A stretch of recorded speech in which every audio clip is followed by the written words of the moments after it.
Ding. Eh. Did it ring? Did it ring? By the banks of a small river outside the village of Konoha, a young boy clad in green eagerly gazed at his darkened fishing line. The boy's name was Fukura Demu, born in the 51st year of Konoha, and this year he turned 6. His identity, a war orphan that he remained excited for a while. But upon receiving no subsequent ding, his expression was soon replaced by despondency. With a gentle sigh, he reeled in his fishing rod and began his walk home. It has been 6 years. Naruto has already started school that, if the system doesn't show up soon, he'll miss the main storyline. Indeed, he was not from this world.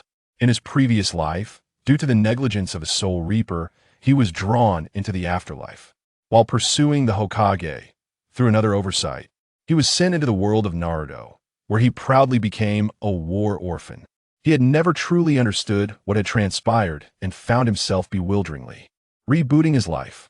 Rebooting was one thing, but the memories of his former world lingered on. Memories for other traversers, they might be a boon, but for him, they marked the beginning of a nightmare. A chef who had already graduated from New Oriental found himself back in the helpless state of childhood, lying down for over a year. Every day was a cycle of eating and relieving himself, while enduring various forms of bullying from those with white, yellow, and red hair. The IT was a form of mental torment. His only means of retaliation was to catch them off guard and retaliate in kind. Weak and helpless.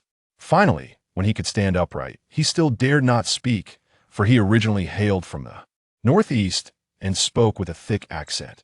When social workers heard him speak, their expressions were not of delight but of shock. They summoned the medical team, who studied Demu for a long time, unable to fathom the mystery of his peculiar accent. To avoid complications, he was reluctantly rendered mute in the orphanage, leading to his current predicament where no family would adopt him. Now at 6 years old, he had successfully applied for welfare housing, becoming neighbors with Naruto and forming a singular friendship. Regarding Naruto, he harbored but one thought: to cling tightly to him and never let go.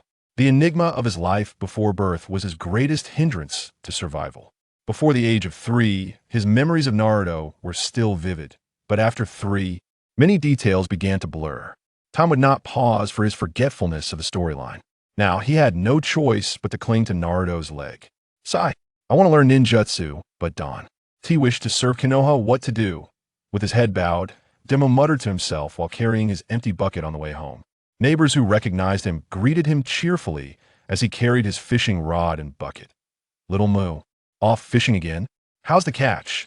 Damu displayed his empty bucket to the person, helplessly stating, the fish of Konoha are as cunning as the daimyo of the land of water, truly more cunning than even the little.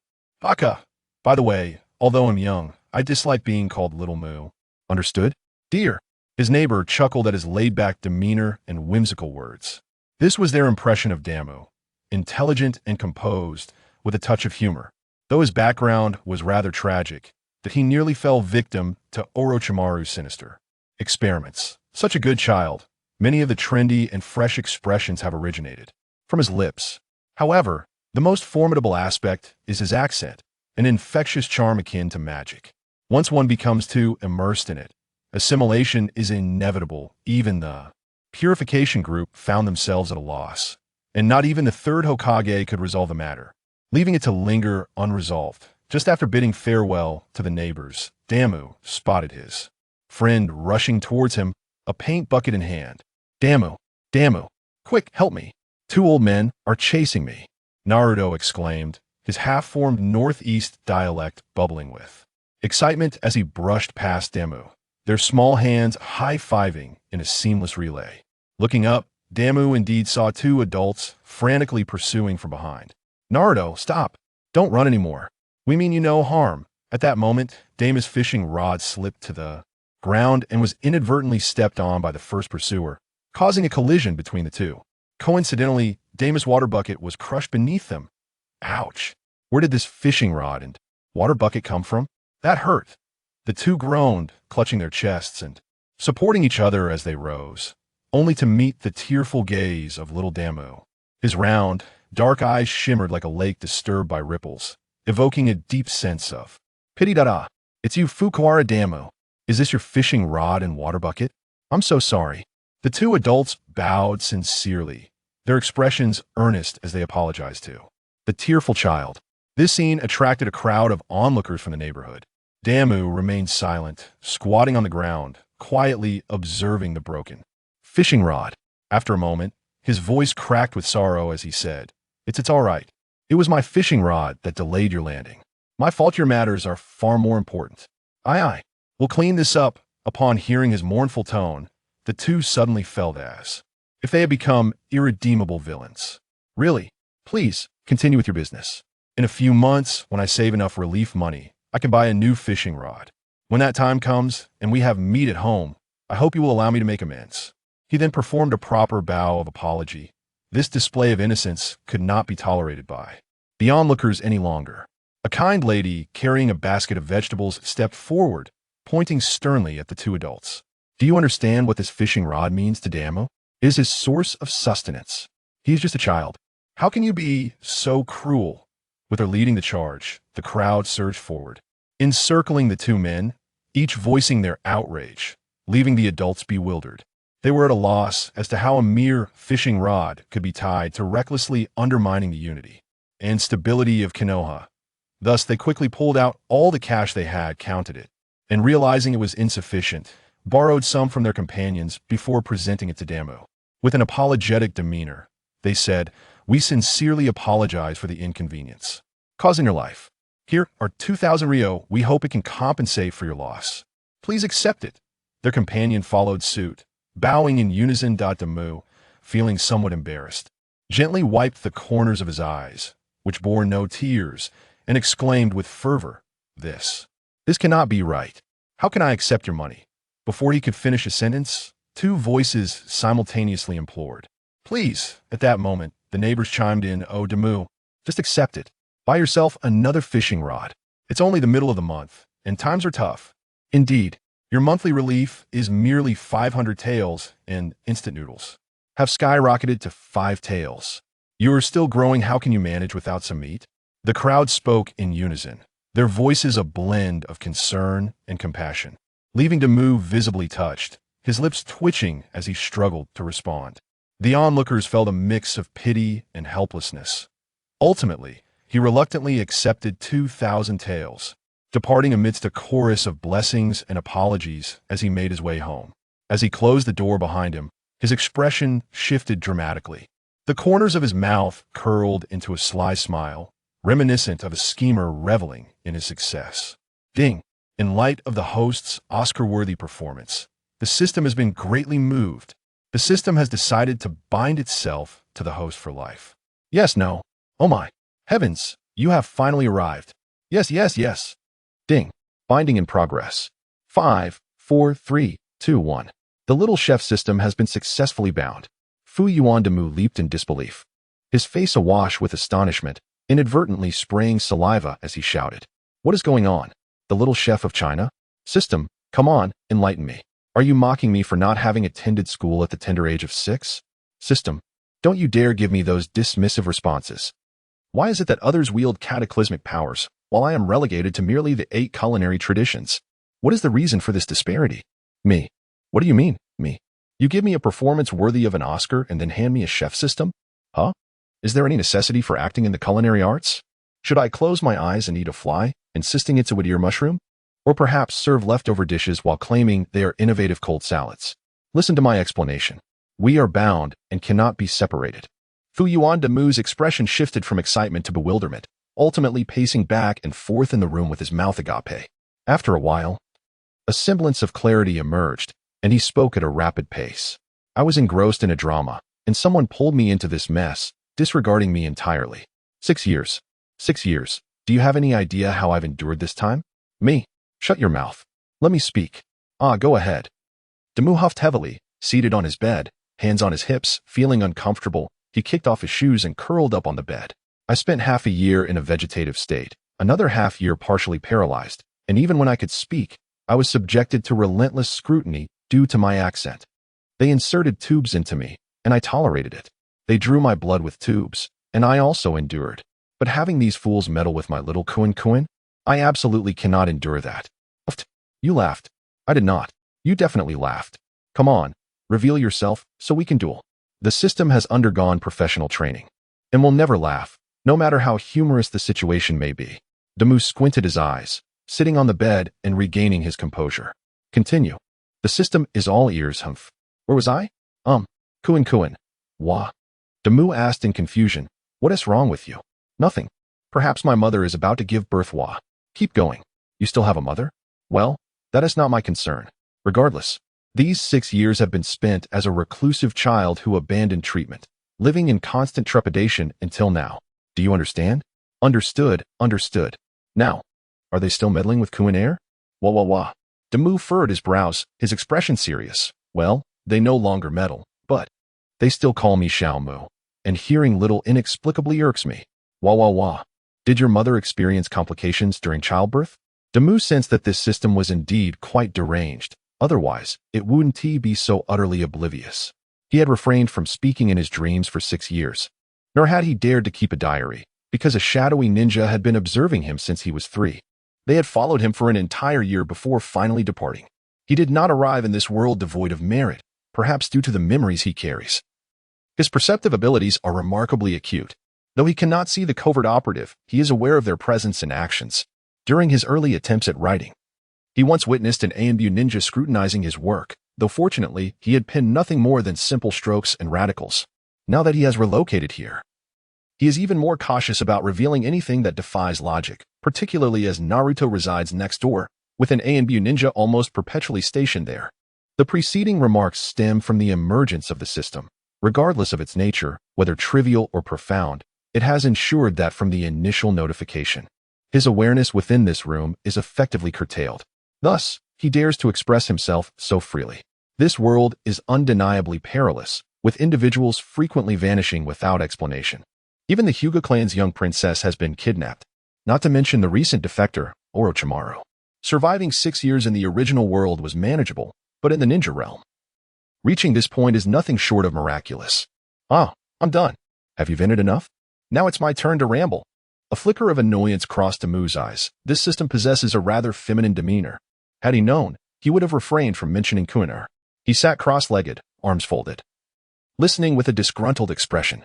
Since we are bound together, there is little left to conceal. I am the Soul Reaper. Wait, what? Silence.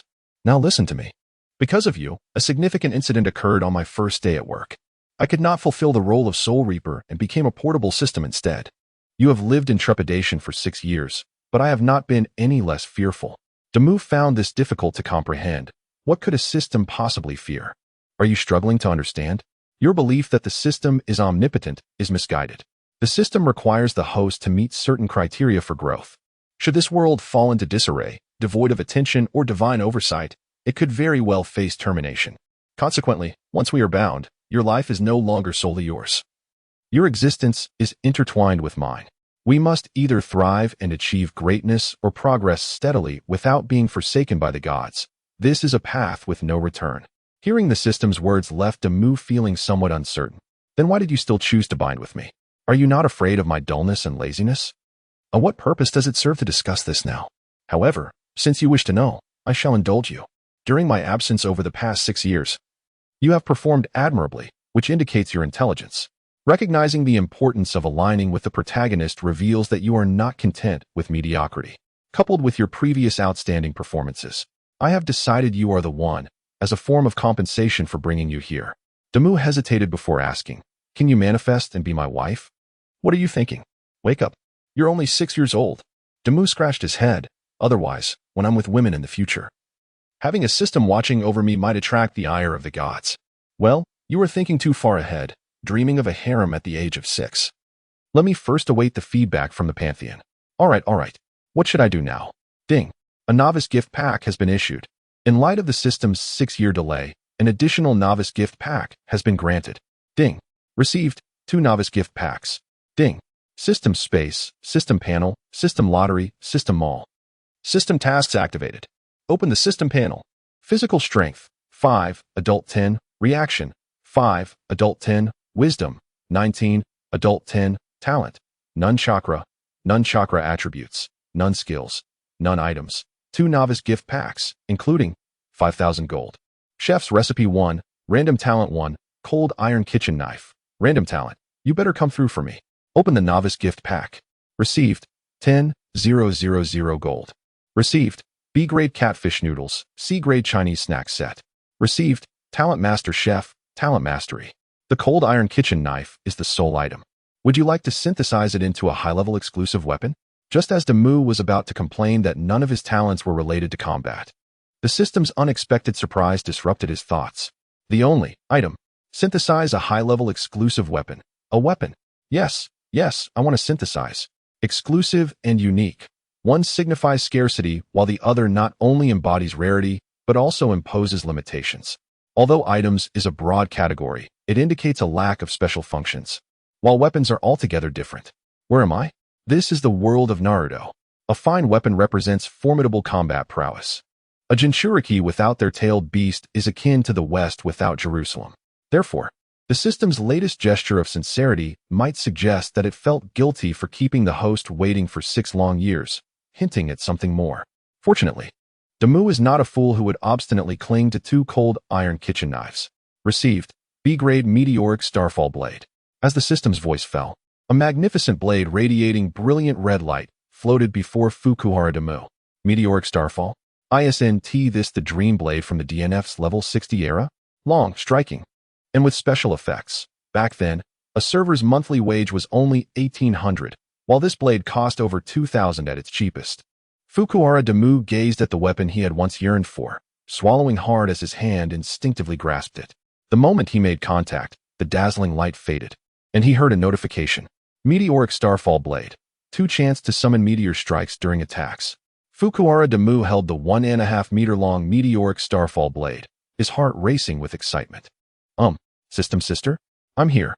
Is there any possibility of not synthesizing it? Of course not. But I'm only 1.2 meters tall. ISNT it a bit impractical to wield a 1.5 meter long blade. Then just wait until you grow up to use it. After all, you don't need to fight right now, do you? Fukuhara Damu felt that her words were remarkably sensible. Damu was persuaded. The reason was simple. Because there was no way out. What if a little child, only 1.2 meters tall, wielded a 1.5 meter long katana but couldn't reach the enemy 2 meters away? He could throw the katana like a flying dagger to pierce you. Moreover, he would still grow taller. In due time, wouldn't he be exceedingly handsome? When strength falls short, let looks fill the gap.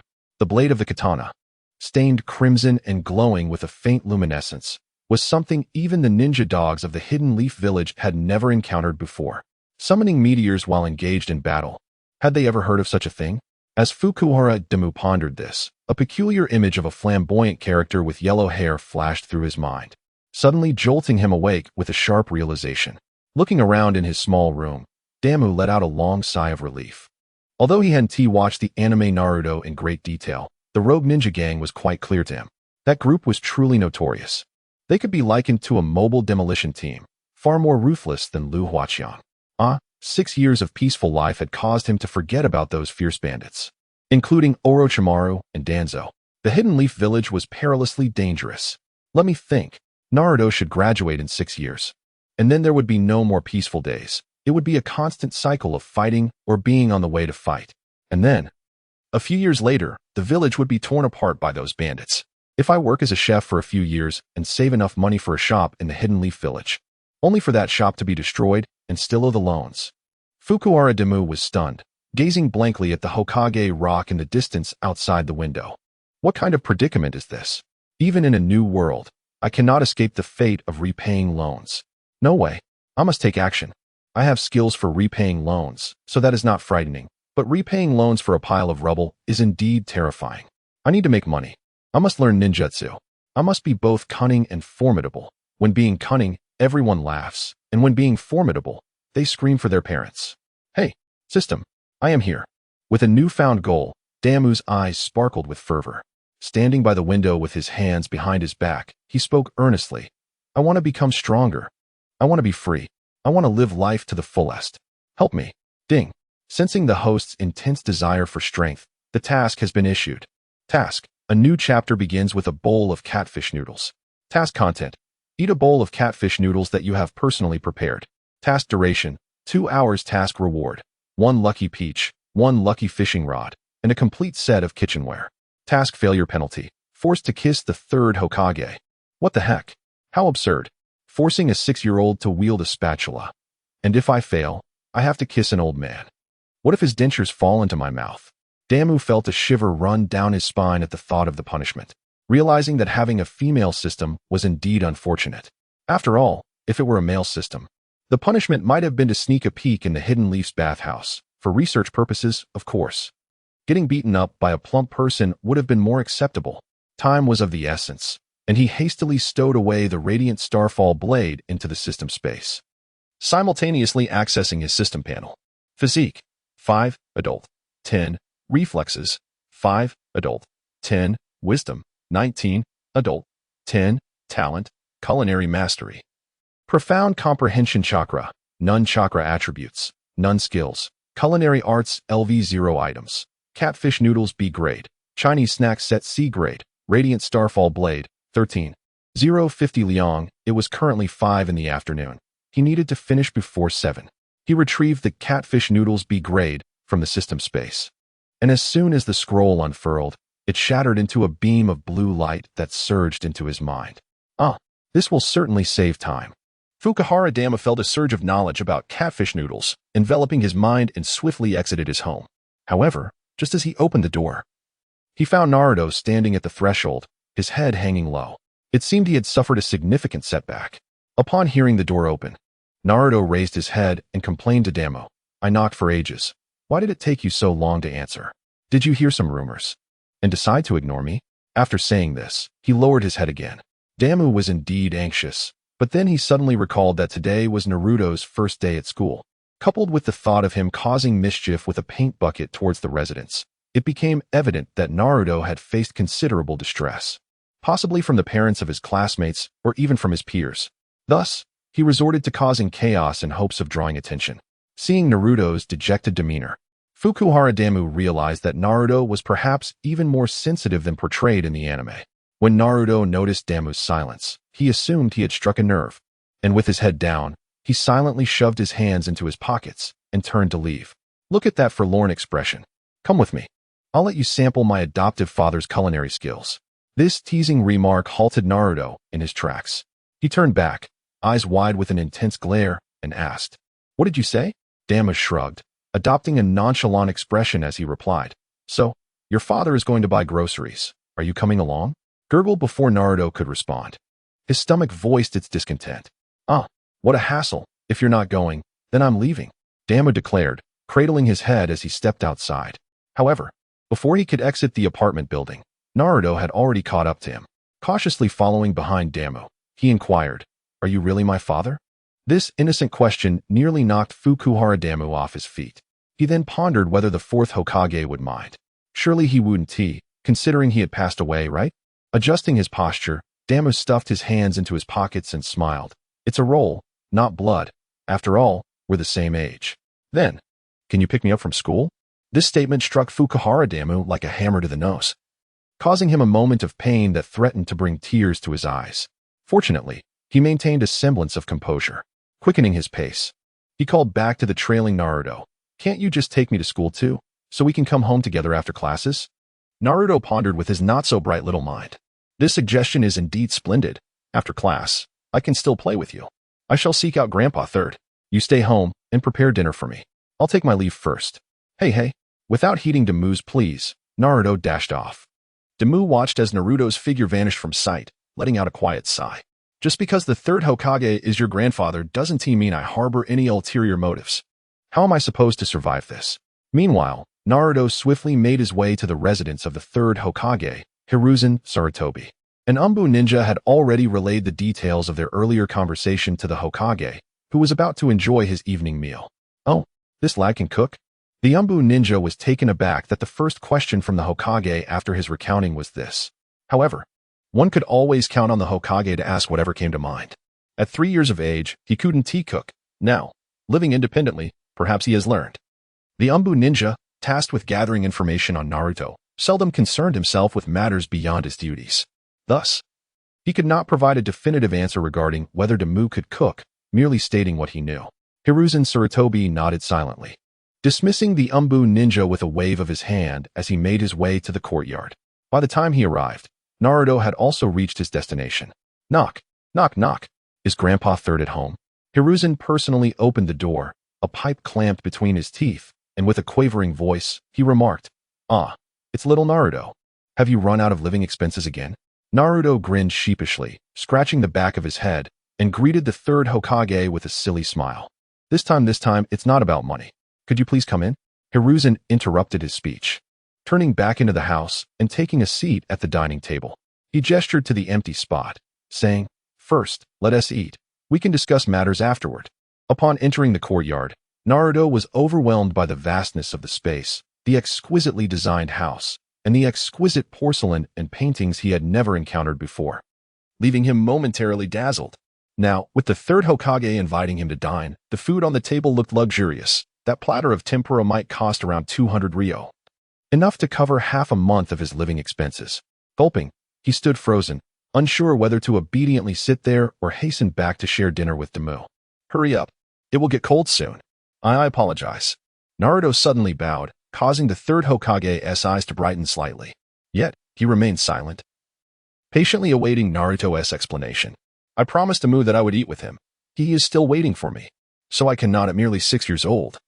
Naruto's voice grew softer, his gaze fixated on the delectable food on the table. His words came out in fragments, revealing the intense inner turmoil he was experiencing. The third Hokage smiled with satisfaction and inquired, "To not break your promise to others who taught you this?" "It was my godfather." It's Fukuhara Damu. On the day he moved in, he invited me to share a bowl of instant noodles." Naruto, slightly embarrassed, began to speak, but the third Hokage interjected. "You were held back due to a prank and couldn't make it, right?" Naruto scratched his head in agreement, offering no rebuttal.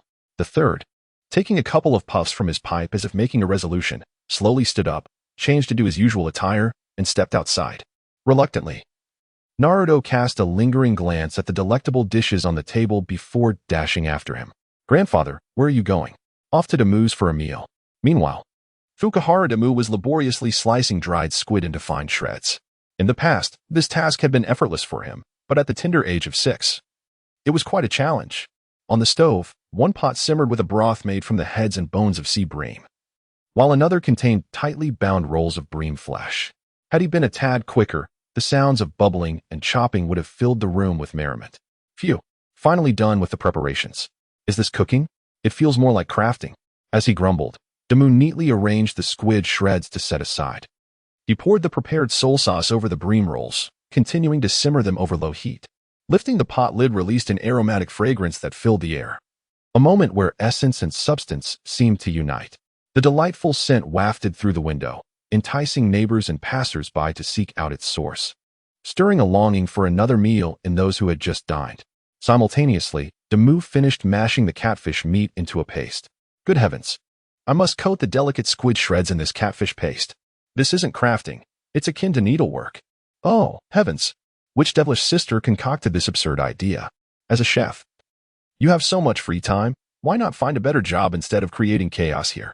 This noodle shall only be made once in my lifetime. I, Bofeng Damu, declare it. Not even the first Hokage could change my mind."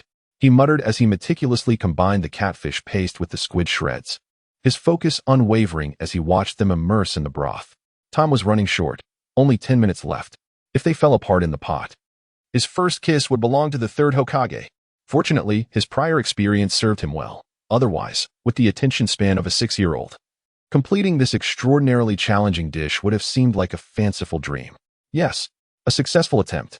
He retrieved 2 large bowls he had just purchased, carefully arranged the noodles, ladled the broth over them, and neatly placed the vegetables and bream rolls beside. "Knock, knock, knock. They're here, they're here. You're quite punctual." Damu opened the door to find the smiling face of the third Hokage, Sarutobi Hiruzen, whose grin gradually froze, and his words faltered. It wasn't fear of the third that silenced him, but rather a dread of his dentures. "What? Am I not welcome?" Sarutobi chuckled as he exhaled a puff of smoke, jesting lightly. At that moment, Fukuhara Damu finally remembered to invite the guest inside. "Oh Lord, please, come in." As he spoke, he turned sideways, allowing the two to enter. "Wow, what is that aroma? How can it be so fragrant?" Naruto dashed directly to the table, his eyes and nose nearly pressed together like a little pig, eagerly rubbing against the bowl of noodles. If not for the presence of the third Hokage beside him, he would surely have plunged his head into the bowl. Oh ho ho, cough cough. This delightful scent originates from the hands of Damu. Just moments ago, he had been discussing the fragrance with others downstairs. At this moment, the third Hokage discreetly praised Fukuhara Damu. Under normal circumstances, a child who had accomplished such a significant feat and received the admiration of the entire village would likely be overjoyed to the point of flight. Yet Fukuhara Damu's mind was consumed with worry. With less than 5 minutes remaining before the task deadline, he had the ingredients. But cooking from scratch would undoubtedly be impossible. However, Naruto had already claimed one bowl, and the third was fixated on another.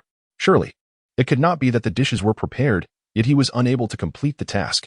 Not only would he forfeit the reward, but he would also have to kiss the old third Hokage.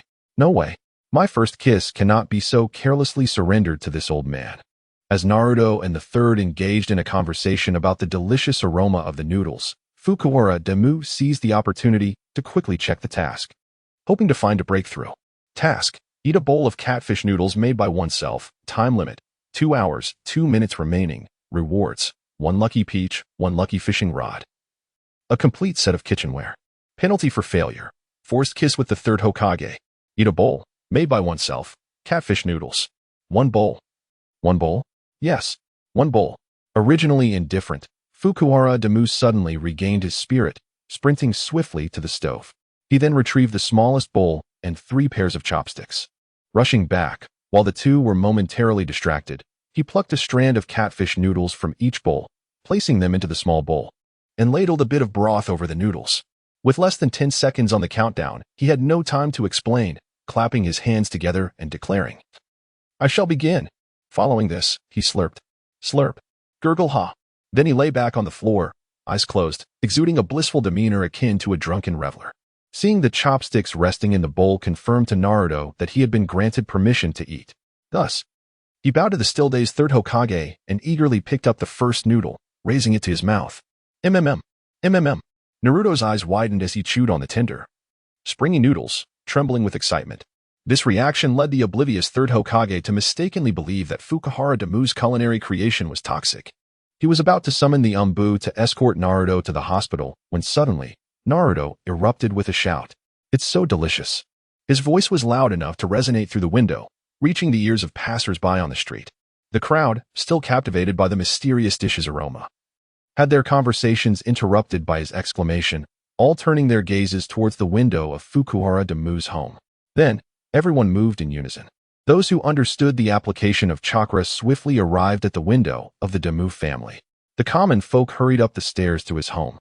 And in his moment of distraction, Fukuhara Damu had completely forgotten to close the door. In no time, his house was filled with neighbors and passers-by. Upon seeing the third Hokage present, they promptly discarded their reckless thoughts. For Naruto, at that moment, there was no one else in his mind, only the steaming bowl of catfish noodles before him. He had once believed that Ichiraku ramen was the finest in Konohagakure, yet now he could hardly recall its flavor. His heart had transformed entirely. This unknown seafood noodle dish was all that mattered to him. In fact, he found himself reluctant to swallow it whole as he usually did. Even taking small bites felt like he was not fully savoring its exquisite taste.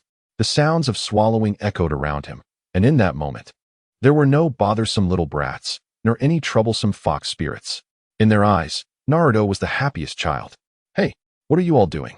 "Grandpa Third, why aren't you eating?" "It's delicious. I've tried it. It's not poisonous." Exiting the system interface, Fukuhara Damu observed the bustling crowd in his home, still somewhat bewildered.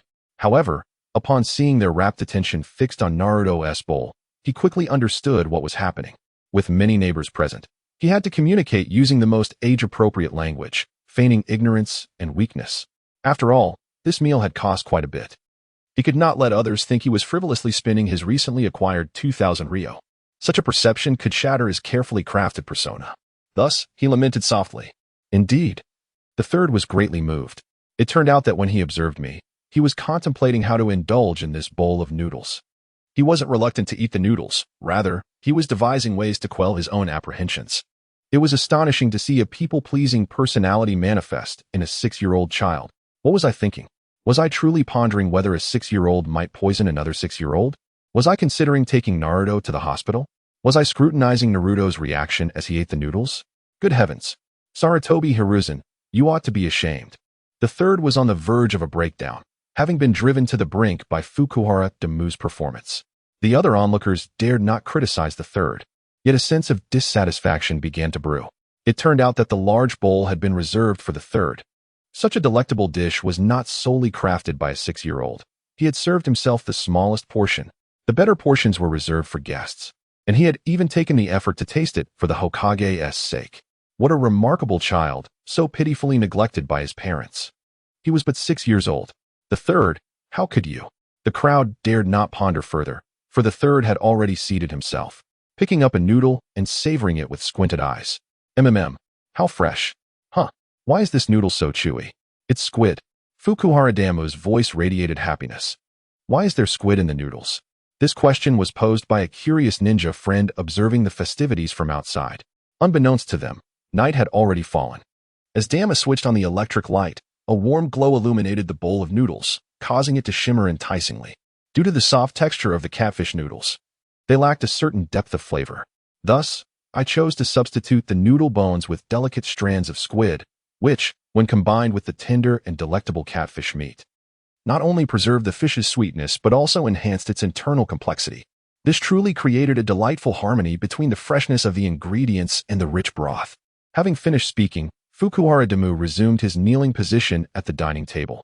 The surrounding audience, captivated by the description, swallowed in anticipation, fearing that if they spoke, they might embarrass themselves with drool. Gurgle, huh? Naruto finally finished, leaving not a drop of broth, and even licking the greasy remnants from the bowl clean. His gaze fixated on the remaining noodles in the third Hokage's bowl, revealing his desire.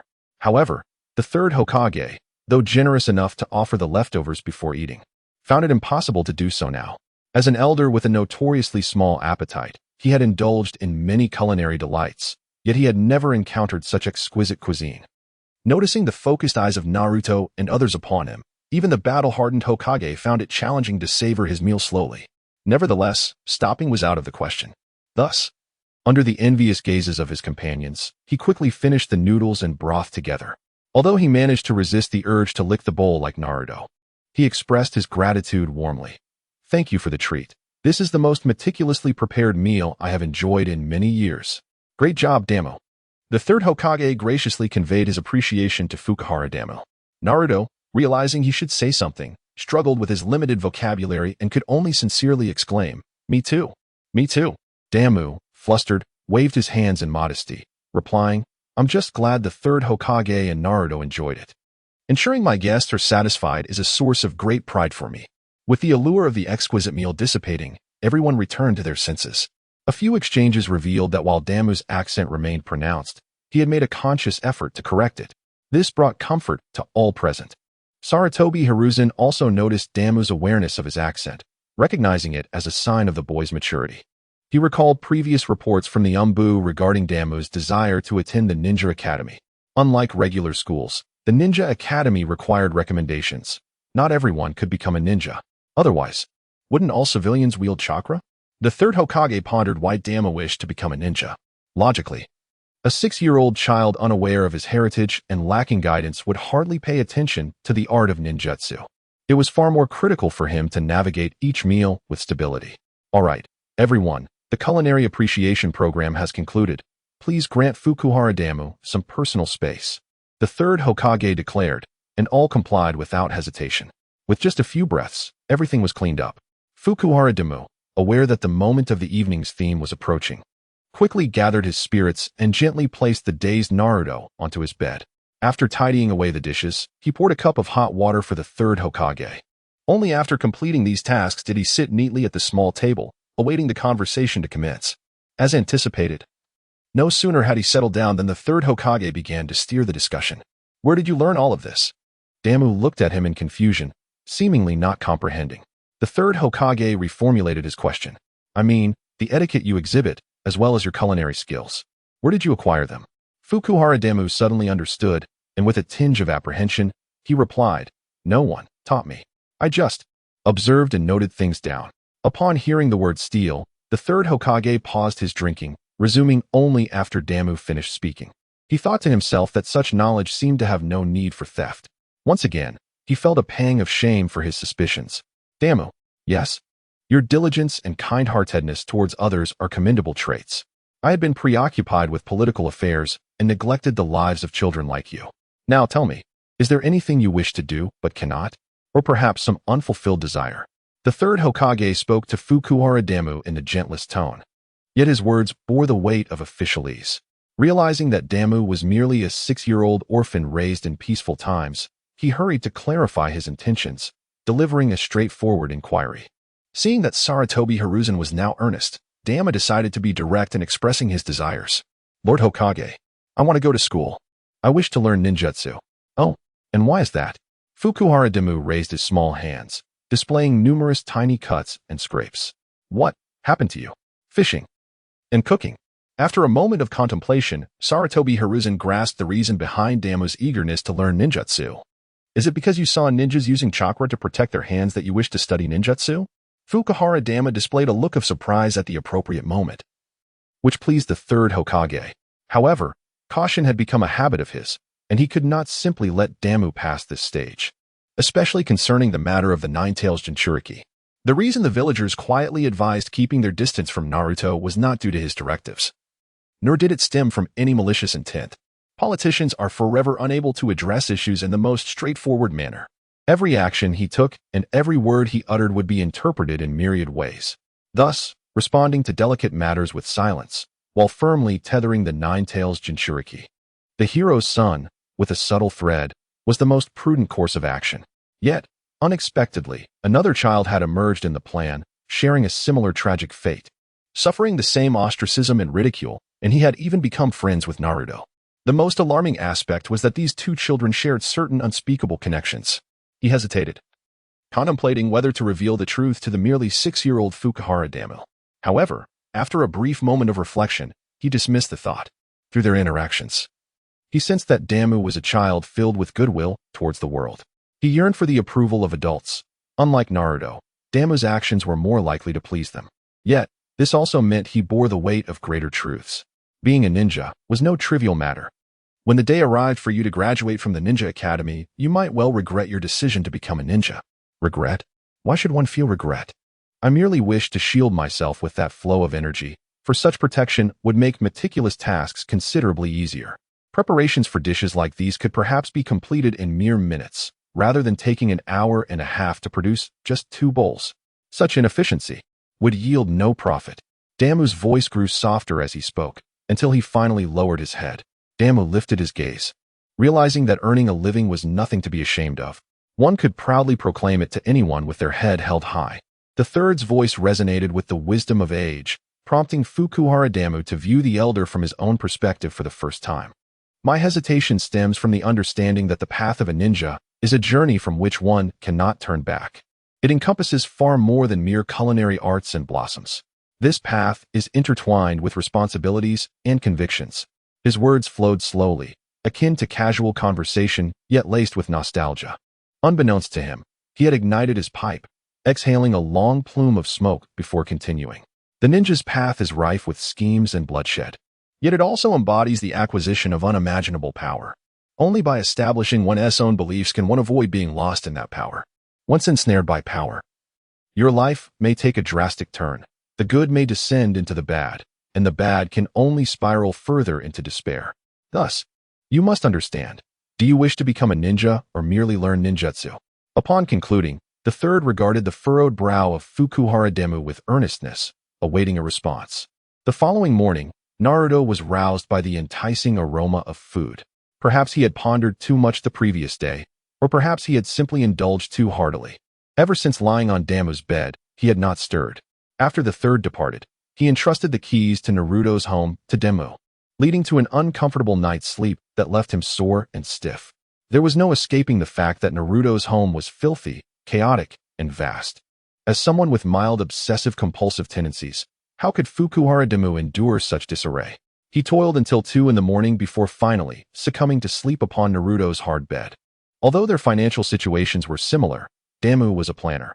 Otherwise, he could not have scrimped to amass 1,050 Ryo in savings, even after acquiring numerous large items. What a delightful aroma. Is that catfish ramen? Naruto, still barely awake, sat up eagerly. A lower quality version of catfish ramen. Shall I have a bowl? Damo? Naruto, momentarily believing he was still dreaming, opened his eyes to find that it was indeed demo and indeed catfish ramen. Hooray! He sprang up from the bed and landed precisely beside the table, settling cross-legged and, with a word of gratitude, began to eat unperturbed. This sequence of movements left Demu in awe, marveling at his innate talent. Such instinctive actions were executed with such precision. Indeed, he was a boy who aspired to become Hokage. Huh, did I just speak in my sleep? Demu, engrossed in his noodles, did not respond. For how could he know whether he had uttered any dreams? He had left his room early. After all, boys should maintain a certain distance. A few minutes later, Naruto set down his empty bowl, squinting with delight, and gave a thumbs up to Demu, exclaiming, Demu, you are truly remarkable. Even though you are the same age as me, you can cook, and your dishes are so delicious. Why don't you become my godfather instead? Cough. Fukuhara Demu inadvertently sprayed a strand of noodle across the table. The unexpected turn of events nearly caused the hidden Umbu ninja outside to tumble from the rooftop, as both of them instinctively bent at the waist. Oh dear, what a waste. Demu's gaze was as if he wanted to reclaim it, prompting him to quickly add, if you're still hungry, there is more in the pot. You can finish it all. I'm already full. Really? Is that truly allowed? Yay. Naruto whirled past Fukuhara Demu like a whirlwind, only to return like a flash of lightning. Unlike before, his bowl had transformed into a pot. This morning, Demu had removed the intricate details from the leftover ingredients and directly prepared a simplified version of catfish noodles. Without the squid shreds for the dragon bones, the noodles, although still delicious, had lost their soul. Fukuhara Demu had been a chef in his previous life, thus he held little interest in soulless dishes. The reason he continued to cook was, the cost of ingredients was exorbitant. Just yesterday, his expenses totaled 3,000 taels, while temporary kitchenware alone cost 500 taels. The catfish, squid, snapper, seasonings, and accompaniments combined to a staggering 500 taels. Upon calculation, this could yield at most 5 bowls of premium catfish noodles or 10 bowls of the low-tier version. Thus, the cost per bowl of premium catfish noodles exceeded 500 taels. It is worth noting that completing a D-rank mission only rewards between 500 to 10,000 taels, which must then be divided among team members and the supervising teacher. How much does one end up with? Even the most expensive ramen, the miso chashu ramen, only costs 90 taels. Hence, the dream of amassing wealth through catfish noodles was nipped in the bud before it could even blossom. If one truly wished to pursue it, it was possible. But one must at least learn to control chakra. Otherwise, the efficiency of the work. He felt that selling it for 5,000 taels would be a loss. Fortunately, the task from yesterday had been completed. Now his attributes are as follows. Physique, 5, adult, 10, reaction, 5, adult, 10, wisdom, 19, adult, 10, talent, culinary mastery. Profound comprehension chakra, none chakra attribute, none skills, culinary LV1 items, Chinese snack set C grade, flowing starfall knife, 1 lucky peach, 1 lucky fishing rod. Complete set of cooking utensils, 10,050 liang. He had examined these items last night. Lucky peach, increases luck by 100% for 2 hours. He was still uncertain about the significance of this 100%, but he might have the opportunity to test it.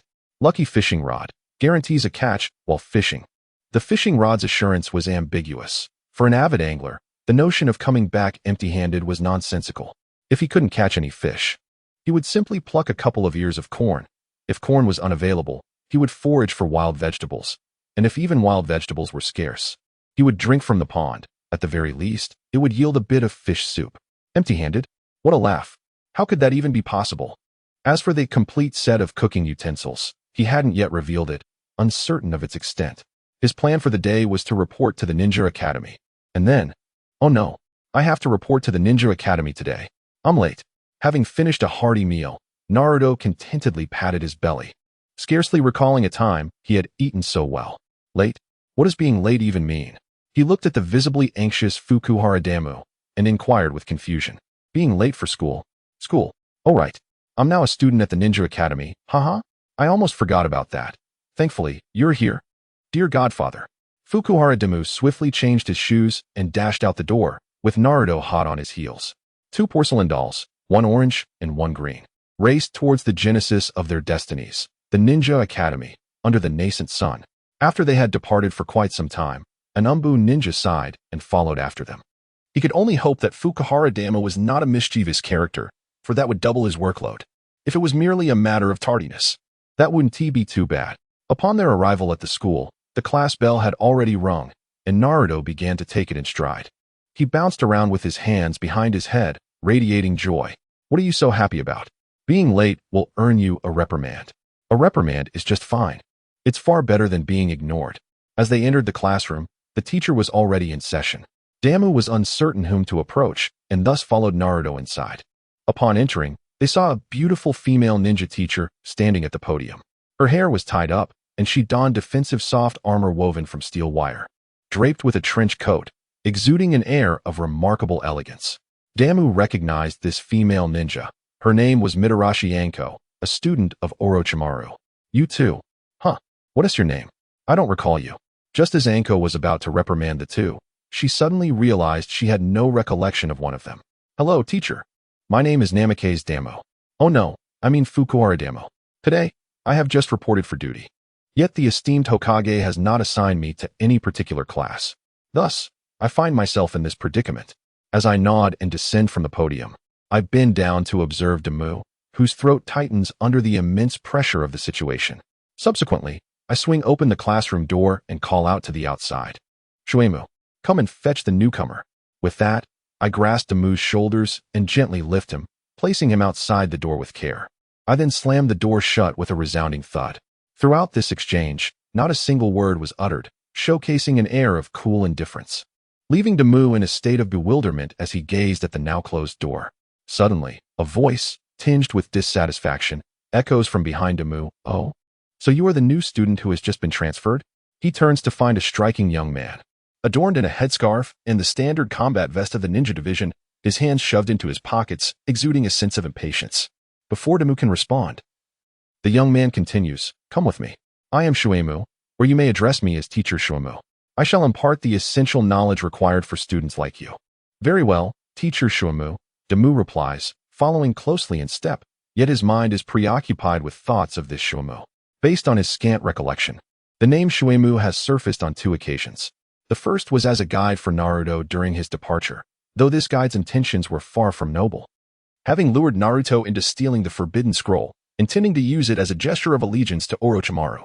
Ironically, this misstep led Naruto to master the Shadow Clone technique, resulting in both his imprisonment and the subsequent rise of Naruto Uzumaki.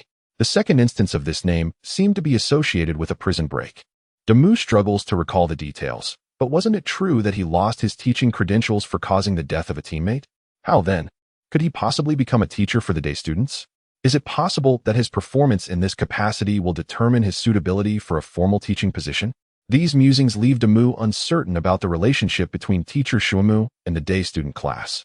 However, accepting the situation at hand, he had made his intentions clear to the third Hokage yesterday. He harbors no desire for bloodshed. He simply wishes to survive, to live freely and comfortably. For him, strength serves merely as a tool for self-preservation and the maintenance of bonds, never sought for its own sake. Perhaps it is this very attitude that permitted him entry into the day student class. As the name implies, the day student class does not comprise formal students. Akin to auditors, the members are children of affluent families, studying ninjutsu not for the purpose of battle, but rather to acquire a measure of self-defense. The prosperity of commerce is paramount to the development of a village, thus necessitating the existence of this day student class. It does not fall within the ranks of Konoha's ninja, nor does it inherit the legacy of Konoha's traditions, but rather serves as a tenuous bond between the two parties. Damu feels a sense of joy at being accepted into this day student class, particularly as the accolades of Naruto's generation have been claimed by a select few. Without his system, he would likely find himself at a disadvantage. Even with it, he questions the prowess of a lifestyle-oriented system. The rewards provided yesterday were telling. Therefore, it is perhaps best to remain quietly prosperous, for the reliability of affluent merchants far surpasses that of renowned ninja clans. In the future, the classmates will merely be the foolish scions of wealthy families, while my good brother serves as the leader of Konoha village. By the way, Let us firmly embrace the camaraderie of the 12 young ninjas along with Gaara, the wind shadow. Hehe, no one can disrupt this. Hehe, just as Fukuhara Damu was lost in a daydream, Mizuki led him to a classroom nestled in the far corner of the school. Damu looked up to see the golden letters of day students gleaming ostentatiously. Wouldn't it be more appealing to simply rename it VIP 888? He felt a strong urge to critique the sheer absurdity of such a designation. What did you say? Mizuki opened the classroom door just in time to hear Damu's remark, prompting him to turn back and inquire with a neutral tone.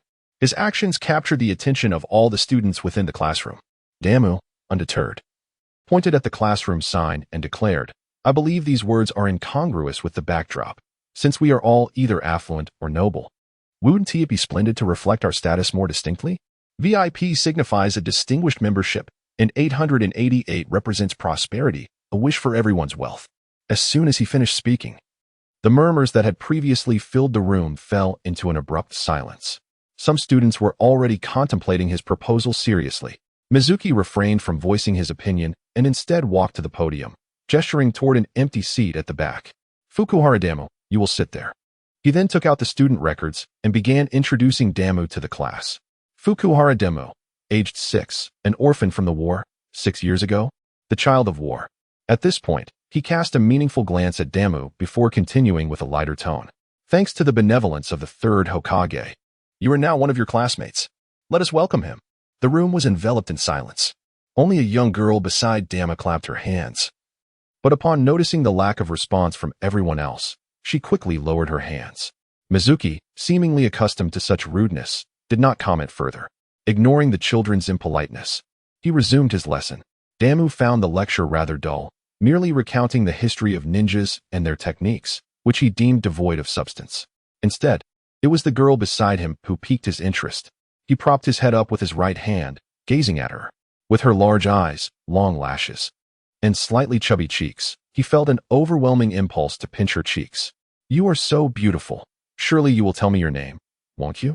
The girl, fixated on the blackboard, felt her face flush crimson, transforming her entire countenance into an even more adorable and alluring sight.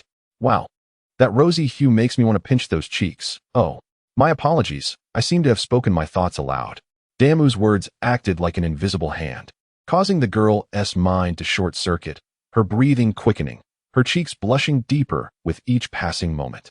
Suddenly, with a thud, the girl's eyes widened, and her upper body went rigid, collapsing to the floor. Damu stood there, stunned, while Mizuki halted his narration, and all the classmates turned their attention toward the source of the commotion. Uchiha Yui, are you all right?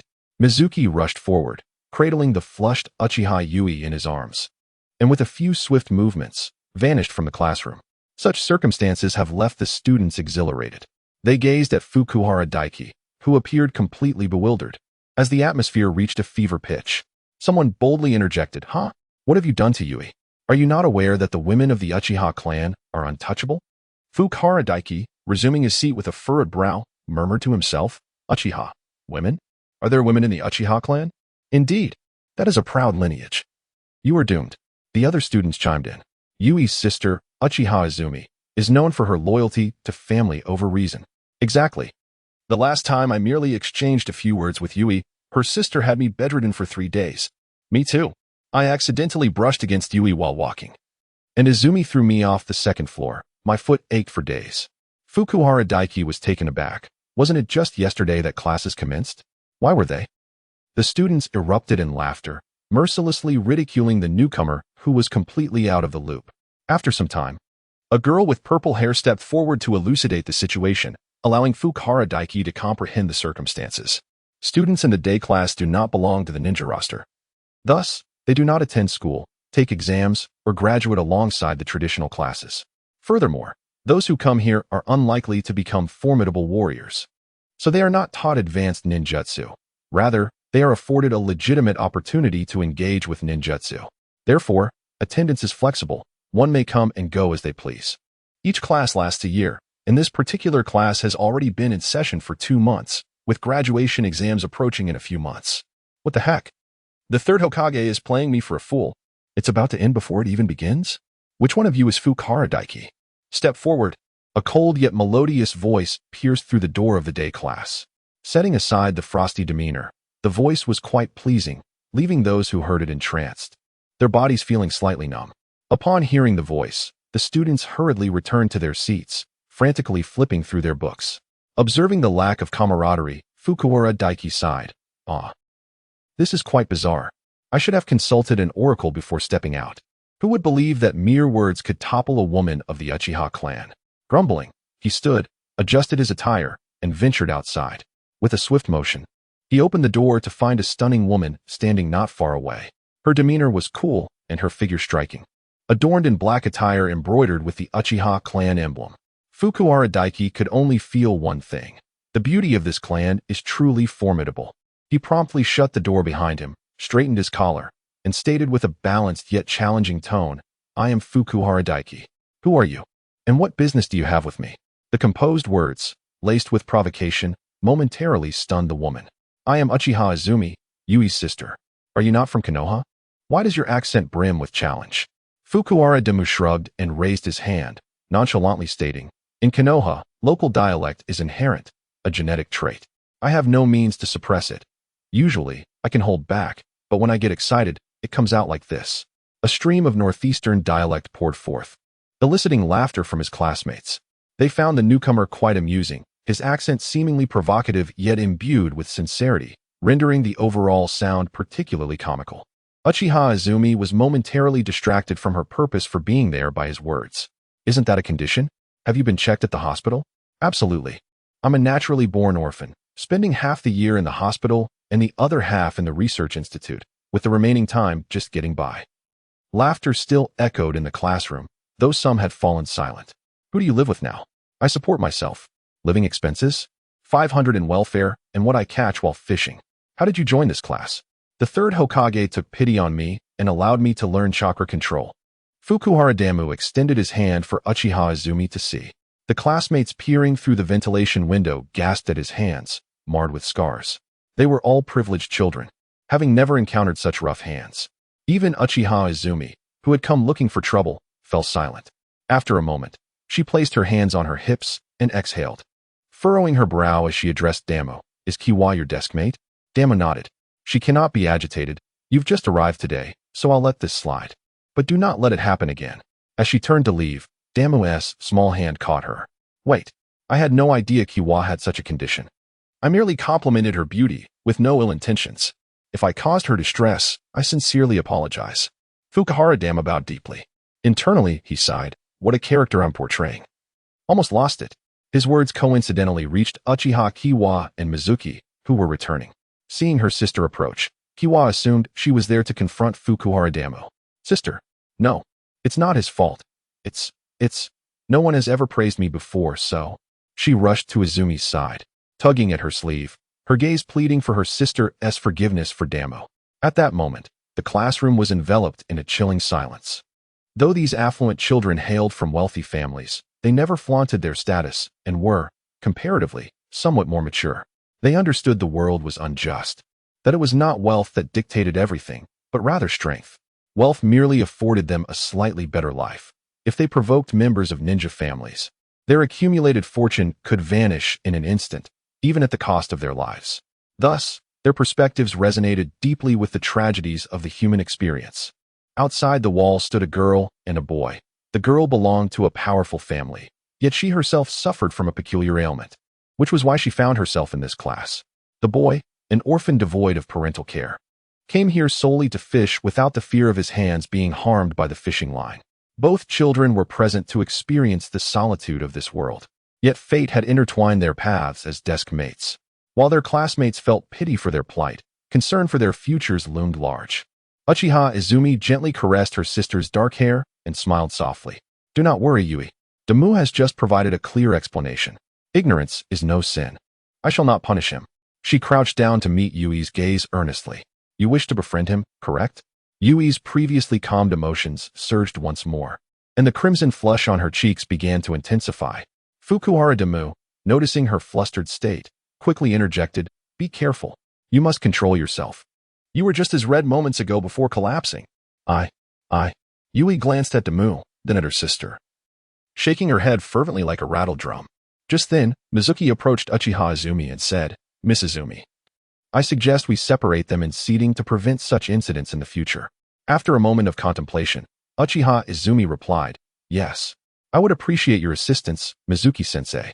Yui's expression instantly fell, and the flush on her cheeks faded rapidly. Damu, however, felt no sense of loss, thinking the children were merely infants. And what other notions could they entertain? Any thoughts would need to be directed towards the older ones. Following this commotion, the day's classes swiftly concluded, filled with trivialities. Damu glanced at the clock. It was only 3 o'clock. He promptly decided to go fishing first before returning to pick up his godson.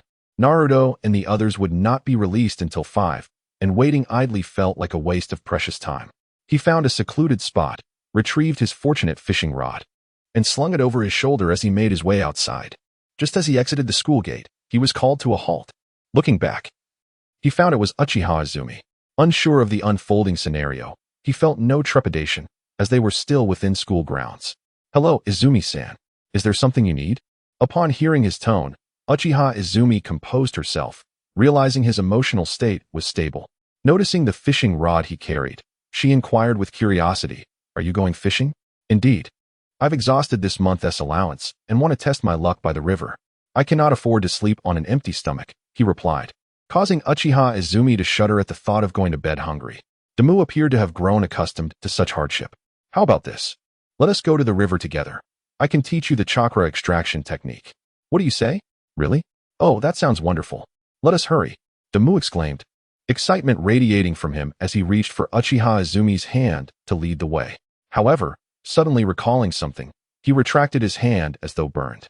Taking a couple of steps back, he apologized sincerely. I am terribly sorry. I was overly enthusiastic. Please forgive my rudeness. Uchiha Izumi observed his bowing and fidgeting with his fingers, noting the contrasting context of his two statements. Suddenly, a profound sense of emotional congestion enveloped her, igniting a fierce maternal radiance even within the most haughty of bloodlines. In front of a multitude of parents and students at the school gate, she embraced Damu tightly, cradling his head and exclaiming, "What a wonderful child! You have endured so much." At that moment, Damu was engaged in an internal dialogue with the system. System, host. You lack shame. Damu, my stature is modest. I can only reach her chest. Can I be blamed for being lewd? System, aren't you afraid of being suffocated? Damu, until Tsunade appears, I shall not perish in any woman's embrace. System, scoundrel. Damu, hehe, that's me. Ding, learn the Uchiha's exclusive chakra extraction technique. The system's notification jolted Damu from his reverie regarding Izumi's explanation. Izumi Uchiha had not specified that this technique was unique to their clan. She merely instructed him not to divulge it, and then asked him to demonstrate. It was at this moment that the system's alert sounded. Indeed, a new option for Uchiha's exclusive chakra extraction technique LV0 appeared in his skill set. He clicked on it, and his body instinctively commenced training. Damu's impeccable form brought a smile of satisfaction to Izumi Uchiha. Truly, a child of humble beginnings learns responsibility early, having taught him just once. His execution was remarkably precise. Could he be a prodigy in cultivation? The surname Fukuhara. Izumi pondered where she had heard this name before. Meanwhile, Damu's lucky fishing rod also responded. With a splash, a catfish nearly 2 meters long leapt from the river. Fukuhara Damu opened his eyes and instinctively tugged the rod, yet he failed to reel in the fish and nearly got pulled into the river instead. Izumi Uchiha sat nearby, smiling, showing no inclination to assist. The fishing line was taut, and Fukuhara Damu thrust the rod's end firmly into the riverbank. Every muscle in his body tensed as he exerted all his strength to prevent the giant fish from escaping. At that moment, his focus was razor-sharp, devoid of any distractions. He had never caught a fish of such magnitude in either of his lives. This fish could be released, but for the sake of his masculine dignity, he must bring it ashore. He then applied his angling knowledge to maneuver the fish. When the giant fish surged, he loosened the line. When the time was right, he reeled it in, and during the struggle, he thrust the rod into the ground with unwavering determination. While he possessed technique, his strength was lacking. 5 minutes passed, 10 minutes, and soon 20 minutes as well. Just as Izumi Uchiha thought Fukuhara Damu was on the brink of exhaustion and would yield, he suddenly seized the fishing line with a fierce resolve in his eyes, as if preparing to duel the catfish. Come on. Haha. Let us have a proper contest. Let us see whether you are pulled up by me or I am dragged down by you. Damu's exuberant proclamation radiated confidence and fervor, a stark contrast to his previous demeanor, which left Izumi Uchiha taken aback. The commotion by the riverbank attracted a crowd of onlookers. Isn't that the kid who made catfish noodles yesterday? So he caught the fish himself. I was curious how an orphan could afford it. Oh, but you are unaware of the full story. Yesterday, his fishing rod was trampled, and he was compensated with 2,000 taels. Yet, with the cost of sea bream, dried squid, and catfish, that is hardly sufficient. Alas, you do not comprehend this, child. Do you know? Speak. The crowd gathered, and fortuitously, a neighbor from Fukuhara Damu appeared. He elucidated to everyone. This child has a rather tragic background, yet he possesses remarkable tenacity and a hint of introversion. Many ridicule his accent, prompting him to embrace self-reliance. He ventures out to fish daily, selling his larger catches to the neighbors for a modest income, while smaller fish and shrimp suffice for his own meals. Thus, with a monthly living expense of 500 taels, after purchasing some instant noodles, he manages to save a little. At this juncture, the crowd, puzzled, inquired, how does one account for yesterday's expenditure? Why deplete his savings for that? The neighbor scoffed. Would one invite the Hokage and serve instant noodles? Ah, this. I have heard he enrolled in the day program of the Ninja Academy today. This is the culmination of all his savings. You might think that exchanging several thousand taels for such an opportunity is a boon. But is it? Huh. That is because you do not value this sum. However, for him, it is a matter of life and death, a desperate gamble indeed. If successful, he can fish and prepare meals to sustain himself. If not, he would be unable even to afford a fishing rod. Hiss. Such a young child compelled by life to endure such hardship. How tragic. In the blink of an eye, an hour had passed, and Fukuhara Damu continued to struggle. While word of his plight had spread, drawing many eager onlookers wishing to witness this resilient child. Hokage, this is the unfolding of events. Now, there are still those heading towards the river to witness his battle with the catfish. The third Hokage nodded and gestured for the Umbu ninjas to descend. Standing before the floor-to-ceiling window, he murmured, "Why does he frequently appear before me, and who is instigating this?" Returning to his seat, he retrieved a crystal ball from his drawer and cast the telescope technique. Within the image, Fukuhara Damu displayed a defiant expression, being dragged to the shore one moment, only to stagger far back the next. Upon closer inspection, one could see that his hands were bleeding again. Any onlookers wishing to assist were sternly deterred by Uchiha Izumi's gaze. Oh, is this the Uchiha trial? Associating with the Uchiha at this moment seems rather unwise. The third Hokage, hearing rumors of the Uchiha clan potentially stirring unrest, though merely whispers, was enough to incite caution towards a family that could indeed threaten the stability of Konoha. Creaked the door to the Hokage's office swung open, and Danzo strode in with purpose. What are you doing? Watching fishing? The third Hokage dismissed the image from the crystal ball and, after setting it aside, inquired, Relax, relax. What is the matter? Ha ha ha. It's not like I'm spying on women in the bath. Why so tense? Danzo possessed no awareness of his own nature. Anything the third Hokage favored, he sought to acquire for his own amusement. What do I have to be tense about? Do not always try to coax me into speaking. Danzo, there are not so many conspiracies. The world is not that complicated. These two individuals understand each other profoundly. One perceives the other as benevolent, while the other views him as possessing despicable tactics. Although it appears they are mutually obstructing one another, from another perspective, they are, in fact, complementing each other. The primary reason for this is that they are both mature men. At their age and in their positions, matters are not simply black and white, nor is everything a matter of right and wrong. Now let us discuss Uchiha. By the riverside, Fukuhara Damu seized the opportunity several times to grasp the fishing line. However, his bloodied hands filled him with trepidation.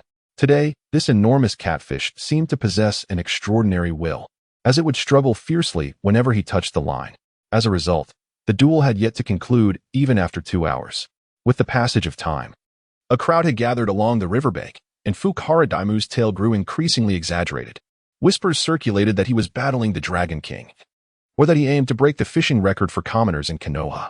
The most scandalous claim suggested that if he were to catch the Dragon King, the young lady from the Uchiha clan would agree to a marriage contract with him. Perhaps due to its salacious nature, this rumor attracted the most attention. When they spotted Uchiha Izumi, their excitement escalated, seemingly validating the gossip. Damu, I'm here. I've come to help you. It was Naruto. He had just finished school, and, initially disappointed by not waiting for Fukuhara Daimyo, was quickly revitalized upon hearing someone say that Daimyo was engaged in a duel with the Dragon King by the river. He rushed over at great speed. Upon arriving to find the area surrounded by spectators, he squeezed through the crowd and indeed saw Fukuhara Daimyo locked in combat with the Dragon King. Yet, the battle appeared particularly intense. Naruto, stay there, don't come any closer. Before he could approach, Daimyo called out to him, leaving him momentarily at a loss. I want to help you. I know, but this is my contest with it. Trust me, I can handle this. Naruto had never witnessed such audacity in Fukuhara Daimyo. To him, this boy, who was of similar age, had always been clever and witty, sometimes quiet and sometimes humorous. Yet he had never seen him so resolute. For a moment, he stood frozen in place. Upon hearing Naruto's name, a significant portion of the onlookers exchanged whispers before choosing to depart. Others, influenced by their perceptions of Naruto, began to harbor disdain for Fukuhara Daimyo as well. During this time, rumors depicting Naruto as the Nine Tails had proliferated. Some individuals, even unaware of who Naruto truly was, had already developed a loathing for him. The Nine Tails incident of yesteryear had resulted in the deaths of the fourth Hokage, Minato Namikaze, and his wife, Kushina Uzumaki, inflicting severe losses upon Konoha. Not only had there been substantial property damage, but many promising ninja families also perished. Consequently, their hatred towards the Nine Tails was redirected towards Naruto, regardless of the truth. They accepted it as fact. Now, witnessing Fukuhara Daimyo's friendship with Naruto, their animosity extended further, transforming the narrative from one of justice and inspiration to one of cruelty against the river's creatures. At this moment, the sunlight had taken on a waning hue, and the riverbank was a constant flurry of comings and goings. The only unchanging presence was the struggling Fukuhara Daimyo, accompanied by his steadfast protector, Naruto, while a short distance away stood the Uchiha family's young lady, Izumi. Suddenly, a loud splash. A chance. The enormous catfish, which had been eluding capture for quite some time, finally seemed to have exhausted itself, its tail splashing above the water's surface. Seizing this opportunity, Fukuhara Daimyo gripped the fishing rod tightly, calling out as he sprinted with all his might towards the depths of the riverbank. The suddenness of his action left the onlookers momentarily stunned. Yet, Daimyo had recognized his moment of opportunity, believing that success hinged on this very moment. Wow, look fast. The crowd turned in unison, witnessing a catfish measuring nearly 2 meters in length breaking through the water's surface, forcefully hauled up by Daimyo. Haha, I've won. Overjoyed, Fukuhara Daimyo embraced the still-dazed Naruto, and after releasing him, dashed over to Izumi, playfully rubbing his face against her. Before she could react, he ran off again, clutching the massive catfish in his arms. Struggling to carry it, he resorted to lying atop it. As the spectators, satisfied with the dramatic showdown, began to disperse, they now had ample material for conversation, ensuring that for at least the following week, they would not lack for tales to boast about. Ding. Hidden reputation task completed. Initiate. Task details. Ensure at least 100 people remember you. Reward. Comprehensive enhancement. The system's announcement came a little late, as Fukuhara Daimyo had already fallen asleep, cradling the catfish. Daimyo. Naruto, still reeling from the day's excitement, noticed that Fukuhara Daimyo had become still, fearing he might have exhausted himself to the point of collapse. Cautiously, he approached and lightly touched Daimyo's nose with 2 fingers. No cause for alarm. He had merely succumbed to fatigue. Naruto looked up to find an unfamiliar figure approaching, though the individual's disheveled appearance was quite unorthodox, despite wearing a ninja combat uniform. The thick eyebrows and bowl haircut gave him an air of unprofessionalism. What an unprecedented display of youthful vigor, exclaimed Might Guy, who had just passed by and witnessed the spirited scene. It was truly moving. Are you his friend? Do you need me to take him home? Naruto hesitated to decline, but seeing that the crowd had dispersed and realizing he couldn't manage both Daimyo and the catfish alone, he finally nodded in agreement. Uncle Might Guy, then I would appreciate your help. Haha. Assisting such an energetic young lad is a source of motivation for me as well. With that, he gave Naruto a thumbs up, revealing a set of brilliantly white teeth, illuminated by the setting sun, causing Naruto to involuntarily shiver. Might Guy lifted Daimyo onto his back, retrieved the fishing hook from the catfish's mouth, and released it back into the water. Hey, why did you let it go? Daimyo worked so hard to catch that. Might Guy placed the fishing rod into Naruto's hands and, with the sunset at his back, made his way towards the city. Your friend has never truly cared for that fish. Naruto did not comprehend, yet his subconscious felt the truth in those words. Thus, a seed named obsession was sown within his heart, unbeknownst to him. Meanwhile, several jonin, and even special jonin from Konoha had become aware of a 6-year-old child named Fukuhara Demo. Even Yutaka Akane, who had only met him once, was particularly astonished. Recently, she had been assigned by the 3rd Hokage to temporarily serve as the homeroom teacher for the new class of the Ninja Academy until a formal candidate was determined. To her surprise, within just 2 days, she uncovered various undercurrents at play. Firstly, the Nine-Tails Jinchuriki, Naruto Uzumaki, who had lived in the village for 6 years without causing a stir, suddenly became the center of attention as he was about to enter school. Rumors transformed him into the very embodiment of the fox spirit. On the day of enrollment, the uproar was so intense that it required the 3rd Hokage's intervention to quell the situation. He had grouped the prominent clans, Yamanaka, Nara, Akimichi, Inazuka, Waihai, Hyuga, and Uchiha, into the same class. Alongside the rumors of the fox spirit, news also surfaced regarding the Uchiha clan's desire to secede from Konoha. Upon her return, she found herself amidst a clash of at least 2 visible and hidden forces. You provoke my Jinchuriki and Uchiha, and I shall bind them together. You incite division in my village, and I shall unite all the prominent clans on a single vessel, ensuring they collectively embrace the will of fire. You expose my Jinchuriki's identity, and I shall firmly tether him with bonds of kinship. Yet now, a commoner has emerged, capturing the attention of the village's elite within a mere day. Akane was perplexed as to who was orchestrating this child's affairs and what their intentions might be. However, his resilience and character were exemplary, and his background had been thoroughly scrutinized. Even tales of his childhood antics had surfaced. It was hard to believe that he had no hidden backers. Nevertheless, even with the knowledge of someone pushing him from behind, they still wished to recruit him. This bait was too enticing, and now it rested upon his talent assessment. Akane believed that after a night of fermenting events, Damu would inevitably be drawn into talent testing upon his first day of school. Uchiha Izumi's actions today were entirely in line with their clan's demeanor, arrogance. They seemed to have identified something in Fukuhara Damu, boldly orchestrating such a coincidental test. They appeared indifferent to being observed by others, showing no fear of this promising prospect being snatched away. Perhaps they had not anticipated that Fukuhara Damu would excel to such an extent. Many may soon extend olive branches, for a 6-year-old child possesses immense potential. Who wouldn't desire a blank canvas to mold according to their own vision? Yet for now, they remained concealed, revealing none of their ambitions. As a result, no one returned him, except for Mike Guy, who cared for nothing. As a fellow individual without a powerful background, a clean slate, and a commoner at heart, he was the most fitting to escort Fukuhara Damu back. Truly, what an intriguing spectacle this was. I wonder if my foolish teacher will intervene. How I long for that. In the stillness of the night, Fukuhara Damu suddenly awakens. Hearing the sound of snoring nearby, he opens his eyes to find himself at home, turning his head to see Naruto. Breathing a sigh of relief, he closes his eyes once more to check his attributes. Physique, 10, adult 10, Genin 50. Reflexes, 10, adult 10, Genin 50. Wisdom, 38, adult 10. Genin 20. Talent, culinary mastery, comprehension mastery chakra, Genin level chakra attribute. None skills. Cooking LV1, fishing LV2, Uchiha exclusive chakra extraction technique LV1 items. Chinese snack set C level. Flowing star meteor blade, 1 lucky peach, 1 lucky fishing rod, complete set of cooking utensils, 10050 Rio. Genin level chakra.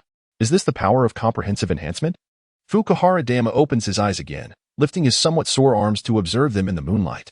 Both hands and forearms are tightly bandaged, resembling the appearance of ninjas from an anime. Whether it is Zabuza or Rock Lee, they all sport similar wrappings. Oh, what about my fish? Damu suddenly recalls the large catfish he had caught, abruptly sitting up in bed to search for its whereabouts.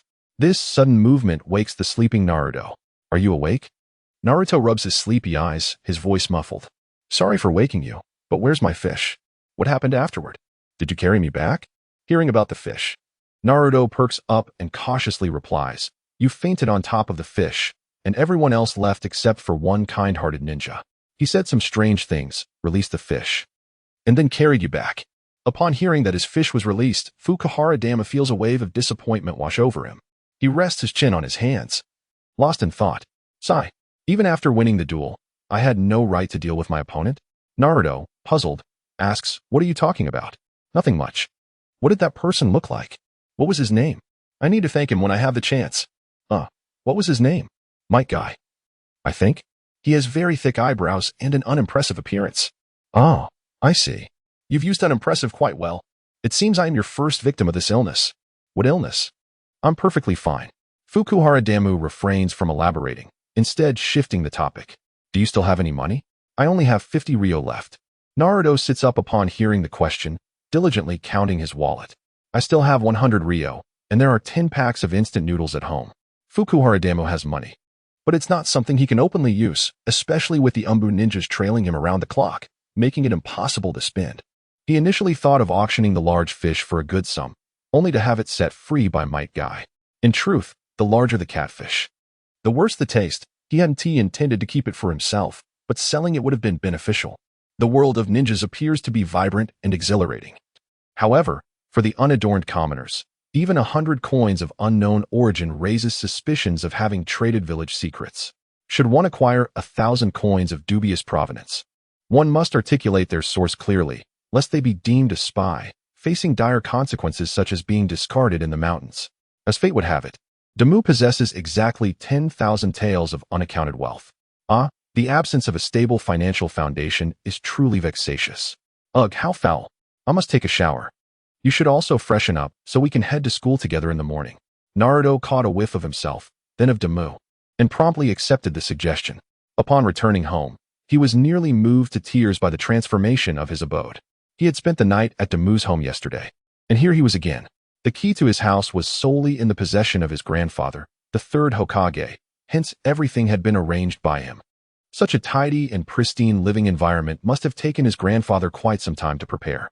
Reflecting on the recent rumors, he realized that only his grandfather and Damu had remained consistently kind to him, causing his heart to swell with emotion. He entered the bathroom to wash himself and his clothes thoroughly. Immersed in the bathtub, he pondered the recent shifts in how others perceived him. Why does everyone seem to detest me, despite not knowing me, despite never having spoken to me? What gives them the right to ignore me, to shun me, to forbid their children from playing with me? Naruto recalled the disdainful gazes of the adults and their admonitions to their offspring to steer clear of him, causing his heart to ache time and again. The Nine Tails? What exactly is that? What is this fox spirit? What relevance does it hold for me? Tears welled in his eyes as he forcefully shook his head, attempting to dispel the nightmarish experiences haunting his mind.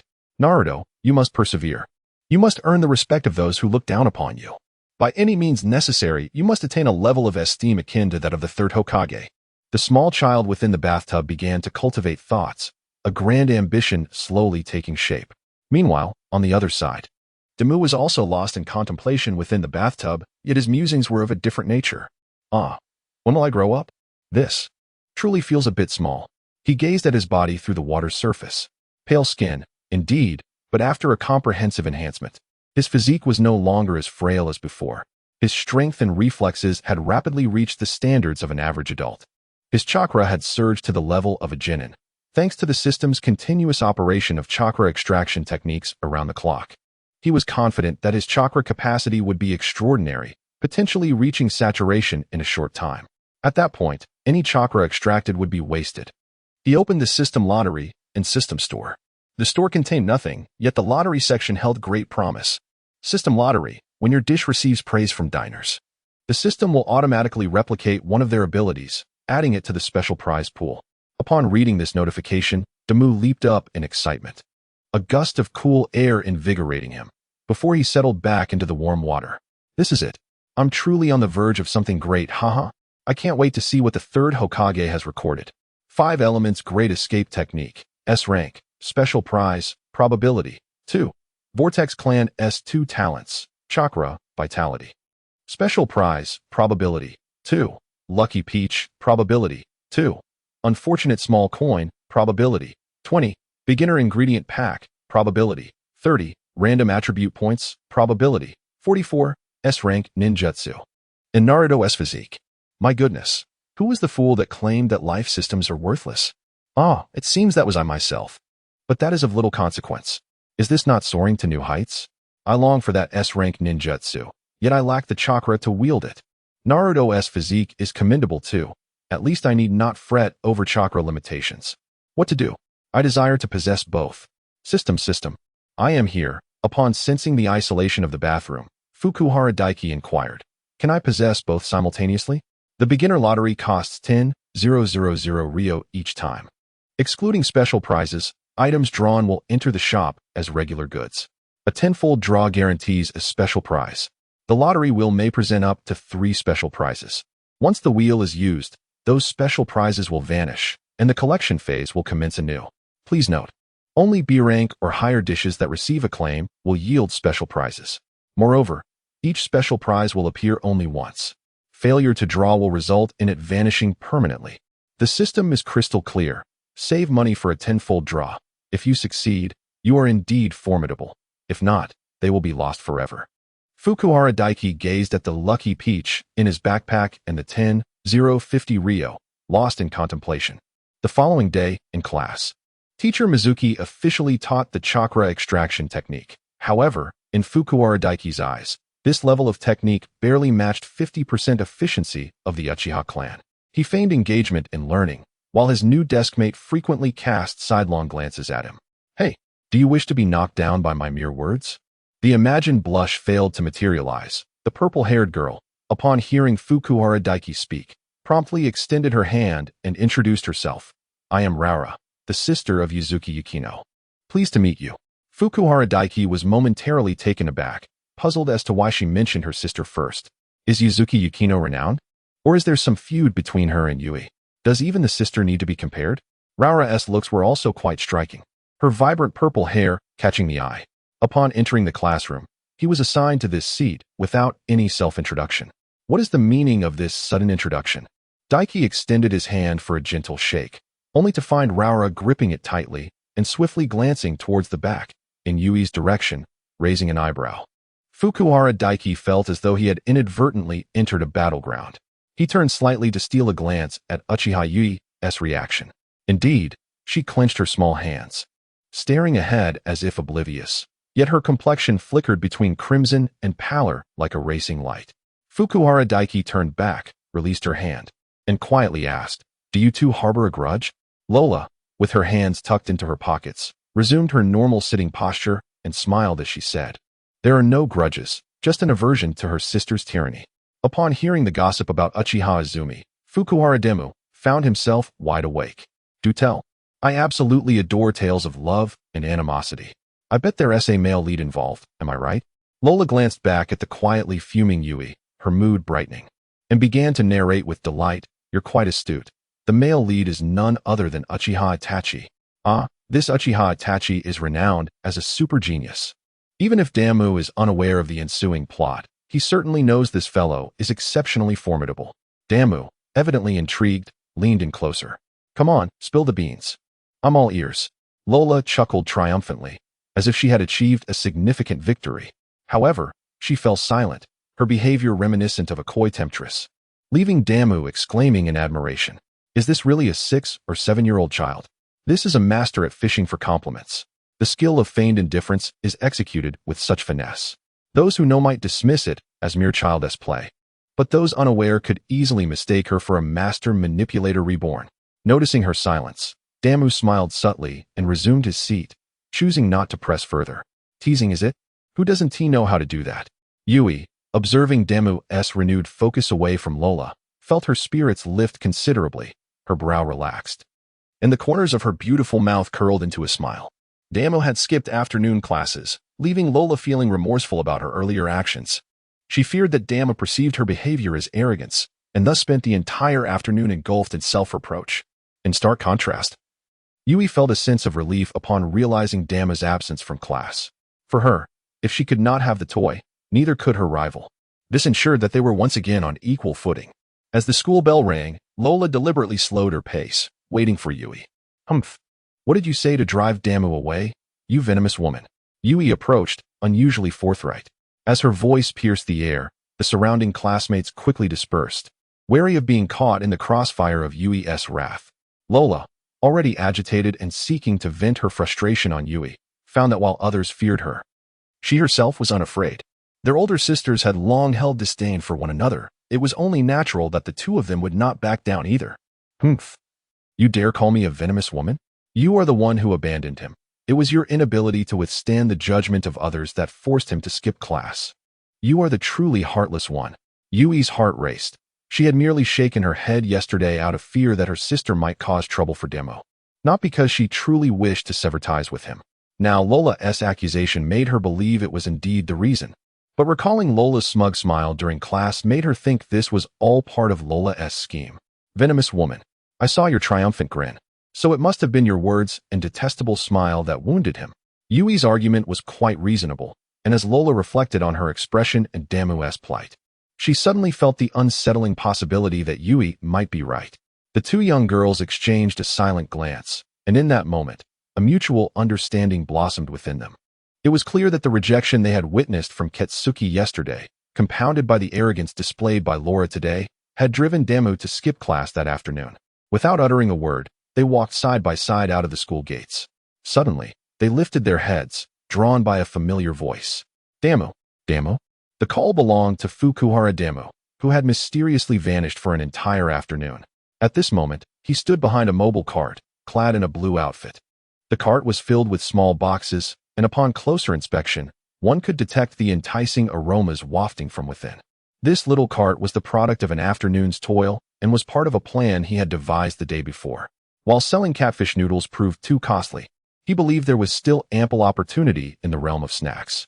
Despite his C-rank status lacking the ability to replicate, he was confident that with low costs and delectable flavors, profit would surely follow. After utilizing the Chinese snack set C from his backpack, he found himself with 4 new recipes: golden creamy treats, pearl milk tea, octopus balls, and fish cakes. Armed with 100 ryo from Naruto and an additional 50 ryo of his own, he procured flour, eggs, red beans, milk, cassava, and an octopus. With a total of 5 hours during the midday and afternoon, he meticulously assembled his mobile snack cart. Thus, his entrepreneurial venture was officially launched. Hello, Akatsuki and Laura. Would you care to sample my culinary creations? They are delicious and reasonably priced. Fukuhara Dama called out to the 2 girls, lifting the lids from the boxes on his cart. As he did so, the delightful aromas could no longer be contained, wafting through the air.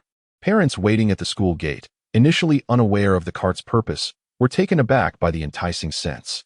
It was only when Dama began to announce his offerings that the students appeared, drawing attention to the delectable wares. Laura, feeling a pang of guilt towards Dama, seized the opportunity to make amends and boldly declared, "I'll buy everything." How much? Her proclamation was met with a scowl from Akatsuki. Humph. As if you're the only one with money. I have some too, sell to me. I want in as well. Damu observed that the demeanor of the 2 affluent young ladies was not one of support, but rather an intent to disrupt. Ladies, he began, as this is the inaugural day of our humble stall, I sincerely hope for more patrons to savor our offerings. Therefore, we must kindly limit each of you to 1 item, and I must remind you that they are priced accordingly. As he spoke, he revealed a sign from beneath the cart. Golden cream candy, 100 taels, 10 portions available. Octopus balls, 150 taels, 8 portions available. Fish cakes, 50 taels, 30 pieces available. Bubble tea, 100 taels, 30 cups available. The moment the price list was unveiled, the onlookers gasped in astonishment. Wow, are you not ashamed? The least expensive item is 50 taels. This is no mere snack. This is extortion, exclaimed one. I initially thought it would be an opportunity for the children, but this feels like a scam, lamented another. I once believed that Fu Yuan Damu was a decent child, yet this revelation is disheartening. Is he truly exploiting our sympathy? Parents nearby felt deceived, for in their understanding, snacks were meant to be delicious, affordable, and distinctive, not comparable to a full meal. Yet here, the prices of these snacks were exorbitant, not that they could not afford them. It simply felt unreasonable, like spending 100 yuan on a mere bag of crispy noodles. Neither Jie nor Lola anticipated such steep prices, especially Lola, who thought her 3,000 taels would be more than sufficient for such a small cart. Alas, it was only enough to secure a single cup of bubble tea. Ah, is that so? If it's limited, then I shall have a cup of bubble tea, as I am quite thirsty. Lola was unfazed by the adults' judgments. She was there to apologize and felt compelled to support Damu's venture, regardless of the price. Jie was a beat behind, intending to order a cup of bubble tea as well, only to find Lola had beaten her to it. Then I shall have the octopus balls. Thank you. Having purchased what she desired, Lola opted for the most expensive item to outdo her friend. Seeing someone make a purchase, the crowd decided to linger, eager to witness whether Damu's conscience would stir. More so, the children were keen to observe, with the adults resigned to accompany them. I am immensely grateful for your support. You truly are my cherished friends. Rest assured, Fu Yuan Damu will ensure you leave satisfied, he declared as he retrieved the prepared ingredients and began to work with graceful precision. His expression was solemn, his movements swift and efficient. The entire process of creation bore the hallmark of a culinary master rather than a mere child. Soon, the bubble tea adorned with tapioca pearls was completed, while with his other hand, he delicately placed the freshly made octopus balls onto a plate. Your bubble tea and octopus balls. Please enjoy. Damu presented the plate to Jie, who hesitated to pierce the delicacies with her bamboo skewer. Though there were only 3, each was uniformly sized, with a golden hue and an enticing aroma that lingered in the air. Even before tasting, her mouth watered in anticipation. As Jie selected her preferred piece, she realized one was missing. Just as she was about to express her frustration, she noticed her sister, Uchiha Izumi, with narrowed eyes, savoring the octopus ball that belonged to her. Sister, how could you do this? Jie was momentarily taken aback, for the voice was not her own. In her confusion, she discovered that Mao Yuluo La was pouting, looking quite displeased at Mao Yuxiyan. The expression on Mao Yuxiyan's face mirrored that of her sister. How utterly delightful it was. Ooh, wow, delicious. Jie swiftly stuffed an octopus ball into her mouth, humming with bliss. She even winked at the flustered Luo La. Luo La was ignited with fury, as if a fierce fire were about to erupt from her chest. So tasty. I tasted the pearl on the first sip. Her rage was stifled, as Mao Yuxiyan blocked her with a milk tea straw. Turning to Fukuhara Damu, Mao Yuxiyan smiled and said, Boss, you mentioned each person is limited to 1 portion, correct? Then please give me 1 of each, and also complete my sister's order. Thank you. Here is the money. Uchiha Izumi's eyelid twitched as she hurriedly said to Damu, We'll have 2 full portions as well. Thank you. Suddenly, several ninjas appeared. Boss, I want a full portion too. Me too. And I. The arrival of 3 ninjas shattered the tranquility, for there were only 8 portions of octopus balls available. Uchiha Izumi and Mao Yuxiyan had already claimed 4. With 3 more demanding full portions, only 1 portion remained. Instantly, a scramble ensued, leaving Fukuhara Damu utterly bewildered. At that moment, a sharp voice rang out. What is all this commotion? Do you not know this is the school entrance? Everyone fell silent upon hearing the sudden voice. Damu looked up to see Mitakahashi Anko, whom he had encountered before. Her expression stern as she walked through the parted crowd. Who permitted you to set up a stall here? Do you have a business license and operating permit? I currently represent the school and am here to confiscate your food cart. Do you have any objections? No. Fukuhara Damu never anticipated that a village like Konoha would prohibit street vending, nor that a school teacher would moonlight as a city inspector. However, he was relieved to have earned 250 ryo, recouping his costs. Although reluctantly, he understood the adage that one cannot contend with greater power, especially when he was currently far from being a formidable force. Just as he was about to pack up, Uchiha Izumi and Mao Yuxiyan simultaneously exclaimed, Wait. They exchanged glances before turning to Mitakahashi Anko. Uchiha Izumi coldly stated, The items I requested have yet to be prepared. A contract has already been established. It would be rather inappropriate for you to confiscate the food cart at this juncture. Mao Yuxiyan glanced at her sister, who was sipping her milk tea, and smiled. When did a special J-nin start trampling on someone else's livelihood? Is it because Fukuhara Damu lacks a backing? At that moment, the 3 ninjas who had just arrived voiced their support. The chubby ninja grinned and said, Indeed, Miss Anko, it's merely a stall. Please allow him to fulfill the contract with our Akimichi clan, and with the Yamanaka clan as well. Although it's somewhat troublesome, we might as well include the Nara clan. The 3 ninjas who have arrived are none other than the renowned 15th generation of the Inoshi Kacho from the Hidden Leaf Village. They are Akimichi Choza, Yamanaka Inoichi, and Nara Shikaku.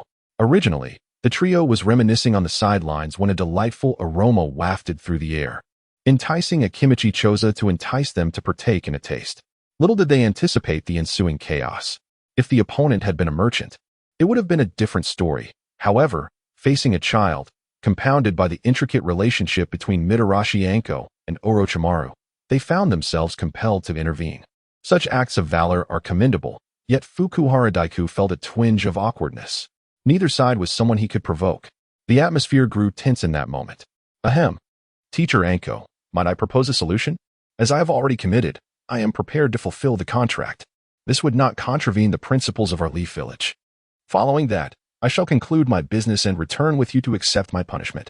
I shall acknowledge my misdeeds, so please rest assured, Teacher Anko.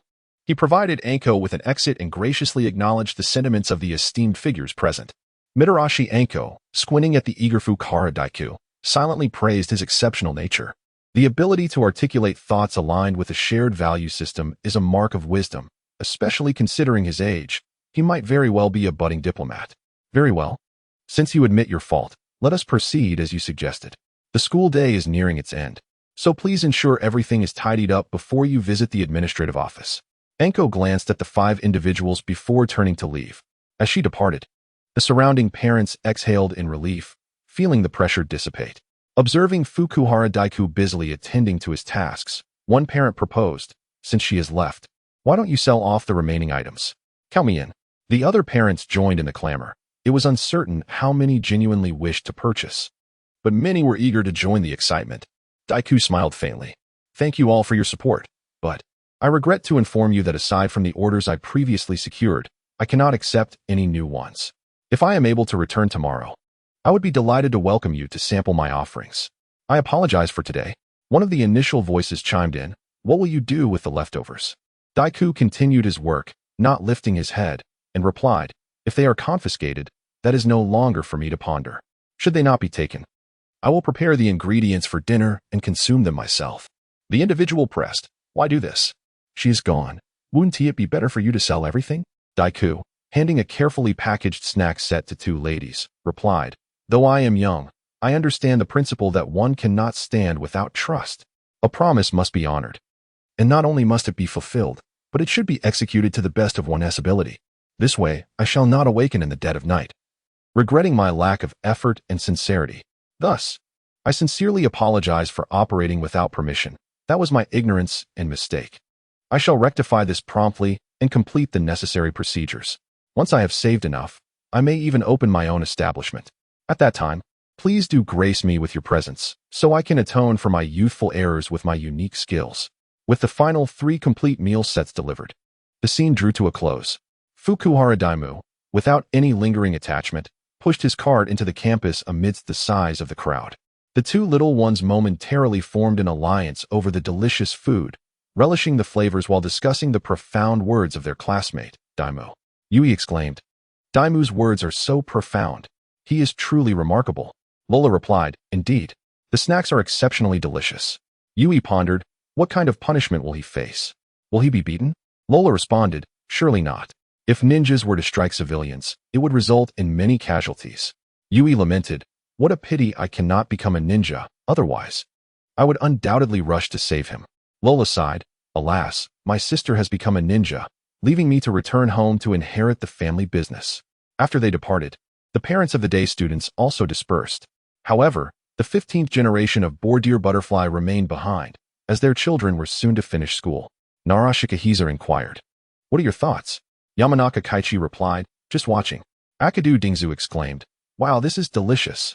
Nara Shikahisa remarked, did you not buy this for Dingji? Akadu Dingzu responded, huh? Was I supposed to buy it for him? I should have brought him a portion. Yamanaka Kaichi added, it indeed smells delightful. I should save a cup of milk tea for Ino. Nara Shikahisa said. You too. Akadu Dingzu exclaimed, Galigulua?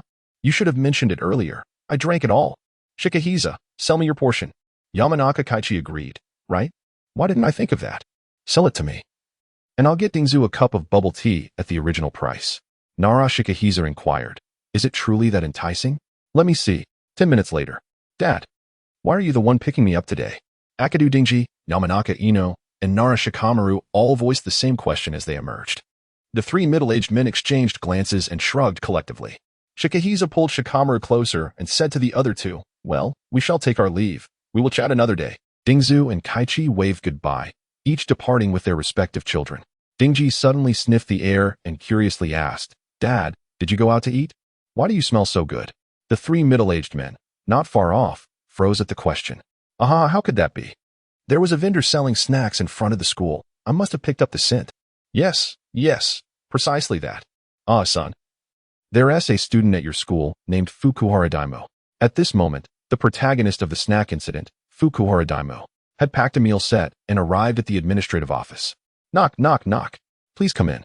Daimo entered to find only Mitarashi Anko present. He stepped forward, saluting, "Teacher, I have arrived." He placed the meal set he had prepared on her desk.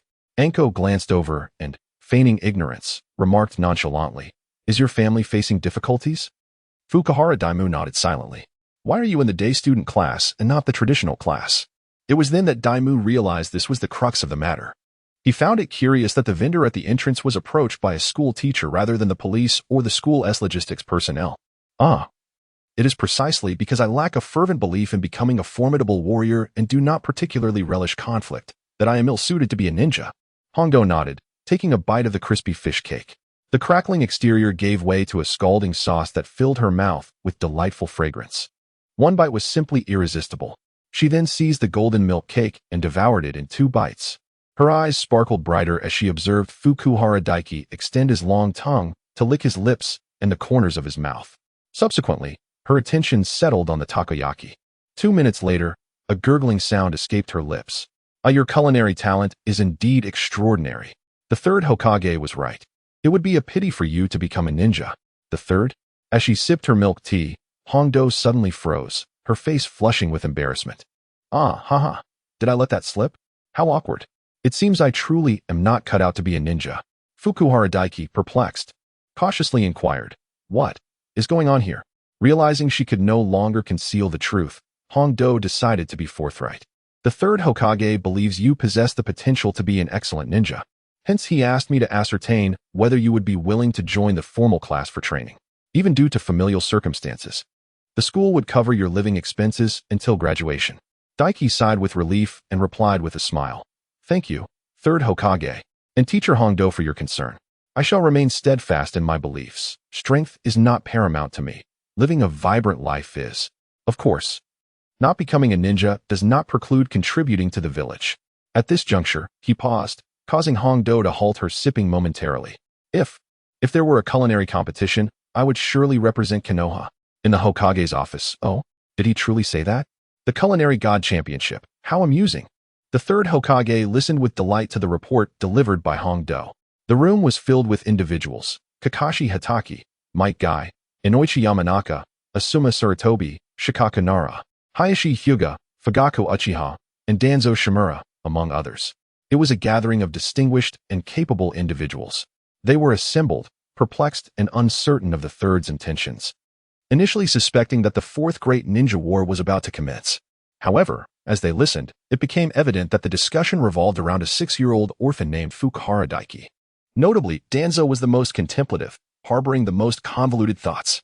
Beside him sat Fugaku Uchiha, the clan leader, who pondered whether such an assembly held deeper significance. Likewise, Fugaku sensed that today's deliberations were not merely about a single child. As the attendees indulged in their speculations, Hiruzen suddenly inquired, "Has anyone tasted Daiki's cooking?" Inoshikacho, Hongdo, and Fugaku raised their hands. When Fugaku's hand was raised, all eyes turned to him. He hastily clarified, "It was brought back by Izumi Uchiha." Hiruzen smiled and asked, "What are your evaluations?" Hongdo unmatched, a masterpiece of desserts. Inoichi Yamanaka, he truly possesses remarkable talent. At just 6, he has developed his own insights, undoubtedly a first-class genius. In the mountains, Hachi remarked on the simplicity of the ingredients, yet praised the exquisite control over cooking time and seasoning proportions. Nara Shikaku admitted he could not restrain his desires and failed to leave anything for Shikamaru. The others were struck by his perspective, as they had been focused on food critiques while Shikaku considered the diner's experience. The Nara clan, renowned figures in Konoha, maintained an exceptionally rigorous standard for themselves. His inability to curb his cravings indicated the extraordinary quality of Fukuhara Daimo's culinary creations. At that moment, Fugaku swallowed hard and confessed, I too, initially dismissive, yet I was astounded by the flavors once I tasted them." Hearing their evaluations, Sarutobi Hizashi, puffing on his pipe, trembled slightly as he remarked, "What you have sampled are merely appetizers. You have yet to experience his meticulously crafted dishes. The catfish noodles that circulate in the village. I have tasted them. The flavor remains etched in my memory." He had summoned everyone to convey that while Konoha possessed formidable combat capabilities, its soft power lagged significantly behind. As clan heads, well-versed and well-traveled, they had never considered innovation while safeguarding their legacies. Now, amidst the ongoing strife for dominance over a mere handful of resources, he realized that what they sought might pale in comparison to a bowl of thoughtfully prepared noodles. Danzo, Fugaku, Hayashi, and all of you, I hope for a year of stability and peace in Konoha. I am aging now. Let matters rest. The third Hokage's final veiled words were interpreted in myriad ways by the gathered assembly. Yet, one consensus emerged. For the next year, no one was to make any moves. Those who did would face dire consequences. No one understood the significance of the year-long moratorium or why he emphasized the need for restraint. What was Sarutobi Hizashi waiting for? What did he wish to witness? And what did his declaration of aging imply? Was he hinting at the selection of the fifth Hokage? This prospect was particularly tantalizing for Danzo, who had long aspired to the position. With Sarutobi suggesting a potential abdication, Danzo was determined to fight for the chance. While the thoughts of the gathered leaders aligned closely, a question loomed large. As Sarutobi had pointed out, their combat prowess was already formidable. What else could they compete over? Soft power? Economics, trade, culture, and the welfare of the populace? Concurrently, all major ninja villages received a glimpse into Konoha's core direction for the coming year. As village leaders exhaled in relief, they pondered the developmental trajectory of their own territories. Upon returning home, Fukuhara Demu remained blissfully unaware that he was about to find himself at the tables of influential figures. He cheerfully carried the remaining ingredients and operational permits home. Upon reaching the second floor, he spotted Naruto squatting at his doorstep, lost in thought. What are you doing? Come help. Naruto sprang up with enthusiasm upon seeing Fukuhara Demu carrying numerous items. You're back. What is all this? Soon, I shall prepare a delectable feast for you. Quickly, go to the cart below and retrieve the items. We need to bring everything upstairs. Splendid. I can manage that. With a swift motion, he dashed down like the wind. The two of them made 3 trips before all the ingredients and seasonings were finally brought up. Phew. Father, have you struck gold? Naruto, panting heavily, looked at Demu with a puzzled expression. Demu chuckled, then pulled out 1,000 taels from his pocket and stuffed it into Naruto's hands. Here, I borrowed 100 taels from you. Consider it returned. The remaining 900 taels will serve as your pocket money. I can't let you call me father for free, can I? Haha. Initially, it was thought that the leftover ingredients would go to waste, yet they were all claimed by Akamichi Arka. One by one, he prepared them, ultimately whisked away by Arka to an unknown destination. In any case, Demu now possessed a fortune of a total of 6,700 taels. An investment of 100 taels yielded 6,700 taels, a staggering profit of nearly 45 times. Such a figure was utterly astounding. With this, the day of his 10 consecutive draws was drawing near. Amidst his joy, he did not forget about his adopted son's well-being. He decided to spend a portion on purchasing raw materials while setting aside some for Naruto, allowing him to experience the thrill of spending money. I don't want it back. My money was not lent to you. You needn't return it. Naruto stammered as he managed to articulate his thoughts. Demu sat on the ground, observing Naruto, who was also seated, and gently ruffled his hair. With tenderness, he spoke. What complex thoughts are you mulling over? What I give you is yours, so accept it with a clear conscience. Our lives will only improve. I am not a ninja, so you must protect me from now on. Will you demand protection fees from me? Never. Absolutely not. Right? It's merely 1,000 taels. Do not place too much weight on money. As long as I am alive, you shall boldly forge ahead. Strive, fight, and become the Hokage. Naruto's eyes grew increasingly red, his breath unsteady, and he abruptly embraced Demu, bursting into tears. All right, enough of the tears. Let us turn our grievances into motivation and our motivation into strength. Standing tall with our heads held high. With a clear conscience. Standing tall? Yes. With a clear conscience. Standing tall. If one does not approach meals with vigor, their thoughts are problematic.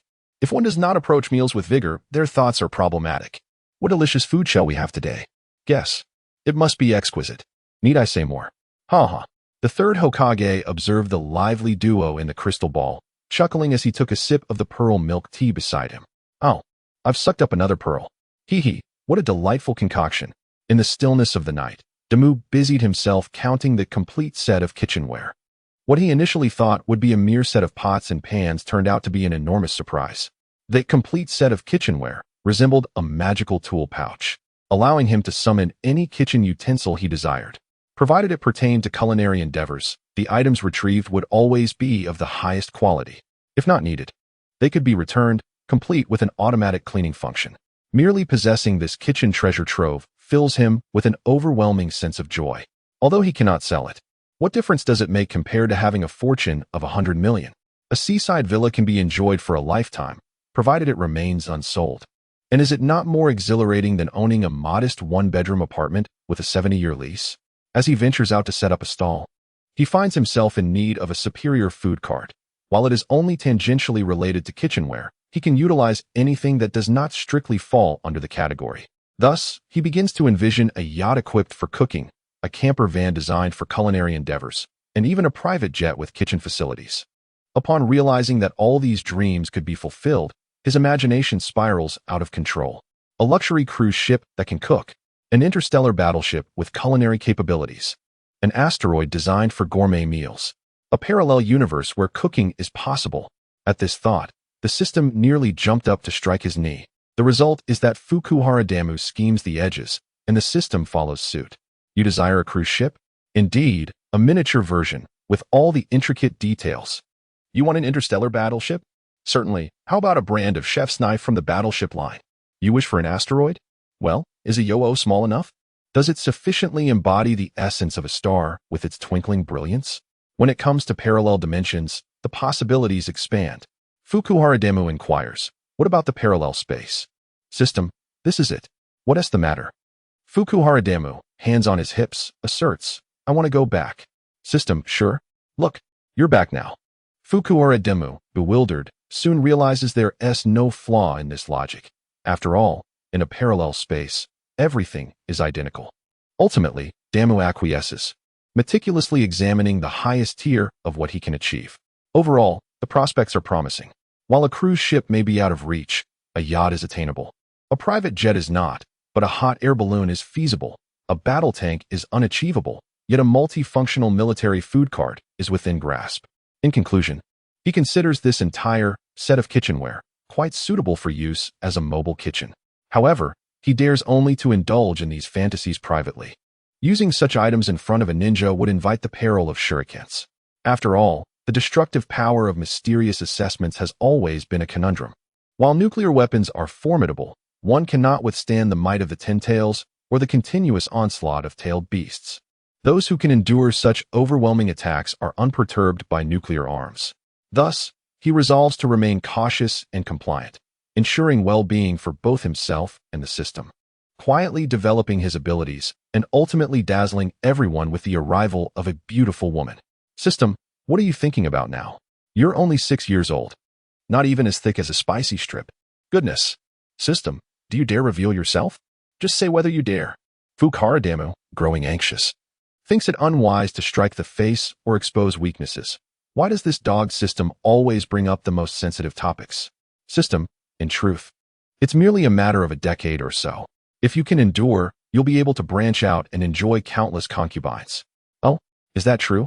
In just a few years, I will still be under 20. This is indeed promising. System, of course, so you must ensure your survival for the next decade. Ah, well, I will do my best.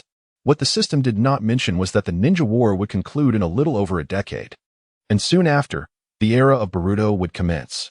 By that time, if he truly survives, he would undoubtedly be a formidable figure, surrounded by friends and companions of equal stature. A harem? Ha ha ha. It would be more like an open harem. The cunningly mischievous little system chuckled to itself, unaware that Fukuhara Daiki was also sharing in the amusement. Who says one must reach a certain age to have a harem? Must one always ensure that the other party becomes pregnant? Just wait and see. None of those I fancy will escape my grasp. Hehe. Boruto? With Fukuhara Daiki around. It must be renamed too. The story of Boruto and his many peers. Naruto is his godson, Boruto is his grandson. And his sons and daughters will call Boruto their uncle. A perfect arrangement. Personal information. Physical strength, 10, adult 10, Genin 50, reflexes, 10, adult 10, Genin 50, wisdom, 38, adult 10, Genin 20, talent, culinary mastery, comprehension mastery, chakra, Genin level chakra attribute, none skills, Culinary Arts LV2, Fishing LV2, Chakra Extraction Technique LV3. Items: Radiant Starfall Blade, 1 Lucky Peach, 1 Lucky Fishing Rod, a complete set of kitchenware, 13,000 Rio. Culinary skills have advanced by 1 level, and extraction techniques have also improved. He still possesses 13,000 Rio. He prepared an inventory of 100 portions of 4 different snacks and replenished the missing ingredients. Previously, he could only afford to purchase the essentials with a mere 150 Rio. Thankfully, he managed to scrape by without damaging his reputation. Everything is set for tomorrow after school. He plans to embark on a bold culinary venture with his 3-wheeled cart. From toddlers just learning to walk to the elderly at 99, he intends to serve them all. Fukuhara Daiki lay in bed, tossing and turning, unable to sleep, wholly absorbed in the prospect of tomorrow's culinary extravaganza. Suddenly, ding. Hidden task completed. Gain some recognition. Task details. Ensure at least 1,000 people remember you. Reward. Comprehensive enhancement. Why the sudden? Fukuhara Daiki suddenly felt a tingling sensation throughout his body, followed by a clarity of mind. He promptly checked his basic information. Physical strength, 20, Genin 50. Chunin 100, reflexes, 20, Genin 50, Chunin 100, wisdom, 76, Genin 20, Chunin 50, talent, culinary mastery, comprehension mastery. Chakra, Genin level, maximum potential up to Chunin level, chakra attribute, none skills. Culinary Arts LV2, Fishing LV2, Chakra Extraction Technique LV3 items, Radiant Starfall Blade, 1 Lucky Peach, 1 Lucky Fishing Rod, a complete set of kitchenware, 13,000 Rio. This truly feels like a windfall while resting at home. But how on earth did he manage to achieve the recognition of 1,000 people? There weren't even that many around while selling snacks. Fukuhara felt increasingly uneasy. The sudden appearance of this reward was indeed enticing, yet an inexplicable sense of discord lingered. System, how well must one know me to deem this task completed? He inquired. System, a certain understanding of the host is required, such as your true history or past experiences. Damu narrowed his eyes, recalling the last few cups of milk tea and other snacks. I fear I may have drawn the attention of Konoha's higher-ups, he thought, furrowing his brow. The upper echelon of Konoha could not possibly number in the thousands. Achieving this at 2 in the morning likely means my information has already circulated among the major hidden villages. He closed his eyes and massaged his temples, murmuring to himself. Has the third Hokage issued some directive towards me? What on earth does that old man intend to do? The following morning, Fukuhara Damu and Uzumaki Naruto enjoyed a hearty breakfast before heading to school. It was Friday, and with the weekend approaching, Naruto was particularly exuberant, chattering and leaping with delight. However, Damu remained preoccupied with the unexpected reward from the previous night. His serious demeanor starkly contrasted with Naruto's exuberance. Typically, one would instinctively focus on the more animated figure. Yet, Damu distinctly sensed several gazes fixed upon him. This was unsettling, indeed, profoundly so. Throughout the journey, he remained acutely alert, wary of any sudden assaults. Fortunately, aside from a few fiery stares, nothing extraordinary occurred. Damu, see you after school. I will help you set up your stall. Damu nodded in acknowledgement, turning towards his classroom. Before he could enter, he was called back. Damu, good morning. Could you assist me with the teaching materials? Today, we will be learning about chakra application on the playground. Upon realizing it was Teacher Mizuki addressing him, he quickly followed. Of course, Teacher Mizuki. He trailed behind Mizuki, curiosity piqued. Teacher Mizuki, we're progressing quite rapidly. We just learned chakra refinement yesterday, and today we're diving into its application. Does that mean we'll be tested on chakra attributes come Monday? Haraha. He believed he was jesting, yet upon observing Mizuki's expression, it seemed he had inadvertently struck a chord. Mizuki appeared somewhat astonished, as expected from the intellect of VIP 888 class. How did you know we'd be testing on Monday? Is the timeline so tight? Damu refrained from elaborating further, merely expressing his astonishment. Mizuki, unfazed, chuckled. The timeline is manageable. Our class is rather unique, maintaining a swift pace. After the test, we'll delve into fundamental ninjutsu and taijutsu. If you're interested, you can also explore swordsmanship and other esoteric techniques. His words made Damu feel a sense of normalcy returning. The core curriculum typically spans 6 years. Yet the days students completed in 1 year. Perhaps the mundane cultural courses he missed in the first 2 months were indeed trivial. Dear Damu, Should you encounter any uncertainties in the future, do not hesitate to seek my assistance, even if it means encroaching upon the teacher's leisure time. Do you understand? Teacher Shuemu is gentle and kind-hearted, his words enveloping one in a refreshing breeze of spring. Were it not for the knowledge of his duplicitous nature, one might easily fall prey to his cunning ways. I am grateful for Teacher Shuemu's guidance, and should I achieve success in the future, I shall undoubtedly repay his kindness with fervor. Shall I unleash a torrent of gratitude upon you? A veritable tsunami of appreciation awaits. Ha! I shall remember your words. When the teacher seeks your aid, do not forget what was said today. Rest assured, I would not forget, for my surname is not Beaufort. Teacher, what tools shall we employ for our lessons? A selection of training kunai and some meticulously crafted shuriken. Would you care to try an explosive tag? Damu, sensing the playful subterfuge, feigned surprise and inquired, is that permissible? May I give it a try? Shuemu replied with a knowing smile, others may not. But you are free to proceed. You must practice diligently. Our class's future competitions rely heavily upon you. Damu paused, momentarily grasping the reason behind Shuemu's sudden shift in demeanor. It seemed this competition held significant importance for him. Realizing the potential connection to his future promotion as a formal instructor, Damu understood. This was a chance to leverage his influence in the covert mission. He vowed to exert his utmost efforts. Two individuals, each with their own ulterior motives, arrived at the training ground equipped with their teaching instruments. The day students had assembled, and amid the envious gazes of their peers from the elite class, they embarked on the second step towards exiting the ninja realm, chakra application. Mastering this lesson opened half the gates to the ninja world, as both physical techniques and ninjutsu are inextricably linked to the application of chakra. Ninjutsu involves releasing elemental chakra from within through various hand seals, while physical techniques utilize chakra to enhance the body, reducing air resistance, refining cuts, and achieving precise strikes. With potential extensions to weapons such as swords, Damu had long awaited this lesson, and after a single session, he grasped the concepts presented. His innate talent for comprehension was undeniable, yet he chose to feign ignorance, determined to endure the day's lessons. With 2 days of respite as a buffer, perhaps his brilliance would not be too conspicuous, far more palatable than immediate understanding. One need not fear encountering prodigies. The true dread lies in comparison. If one can grasp in an instant what I have labored over for a week, it does not elevate their prowess. It merely highlights my own foolishness. Such prodigies rarely meet favorable outcomes. They either become mere pawns or are ground down by those who refuse to acknowledge their own shortcomings. Thus, playing the fool is an art in itself, just as now, as Shuemu instructed everyone to imbue their shuriken with chakra and hurl them towards the wooden targets. Regardless of whether they succeeded in channeling chakra, the act of throwing was within everyone's capability.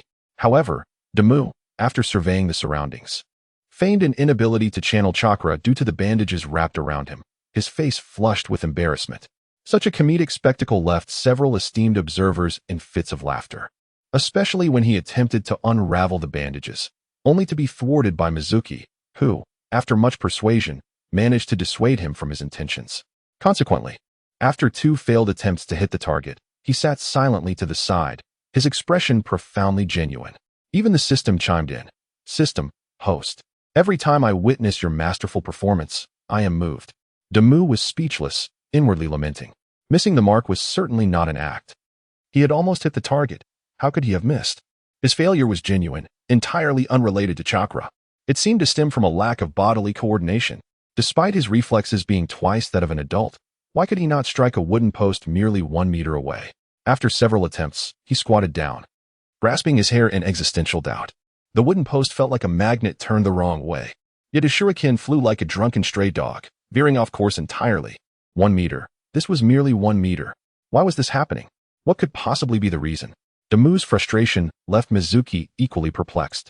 His focus, physique, and reflexes were all exemplary, yet their combined application resulted in such a dismal performance, which was indeed baffling. He briefly wondered if Damu was merely acting. But upon witnessing Damu's impending breakdown, it seemed far from a performance. This was troubling. If this represented the performance of the reading class, would his chance at full status be dashed? After the chakra application class, Fukuhara Damu vanished. However, the esteemed observers continued their inquiries. In the office, the third Hokage and Danzo were deliberating, with Danzo inquiring curiously, could it be an act? Sarutobi Hiruzen puffed thoughtfully on his pipe. tapping the table after a moment of contemplation. Within 1 meter, it seemed difficult even to miss by a slight margin, let alone failing each time. Danzo remarked, indeed. His stance and technique appear sound, but what could be the underlying cause? Meanwhile, in the training grounds of the school, Kakashi replicated Damu's trajectory against a tree trunk 1 meter away. Each attempt struck true, showing no deviation, while Might Guy mirrored his actions. After several tries, he turned to Kakashi and asked, "Do you think this could be a deliberate act?" Kakashi adjusted his forehead protector and sighed. "This is not an act. Every time I replicate his technique, I hit the same point. Therefore, it is indeed peculiar." Meanwhile, in the classroom, the trio of Inuzuka, Nara, and Akimichi were simulating Fukuhara Damu's recent actions. Inuzuka remarked, "This defies logic." Haichi concurred, "It truly is unscientific." Dingzwa added, "Yet it occurred. The trajectory was straight, but the shuriken seemed to curve on its own." After Fukuhara Damu left the school, Mizuki felt a chill run down his spine as 5 jonin suddenly appeared. "Everyone, is there something you need at the school?" The 5 exchanged glances before Inuzuka explained their purpose. "Greetings, Teacher Shuemu. We would like to take a look at the teaching tools you just used, if that is permissible." "Certainly. They're all here. Please feel free to take them. I will request another batch from the school." Lugio smiled as he accepted the teaching tools and expressed his gratitude. Then the 5 swiftly vanished. Shuemu sighed in relief as he watched them disappear. This lad truly inspires envy, drawing the attention of so many skilled individuals. A fleeting glimmer of resentment crossed his eyes, but he maintained his smile. The 5 elite shinobi arrived at the Hokage's office and chanced upon the 3rd Hokage and Danzo examining a shuriken. Lugio took the initiative to speak. "Lord Hokage, we have brought the teaching tools. Would you like to inspect them?" The 3rd Hokage remained silent, but Danzo's interest was piqued. He extended his hand and performed a technique, drawing one of the shuriken into his grasp. With precision, he launched it at a nearby training dummy. It was slightly light, somewhat dull, and severely worn. Yet it did not deviate from its trajectory. He articulated his assessment. The 3rd Hokage inquired of Kakashi, "Kakashi, have you replicated his movements?" Kakashi, putting away his comic book, replied, "Yes, Lord Hokage, but it feels rather peculiar." He gestured towards the shuriken embedded in the dummy, and it obediently returned to his hand as if it were a living entity. He then mimicked Fukuhara Damu's strength, focus, movements, and stance, aiming at the dummy within a meter's distance. The shuriken struck true. His execution was impeccable. Even his heartbeat and breath were adjusted to their most tranquil state. Yet he undeniably missed. There was no wind, nor magnetic influence, only his distinctiveness.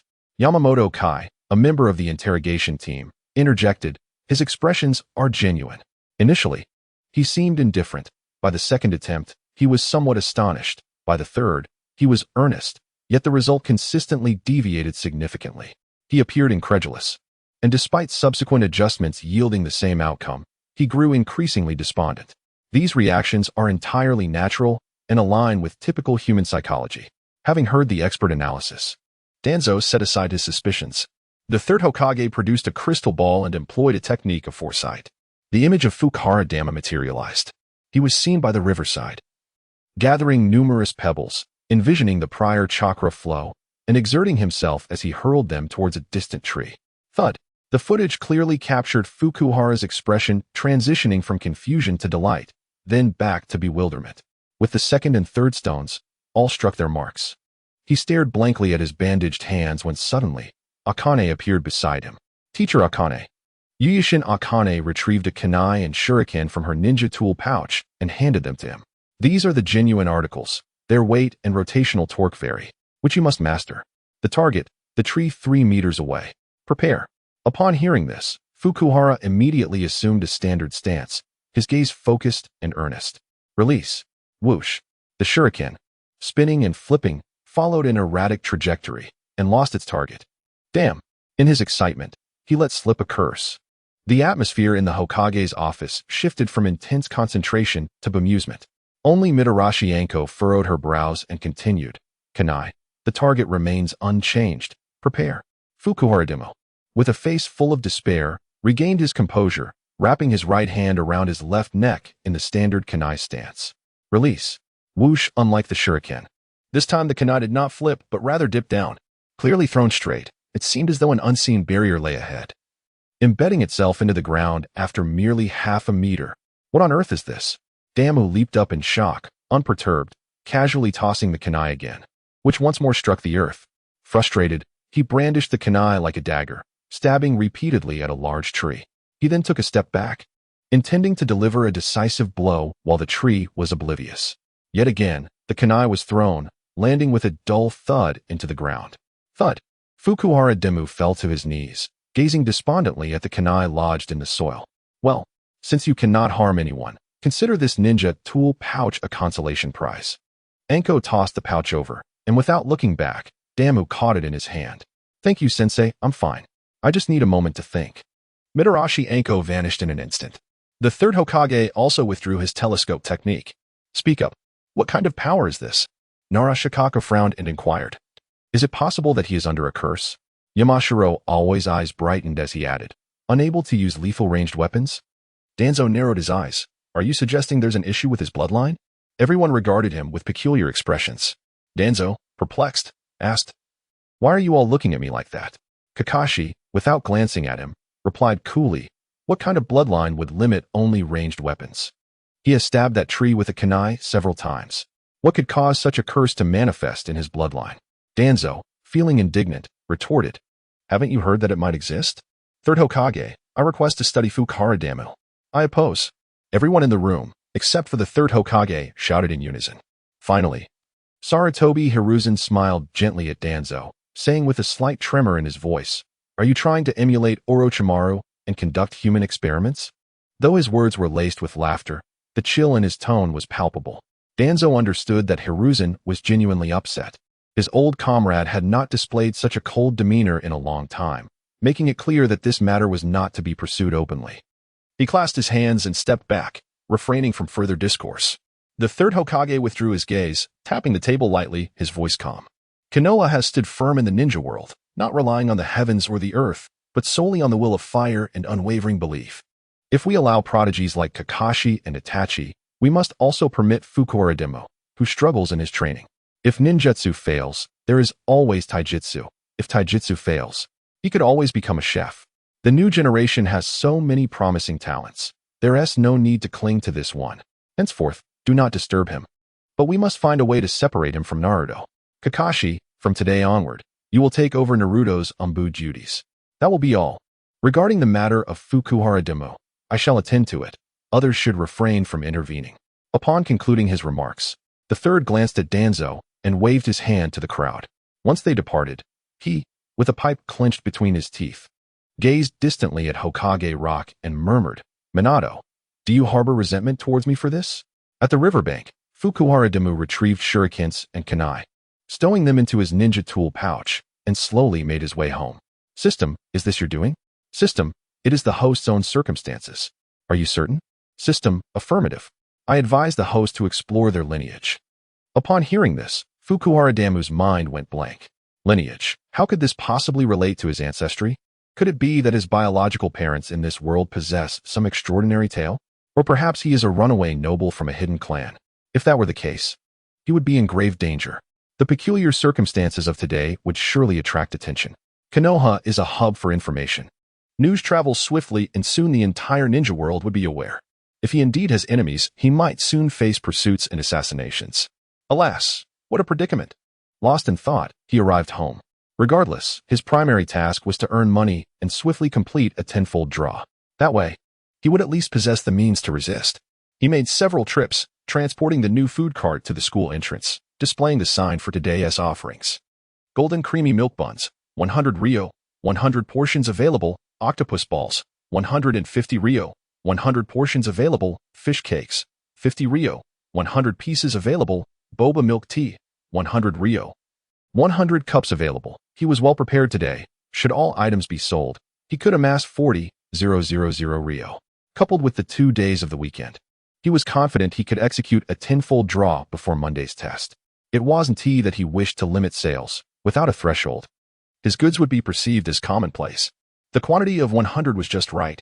Even if all were purchased as a set, it would suffice for 100 consumers.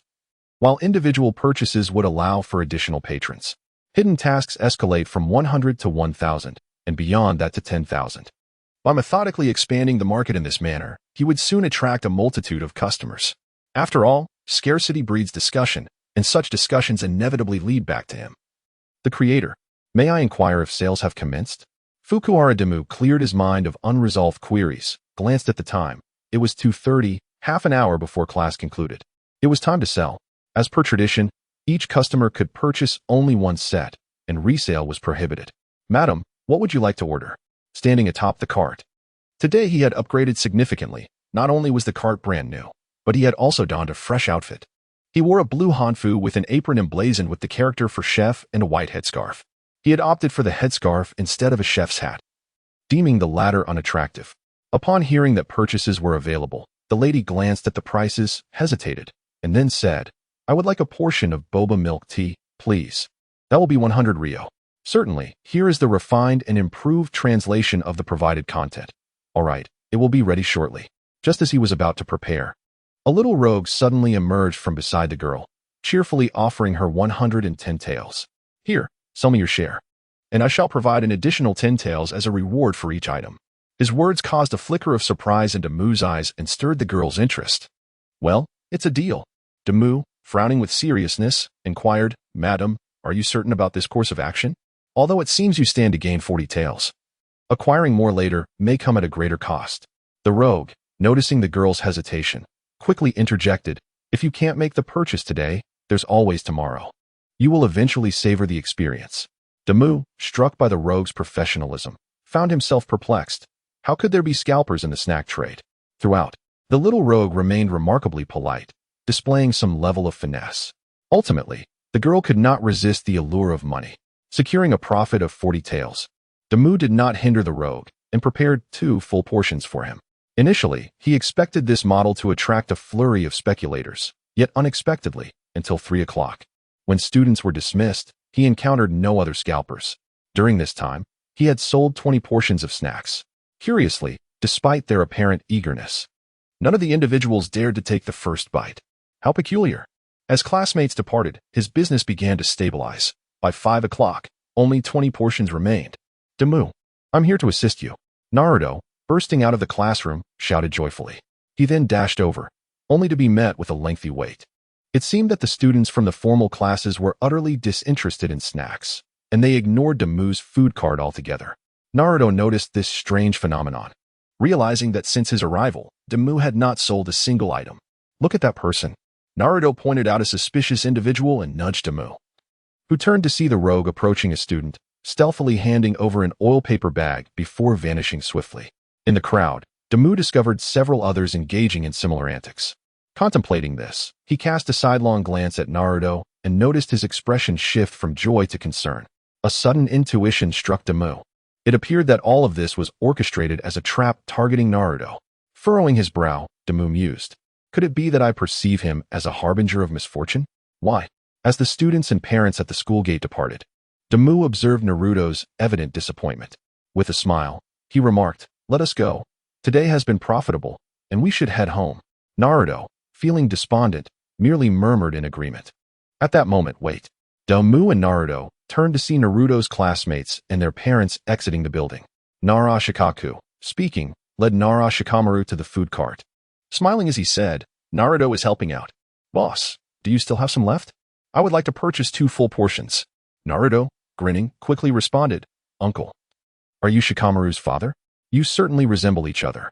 Yes, we have some, and it will be ready shortly.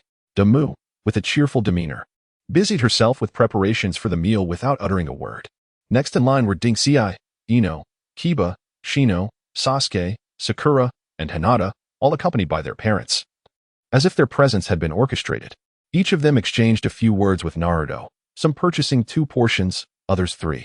Sakura procured 1 portion, which Naruto personally delivered.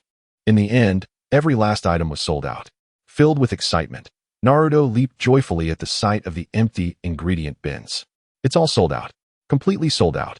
If it weren't for my classmates, today would have been quite precarious. Thankfully, they came through. The Ino family bought 3 portions, and so did Dinksei, not to mention. He continued to chatter away, while Demu merely smiled, pushing the cart back home.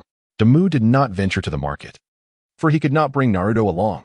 He wore a smile on the surface, yet his heart was heavy with sorrow for Naruto. Perhaps it was due to the closeness he shared with Naruto that the plans of the influential individuals were disrupted. Thus, this theatrical performance unfolded. Indeed, it was nothing but a farce, beginning with the rogue and evolving into the supportive classmates, all devoid of any subtlety.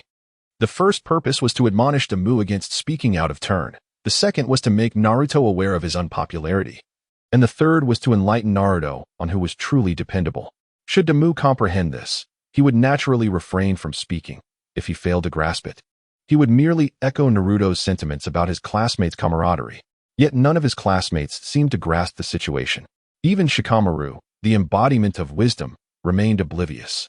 They had grown accustomed to relinquishing their thoughts in the presence of their parents, as evidenced by his evident impatience. Nevertheless, this may be for the best, for genuine friendships would surely benefit Naruto's growth. Damu pondered. Perhaps his presence had indeed spared Naruto from numerous detours. But whether it would affect his future development remained uncertain. Should Naruto thrive in a wild and unrestrained manner? In the anime Naruto, Damu had not delved deeply enough. Initially, he had clung to Naruto for his own sense of security. Yet, as he engaged further, he found himself fond of this seemingly resilient, yet fragile youth. Regrettably, he lacked the strength to truly protect him. Alas, never mind. Naruto was bouncing about on the food cart, seemingly devoid of worries. Damu parked the cart by the roadside, silently gazing at the Hokage rock. Naruto approached with a puzzled expression, questioning, "Why have we stopped? We haven't reached home yet." Damu smiled and asked, "If one day I were to disappear, would you miss me?" Naruto's smile faltered, and his brow began to furrow. What did that mean? Why would he disappear? Was he in danger? Damu shook his head, offering a wry smile as he glanced at the sky. That glance sent shivers through the Hokage office, leaving everyone uncertain whether Damu had noticed them or if it was mere coincidence. However, he appeared to be in distress. "I don't know. If I were to suddenly vanish, would you think of me?" "Yes, I would come looking for you," Naruto replied with conviction. Yet Damu shook his head, placing his small hand atop Naruto's hair and ruffling it. "With your abilities, you couldn't even find me, let alone catch up to me. Even if you did find me, what would happen then?" Naruto felt increasingly uneasy, his impatience rising. What was happening? Why the sudden shift? Damu shrugged and made a silly face. "Did I scare you?" "Ha ha." Veins bulged on Naruto's forehead as he delivered 2 playful punches to Damu, exclaiming, "You jerk. That joke isn't funny at all." Damu continued pedaling, mocking with exaggerated sounds. "Not funny at all, how could I have taught you such things?" You rascal." Naruto could not help but laugh at his antics. "Ha ha. I know. This should be said, you little rascal. You're just messing with me. Ha ha ha. Indeed, this is the essence. Ha ha ha, you mischievous rascal." 2 individuals, bantering in a northeastern dialect, hurried homeward as the sun began to set. Their playful antics always unfolded against the backdrop of the setting sun, perhaps foreshadowing their imminent separation.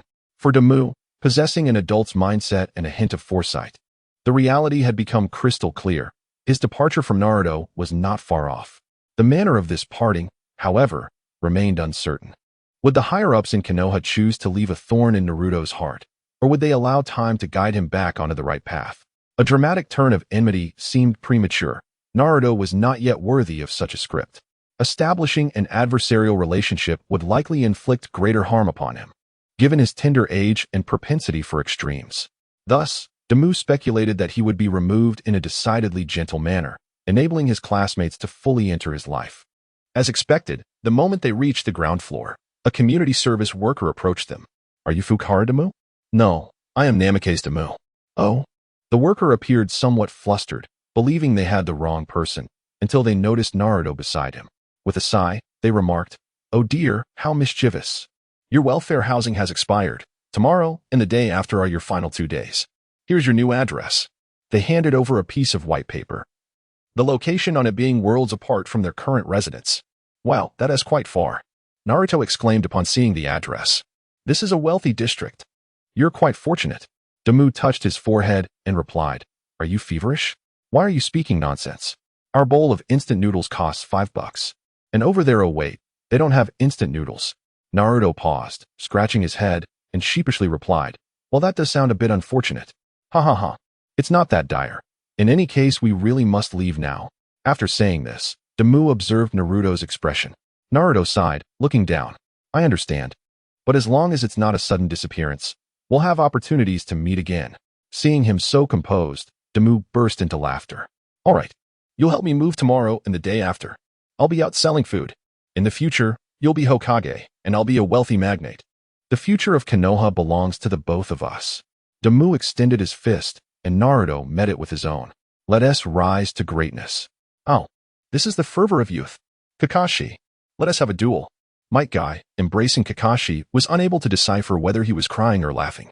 The trio of Inoshikacho exchanged glances and gently bumped fists. The third Hokage observed Shimura Danzo, who, in turn, cast a subtle glance at Sarutobi Hiruzen. No matter who one was, bonds could be found in Konoha. This is perhaps the unique essence of the village, where unbreakable ties are forged in battle, and precious friendships blossom in daily life. At the moment when two small fists collide, an intangible covenant is formed. Regardless of whether their future paths lead to light or darkness, an unbreakable bond will forever connect them. The third Hokage, Hiruzen Sarutobi, relished this outcome, fully aware that Fukuhara Dama's presence posed a hindrance to Naruto's growth. Yet, he felt a sense of joy at Naruto having a childhood companion, as it would alleviate, if only slightly, the guilt he bore towards the fourth Hokage. With matters concerning Fukuhara Dama and Naruto reaching a conclusion, the focus now shifted to a thorough investigation of the spies within Konoha. Ahem. How can it be that a ninja village possesses no secrets? Its intelligence network riddled with leaks? The words I uttered earlier found their way to the tables of others by dawn. How should one articulate this?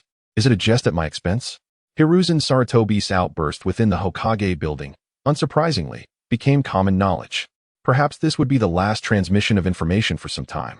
As after that fateful night, Danzo Shimura reminisced about his glorious past, temporarily setting aside his darker inclinations to walk alongside the light.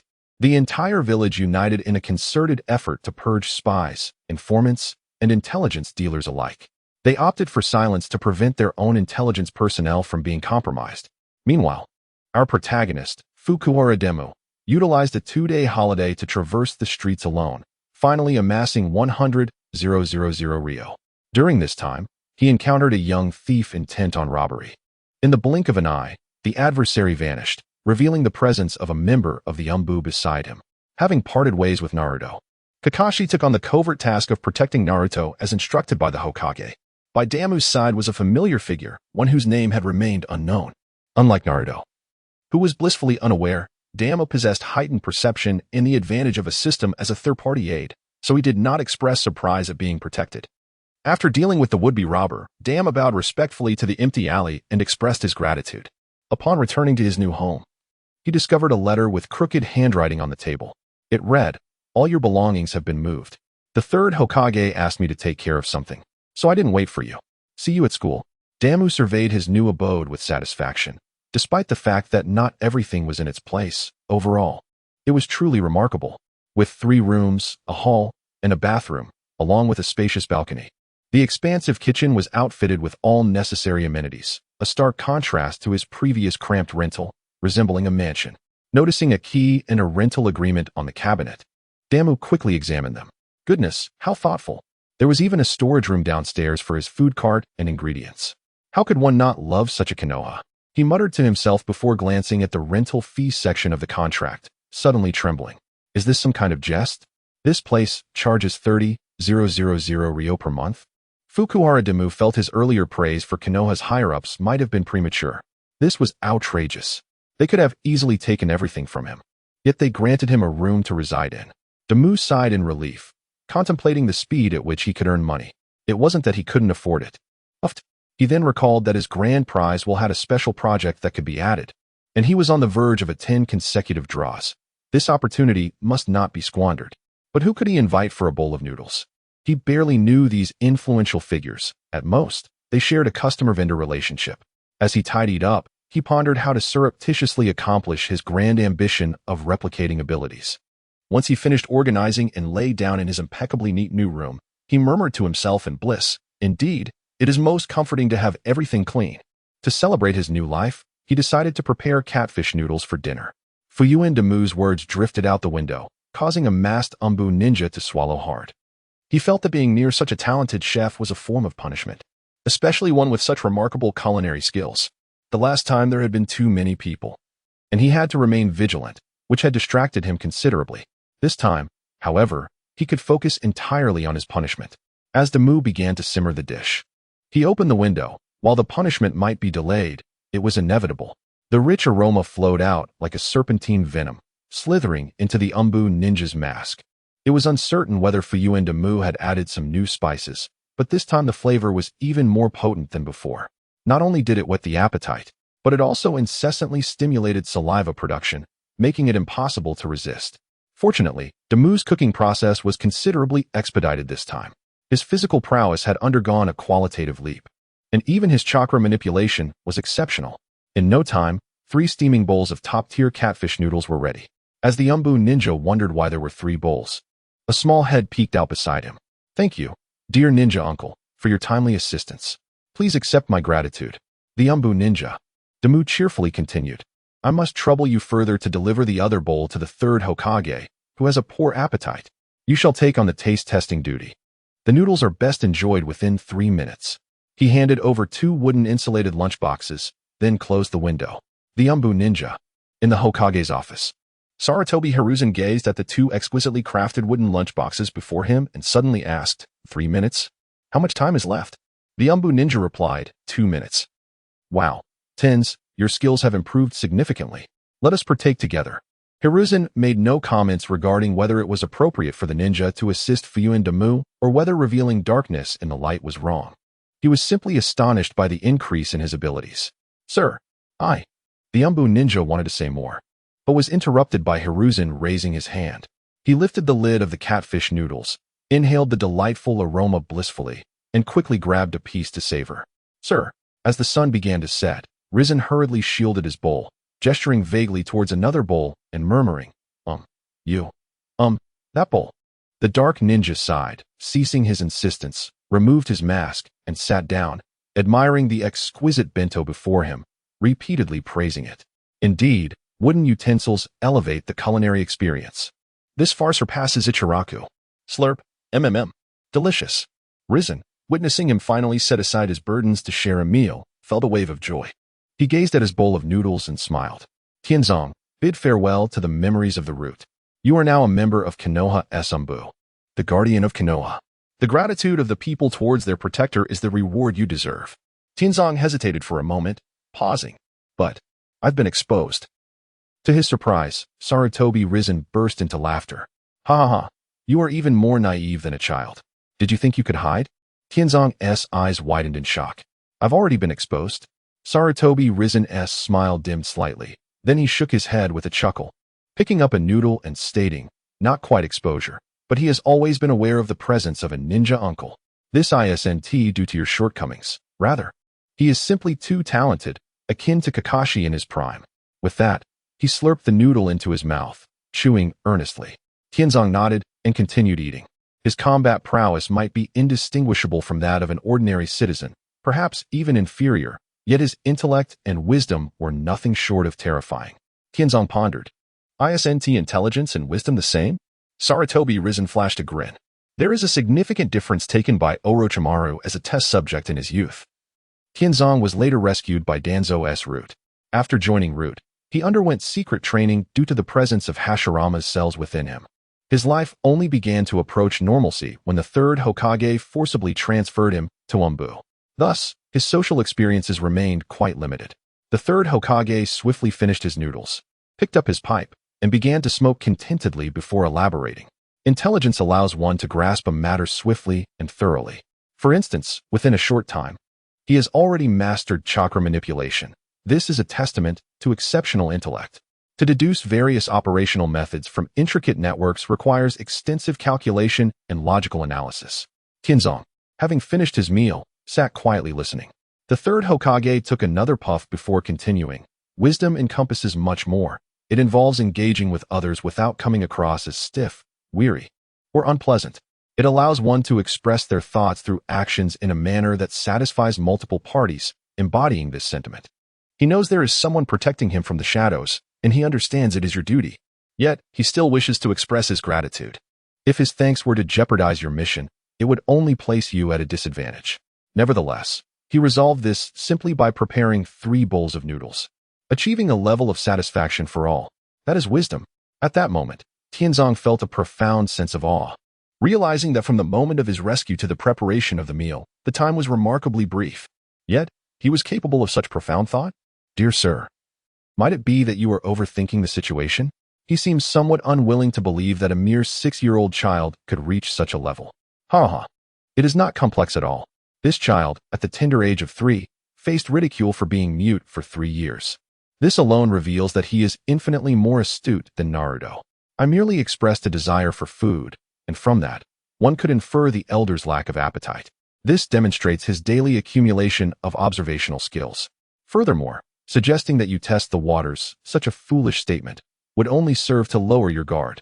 Nevertheless, these are merely trifling schemes. The true intention lies in my reaction. Tianzong furrowed his brow, remaining silent.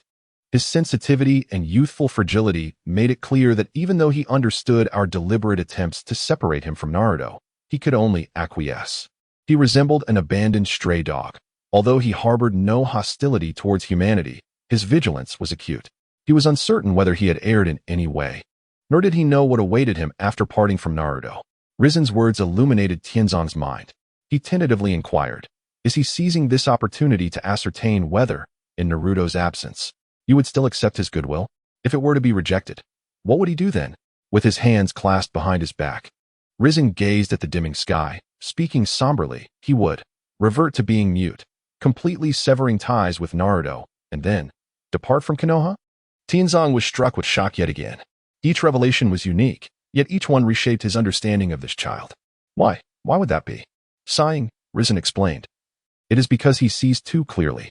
He believes that all he possesses now is merely a reflection of Naruto's brilliance, and my rejection signifies the time for reckoning. He is uncertain about Naruto's true nature, and thus, to avoid implicating Naruto, he can only choose to vanish. His own disappearance is preferable to being cast aside by others. Tianzong reflected on his own tragic experiences. Yet unlike Fukuhara Damo, he could scarcely fathom how excruciating it must be for a 6-year-old child to have such profound insights into the world. At that moment, he was engulfed by a sense of oppression. Rizen continued, I have intentions of nurturing this child, but it seems he may not become a ninja. His physique appears peculiar, filled with an eclectic mix of chakra types, rendering him unable to separate them. The exact number remains unknown. Whether Fukuhara Demo truly bears the Fukuhara name is still a mystery. However, one thing is certain. Once he can harmonize his physical attributes, he will become a formidable ninja. Yet, if this issue remains unresolved, he may only become a wise chef. Tianzong donned his mask and rose once more. Rizen retrieved a nameplate from the drawer, inscribed with Konoha Welfare Housing. Present this token to him as a gesture of goodwill, but make it clear that the rent and taxes must be paid in full. You need not accompany him any longer. Let him comprehend Konoha's stance towards him. Understood. In the rented room, Fukuhara Demu gazed at the meticulously cleaned wooden bowl and the sign of the Konoha Welfare Housing, reminiscing about the words of the Umbu ninja. A relaxed smile emerged on his face. I knew it. The third Hokage is indeed benevolent. Yet with this, resisting the aristocratic clans becomes considerably simpler. The surveillance personnel have withdrawn. How splendid. He hung the sign outside the door and returned to his bed, feeling immensely satisfied with his actions. With the identity granted by the higher-ups of Konoha, he no longer feared that his revealed talents would be exploited by others. There are only 2 such signs in all of Konoha. The other one hangs on Naruto's door, for the young ones like them. This is far safer than being shadowed by an Umbu. Naruto, being as mischievous as he is, hasn't he met any dire fate, all thanks to this sign. This sign embodies the supreme will of the third Hokage. To elaborate, it conveys, as a child under the special care of Konoha, you may be struck or scolded. But should you harbor any malicious intentions, prepare to meet your end.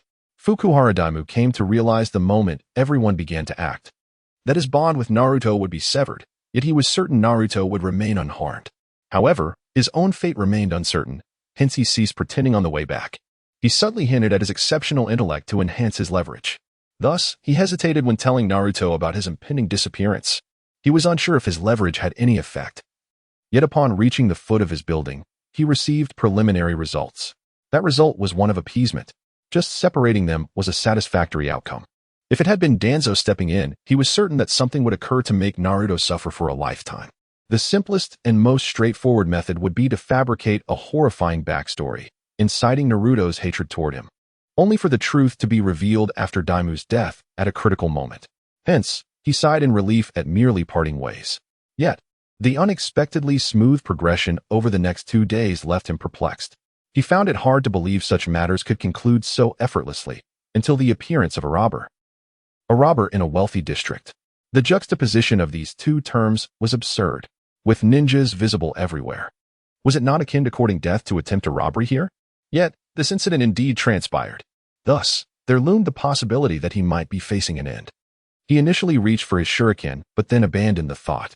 Instead, he clenched 2 small stones, preparing for a desperate fight. He had already strategized when to disregard concealment and draw his starfall blade, when to unveil the military food cart, how to drive to the small river outside the village, and how to escape on a speedboat beyond Konoha's borders.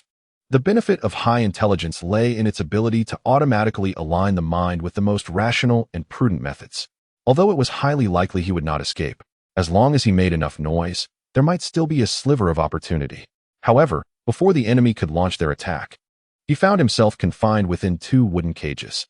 When he turned around, he noticed no one there, and upon glancing back, both the cages and the robber had vanished.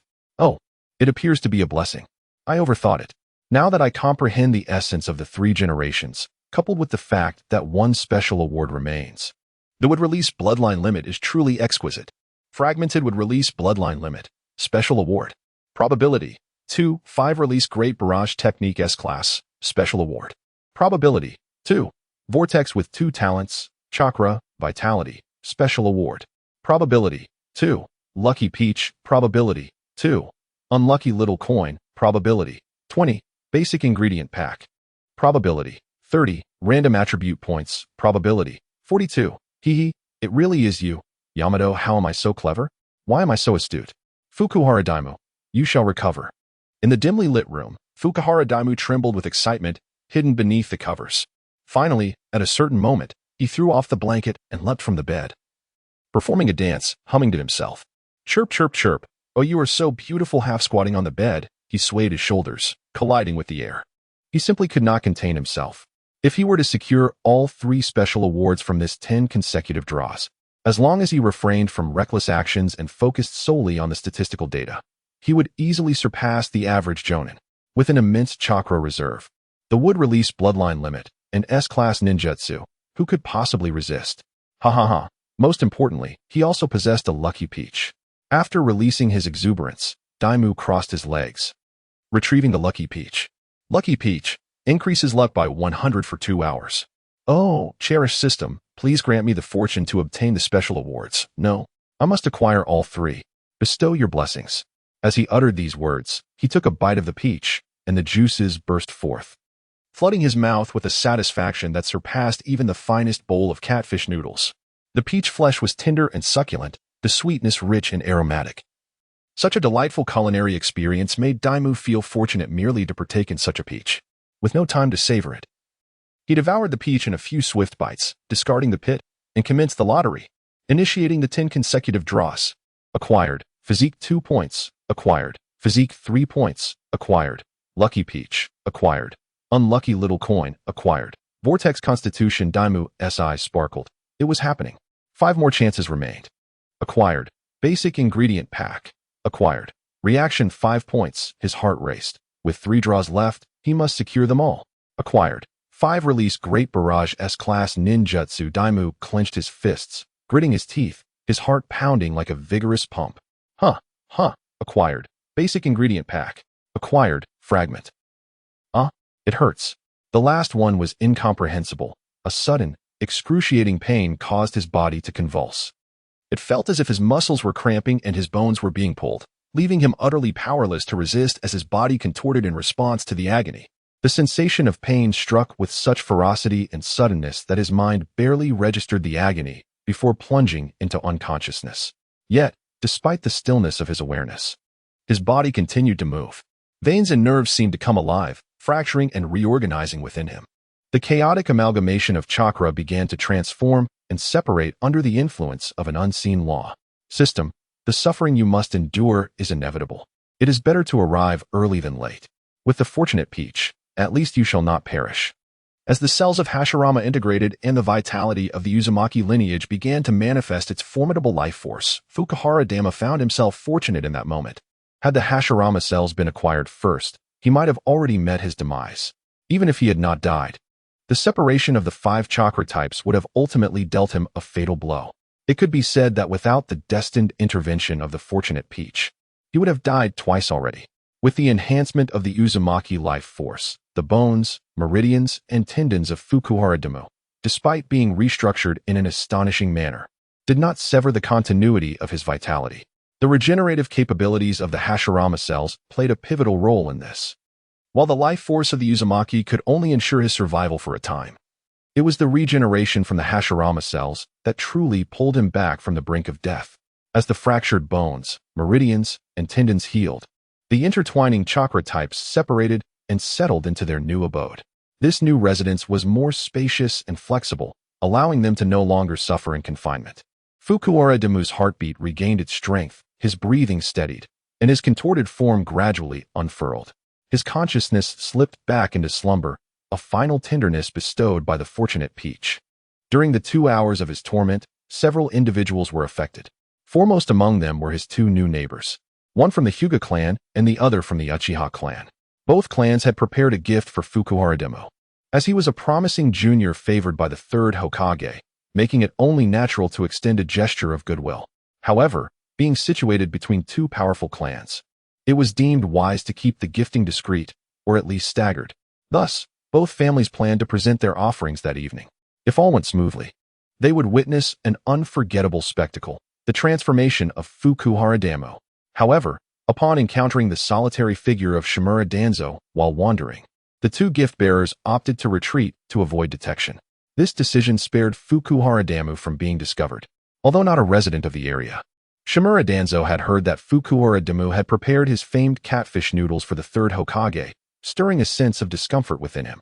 Curiosity led him to wander into the vicinity, yearning for a taste of the noodles praised by the 3rd Hokage. Little did he anticipate that before he could approach, he would encounter members of both the Hyuga and Uchiha clans. The 3 individuals seemed to be headed towards a common destination, creating an awkward situation. Just as the 3rd Hokage had advised against causing disturbances for a year, here were 3 individuals poised to do just that.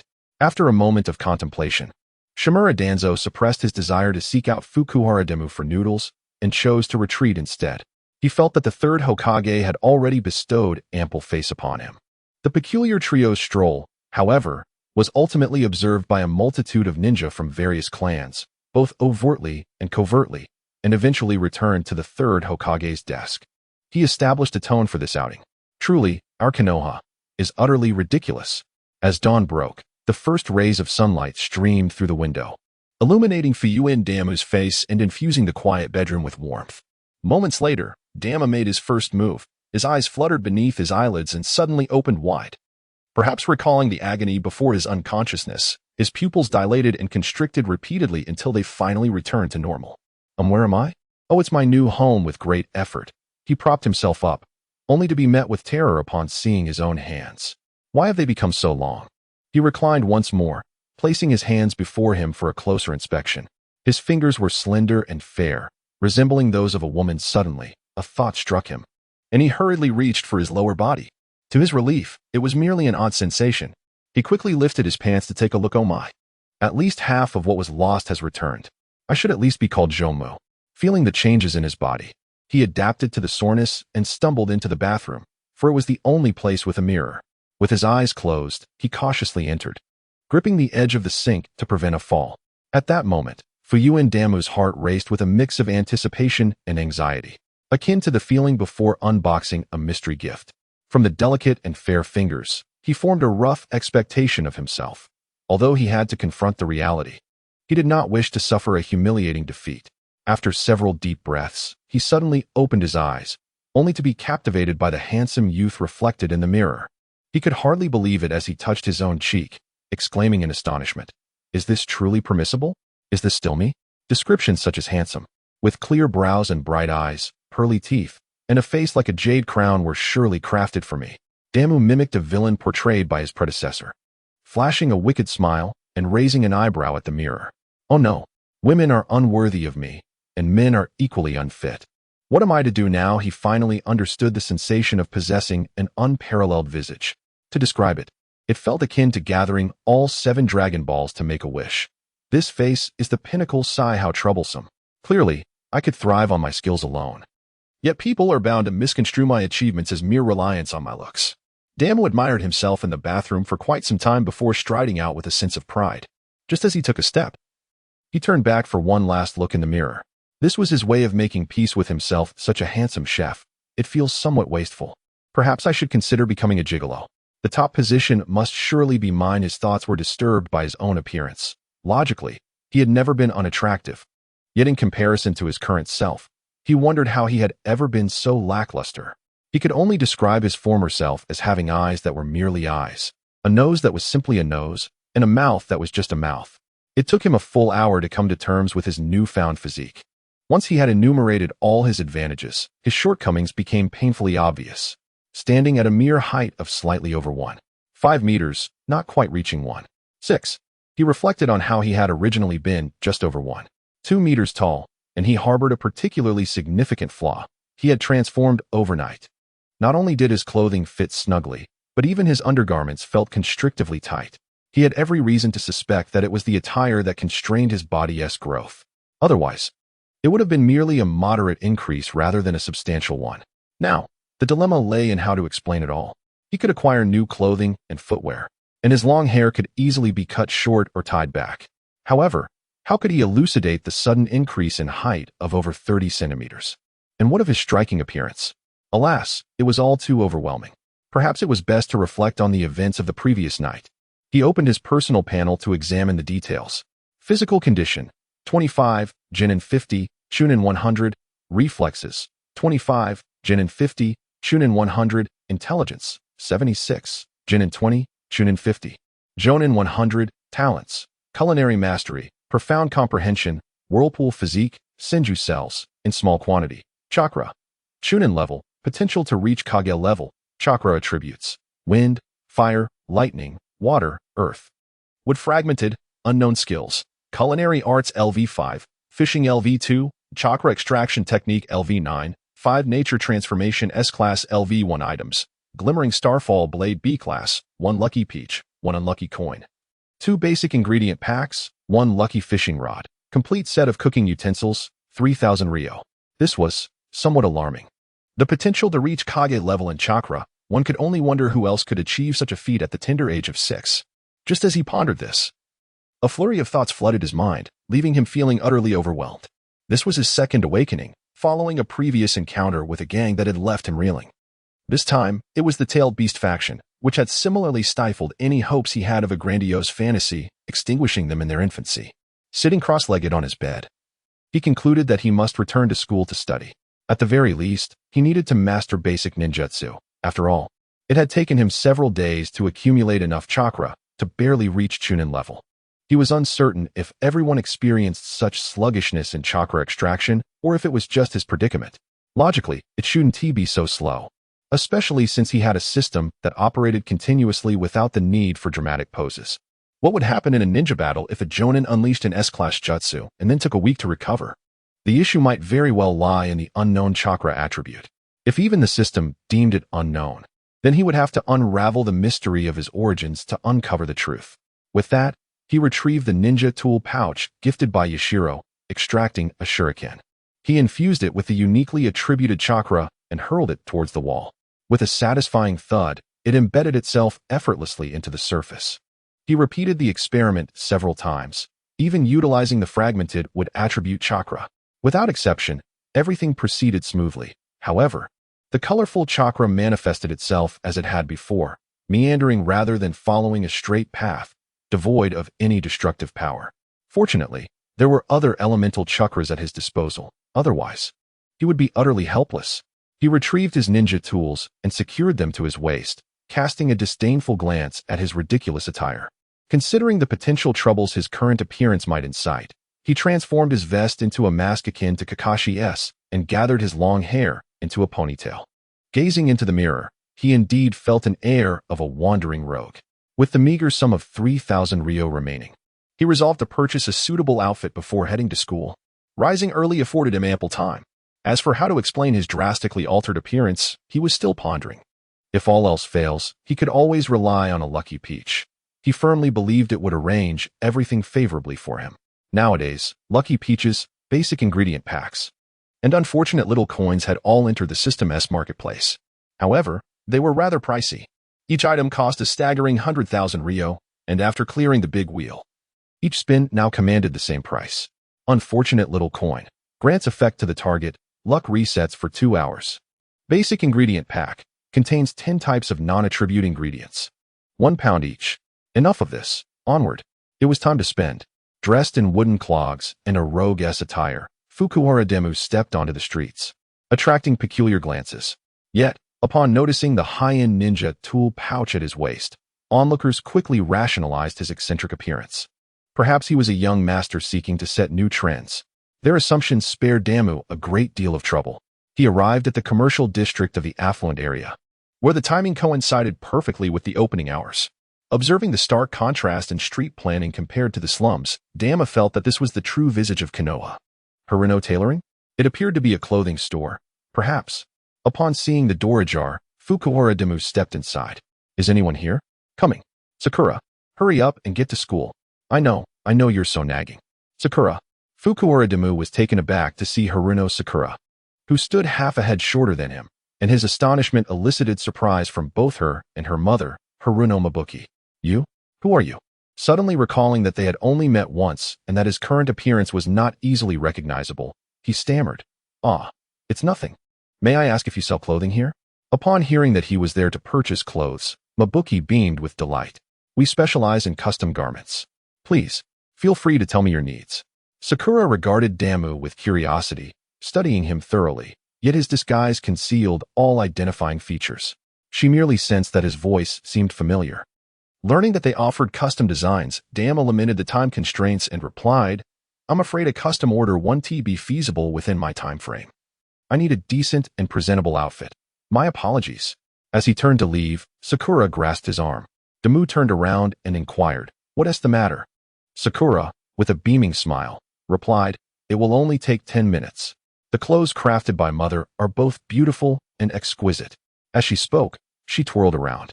10 minutes? Are you certain? Haruno May stated hastily, don't listen to the child's nonsense. 10 minutes is only enough to make the simplest solid-colored kimono, devoid of embroidery or patterns. How much?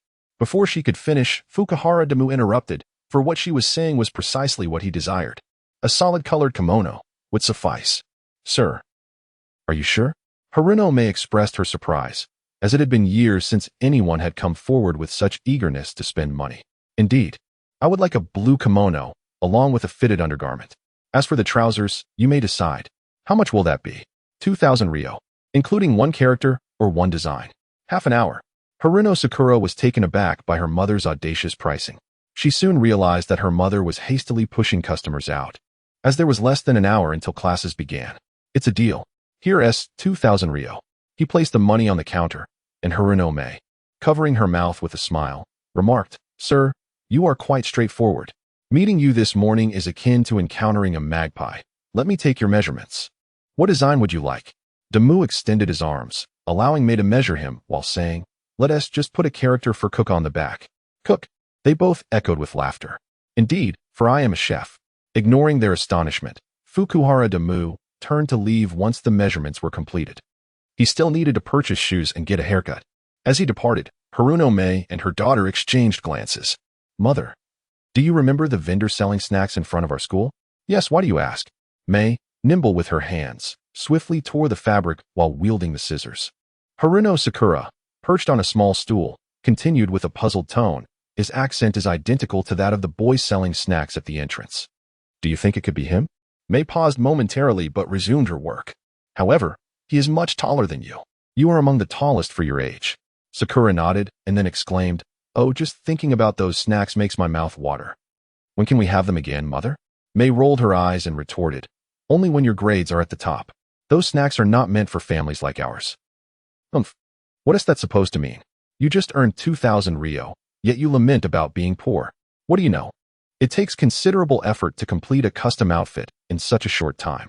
Not everyone is fortunate enough to be recommended to attend the Ninja Academy. That is not it. I am exceptionally gifted. The Haruno clan's ability to see through illusions is a trait I inherited, which is why I was recommended. It is not merely luck. Haruno Sakura stood up to defend herself, disliking being labeled as merely fortunate for her recommendation. Their clan had originally been a family of ninjas, but alas, none of her parents' generation had inherited any special talents.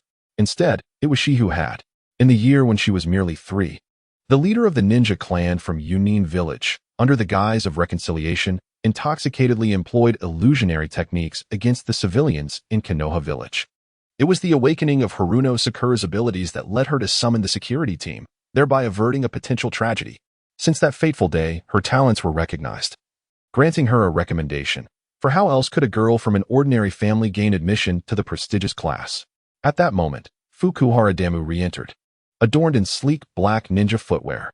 His previously disheveled hair was now meticulously styled, with a long fringe cascading perfectly over his forehead.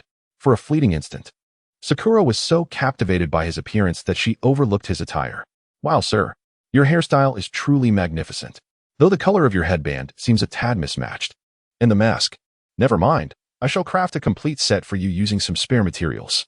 Suddenly, Harunome, afflicted with her own compulsion, felt an irresistible urge to ensure that Dama's ensemble was impeccably coordinated. Being a fellow perfectionist, Dama was aware that his headband and mask did not harmonize. Yet he possessed only one tank top. "I am immensely grateful." I was at a loss for matching items. As they conversed, his clothing and accessories were swiftly completed. With time running short before class, Fukuhara Damu decided to change in the hall. As he removed his shirt, the mother and daughter duo of Harunome watched, swallowing hard. When he took off his mask, they were again left breathless. Just as he was about to unfasten his trousers, they found themselves holding their breath once more. Fortunately, Damu halted just in time, retreating behind the counter to don the new underwear and trousers he had just purchased, redoing his hair and adjusting his mask as he emerged. "Wow, so handsome!" they both exclaimed in unison. Damu gazed at his reflection, thoroughly pleased with his new appearance. His eyes crinkled into a smile. "The craftsmanship is truly exceptional. Dear aunt, should I require attire in the future, I shall surely return. My heartfelt thanks." With that, he dashed away, leaving them no time to respond. Haruno froze in surprise. He called me aunt? Haruno Sakura then realized, her eyes widening in astonishment. Indeed, it is him, the boy who sells snacks. I remember that outfit and his accent. He must be in a hurry to get to school. To school? Oh no, we are going to be late. Damu hurried to the school, unable to conjure up any plausible reason for his presence, and reluctantly stepped inside, only to encounter an unexpected obstacle. As he reached the entrance, he was halted. "Who are you?" "This is a school. Entry is strictly prohibited." 2 guards clad in ninja battle attire suddenly appeared before him, raising their hands to prevent him from proceeding. "My name is Fukuhara Damu, and I am a student of the day class." "Fukuhara Damu? The day class? Ha ha ha." The 2 guards exchanged glances and burst into laughter. One of the chunin, after a moment, remarked with a hint of disdain, "Fukuhara Damu is a person recommended by Lord Hokage. Do you think we would be unaware? If you are going to impersonate someone, at least make it somewhat believable. You are barely 1.30 meters, and you are almost 1.60 meters. The other chunin interjected, "And he has short hair. How could it possibly grow that long in just 2 days? Hurry up and leave, or we will contact the security team to apprehend you." Damu was somewhat perplexed. He did not recall these 2 individuals, yet they seemed remarkably familiar with him. His predicament quickly drew the attention of passers-by, as it was the time for school. A crowd gathered at the entrance of the Ninja Academy. Realizing that delaying would only attract more onlookers, Damu pondered for a moment and inquired, "Are you certain you know Fukuhara Damu? You must recognize my appearance." The 2 chunin crossed their arms and nodded. Realizing he could not evade the situation, Damu reluctantly removed a portion of his mask, revealing his face. "Wow, oh my, he is so handsome. When did our school have such a strikingly attractive student? What grade is he in? Why have we never seen him before?" Some began to remark on the Uchiha lineage, noting that while they were indeed attractive, none compared to him. No wonder he wears a mask. Being this good-looking might attract unwanted attention. One parent chimed in, "Your comments are inherently dangerous." At that moment, both guards were momentarily stunned. They had likely never encountered such a charming child before. Just then, Sakura and her mother arrived. Observing the crowd and its confusion, as Sakura crossed the threshold, she noticed that everyone, regardless of gender, was turning back to gaze at the entrance. Curiosity piqued. She looked over and gasped, "It's you, little boss." Her unique address quickly drew the attention of the crowd, prompting the guards to bring her closer to Demu and ask, "Do you know him?" Sakura nodded enthusiastically. On Friday after school, he and Naruto were selling snacks at the school gate. Upon hearing her words, the two Chunin exchanged incredulous glances. Just then, the school bell rang, and the crowd finally reacted, rushing towards their classrooms. Sakura was no exception, leaving only curious students, parents, and the two guards, uncertain whether to allow Demu to pass. Fukuhara Demu adjusted his mask once more and contemplated, "Perhaps you should seek out teacher Akamichi? The ninja tool pouch at my waist was a gift from her. As for our day class teacher, Mizuki, well, he might not recognize me." The guard pondered momentarily before nodding, prompting one individual to dash towards the teaching building. Suddenly, a blonde-haired little boy emerged from the crowd. Demu instantly recognized him as Naruto. "Naruto," he called out. Naruto turned his head toward Demu, his mind somewhat sluggish. "You can't even recognize my voice? It's your father." Upon hearing this, Naruto stood frozen, incredulity washing over him as he pointed at Demu, stammering, "Demu?" He gazed up at Demu, who had suddenly become someone he needed to look up to, his already slow brain nearly overheating. The voice was unmistakably Demu's, that tone, that inflection, those choice words, in the inverted sentence structure. The striking figure before him, even with a mask, could only be Demu. Yet the height, the appearance, the aura. It seemed the only thing they shared was the color of their clothing. In an effort to jog Naruto's memory, Demu removed his mask once more. "Take a good look and quickly explain my identity to the guard." As Naruto noticed the mask being lifted, he could vaguely discern Demu's silhouette. However, the stunning youth before him left him bewildered.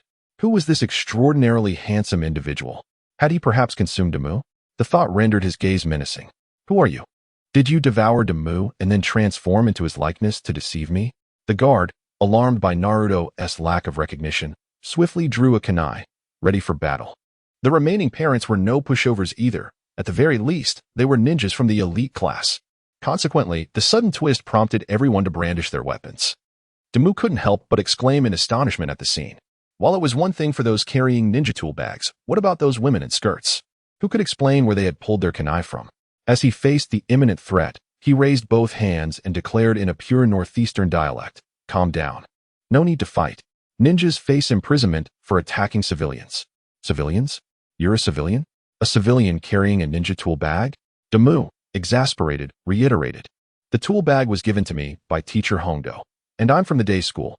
I only learned about chakra manipulation." A perceptive ninja stepped forward to verify his identity. Strange. It seems his chakra pathways have undergone a change. The pores on his palms are indeed delicate. He certainly has utilized any ninjutsu. Hey.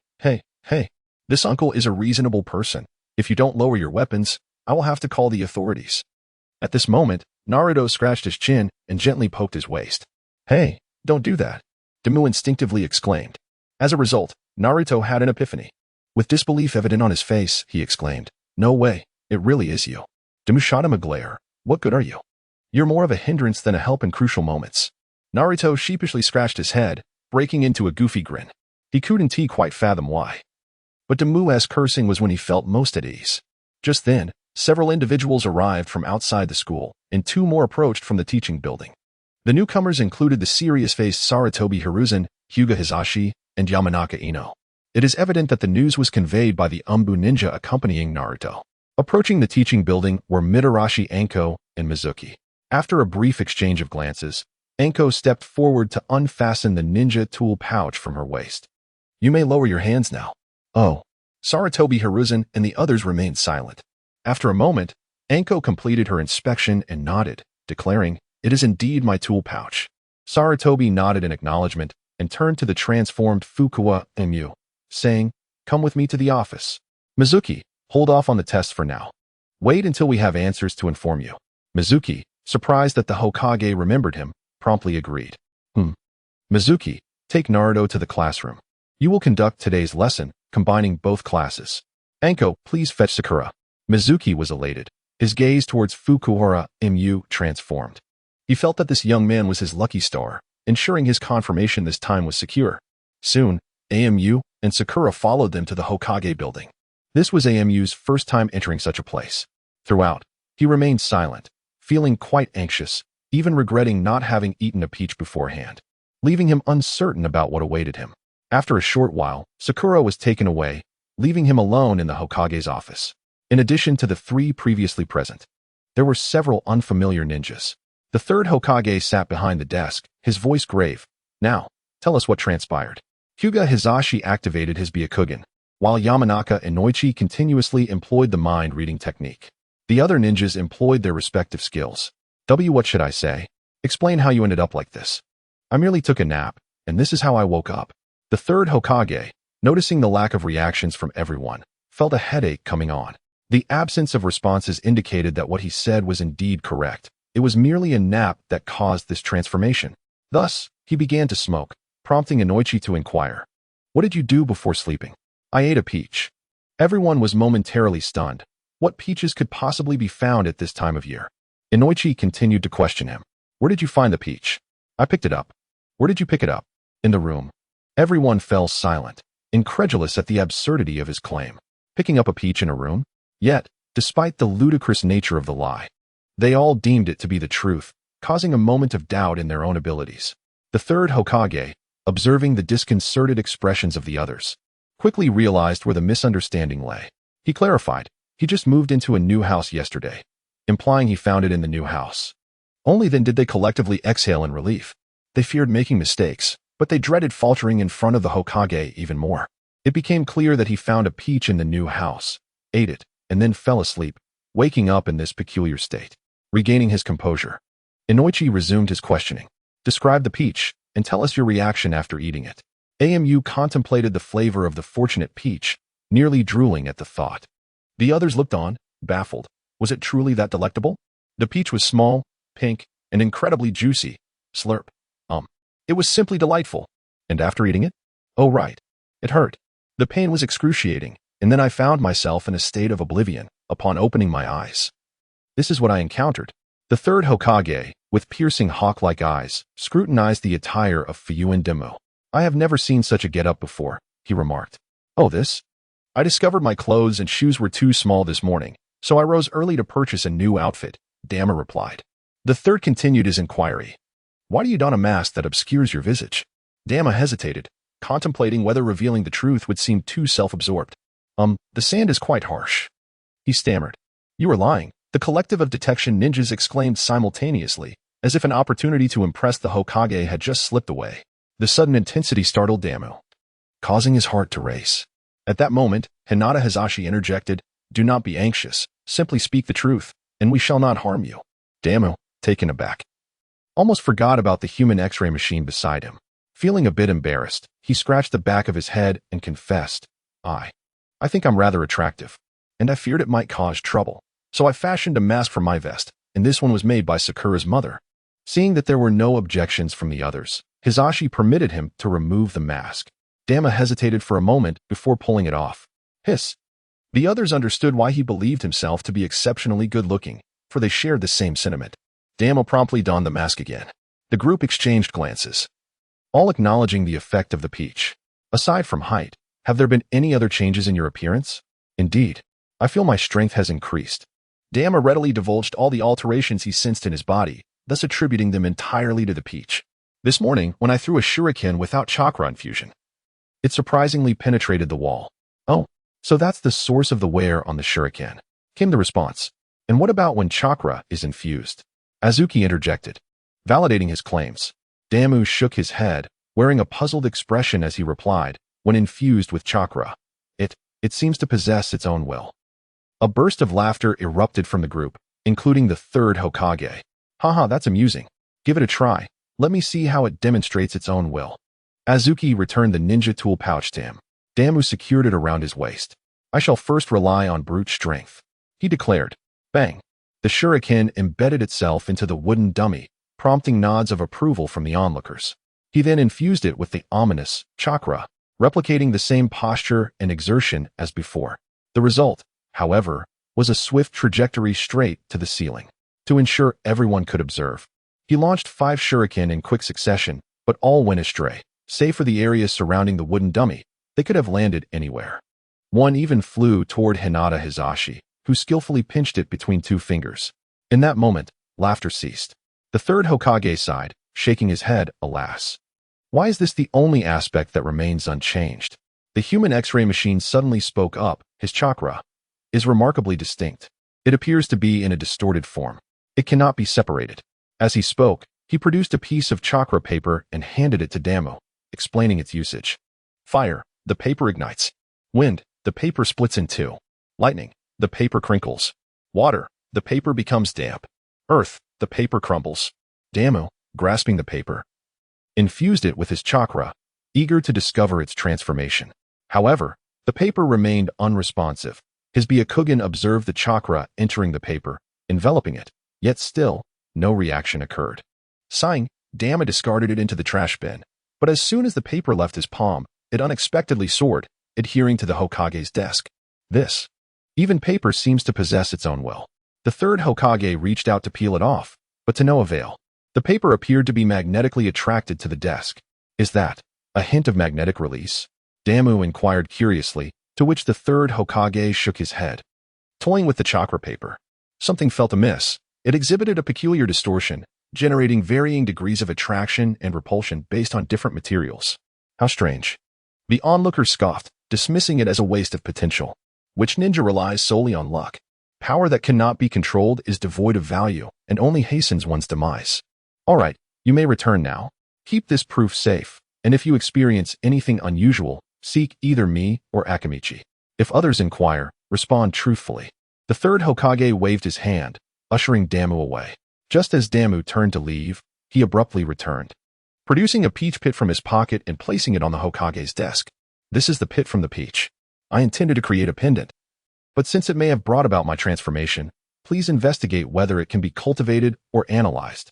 With that, he took the proof and departed alongside Akamichi.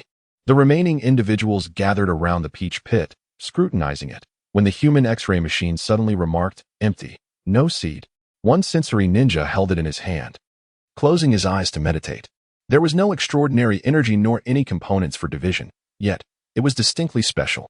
Its aroma was so enticing that a child could hardly resist such temptation. The third Hokage exhaled 2 puffs of smoke, stating calmly, investigate who visited last night, and look into the original owner's information. Bring me the details of Fukuhara Damu's parents. Yes. Upon returning to the school, the gatekeeper offered no resistance. Sakura chattered incessantly, only to be pulled away by Akamichi. It was evident she sought to bridge the gap of their acquaintance. At that moment, Shimizu was conducting a major class with 2 groups in the training ground, exceptionally spirited and delivering his lessons with fervor. Spotting Damu's return, he promptly introduced him to both classes. This is Fukuhara Damu. He has undergone some changes, and here is the proof from Lord Hokage. So, let us all reintroduce ourselves. Damu stood before the crowd and offered a brief self-introduction. I am Fukuhara Damu, soon to be 7 years old, with a naturally distinctive accent. I enjoy cooking, and my dishes are quite delectable. Yesterday, I grew suddenly after eating a peach, and the pit has been sent for analysis, hence I cannot present it to you. That is all. Damu, please remove your mask so that everyone can see your face. It would prevent any future instances of not recognizing you, Shuei-mu timely reminded. Damu hesitated, but Naruto led the charge, inciting a playful uproar. Children are invariably drawn to the allure of mystery and the unknown, and soon, everyone was intrigued. Even the students from the day class were curious. While Damu had previously been seen and was quite handsome, he now concealed his features behind a mask. This led to speculation.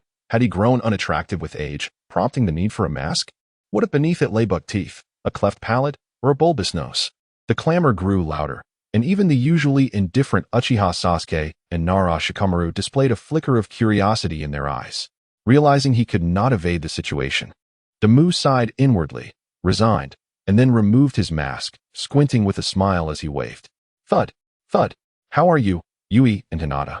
Just then, Hongdo returned with Sakura, only to find 2 girls fainted, prompting an exasperated sigh. Damu, put your mask back on. Oh.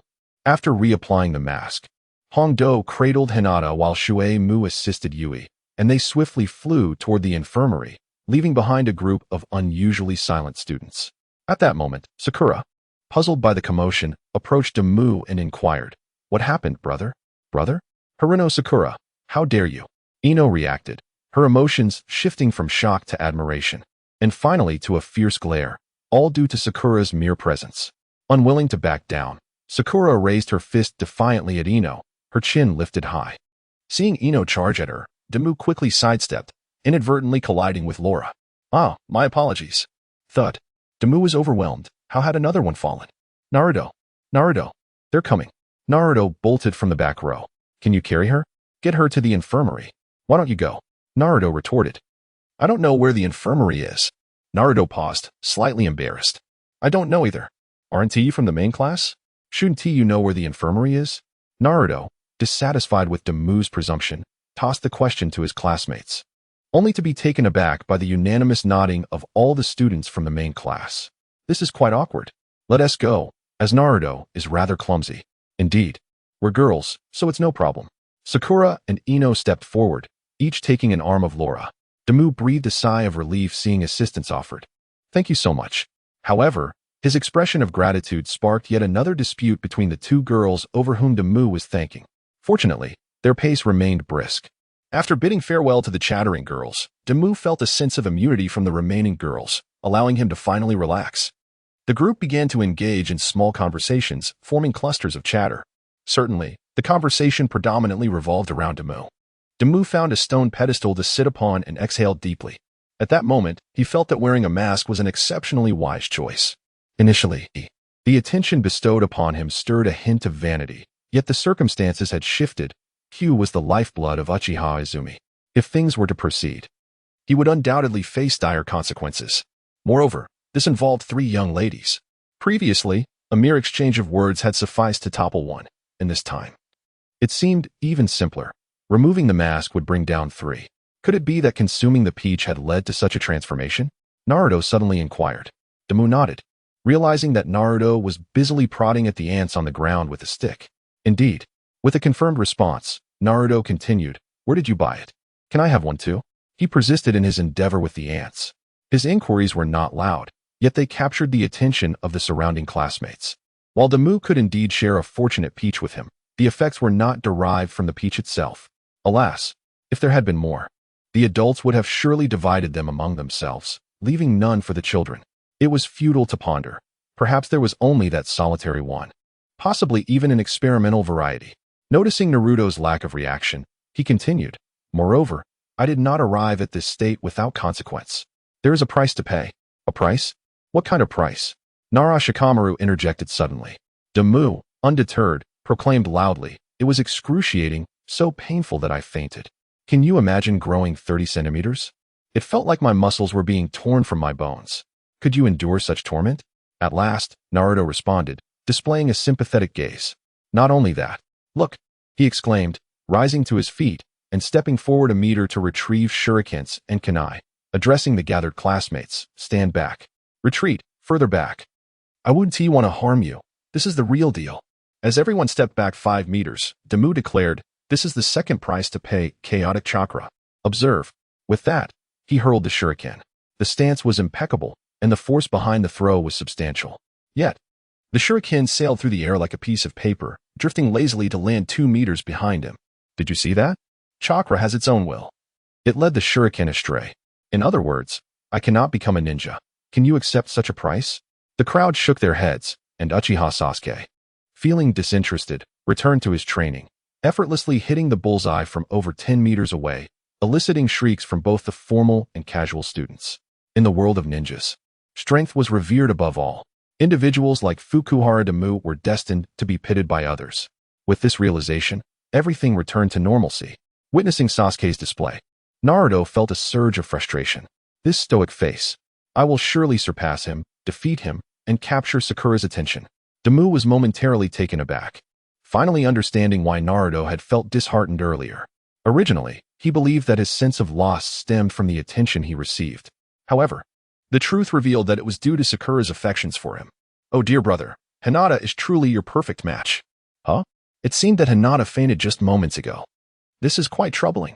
The third Hokage dismissed the vision from the crystal ball, rising to contemplate the distant Hokage rock. He had just meticulously reviewed the backgrounds of Fukuhara Damu's parents. The surname Fukuhara did not originally belong to Konoha. They hailed from the village hidden in the grass. Following the turmoil of war, this surname found its way into Konoha. Damu's father, Fukuhara Lin, was a comrade of Namikaze Minato during their time as students. Alongside another member named Akimichi Yashimaru. Their teacher was none other than Jiraiya. After the death of Akimichi Yashimaru in battle, Namikaze Minato became the leading instructor, while Fukuhara Lin married Uchiha Kame, who was not a ninja, and became a protector of the village. Tragically, he perished on the night of the Nine Tails incident shortly after the birth of Fukuhara Damu. It can be said that the Nine Tails within Naruto was the very force that claimed Damu's parents. Yet, Naruto's father and Damu's father were comrades and friends. The hesitation the third Hokage displayed during his last visit to Damu's home was due to the intricate and unresolved ties between them. Both children share a similar fate, but the distinction lies in Naruto being the one who cannot be forsaken. Now, the third Hokage found himself once more engulfed in uncertainty, albeit this time leaning towards revealing the truth. This was prompted by the deepening bond between Damu and Naruto, which began to affect the future he had envisioned for Naruto. He pondered how to elicit the question from Damu and in what manner to disclose the information. Meanwhile, Naruto, seizing the opportunity during lunch break, informed Damu about the third Hokage's summons. It turned out that the third Hokage had imparted a unique chakra extraction technique to him. Additionally, he had also been taught the three-body technique in advance, hoping to give him a head start. Naruto recounted the details so thoroughly that, upon finishing, Fukuhara Damu instantly acquired 3 new skills: substitution technique, shadow clone technique, and transformation technique. After Naruto concluded his explanation of the special chakra extraction technique, the system promptly activated. Detected that the host has mastered the Uzumaki clan's exclusive chakra extraction technique, which overlaps with the Uchiha clan's exclusive technique. Shall it be combined into a superlative chakra extraction technique? Yes. Suddenly, a surge of chakra erupted within him, leaving Fukuhara Damu in a daze. It was not a matter of his physical constitution. Rather, it was the extraction technique that was incompatible with him. He then wondered if Uchiha Izumi was aware of such matters. If she knew, why would she prevent him from becoming a ninja? Why impose limitations upon his potential? Fukuhara Damu felt a whirlwind of confusion. He bore no grudge against her, so why would she wish him harm? Naruto, oblivious to the intricacies of this situation, was solely concerned for Damu's well-being. Moreover, by a twist of fate, he had also inherited the Uzumaki constitution. Thus, it could not be said that he had inadvertently caused harm. However, Uchiha Izumi's actions raised significant concerns. Perhaps it was not that the extraction technique taught by Mizuki was flawed, but rather that it had been adversely affected by the Uchiha clan's technique. The more he contemplated, the tighter his brow furrowed. Naruto believed he was contemplating the fundamental techniques of ninjutsu. Thus he quietly departed, leaving Damu alone to ponder deeply. After a considerable while, Damu sighed. Ah, the depths of Konoha are unfathomable. Even orphans are ensnared in schemes. There are no good people here. With that, he rose and dusted himself off. In the blink of an eye, he had achieved his purpose for coming to school. It had only been less than a week since the semester began, yet he had completed what others accomplished in 6 years. If anyone were to find out, the brilliant Uchiha Itachi and Kakashi Hitaki would surely be infuriated. Fortunately, no one was aware. System, my dear treasure, I am in sage mode. What now? Damu muttered to himself as he made his way home, teasing the system. Ding. The host has achieved the graduation milestone from the Ninja Academy. Activating task trigger mode. Ding. Chain tasks triggered. 1. Apprenticeship, a naive novice in need of guidance to avoid confusion. 2. Skill acquisition. Under the teacher's assistance, complete the mastery of techniques, thereby establishing oneself in a chaotic world. 3. Exploration. Venture out to see the world, earning money while satisfying one's collecting obsession. 4. Unraveling the mysteries of heritage. Your bloodline holds great significance. Konoha is merely the starting point. Task deadline, Naruto's Chunin exam. Task rewards, system upgrade, unspecified chakra analysis. Task penalty, shower shrinks by 5 centimeters. What the hell is this ridiculous chain task? It should just be renamed to the shower defense war. That works too. Get lost. Change the penalty. Penalty has been determined and cannot be altered. Fu Yuan Damu. He felt the system was intentionally causing trouble. He shouldn't have mentioned shower. Now, every time would lead back to her. which could be quite troublesome. One moment of carelessness, and he could lose a few centimeters, and in another moment, he would revert back to being Xiao Mu. Dear system, I am still 6 years old in bone age, right?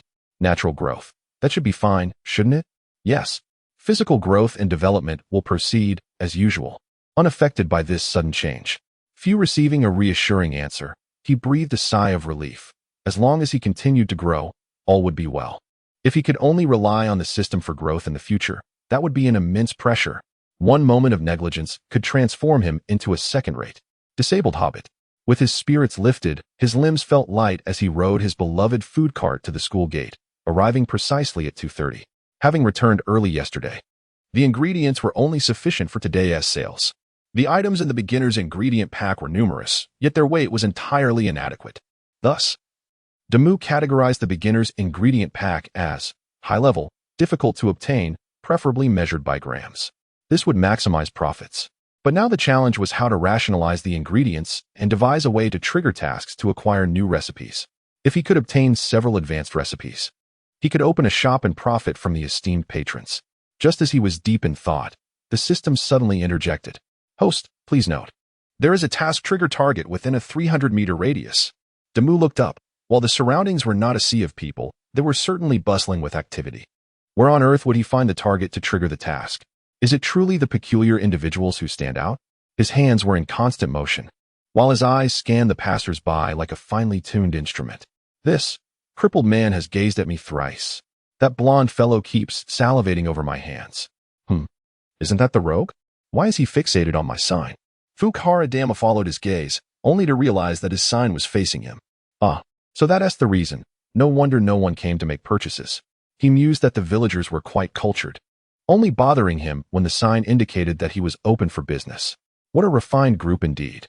Casually flipping the sign, he was immediately met with countless stares, those fervent gazes leaving him uncertain whether to revert the sign back.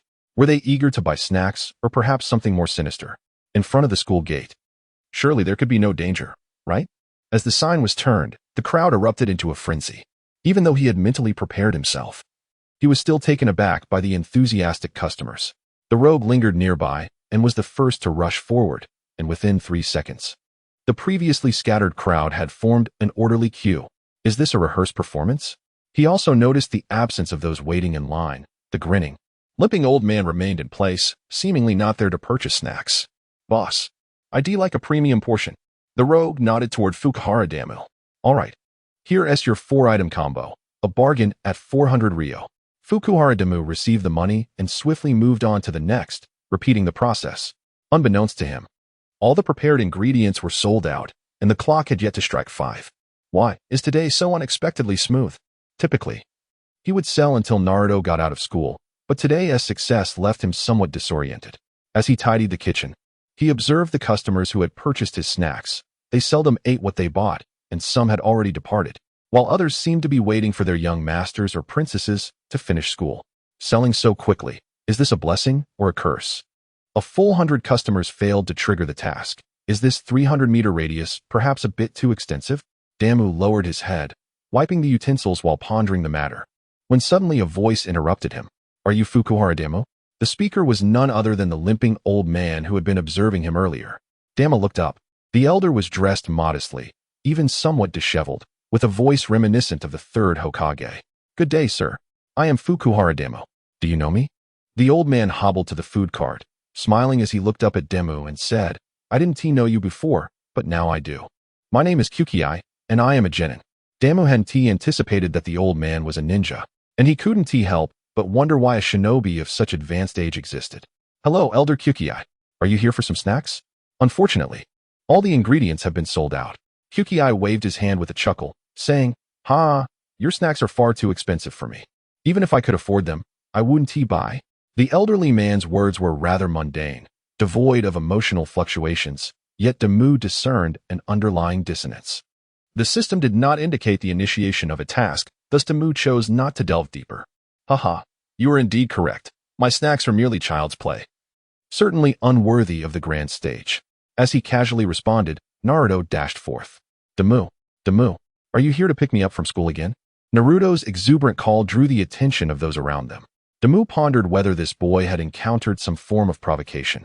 Yet he could not bring himself to undermine their rapport in public at that moment. Haha, yes indeed. Business is thriving today, let us depart. Naruto smirked at the gathering crowd. Just as he was about to leap onto the food cart, he was halted by Uchiha's outstretched hand. Huh? Old man. What are you doing? From now on, you must return home by yourself. Why? Naruto, taken aback by the news, cast a pleading glance at Fukuhara Damu. The onlookers remained silent, yet their eyes brimmed with mockery. Old man you. Fukuhara Damu suddenly felt that the elder was deliberately seeking confrontation. First dismissing his culinary skills, now publicly sowing discord between him and Naruto. He was unaware of the elder's true identity, but regardless of who he was. Why could such matters not be discussed privately? Why must he publicly humiliate Naruto? He attempted to retort, but his words were cut short by Uchiha. Do you believe you are aiding him? You are only harming him and yourself. Damu furrowed his brow, glancing at the bewildered Naruto and then at the suddenly serious Uchiha. What do you mean? Uchiha withdrew his hand and shook his head. You need not know the reason. Someone has reported that the food you prepared has led to fatalities. The security team will be arriving shortly. The security team? Naruto shouted. Fearless in most situations, Naruto harbored a singular dread for the Uchiha clan's security team, known for their brutish methods, often leaving individuals incapacitated for days after their interventions. In contrast to Naruto's concerns, Damu fixated on Uchiha's ominous claim of food-related deaths. How could this be possible? His ingredients were flawless. Could it be that someone had poisoned them last night or this morning? At that moment, the crowd grew restless, particularly the children clutching snacks. A small-time rogue, engaged in a transaction, suddenly found a shuriken pointed at his throat, and the atmosphere before the school turned tense, as oppressive as dark clouds looming overhead.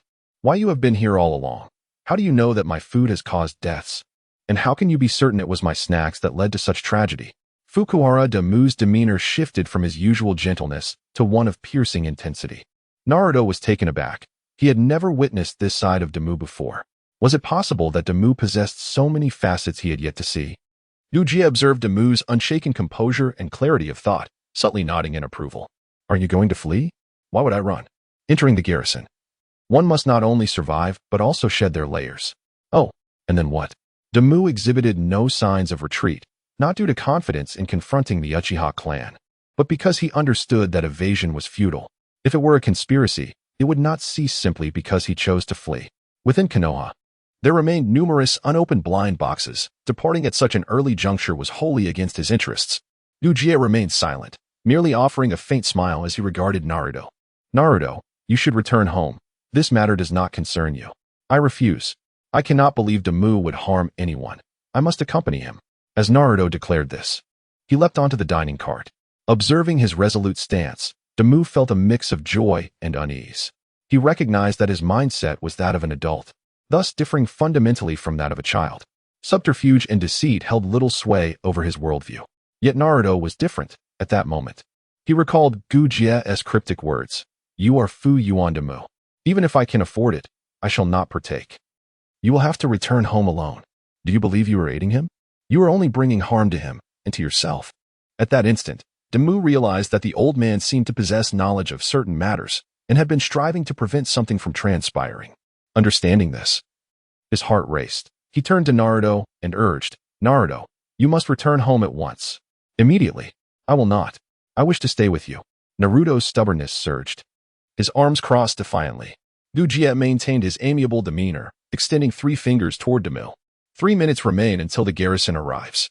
Damu recognized this as his final warning. Resolute, he relinquished his ninja tool pouch to Naruto. "Go. Deliver this to the 3rd Hokage. Why should I heed your command?" Naruto retorted, unwavering in his defiance, his cleverness shining through in this crisis, as he sensed Damu's intent to send him away to face the situation alone.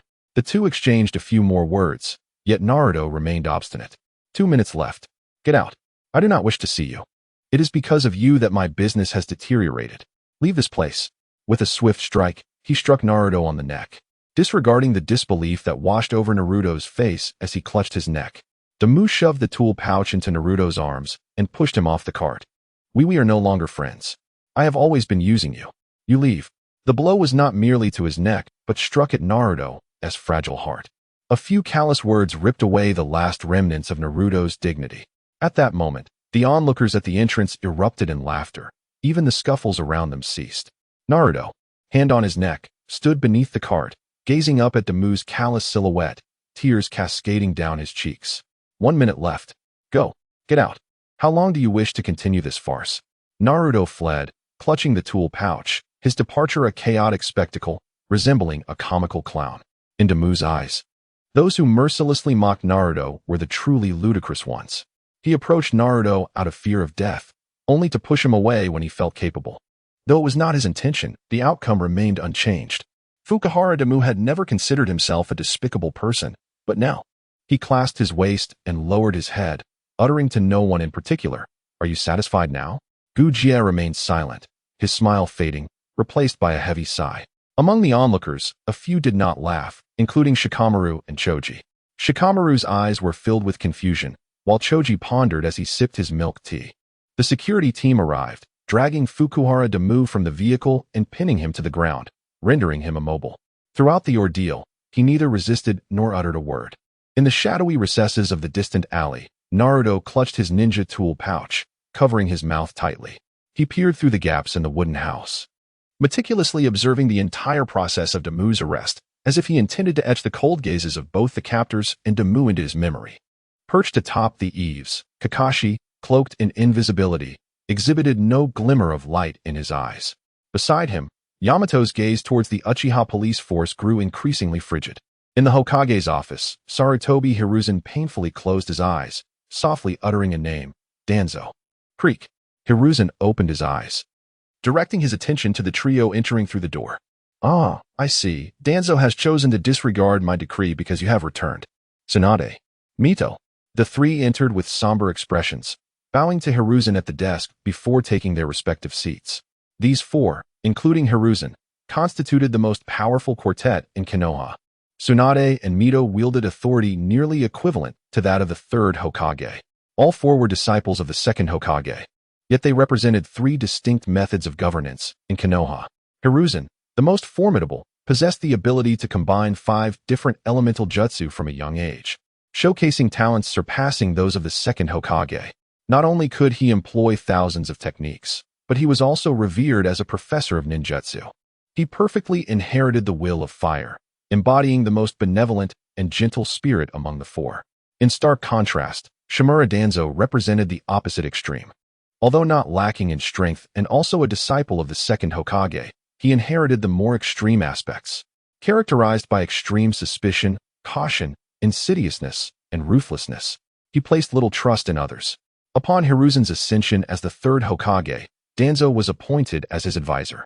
Thus, he embraced the darkness of Konoha, allowing no detrimental elements to exist.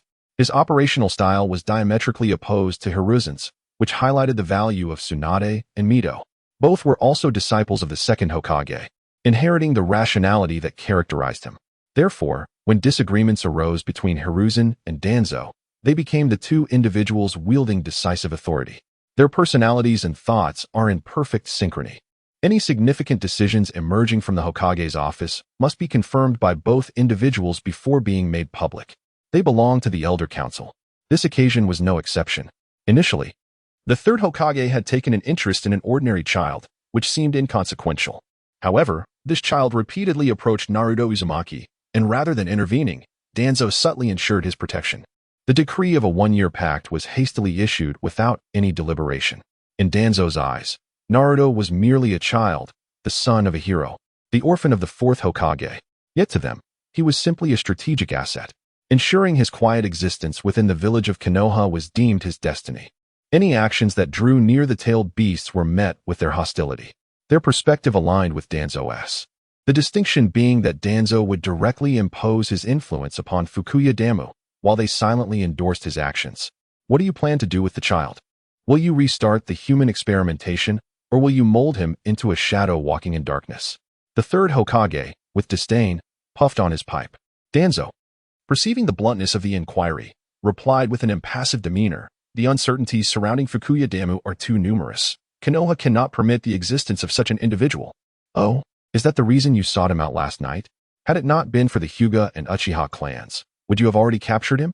The third Hokage lifted his hat emblazoned with the symbol of fire, his gaze piercing like that of a hawk, fixated on Danzo. This was the first time both Haruno and Kamen had heard of such matters. They exchanged glances at Danzo, though they believed in the righteousness of his stance. They were disdainful of his methods. However, rationality prevailed, and in the face of such circumstances, they found it unwise to speak further. Danzo maintained a somber expression, his head wrapped in bandages covering his eyes and right hand. His exposed left eye drooped as if still in slumber, and he spoke in a low, somber tone. And so what? I have stated that all potential threats to the peace of Konoha must be eradicated. He then turned his gaze towards Haruno and Kamen, seated opposite him. Even if he is but a child, the third Hokage exhaled a plume of smoke, suddenly inquired, "Do you understand the purpose behind the establishment of Konoha?" The trio fell silent, not due to ignorance, but because the question was too profound to engage. "Do you know why Orochimaru defected?" He pressed on. "Do you believe that if this continues, the children we protect will grow up to inherit the will of fire?" Seeing that none of them responded, Sarutobi Hiruzen articulated the answer himself. The founding of the ninja village was a dream nurtured by the first Hokage to provide a sky for children, allowing ninjas with an average life expectancy of merely 30 years to glimpse the possibility of progeny and continuity. The very foundation of it all rests upon the children. With that, he forcefully slammed his hand upon the table. The fire in his eyes seemed about to burst forth. Orochimaru's experiments on children, even those who are war orphans, are utterly unforgivable. What did you once say? How did I come to agree? Hiruzen was exceedingly furious, his anger palpable. His temper is renowned for its gentleness. Yet he now finds himself perilously close to the brink of eruption due to the relentless oppression from these individuals. Naruto Uzumaki. You isolate him simply because he is the Jinchuriki. Very well. You may argue that adversity is a form of education. However, to withhold even his parents' estate? To allow the son of a hero to go hungry and sleep in misery? He is merely 6 years old, standing at a mere 1 meter tall. I offer to buy him clothing, and you refuse. I attempt to arrange for milk, and you obstruct me. You even seek to eliminate the friends he has chosen for himself. Shall you also slaughter the 7 other clan heirs in his class? Or do you intend to eradicate anyone who shows him kindness in the future? Is this truly Konoha? Is this the sacred land where the will of fire is passed down through the leaves? What on earth are you doing? At this point, Hiruzen Sarutobi could no longer contain himself, letting out a fierce huff as he stormed out, casting a cold glance at the 3 individuals. I shall say this once more. Those who act against him will meet their demise within a year. His finger pointed accusingly at Danzo, then at Koharu and Hamura. Even if it costs me my life, I will not allow the will of fire to vanish in this generation. After Hiruzen exited, Danzo raised his gaze to the 2 before him. Allowing Hiruzen to reclaim his position may have been a grave mistake. Danzo, be silent. Koharu and Hamura reprimanded him simultaneously. Koharu, the sole woman present, spoke up to soothe the tension. Danzo, we are all aware of the sacrifices you have made for the village, yet the Hokage is the Hokage. Hamura added, echoing her sentiments. Regardless of the circumstances, the will of the Hokage must reign supreme as the highest and most potent belief. Your words are perilously close to treason. Danzo felt a jolt of shock. He had not anticipated crossing such a critical boundary. This was not merely a personal line, but a line for the entire village. He had always proclaimed that all his actions were for the sake of Konohagakure, yet his recent statements hinted at a desire for power. Although he longed for authority, such words should never be uttered, especially in front of the 2 elders. Remembering Hiruzen's resolute departure, he suddenly felt as though his own life was at stake. Do not misunderstand. We grew up together and became disciples of the second Hokage. How could I jest about family? I merely meant to imply that he still possesses too much compassion. Koharu's words trailed off softly. You would do well to curb any ulterior motives. Should the Hokage decide to take lives, none shall be able to intervene. It is not known for any village's leader to be deemed a rogue ninja. Thus you ought to temper your ambitions, lest that fated name become your death knell. Hiruzen would kill me? Danzo was skeptical. No one in the village was more suited to darkness than he. In his view, Hiruzen Sarutobi was simply soft-hearted, but not foolish. Killing him would only hasten the downfall of Konohagakure. Hamura sighed. Ah, do you truly believe that Hiruzen would not act against us? Danzo remained silent. Hamura gazed out the window at Hokage Rock. The will of fire has become intertwined with his very existence. To sever those bonds would be akin to destroying his ninja way. Koharu continued, rationality is certainly commendable, Yet the absence of sentiment renders our hidden leaf village unrecognizable. The children we nurture will not become Tsunade or Jiraiya. Instead, they will all transform into Orochimaru. Minyin turned to Danzo, stating, "The new generation of saplings has only just been planted. Your methods are unsuitable." Furthermore, the immense reaction from Hisashi indicates that this child must bear something that Hisashi cannot relinquish. "You are concealing something from us." Seeing the deteriorating attitude of the two, Danzo felt the pressure mounting as if he were being pushed out. "Have you not reviewed the information I provided? What is there for me to conceal?" Everyone keeps their distance from Naruto, yet he alone approaches him. What further justification is needed? Koharu and Minyin remained silent, instead focusing on retrieving the dossier on Fuhara Demu. Parents, contemporaries of the fourth Hokage, or perhaps friends. Mother, a commoner, perished during the Nine Tails incident. Wait, something is amiss. Minyin narrowed his eyes, exchanging a glance with Koharu. Danzo, it is time to cease this. The summer breeze was hot and humid against their skin, yet the three aging individuals in the room felt no warmth. Upon discovering the significant flaw within the dossier, they reached a conclusion drawn from decades of experience. The death of Fuhara Damu's parents was far from straightforward. While a father's battlefield death may be understandable, how could a civilian woman, just after giving birth, die on the front lines? Such a glaring discrepancy took 6 years to uncover. Who else but Danzo could be responsible? Setting aside whether Fuhara Damu had any motive to approach Naruto, it was peculiar that Danzo would exhibit such keen interest in a mere child. Coupled with Hisashi's vehement resistance, the situation began to clarify. The third Hokage, realizing the issue and wishing to rectify it, had Danzo recall past events, intent on making a clean sweep. Yet before Danzo could act, the third set a meeting for the following year. Believing the third was pursuing an inquiry, Danzo mentioned Koharu and Minyin, attempting to suppress the third as he usually would. Instead, he ignited Hisashi's resolve, leading to the profound question of what the children represented for the hidden leaf. Danzo did not utter a word about conspiracies, nor did he broach past matters. It seemed he chose not to delve deeper out of respect for their former camaraderie. Having pieced everything together, Koharu stood to leave. No one enjoys being manipulated as a pawn, especially when cast in a role so despised. Minyin sighed and followed suit.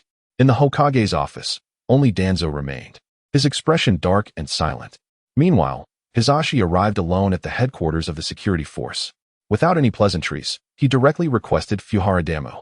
Uchiha Fugaku was absent, reportedly attending a ceremonial event. When Sarutobi Hisashi escorted Fuhara Damu away, the boy could hardly stand, needing assistance to walk. The members of the security force felt no discomfort with this. In recent times, the clan leader had been frequently reinforcing their loyalty. Originally, some Uchiha members who identified with the village had begun to subtly prioritize their clan over the village. Risen observed everything with keen perception. With the presence of Uchiha Shisui and the prodigious talent of Uchiha Itachi, the situation had become irreversibly inflated. Time and again, Danzo sought dialogue regarding the Uchiha clan, yearning for a compromise that would avoid bloodshed. After all, while the Uchiha had their autonomy, they were still part of Konohagakure. Should they instigate a coup, civil war would be inevitable, and foreign nations would undoubtedly seize the opportunity. The consequences could unravel the very fabric of the village, leading to its potential destruction. Thus, it was imperative to avoid bloodshed, as violence would escalate matters significantly. Initially, he had decreed a year-long period of recuperation, hoping that Fugaku would temper his actions. Instead, the opposite occurred, and the situation intensified. Within just a few days, he received multiple complaints regarding Uchiha's violent enforcement of their will. The sight of the whip marks on Fukuhara Damu only solidified his resolve, though he refrained from expressing it outwardly. "Have Fugaku come to see me immediately," Risen commanded with a grim expression, ushering Damu away. As they exited, he cast a glance at the bushes by the roadside, saying nothing as he instructed someone to escort Damu home. Watching Fukuhara Damu disappear from view, he waved at the bushes and then at the tree above. Yet neither the foliage nor the towering tree showed any sign of movement. Just as confusion set in, Kakashi appeared at his side, whispering, "My lord, Naruto has fallen asleep in the bushes while crying. I feared disturbing him, so I stayed in the tree to keep watch." Upon hearing this, the third Hokage sighed and approached the bushes to peer inside. There lay Naruto, clutching his ninja tools bag, curled into a tight ball, with tear stains still visible on his face. Even in slumber, his expression remained profoundly sorrowful. Kakashi, you shall reform the Umbu's 6th squad with Tenzo. I will soon select an Umbu operative for you. As for Naruto, he need not bear any responsibility. Kakashi breathed a sigh of relief upon hearing this. Dealing with children was not to his liking. His primary desire was to return to the battlefield and confront foes, preferably to meet his end there. The prospect of rejoining the Umbu for missions filled him with joy, and a glimmer of life returned to his previously dull eyes. The third, donning a straw hat, carried Naruto on his back as they strode through the streets towards Naruto's home. As night descended, only the flickering street lamps and the silent figure of Risen illuminated their path. The streets were devoid of pedestrians, yet watchful eyes lurked in the shadows, fixated upon them. After safely returning Naruto home, the third made his way to the affluent district, specifically the Uchiha's territory. Standing beneath the archway of the Uchiha clan, he lingered for a considerable time, casting glances towards the window of Fukuura Damu. Finally, he passed by the gates of the Hyuga clan. Ah, at last. He has departed. Fukuura Damu, concealed in the shadows of his home, sighed in relief at the third's exit. He reclined back on his bed, staring at the ceiling as he recounted the day's events, from venturing out to buy clothes and encountering Sakura, to being cornered at school, interrogated, apprehended, and ultimately rescued by the third. Initially, he believed that this was all a conspiracy orchestrated by the third Hokage, employing despicable tactics to keep him away from Naruto. However, upon being captured, he was met with an immediate and brutal beating, with no questions asked. After a relentless barrage of lashes, his newly purchased attire had already been soaked in blood. During this ordeal, he contemplated using the S-rank 5 Elements Great Bomb to level the security bureau and make his escape. Yet, the advanced chakra extraction technique he had just learned at noon did not afford him the opportunity to unleash his power. His chakra reserves were utterly insufficient, and he later realized that being bound at the wrists rendered him incapable of forming hand seals. To execute a single-handed seal was already impressive, and he had no knowledge of those who could perform seals without any gestures. After enduring over 30 lashes, feelings of injustice began to solidify in his mind, leading to the conception of several plans for the destruction of Konoha. However, upon seeing the third Hokage, he hesitated, and upon sensing a small figure hidden in the grass, he dismissed the thought entirely. Damn it, this beating cannot go unavenged. I must uncover who is behind this and ensure their demise. He began to suspect the Uchiha clan, primarily due to the deception he faced from Uchiha Izumi regarding chakra extraction, which had sown the seeds of doubt in his mind. Furthermore, the security bureau was affiliated with the Uchiha clan. The third Hokage had even sent Fugaka to see him. He was unaware of Fugaka's identity, but he knew he must be the head of the security bureau, thus belonging to the Uchiha clan. Ultimately, the third Hokage gazed at the Uchiha clan's plaque for an extended period.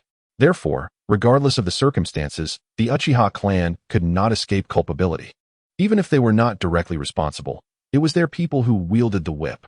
With no inquiries made and no investigations conducted, he was met with a merciless assault.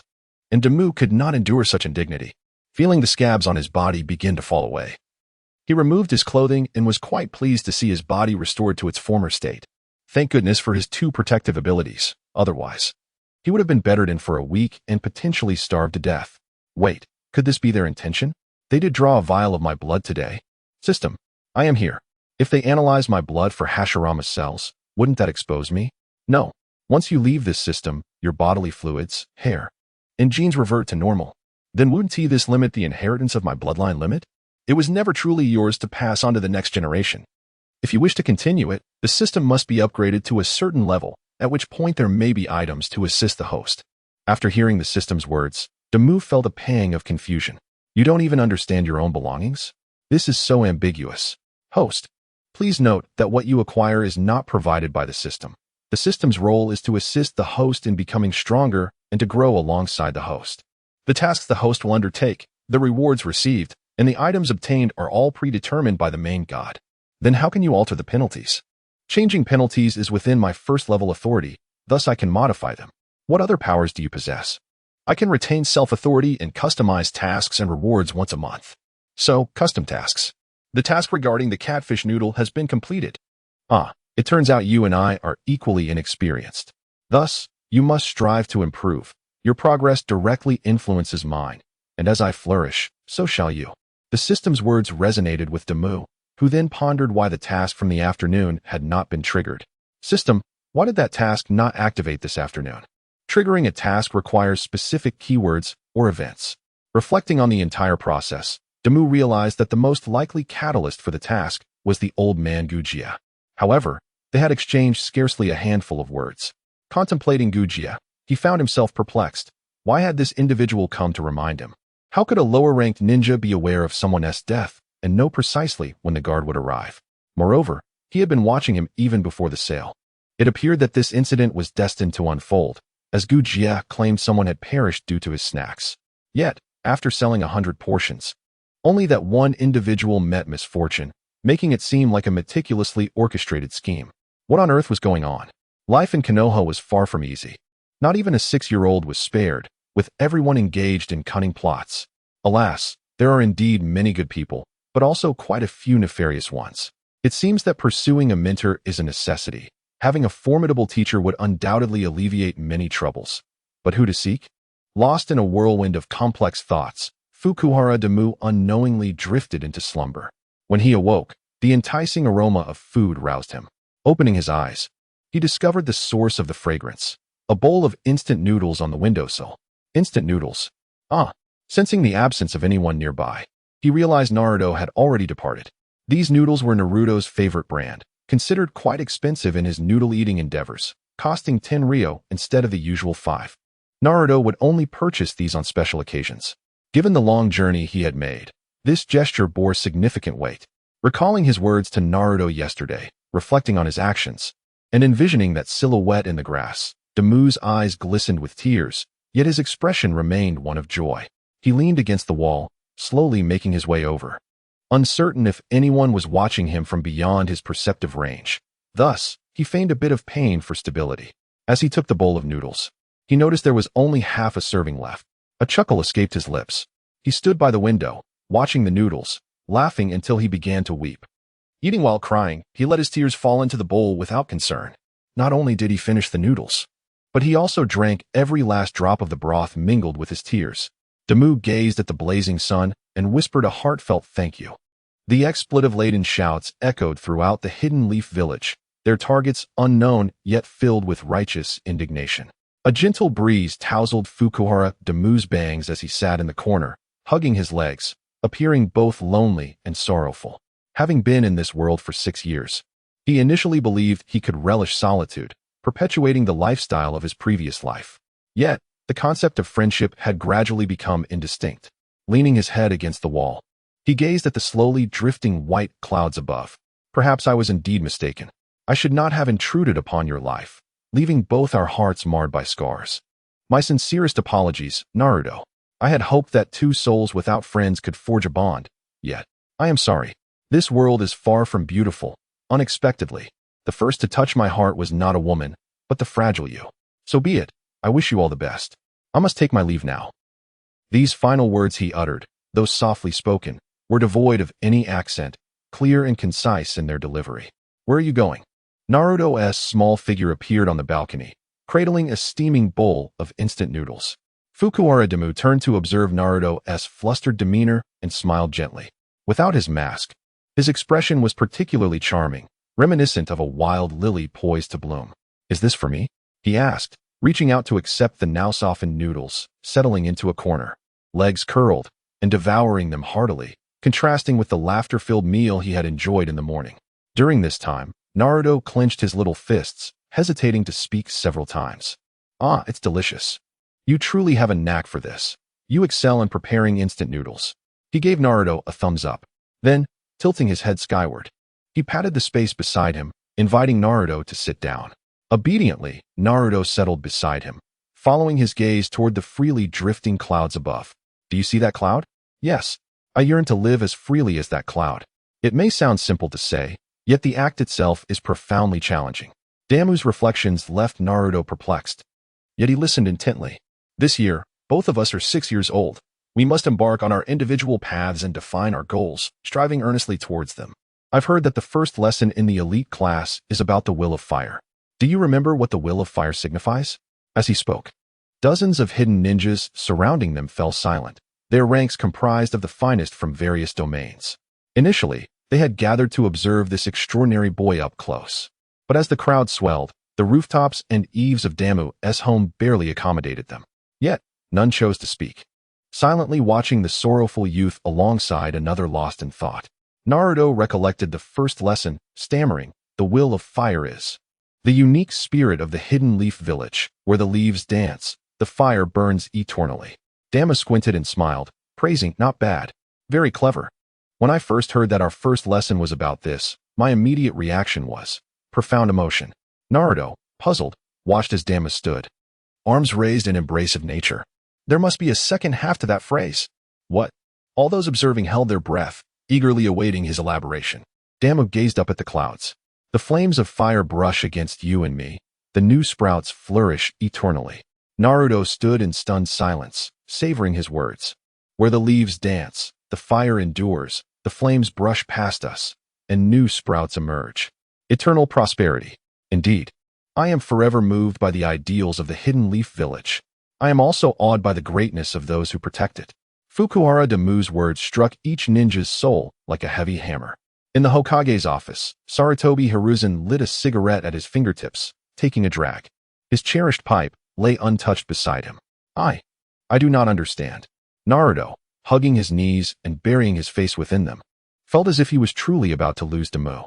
Damu gently continued, "It's all right. There are teachers and classmates at school. One day, you will understand. While I, having understood far too early, find my thoughts both complex and simple. Thus, I cannot go to school, nor can I remain in the village." A shock rippled through everyone. Such a good child was leaving? Naruto lifted his head, hoping to keep Damu. "You are leaving here?" "Yes. I need to keep the best of the Leaf Village in my heart, so I will not be both complex and simple. At just 6 years old, I choose to believe simply.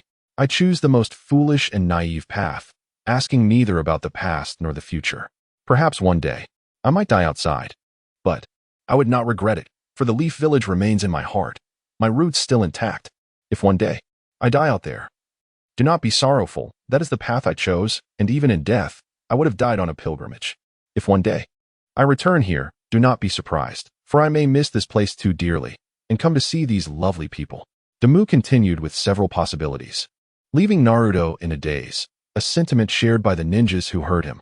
In that moment, the leaf was beautiful, devoid of scheming and entanglements, filled only with pure longing and goodness. "When will you leave?" "Tomorrow. I still need to prepare some essentials for the wilderness. I cannot venture out of the village and starve, haha." "Where will you go?" "I don't know, perhaps westward." "And when will you return?" "Haha. You ask when I will return before I've even left. Maybe in a year. If I can come back, I will visit you. If I cannot, no, you must return." Naruto stood up, extending his hand. Damu turned to see his outstretched hand and quickly slapped it in camaraderie. As Naruto departed, Damu stood on the balcony, watching Naruto wipe away tears after taking a few steps, revealing a faint smile. The ninjas left as quietly as they had arrived, taking not a single cloud with them. The third Hokage dismissed the viewing technique and picked up his pipe again, wearily looking at the three in the office, saying softly, "Are you satisfied with this ending?" Koharu remained silent, but Danzo immediately spoke out. "I want to recruit him into the Umbu to gather intelligence from other nations." The third Hokage burst into laughter. "Haha, you. Never mind. Let him be Hokage. I shall follow Damu into a life of retirement." As he spoke, he removed his hat and set it aside, preparing to take off his Hokage cloak. "Stop it. Danzo. Hiruzen." Xiaochun's voice was cold. "Oh? Is it impossible for me to step aside and yield? Must you force me to sever our final bond?" Men inside, rising to his feet and approaching Danzo, delivering a sharp slap. "Is this sufficient?" Hiruzen halted his actions of undressing. With a resounding slap once more, this time from Xiaochun, she inquired, "What about now?" Hiruzen sighed again, donning his clothing anew. Casting a sidelong glance at Danzo, he picked up his pipe, placing it between his lips and squinting his eyes. "You still owe me one. If he does not return in a year, I shall personally strike you across the face." The impending departure of Damu stirred a subtle commotion within the confines of Konoha village, with all adults who had crossed paths with him becoming aware of the matter. He spent an entire afternoon selling pots, pans, and various household items, amassing a sum of 10,000 ryo. The food cart was returned along with his cooking utensils. After completing these tasks, he commissioned 3 sets of durable blue garments from Haruno Sakura's residence. Additionally, he procured a fitted soft armor and warning wire from the ninja supply store. However, he refrained from purchasing a ninja tool pouch, believing such an item would only pose greater danger. Are you leaving? A cold voice interrupted him as he was on his way home. Damu looked up, momentarily taken aback by the visitor. Oh, it's Izumi-san. Yes, I leave tomorrow. Uchiha Izumi nodded and instructed him, come with me. Where to? He inquired. I wish to discuss your connection to the Uchiha clan. Although Damu initially hesitated to follow, the mention of his lineage compelled him to comply. The two arrived at the riverside where they had previously battled the Dragon King. Your mother was my aunt. As soon as they reached their destination, Uchiha Izumi succinctly encapsulated the essence of their relation with a single statement. There were no preambles, emotional embellishments, or polite exchanges. Her words were as cool as her demeanor. Consequently, Damu was left at a loss for how to respond. Seeing Izumi seated on a large rock, he contemplated joining her, eager to glean more details. Yet, after her initial revelation, she fell silent, which was rather disheartening. Is that all? Damu asked, uncertainty lacing his voice. Uchiha Izumi nodded towards the river. Yes, that is all. Then was it necessary to come this far? Not really, but I wanted to. Damu felt utterly exasperated. To traverse such a distance for a mere 9 words, what a luxury of time. Then shall I take my leave? Damu stood up, tentatively posing the question. Noticing Izumi's lack of response, he turned to depart. However, Uchiha Izumi's icy voice cut through the air once more. Your mother was not a ninja. Yet she perished alongside your father during the Nine-Tails incident. Do you know what that was? Damu sighed, sinking back down. He found her manner perplexing. Why could she not convey everything in one breath? What was the Nine-Tails incident? What were my parents' names? 6 years ago, Izumi. What are you doing here? Just as the conversation began to gain momentum, it was abruptly interrupted by a voice. Both turned to see Yuzuki Yuin, who had seemingly wandered into their midst unnoticed. Upon seeing the beautiful woman, Damu's mind was flooded with questions. There was no one in this direction just moments ago. What on earth is this sudden appearance? Indeed, Uchiha Izumi let out a sigh upon seeing the newcomer, and upon noticing Damu's striking features that could evoke envy in women, she abandoned her intent to continue. Good day, Yuin-san, she greeted. A polite child. What are you two doing here? Planning to challenge the Dragon King again? Damu scratched the back of his head, feigning a simple-minded expression. No, I did not bring my fishing rod today. It was merely idle chatter. Damu has begun to sense that there may be a profound secret concealed within his lineage. Yet the appearance of Shiyen at this moment clearly indicates her desire to keep him in the dark. However, it matters little to him now. Knowing would be preferable. But if not, he shall await his return from seeking a master to hone his skills. Since there is time, dear sister, I have a craving for catfish noodles. I wonder if that is possible. Catfish noodles? Shiyen approached, playfully clinging to Damu's arm, and said, please. You are leaving tomorrow. And I have heard that your catfish noodles are exquisite. Who knows when we shall meet again? Just make them for me this once. Women can be perilous. Especially beautiful ones, even more so. All right. But I no longer possess any cooking utensils. I have sold them all for supplies. At that moment, Uchiha Izumi interjected. Come to my house. My kitchen is well equipped, and I can procure high-quality ingredients. Damu was taken aback. Were not these two at odds? How could this be? Shiyen turned her face away, pouting. No, let us go to my house. I can also provide top-notch ingredients. I can invite Itachi. Uchiha Izumi's decisive rebuttal silenced Shiyen's retort. I want to bring my sister. What a coincidence, my sister is also here. Thus, what began as a plan to prepare a single bowl of catfish noodles transformed into a grand endeavor to cook a pot of them, evolving from one person to a multitude. Ding. Task triggered. Task. The mission of catfish noodles. Task content. Ensure customer satisfaction. Task reward.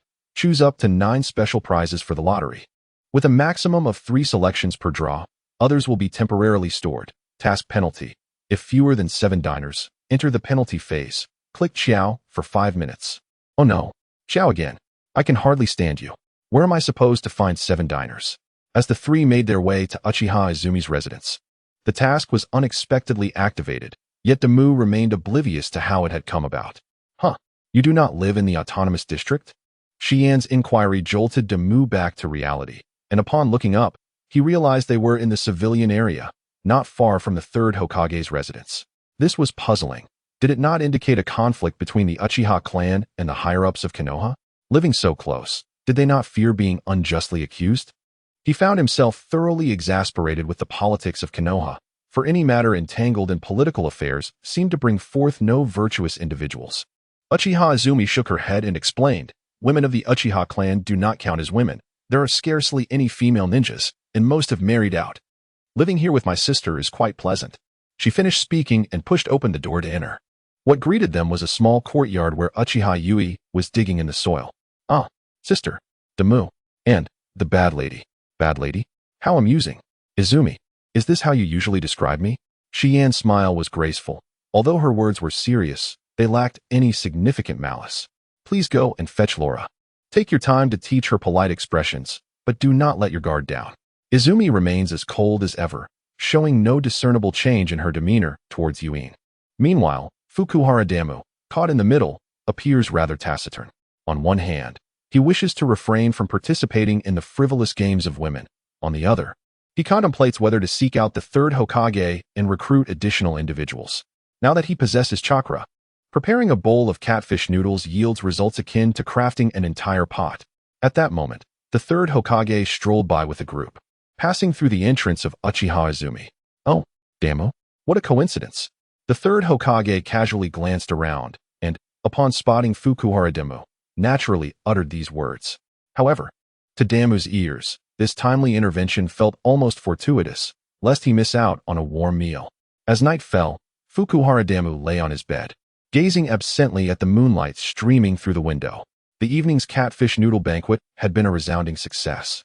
He spent not a single yen yet managed to serve over 10 guests.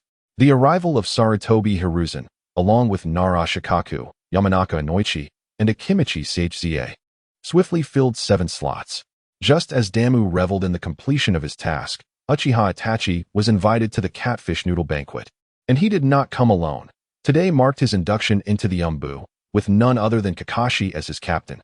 Thus, 2 more attendees were added.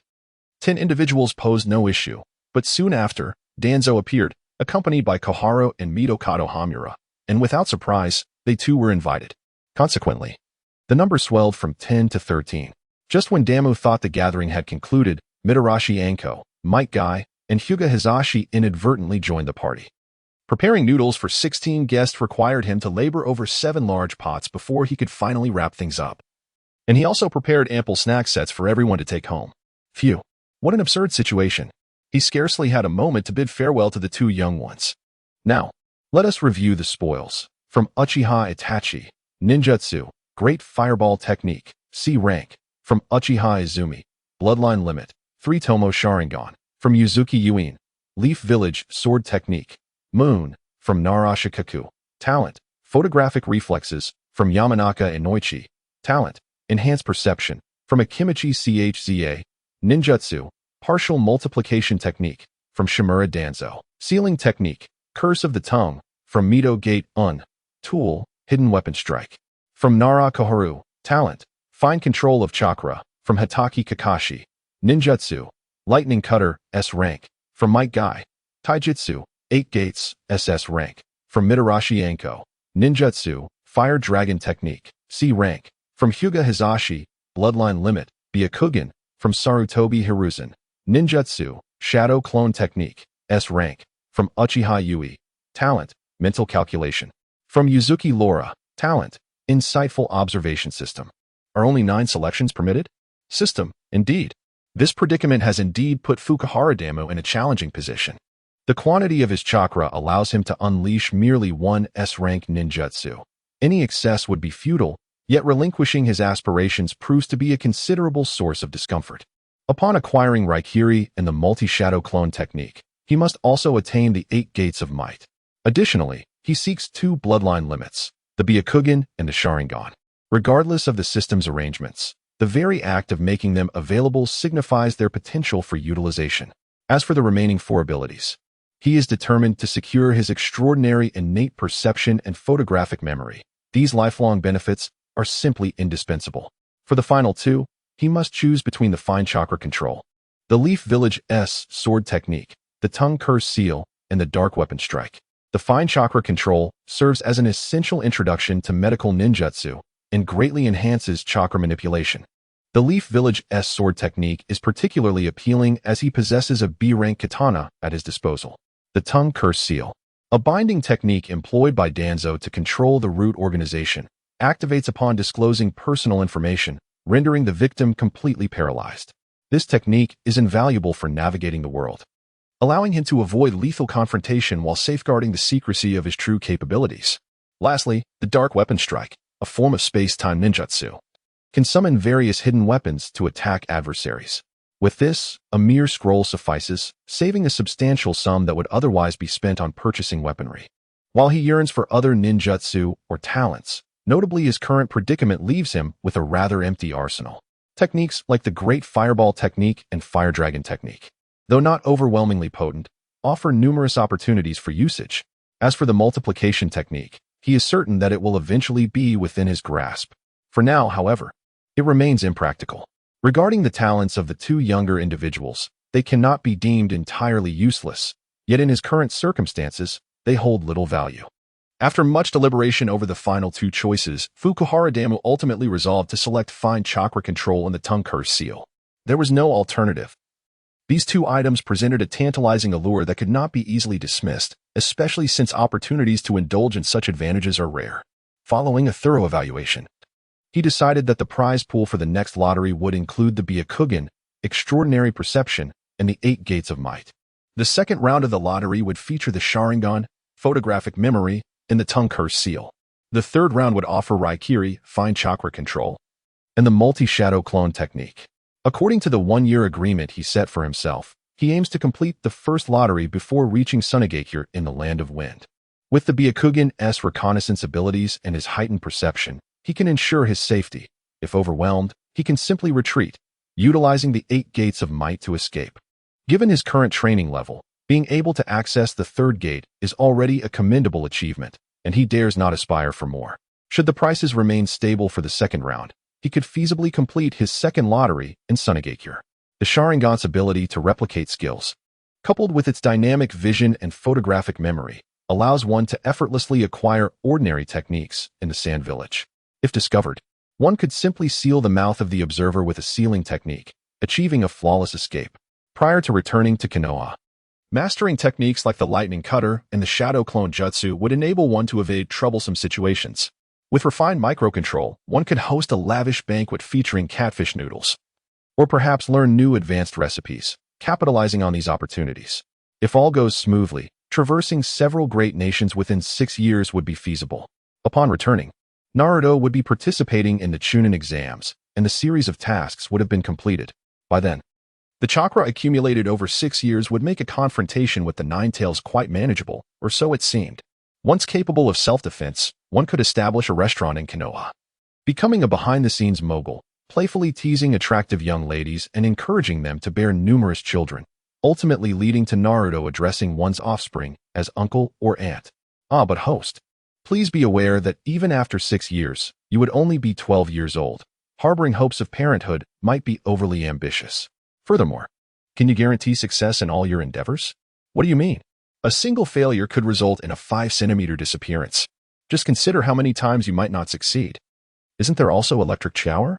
Why should it always result in a 5-centimeter loss? You seem quite eager for electric shower. I am not. I am not. Don't make baseless accusations. What else do you wish to test? Speak to me. I handle the punishment aspect.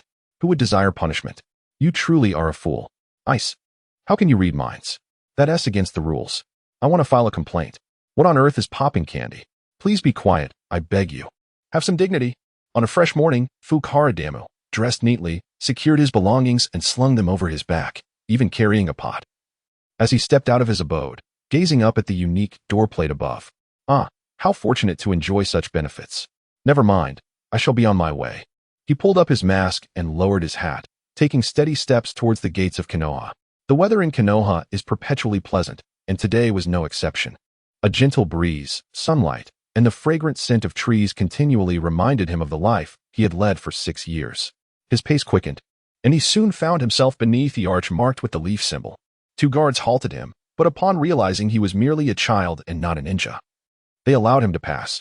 Just as he was about to step out of Konoha, a clear voice called out from behind him. Damu. He turned to find Naruto jumping down from a nearby tree. It's Naruto. Are you here to see me off?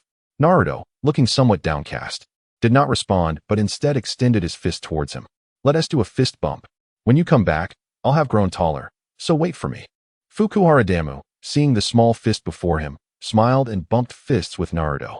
All right, I'll take my time. You hurry up. Wait for me, goodbye. Wait. As Damu prepared to depart, Naruto's fist transitioned from a light touch to a firm grip, followed by a resounding punch on his shoulder. He then withdrew a significant distance, breaking into a wide grin. Haha, now we're even. I'll be back, and we're still friends. He shouted with a bent posture, while Damu rubbed his shoulder, feeling a pinch in his heart. Around the corner, several girls who had come to bid farewell covered their mouths, recalling the day when the two had severed their ties. They watched as Damu approached, fearing a confrontation was imminent. He and Lola wanted to step forward, but were restrained by their elder sisters. Sister, don't hold me back. It wouldn't be good if they fought. Shiyin shook her head and softly remarked, Look. The two younger ones turned just in time to witness Damu grasping Naruto's palm. A sharp clap resonated through the air. Perhaps it was due to Naruto's hand striking Damu's unmasked face. With wide eyes, Naruto expressed disbelief. Damu released his grip, readjusted his mask, and with a cheerful demeanor remarked, This time, you owe me, you little rascal. After ruffling Naruto's hair, he turned to leave. Upon exiting the gate, he glanced back, waving at the astonished Naruto. I'm off. My brother. Naruto held his hand aloft, tears streaming down as he watched Damu's figure fade away. Slowly tightening his fists, he softly said to the now invisible silhouette, Farewell, my brother. Meanwhile, a considerable distance away, Damu wiped away the moisture from his eyes, inhaling deeply as his gaze grew resolute. World, here I come. Just as he was about to utter some fierce words, he was interrupted by a cough. Curiously, he looked toward the sound and discovered Uchiha perched on a nearby tree, carrying a large round pot with a ladle and chopsticks inside. His attire had transformed into ninja battle garments, presenting a far more vigorous appearance than before. He gracefully leapt down from the tree, landing without stirring a speck of dust. This defiance of the laws of physics left the inexperienced Fu Yuan Damu wide-eyed in astonishment. Do you mind if we travel together for a while? I'm headed to the Hidden Rain Village in the Land of Rivers, and I heard your destination is the Land of Wind. We're on the same route. While Fu Yuan Damu was still marveling at the old man's light-footedness, Uchiha had already outpaced him. He hurriedly chased after him, inquiring, Old man, is that light-footed technique you just used? Can you teach me? He completely disregarded the fact that the old man was a lower-ranking ninja and didn't ponder why such an elderly figure would venture to the Hidden Rain Village. All he could focus on was that silent landing ability. As the two conversed while walking, in the forest, the third Hokage stood atop the leaves, exhaling a plume of blue vapor, appearing quite satisfied. Nearby, the masked Tenzo expressed concern. Sir, Uchiha is merely a lower-ranking ninja. Can he truly ensure Damu's safety? Cough, huh? I know what you're thinking, but you have important matters to attend to. In a month, the three of you need to protect the visible team as they travel to the Land of Grass to exchange intelligence. Thus, I shall not send you to accompany Damu. Kakashi and Itachi Uchiha lowered their heads behind him. Ever since they had savored the exquisite cuisine crafted by Fukuhara Damu yesterday, they had witnessed the extraordinary power of gastronomy. It was a force that allowed one to revel in the very essence of existence. It enabled individuals to momentarily forget the burdens and troubles that life imposes, whispering softly, How wonderful it is to be alive. Even Kakashi, who had long sought death, could not deny that Fukuhara Damu embodied the epitome of beauty in this world. Itachi felt similarly. Whether it was Damu's character or his witty banter, he had an uncanny ability to uplift those around him. Even Danzo, with his steely demeanor, had nearly cracked a smile last night, let alone the stubborn old-timers, Konoha and Minyan. As all attendees departed the gathering, a sense of regret lingered in the air. It would be a tragic loss if such a child were to perish outside these walls. Thus, under the auspices of Tenzo, Kakashi and Itachi reluctantly sought out the third Hokage, wishing to undertake a distant mission. Consequently, they found themselves here, guided by the third. Upon witnessing this scene, Tenzo lost his composure, directly questioning the third Hokage, while the captain did not intervene, tacitly allowing his inquiry. Sarutobi Hiruzen paid little heed to such trivialities. While he maintained decorum within the village, he became quite casual beyond its borders, even spitting as a sign of relaxation. Uchiha, though he is a genin, he is a genius from the era of the second Hokage, yet his eagerness to ascend to Chunin led to the demise of his comrades. Kakashi's eyes narrowed. He understood all too well the pain of losing teammates. One had perished on the front lines, while he had inadvertently caused the death of another. For years, he had been tormented by this inner turmoil. Did this elder, named Uchiha, endure a lifetime of similar suffering? The third seemed to sense Kakashi's thoughts and continued his explanation.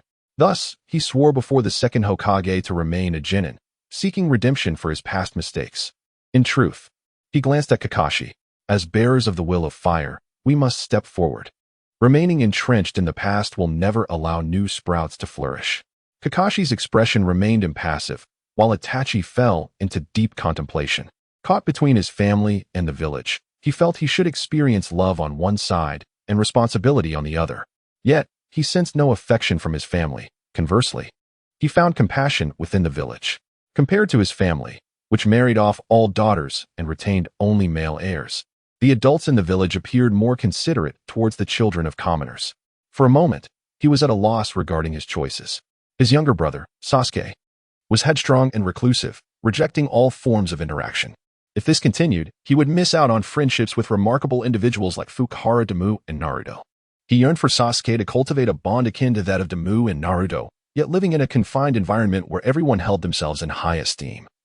There was no genuine camaraderie to be found. "Brother, what should I do for you?" On a tranquil night, Uchiha and Fuyuan Damu chose a serene riverside. Fuyuan Damu was tasked with fishing, while Uchiha sought various plants and fungi to serve as ingredients. Damu retrieved his long-forgotten lucky fishing rod, dug up some worms, and expertly cast his line into the river with a graceful arc gazing up at the starry sky. He paid little mind to whether he would catch anything. After a day spent in each other's company, he discovered that Uchiha possessed the wisdom of a sage, discerning many truths with remarkable clarity. Free from the constraints of Konoha village, Uchiha recounted the events of that day in detail. He had originally been a covert ninja but had transitioned into a culinary ninja due to certain circumstances, dedicating himself entirely to the art of cooking thereafter.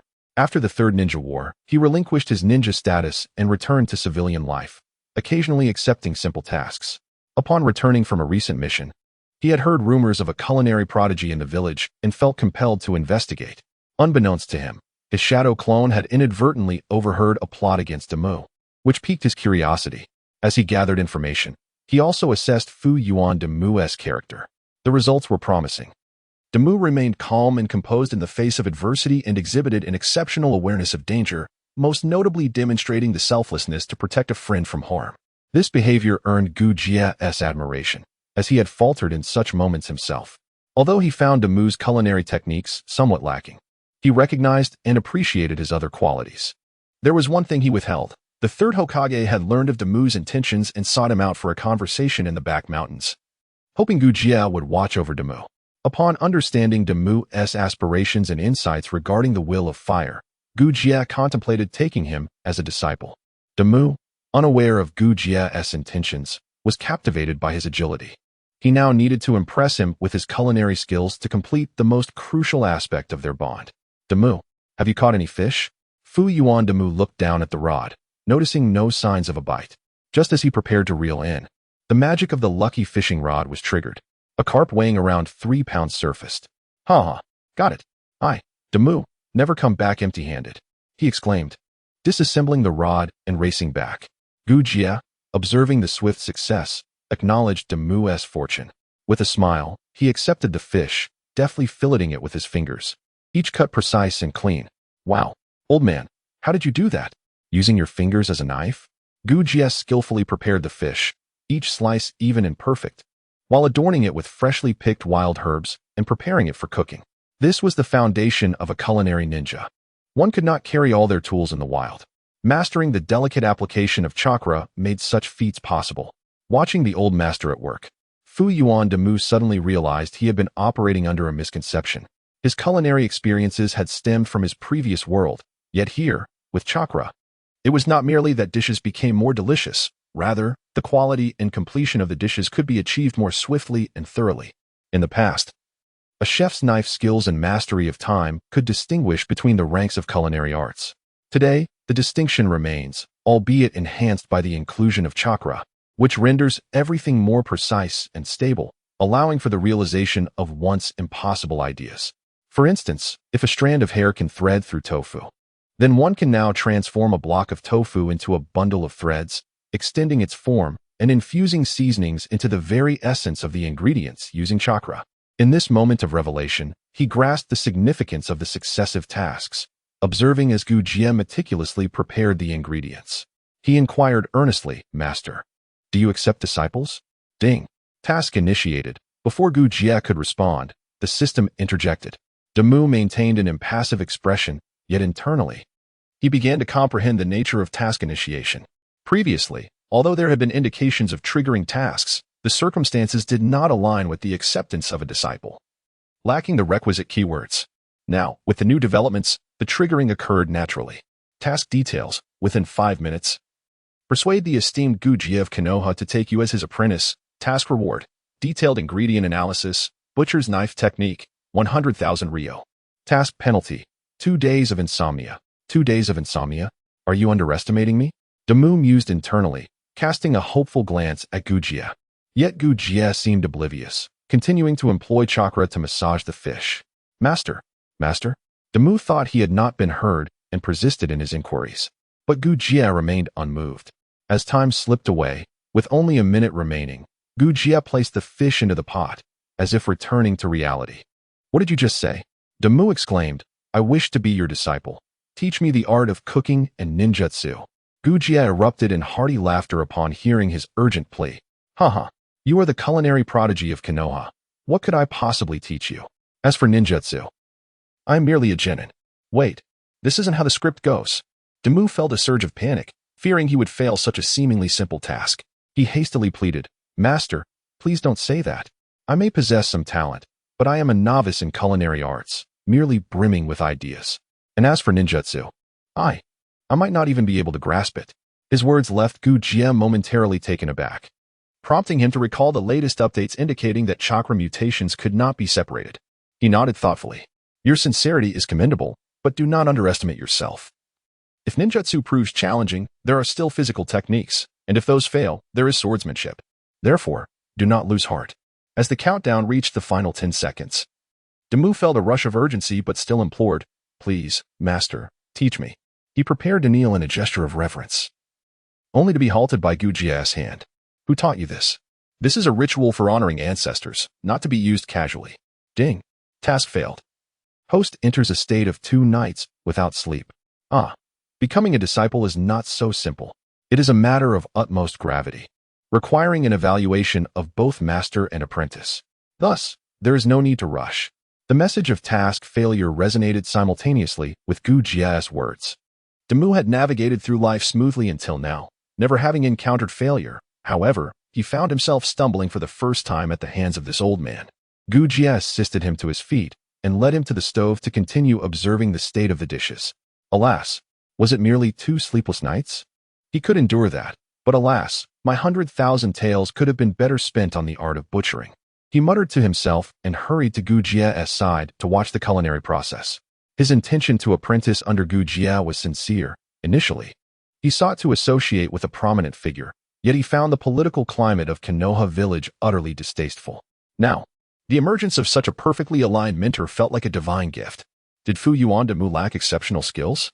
Not at present, and certainly not in the future. What he truly lacked was a solid foundation. He sought a guiding light.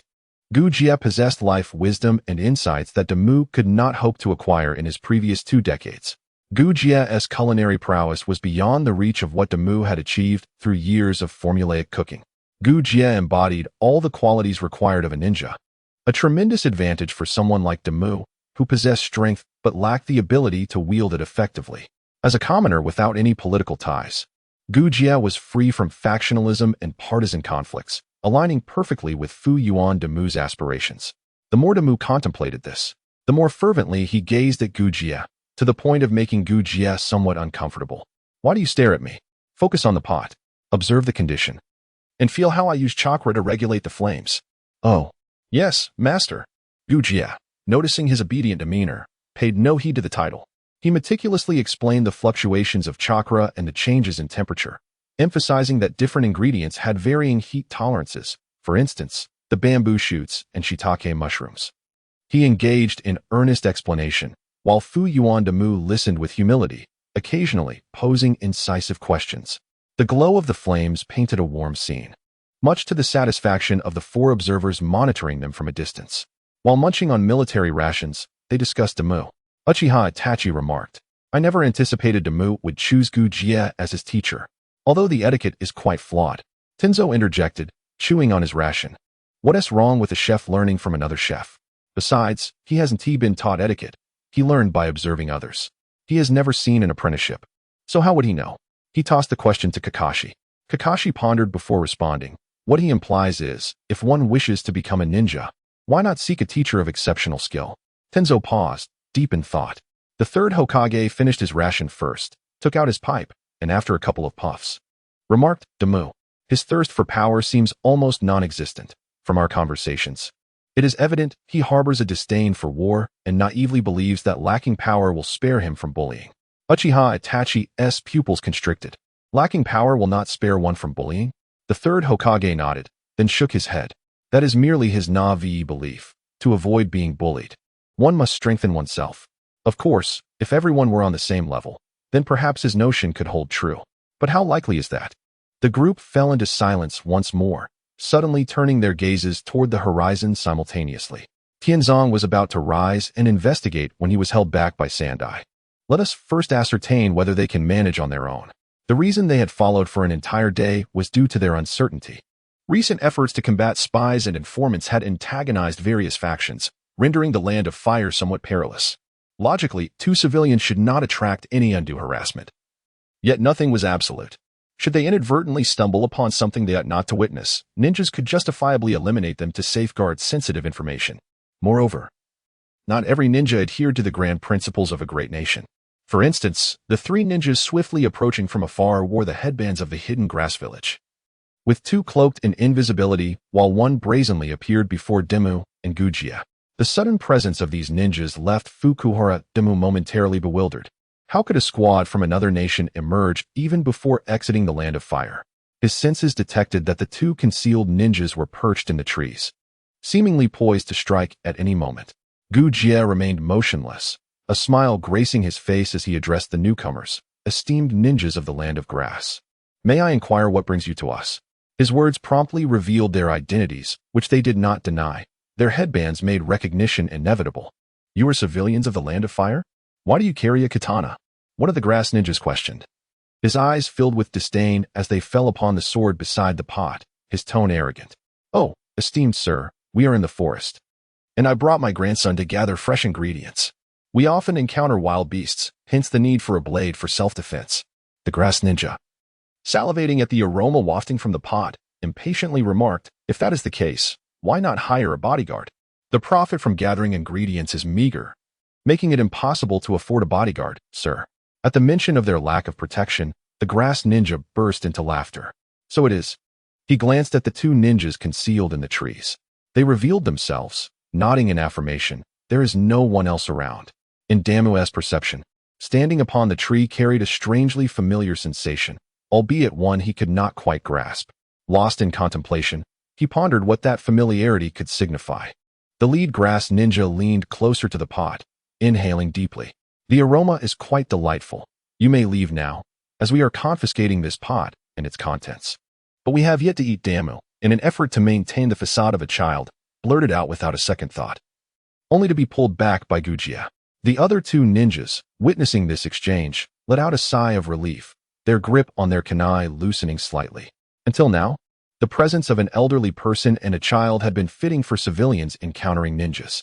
Gujia hastily bowed and pleaded, "Forgive us, esteemed sir. My child is but 6 years old, and I have failed in my duties as a guardian. We shall take our leave immediately." He reached for the katana. "Wait."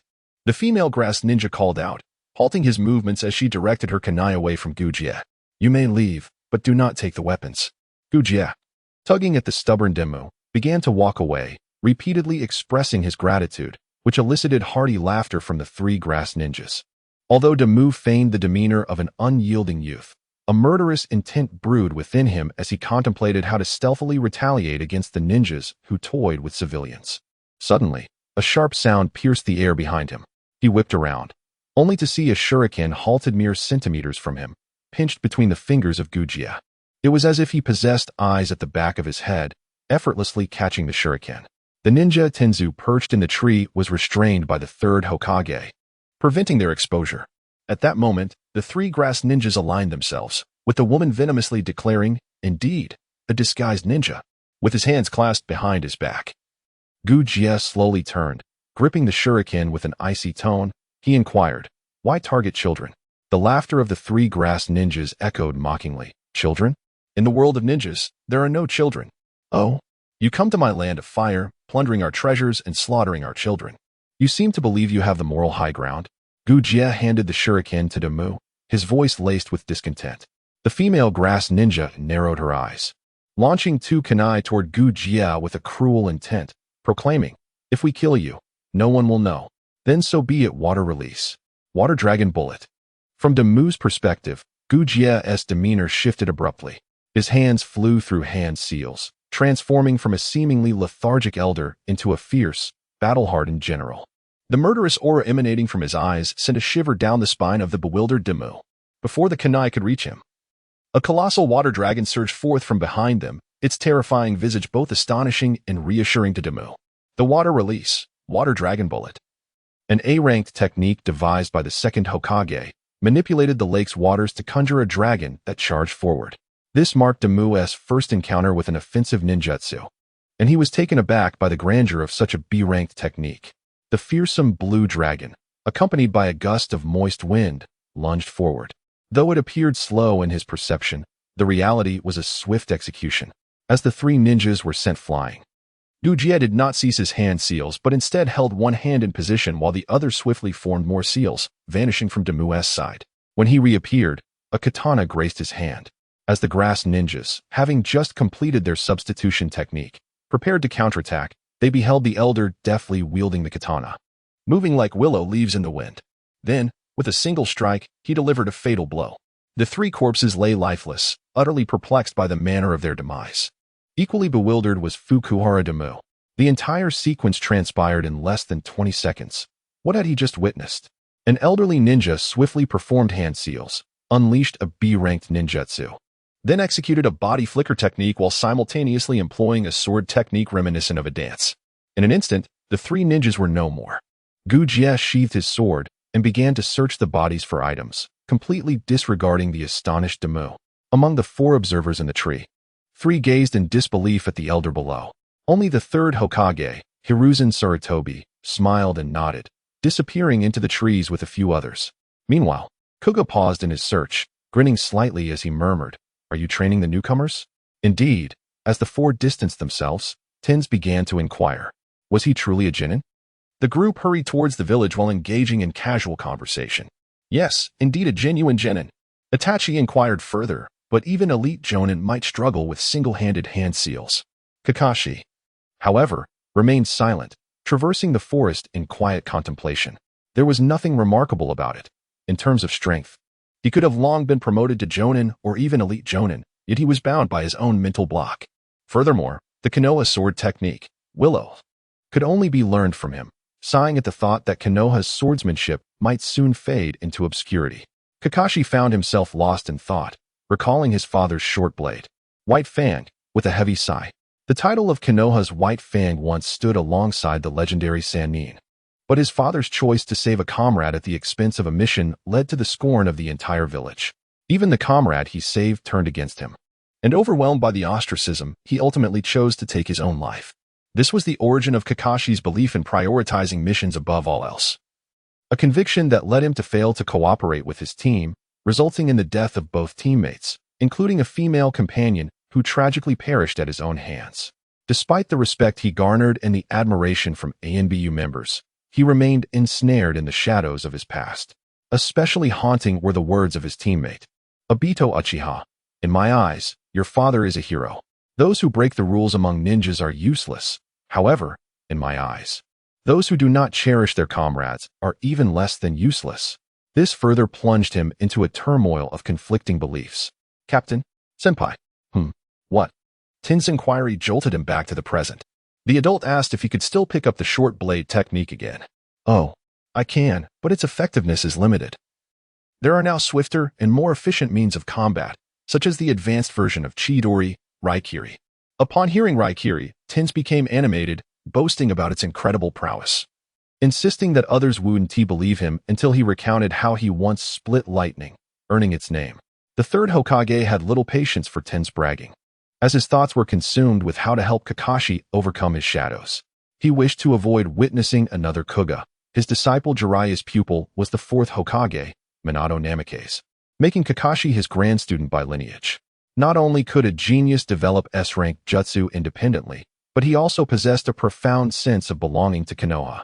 If it weren't for his personality issues, the Hokage would have considered passing the title to Kakashi. However, it was impractical for a leader to remain fixated on the past. Meanwhile, Kuga, having tidied the chaotic aftermath of the battle, prepared another pot of water after cleaning up the mess left by the tumultuous meal. What a pity. Such delicious fare wasted, he lamented, gazing at the bubbling water with regret. The first time witnessing such gruesome carnage, Damu felt queasy at the sight of the boiling water. Having seen death in 2 lives, but never a decapitated corpse, and yet the elder had asked him to assist in collecting the bodies and gathering the spoils of war. As he regained his composure from the overwhelming admiration, he suddenly retched, eliciting hearty laughter from Gujie. Vomit if you must. With time, you shall grow accustomed to it. 6 years of age is quite fitting for such experiences. After all, we took our first lives at that tender age. Yet, by the time we were merely 3, we had witnessed scenes far more brutal than this. Damu took a cup of boiling water, suppressing his nausea as he forced himself to drink a sip. Even though he was aware that the pot had been tainted with fresh blood moments before, he compelled himself to swallow. He needed to understand that the world was different. He had to adapt to this fade of peace that cloaked the reality around him. Observing Damu's struggle to drink the water, Gujie nodded in approval. Indeed, your fortitude surpasses my expectations. There are few children today who possess such resilience. Master, will killing them not bring trouble? Gujie shook his head, lost in thought as he gazed at the boiling water. Damu, remember this. Even if you cannot become a ninja, you must understand. In the wild, if someone harbors animosity towards you, you may take a step back. However, if you sense that this situation could be detrimental to you, then you must strike first. Even if they are ninjas from the same land of fire. But, how can one differentiate whether there is hostility? Although Damu acknowledged the truth in Gujie's words, the practical application eluded him. Take their group, for instance, with 2 hidden in the shadows. It formed a probing formation. They would emerge to test whether we had guards, subsequently attempting to seize our possessions, and finally preparing to harm you, thus confirming their intentions. Here, every action serves as a lethal justification. Without you, it is likely that their arrival would have already been in a state of confrontation. Remember, never allow anyone untrustworthy within 100 meters of you. This is the ninja's code. Those without malice will not easily offend, while those who do either fear nothing or come with the intent to kill. When encountering civilians, we generally circumvent them, or when in need of supplies, we would toss money from a distance, waiting for their agreement to retrieve it in exchange for what they deemed reasonable provisions. If they refuse, we would swiftly depart, crossing over the money. This is the protocol for ninjas when interacting with civilians in the wild.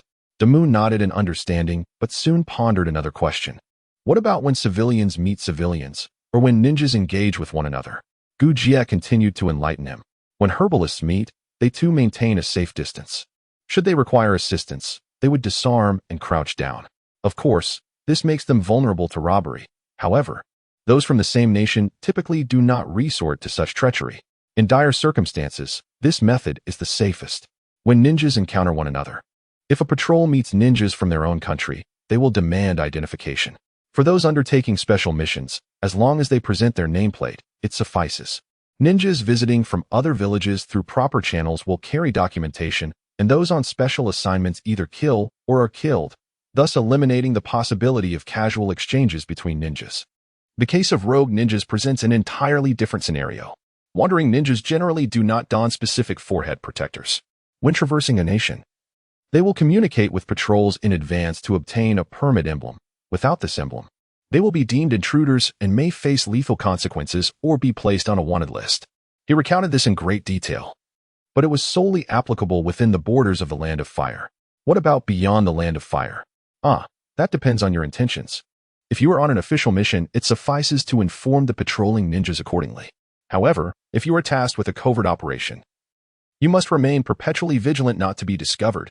for no one will entertain your explanations. Instead, you may be met with a fatal jutsu or an explosive tag. Thus, many who undertake official missions yet prefer to avoid interactions often meet their demise due to their arrogance, much like the trio before us. Do these three possess a mission? It is uncertain. No relevant information has been uncovered, and such individuals would be treated as rogue ninjas without a second thought. As for the spoils of their endeavors? You were anticipating this, weren't you? They all belong to you. Though you are not a ninja, possessing their ninja tool packs could lead to complications. Damu chuckled. For him, a ninja tool pack was hardly a source of joy. The true delight lay in the accumulation of wealth. A full 30,000 ryo, though uncertain if it represented their entire fortune, was a significant boon for someone in dire need of funds. He even pondered the prospect of encountering more adversarial ninjas of limited prowess burdened with substantial riches. Within days, a lottery could be held. How splendid that would be. By the way, what do you intend to do with such wealth? Donate it to an orphanage. Uchiha assumed he was merely a miserly individual driven by greed, especially given the exorbitant prices he charged for snacks. Yet, it turned out to be quite the opposite. What? You donated all the money to the orphanage? Their conversation reached the ears of the third Hokage, Sarutobi Hiruzen, far away in Kanehagakure, leaving him somewhat incredulous. Initially, upon their return, he planned to rest, but curiosity got the better of him, and he wished to see Damu's reaction to encountering the deceased. Using his binocular technique, he observed the unfolding scene. This technique merely required a grasp of the corresponding chakra theory to discern the actions of an individual. Damu's chakra was ineffective, yet Uchiha's was not. Is this truly happening? The Umbu information officer promptly retrieved the donation records for the orphanage to verify, discovering indeed an anonymous donation of 100,000 ryo. The third Hokage sat in his chair, clutching the documents, his emotions in turmoil. After dismissing the Umbu ninjas, he heard Damu laughingly state, I do not know what I can do for the orphans, who are much like me. They may not favor me, yet I still wish to contribute something. After all, that is where I grew up. Uchiha remained silent and still, simply gazing at the beaming Damu. Though I know not who my parents are or what they are called, I surmise they would wish for me to become a person of value to Konoha. Thus, I shall give what I can. Though my strength is still lacking, I cannot spend the money I earn, so I shall improve their meals instead. Hehe. Tears shimmered in the eyes of the third Hokage, and he nearly bit his tongue in anger. You scoundrel, Danzo. Suddenly, Danzo, who had been lost in slumber, felt a chill and instinctively withdrew his stinky feet beneath the covers. After a moment of silence, Koji asked, Do you truly wish to take me as your master? Yes, I wholeheartedly wish to, exclaimed Damu, springing up with fervent intensity, his gaze fixed upon Koji. Observing Damu's earnest demeanor, Koji's resolve strengthened. Very well, I shall be your master. Watch closely. With that, he formed several hand seals and extended his thumb, instructing, Now, replicate this. Damu, after observing just once, successfully imitated the hand signs and raised his thumb, only to have it pressed down by Koji's thumb. Instantly, he was enveloped by a sensation akin to electric shock. What is this? He inquired, bewildered. The third Hokage, synchronizing his lips with Koji's, slowly articulated, the guardian seal. It allows a master to shield their disciple from a single threat of death at the cost of their own life. This is a secret technique passed down through our Leaf Village, usable only within the master-disciple relationship, and can only be employed twice in a lifetime, once as a disciple, and once as a master. As he spoke, he removed his hat, revealing signs of fatigue. Despite having lived to this age, he had never once utilized the guardian seal. He had both a master and a disciple, yet none had inspired him to commit his life to their protection. Ironically, it was Koji, an elder like himself, who had chosen to employ it first. This was indeed a poignant sorrow. Perhaps, this was the fate of the Hokage. Ding. First link of the chain task completed. Master-disciple bond successful. The inexperienced youth requires guidance to avoid confusion. Stage reward. 300,000 ryo. Exclusive talent. Flame of Inheritance. Flame of Inheritance. The learning ability of the Master's techniques is doubled. Master. Thank you. I now have family. Damu, who had anticipated a mundane experience, suddenly felt a wave of electricity course through him, transforming everything. Though he prided himself on having lived 2 lives, deeming it all trivial. At that moment, he grasped the profound weight of this bond. A sense of kinship blossomed between him and Koji, a connection that tethered them through life, an emotion he had never known before. In that instant, he transcended the youthful vigor of his 20s, no longer merely a 6-year-old child. The memories of his previous life shattered like a mirror, revealing that he was no one but Fukuhara Demu, a man endowed with a modicum of worldly wisdom. He joyously lifted Koji, exclaiming, "I have a master now. I have family." Ha. Due to his hunched stature, Koji was not much taller, and as Demu spun him around, he transitioned from initial discomfort to surrendering to the joyous laughter. Ha, let go? Ha. What will others think? How embarrassing. I want tea. I want to hug you. I want to spin. Master. Oh, I hear you. Ha. The third Hokage brushed away his emotions, wiped the corner of his eye, and shakily picked up a cigarette, lighting it and taking a deep drag. In the midst of a sweltering summer day, Tuanzong found himself ensnared in a nightmarish reverie. His frustration palpable as he cursed, "You scoundrel! That is undeniably my disciple. You bumbling fool, just wait. I shall give you a thorough thrashing." The following midday, under the blazing sun, the tall grass obscured the diminutive figure of Fukuhara Demu, who stood at barely 1.60 meters. "Master, why is traversing this prairie so arduous? I had thought it would be considerably easier upon arrival, yet here I am," he lamented. His burdened shoulders weighed down by luggage as he trudged along, shadows of fatigue darkening his eyes, resembling a weary addict. With a long stick in hand, Gujia cautiously navigated their path, allowing himself a moment of jest at his disciple's expense. Ha. Rather than opting for the forest, you insisted on experiencing the smoothness of the prairie. And how does it fare now? Despite the seemingly flat expanse before him, Demu found the ground treacherous, each step revealing hidden depths and muck. "The mud has infiltrated the crevices between my toes. I could swear I feel insects crawling." Demu was on the verge of despair. Earlier that morning, he had traversed the forest with ease, only to succumb to the allure of the open grasslands, yearning for the gentle caress of the breeze and the playful sway of the grass. Yet, after merely a kilometer, he regretted his decision. His sandals, designed to expose his toes, rendered every step akin to kneading dough in the soft terrain.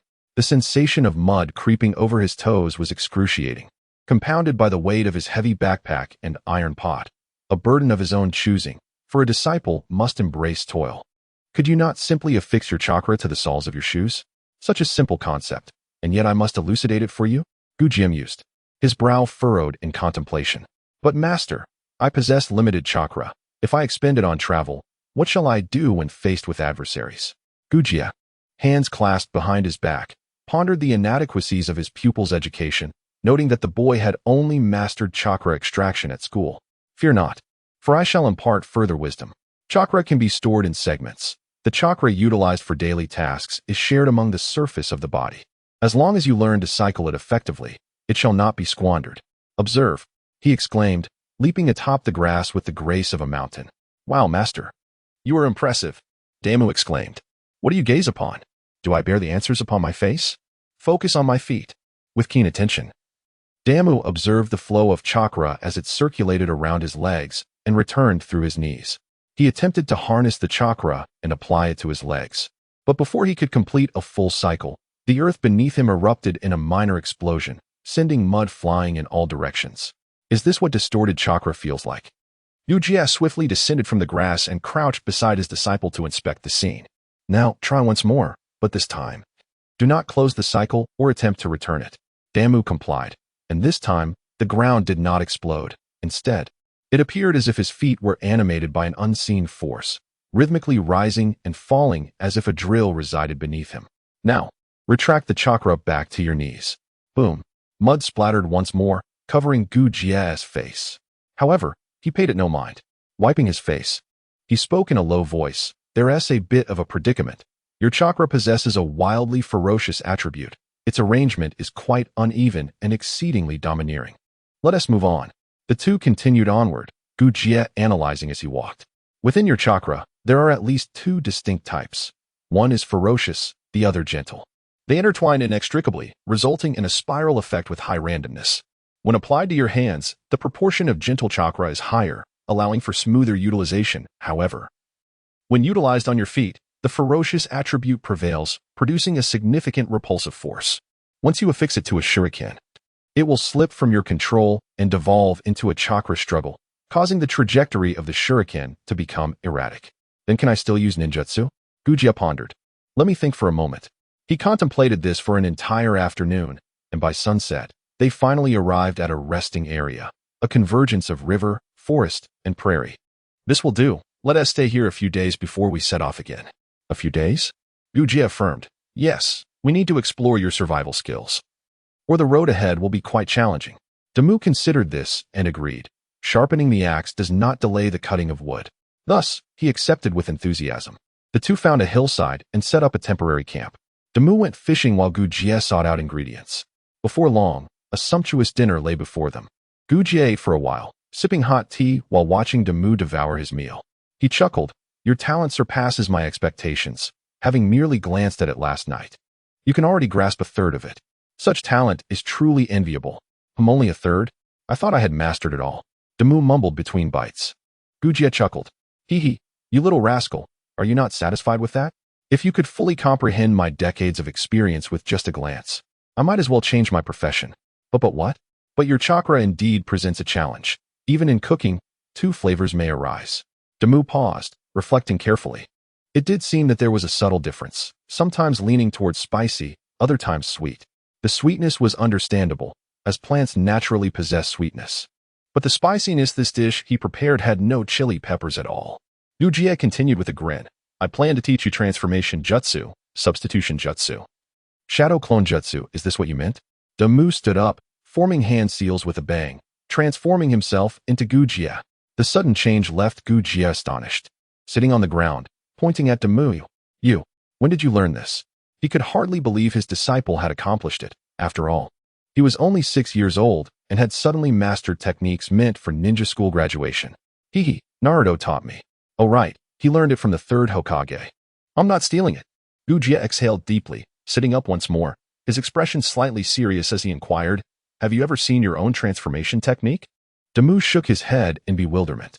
Then demonstrate your shadow clone technique and substitution technique.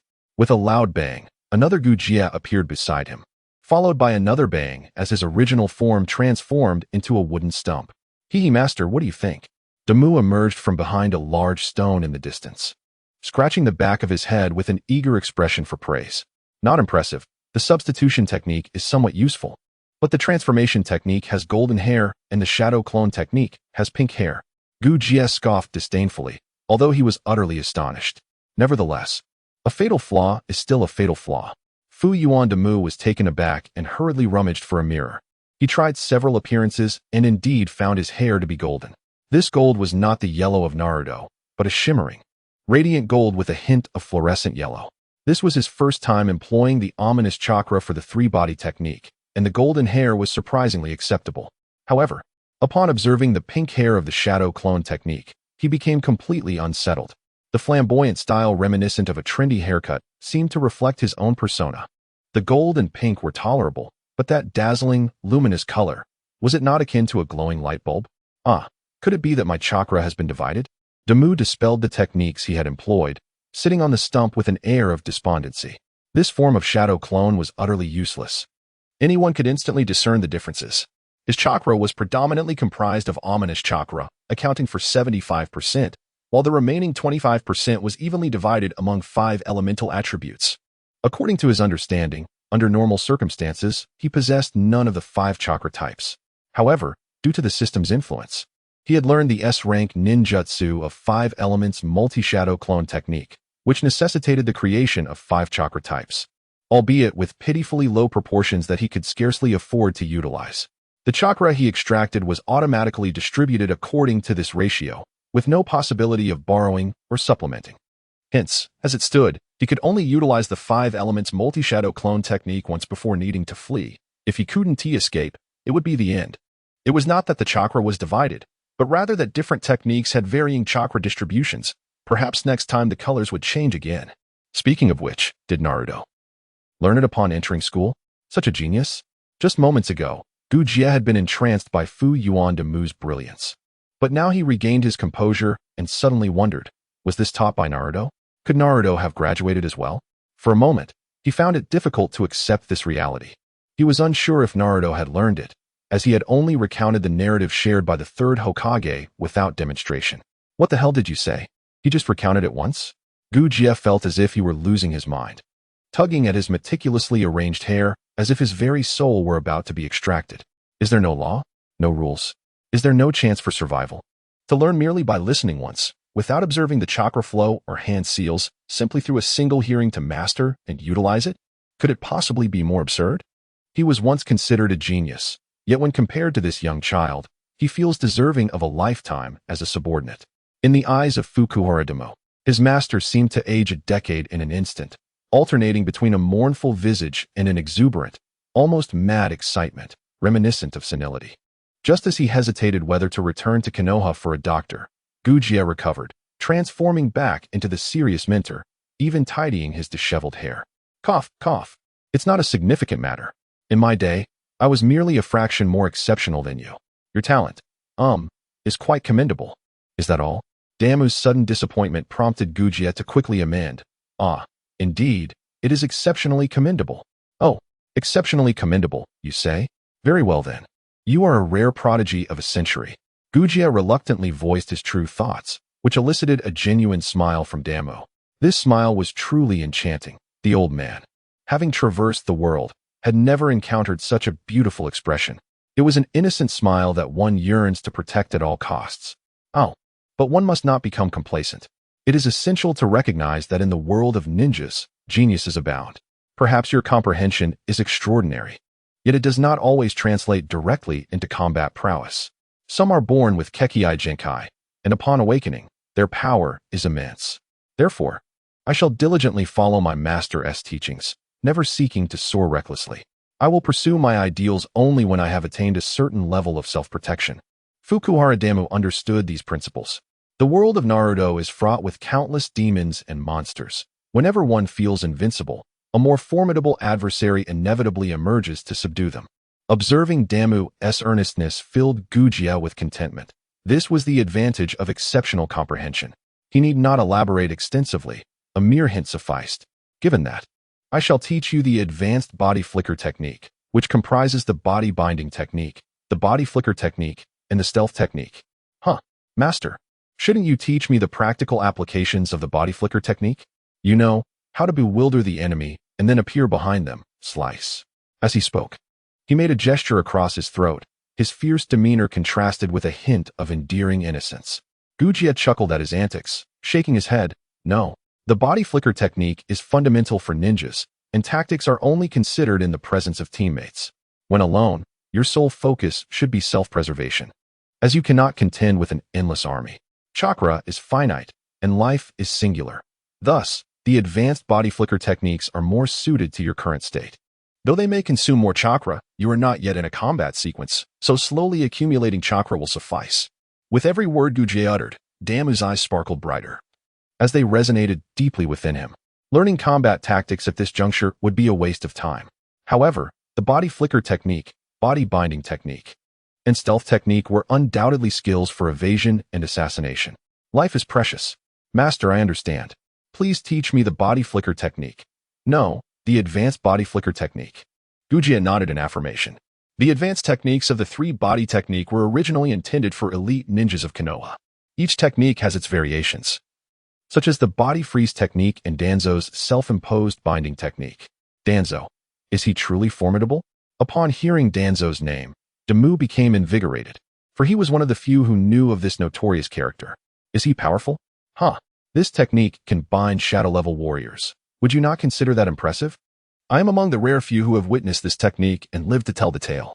Uchiha recounted, seemingly lost in reminiscence, before shaking his head and continuing. This technique is merely a variant of the body freeze technique, each developed into formidable arts according to individual circumstances. The representative of the stealth technique is known as Moonlight Gale. His expression transformed with admiration as he spoke of Moonlight Gale. Moonlight Gale.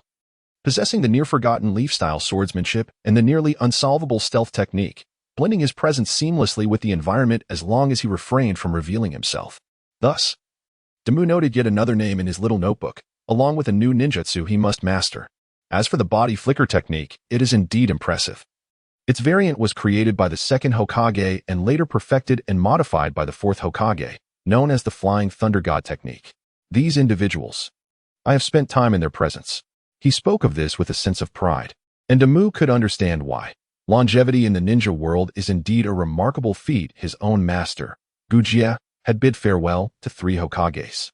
While he may not have matched their strength, his wisdom was unquestionable. Take Danzo, for instance. Few have lived long enough to witness his techniques. The fact that he spared Uchiha suggests a bond formed from their shared era, or perhaps it indicates that Uchiha lacked the power to invoke Danzo's wrath. Reflecting on this, Damu concluded that the strongest survivor must surely be his master, Uchiha. After learning new techniques, Uchiha advised him to rest. But Damu insisted on keeping watch for another night, as they were to venture beyond the radiance of Konoha the following day, necessitating Uchiha to maintain his combat readiness. Although he spoke with lofty intentions, the torment he felt within was known only to him. Did he not desire sleep? Oh, how he longed for it. However, plagued by insomnia, slumber eluded him. He figured it would be better to continue his vigil while simultaneously practicing the 3 newly acquired techniques. As Uchiha succumbed to slumber, Damu discreetly accessed the system menu. Gradually, his form faded into the night sky. Uchiha, who had just drifted into a deep sleep, quietly opened his eyes, his face etched with terror. What manner of monstrous disciple have I acquired? To master advanced techniques after a single demonstration, this is extraordinary. No, I must not let him discover this. The path of survival must remain a closely guarded secret. Sleep. Oh, how shall I find rest? I yearn to catch a glimpse of my remarkably talented disciple. Just then, a swift sound pierced the air. Ah. He has also mastered the body flicker technique. This surpasses even the copy ninja Kakashi. Kakashi possesses the Sharingan, whereas he relies solely on his intellect.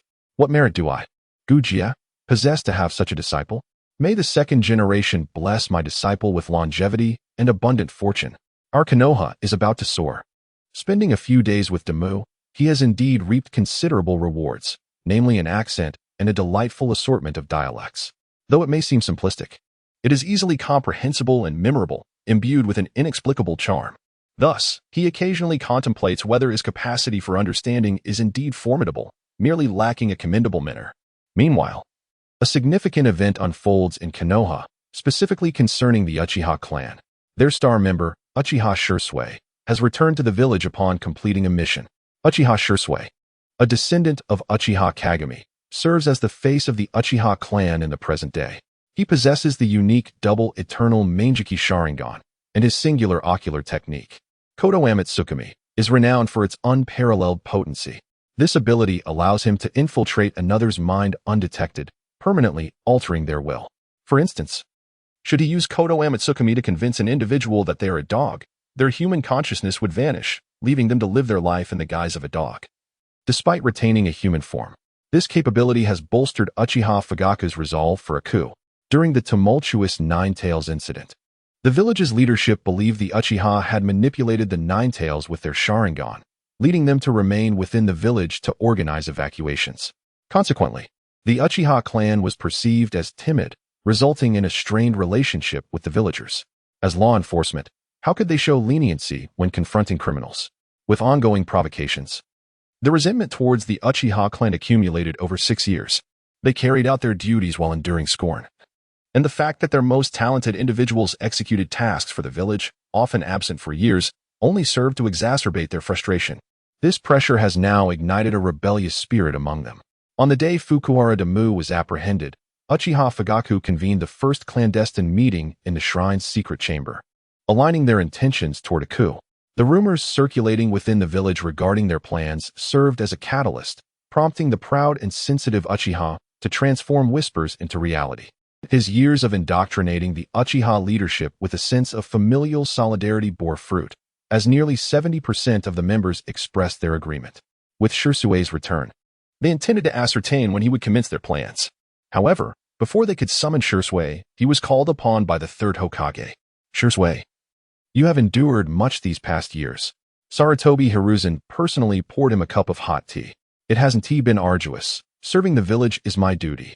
Shisui responded with a poised demeanor, neither submissive nor arrogant, acknowledging the Hokage's greeting. Indeed, well said. All is for the harmony and stability of the village.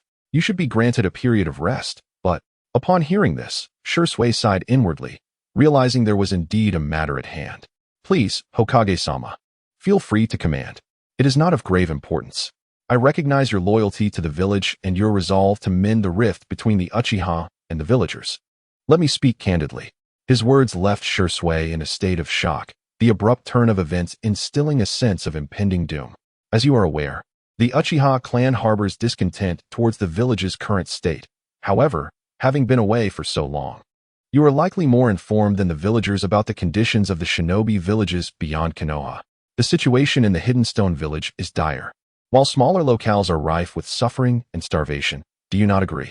Shisui nodded, resonating deeply with these sentiments, feeling that the speaker's perspective was somewhat conservative. After all, the great ninja villages do not offer the same prosperity and security as Konoha. Yet, what relevance does this have to the Uchiha clan? Thus, should we, blessed with fertile land, descend into civil strife, the surrounding ninja and indeed the entire world would seize the opportunity to exploit Konoha.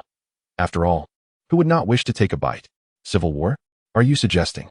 He grasped the gravity of the situation, astonished that upon returning after years, matters had escalated to this extent. When he departed from Konoha, all was well. How could it be that upon his return, his clan is on the brink of rebellion? Could it be due to him? Indeed, according to reliable intelligence, your leader, Uchiha Fugaku, has convened a rally, garnering 70% support. Hiss. Shisui's pupils narrowed to pinpricks, rendering him utterly stunned. Here he was, striving to enhance the Uchiha's reputation from afar, yet they not only failed to maintain it, but had also tarnished it beyond recognition. What manner of foolish clan is this? The former glory and renown of the Uchiha have been obliterated. What are these fools attempting? With barely a dozen awakened Sharingan, they dared to confront Konoha. Even the Umbu could eradicate them. Has this fool's mind been addled by a mule? Sarutobi Hiruzen, perceiving that Shisui had grasped the crux of the matter, offered reassurance. Fear not, for I have delayed for you for a year. As long as you do not return to Konoha during this time, they will not dare to act. Therefore, I shall depart. I will leave at once. I refuse to meet with them. Sarutobi Hiruzen shook his head, smiling. Throughout this year, we shall devise a perfect plan to render the civil war non-existent. But it will require your effort. No matter, as long as it brings peace and stability to the village, I would willingly remain absent for a lifetime. Truly, you are the son of Uchiha Kagami. Recently, the land of grass, the land of waterfalls, and the land of rivers seem to be preparing for action. Grass ninjas have attempted to infiltrate Konoha, resulting in casualties, yet no valuable intelligence was obtained. In a month, I shall dispatch a team on a reconnaissance mission to negotiate. You must ascertain the stability of the Jinchuriki in the land of waterfalls and investigate any schemes from the rain village of the land of rivers, checking for the influence of other great nations lurking behind them. Understood. I shall set out immediately. By the way, should you encounter a remarkably handsome young boy during your mission, do lend a hand. Here is his information. Shisui departed, leaving the Uchiha clan without his presence, causing their aspirations to rise to concealment. After all, Fugaku understands the principle of diminishing returns. If their next attempt to rise fails, they may never have another opportunity, and it is uncertain whether any of them will live to see another day. After he departed, Danzo appeared in the Hokage's office. What significance does your action hold? After years of contemplation and countless endeavors, has the Uchiha clan truly changed? As my teacher rightly stated, the Uchiha clan is inherently malevolent. They are a breed of beasts that cannot be tamed. Danzo's emotions rarely displayed a flicker of disturbance. He sulkily seated himself in a chair, while the third Hokage remained unfazed, gently puffing his pipe as he remarked, "The matters concerning the Uchiha should not be addressed with such brusqueness. The first Hokage would rather take his own life than continue the conflict. What a profound perspective that encompasses. Could the first Hokage not have annihilated them? Yet, with the absence of one Uchiha, would another Byakugan user not emerge? Surely, we cannot eradicate all ninjas from the world. You incessantly invoke the first Hokage for admonition. But we are the disciples of the second Hokage. The second Hokage's decision was to separate and marginalize the Uchiha, a paradigm that has persisted to this day. If it were not for the excessive autonomy you granted them, how would such nefarious thoughts have taken root?" Danzo and Hiruzen conversed privately as peers, devoid of hierarchical implications. And Hiruzen never wielded his position to dominate. "You speak of the second Hokage? Very well, let us discuss him. Do you truly comprehend the second Hokage? If he shared your perspective, then what of Uchiha Kagami? Why did he become our comrade? Why did he serve as the second's protector? You perceive but a fragment and presume to grasp the entirety. You speak of yourself. The Hokage, a role embraced by one willing to be the shadow of the village, is not about maintaining a facade of harmony. We are ninjas.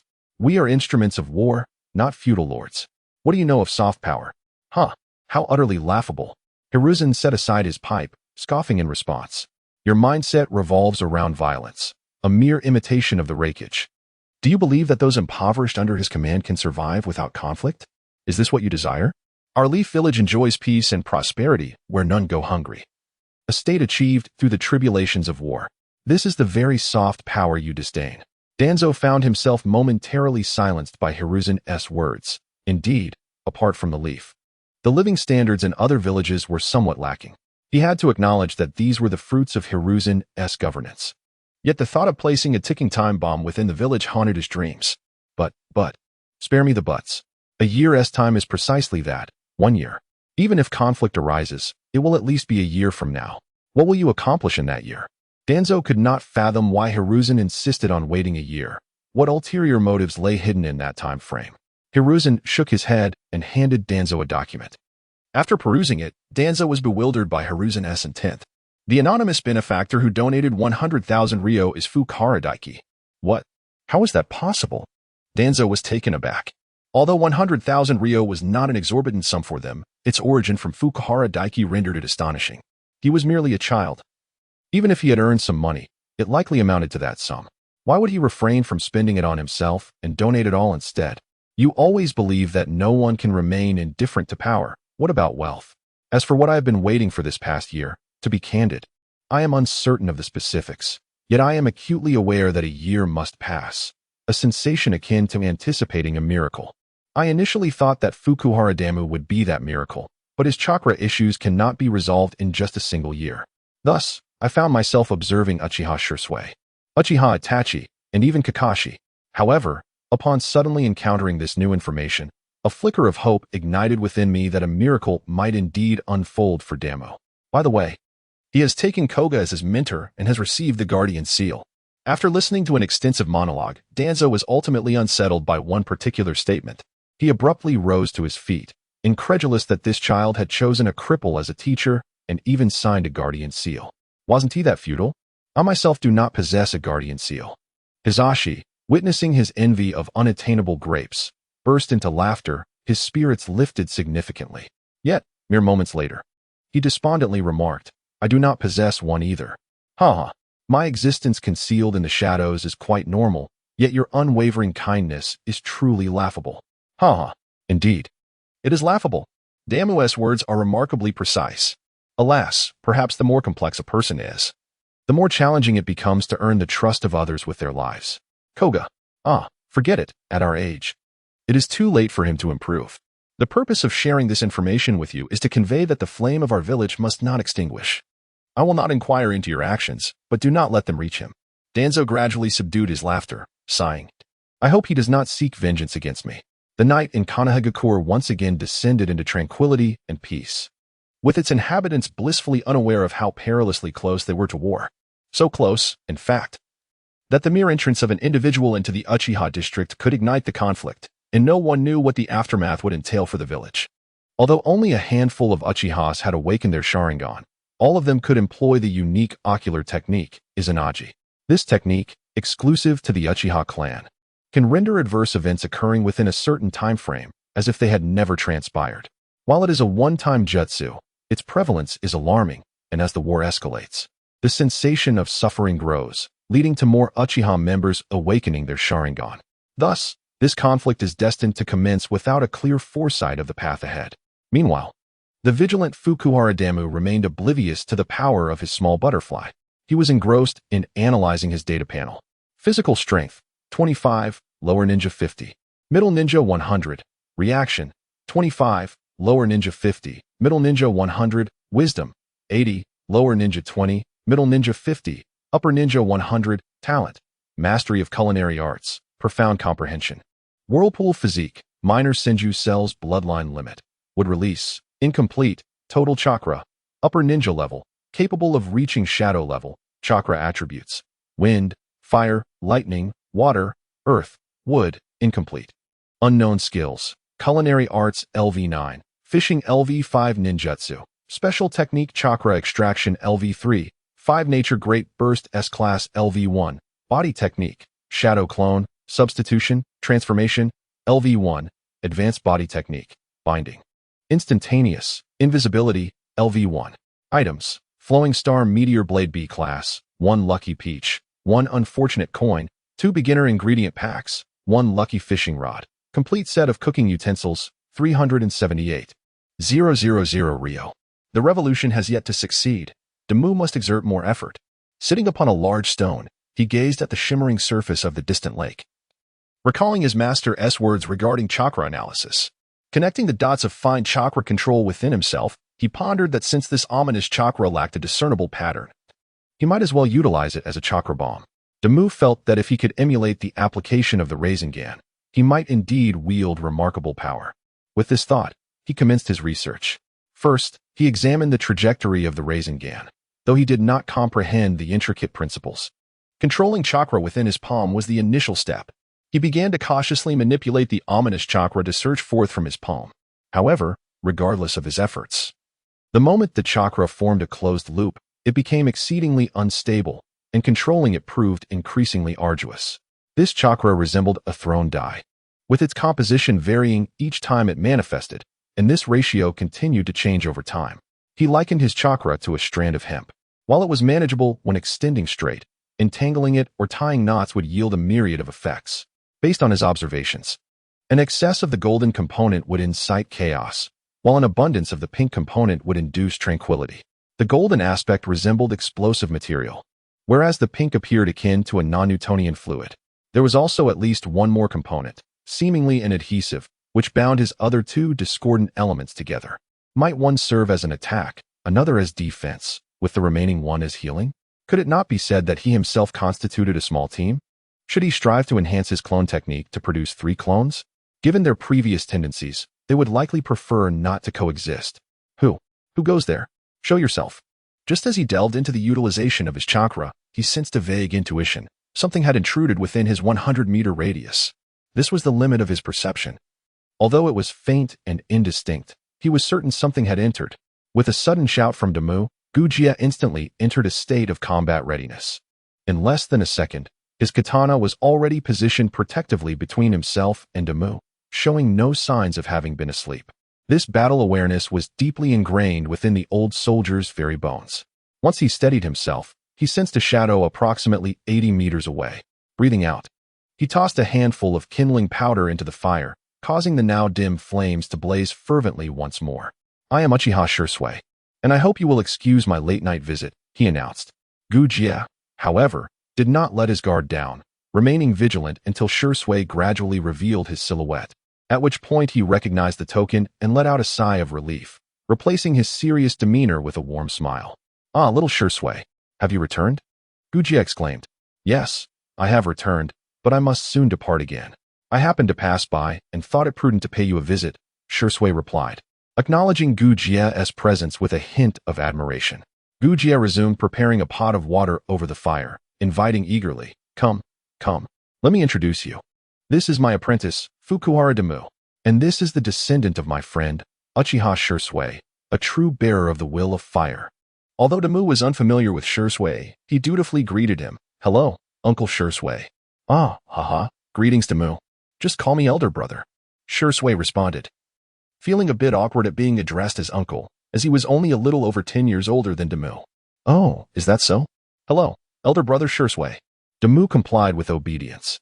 Shisui pondered for a moment before retrieving a kunai inscribed with special runes from his pocket. As this is our first meeting, I present this to you. It contains a seal for my unique body flicker technique. Even if the clone receives an attack, it will not dissipate. I hope you will never need to use it. Thank you.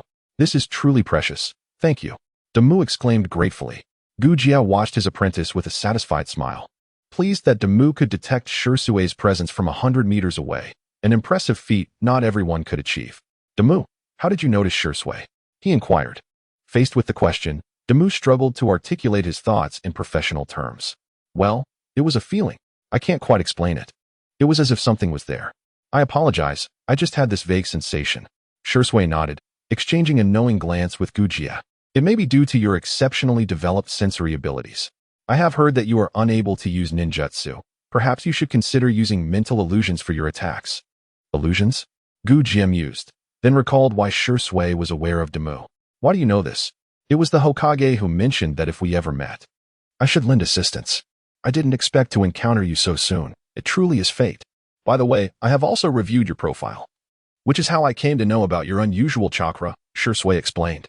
No worries, no worries. I just need to learn some self-defense skills from my master. My main profession is cooking, Damu replied cheerfully.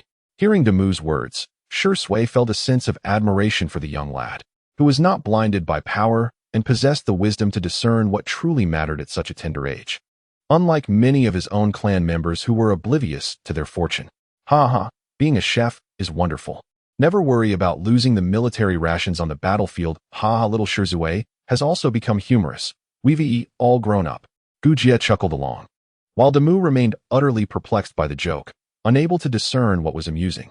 However, the ability to summon an enduring clone that can vanquish foes is indeed an extraordinary ninjutsu, and the fact that it can be sealed within a shuriken makes it a true treasure. Despite having treated a large entourage to a meal, not one of them offered a gift in return. Brother Shisui is quite dependable. After sharing some light banter, the sky began to lighten, and Shisui bid farewell to the two, continuing on his journey. Uchiha, no longer inclined to sleep, began preparing breakfast. Their expedition was about to commence.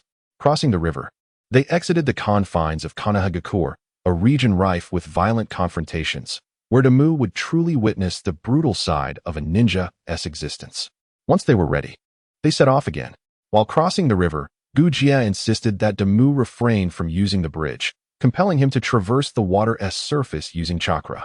Initially, Damu felt exhilarated, but as he fell into the river repeatedly, his patience began to wane. He realized that mastering chakra was not a task to be accomplished in a single day. Yet, Uchiha offered an irrefutable statement: if you cannot adapt to controlling chakra, then you must learn to adapt to it, adjusting your direction to match its rhythm. Once we cross this river, the unknown awaits us. If you cannot even master the most basic chakra manipulation, you will only watch me perish in battle. With no counterargument, Damu surrendered to the control of chakra, gradually relaxing his body, earnestly attuning himself to the fluctuations of chakra and the ripples of the river. Initially, he felt lost, but suddenly, as he observed leaves drifting upon the water, he seemed to enter a state of enlightenment. Buoyancy, integration, transformation, release, and utilization. He furrowed his brow, contemplating the distinction between himself and the leaves. Time flowed from morning to noon, and he remained by the riverbank, occasionally wading into the water for experimentation. Uchiha showed no urgency to continue. He had originally intended to stabilize for a few days before venturing forth. To his surprise, the boy instantly grasped the advanced technique of the body replacement jutsu, while other ninjutsu required chakra coordination. Thus, he resolved to set out. Yet as they passed the great river, he sensed that this could serve as an excellent opportunity. There's no need to rush. Think slowly, follow your intuition, and perceive nature and the laws of life. I will seek out some ingredients. Fukuhara Damu immersed himself in this epiphany, unraveling the once convoluted logic. In this state of realization, the knots began to untangle one by one. The forces of wind and water may appear chaotic, but once understood and harnessed, they can be controlled. Is my chakra truly in a state of disorder? He seated himself by the water's edge, closing his eyes to introspect on his ominous chakra, examining both the water and wind attributes. As night descended, he finally discerned some patterns. Tentatively, he rose to his feet, igniting a flame to imbue his ominous chakra onto his ninja shoes, and then placed one foot upon the water's surface. Having familiarized himself with the undulations of the water attribute, he then placed his other foot upon it as well. The body sways like a fragile little boat. Yet in the next moment, the water's surface begins to boil. Now, the golden energy prevails. With a powerful thrust of his feet, he flattens the river waves by 3 meters, then strides forward as if walking on solid ground. Uchiha is munching on bamboo shoots, only to discover that this child has managed to tame the waves. His mouth agape, he is at a loss for how to respond. Is he truly so tempestuous? You wish to experience nature, yet you have conquered it? Absurd. A minute later, the pink chakra takes the lead. He lightens his being and walks upon the waves. In the instant of switching between attributes, he too transitions into a new state. He becomes as light as a leaf, not only able to stand firm, but also to leap and dash across the crests of the waves. When he reverts to the golden state, he exudes an aura of dominance, as if declaring himself invincible against any divine or demonic force. My goodness, I embody the essence of an emperor. Master, throw a stone at me. I wish to see if I can evade it. Damu calls out from the river, and Gujia appears at the riverbank in response. Evading stones is mundane. I shall toss you some cooked food. Catch it with your mouth. Thus, one on the shore tossing prepared meals, and the other on the river. Both engaged in a playful exercise of mastering chakra. Upon returning to the bank, Fu Yuan Damu clings excitedly to Gujia's arm. Leaning against his master, he beams. It turns out one can master chakra without analysis. Thank you, master. Gujia, equally exhilarated, reflects on how this step, though trivial for a conventional ninja, is monumental for Fu Yuan Damu. He had not anticipated that in just one day, the boy could grasp the essence of creation. This is not mere learning. It is innovation. Learning ninjutsu involves understanding the operational routes and hand seals for application. However, to create ninjutsu, one must comprehend the rules, characteristics, and transformations of elemental chakra. Fu Yuan Damu has gone from nothing to mastery in merely a day. This transcends the realm of genius. It verges on the extraordinary. Turning to glance at Fu Yuan Damu, who has remained silent for quite some time, he finds the boy fast asleep. He cannot help but admire him. What a splendid child, possessing perseverance, resilience, and intelligence, capable of enduring 2 nights of vigilance and still executing high-level cognitive tasks by day. Truly a chosen one. May he navigate through life safely and smoothly. Gujia understands that the more extraordinary one is, the more they attract the jealousy of fate. Particularly in the world of ninjas, where excellence translates to an earlier involvement in war. Once blood is shed, destiny has already set its price. It merely awaits the moment of expiration. His longevity arises from not being assigned dangerous missions since the 3rd generation took the throne. The tasks of a lower ninja pose little danger, often involving occasional village missions that, due to his age, spare him considerable trouble. As he gazes at the child sleeping soundly in his arms, a fleeting thought of abandoning the will of fire crosses his mind. Gujia did not wish for this child to become a ninja, nor did he want others to know of his ninja identity, just as Fukuhara Damu had expressed. Being a chef is sufficient.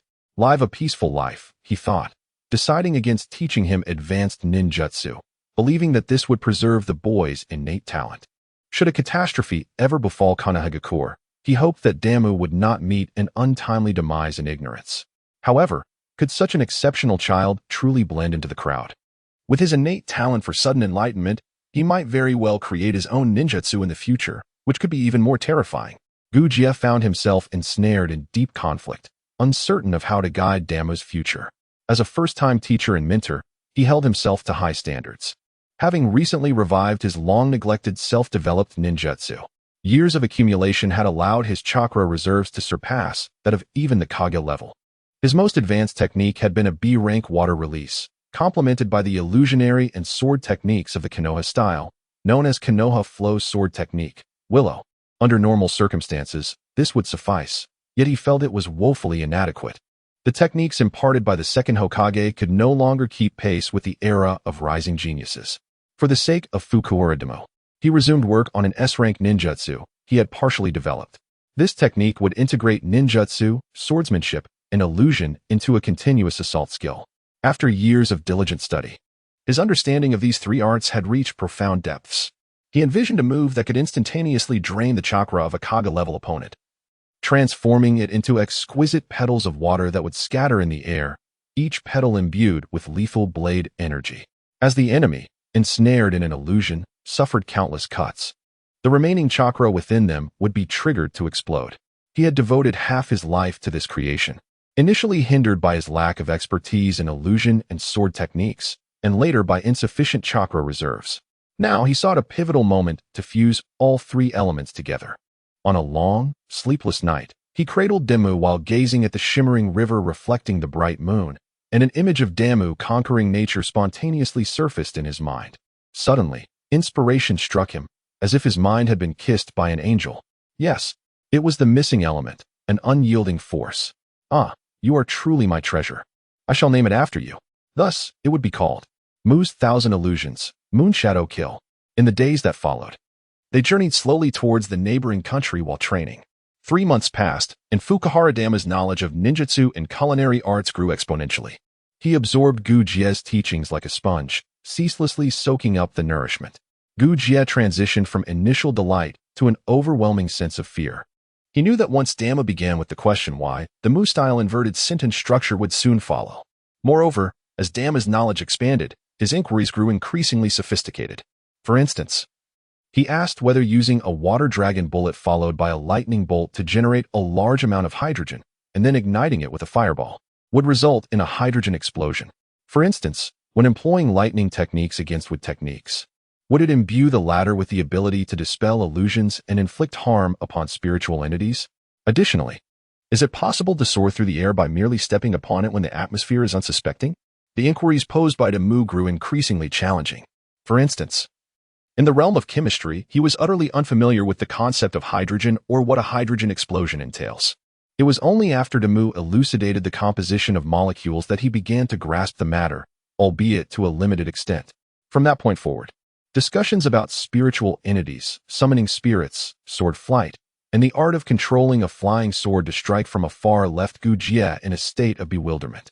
Each day, the moment when he was questioned became the most tormenting part of his existence. He simply did not comprehend.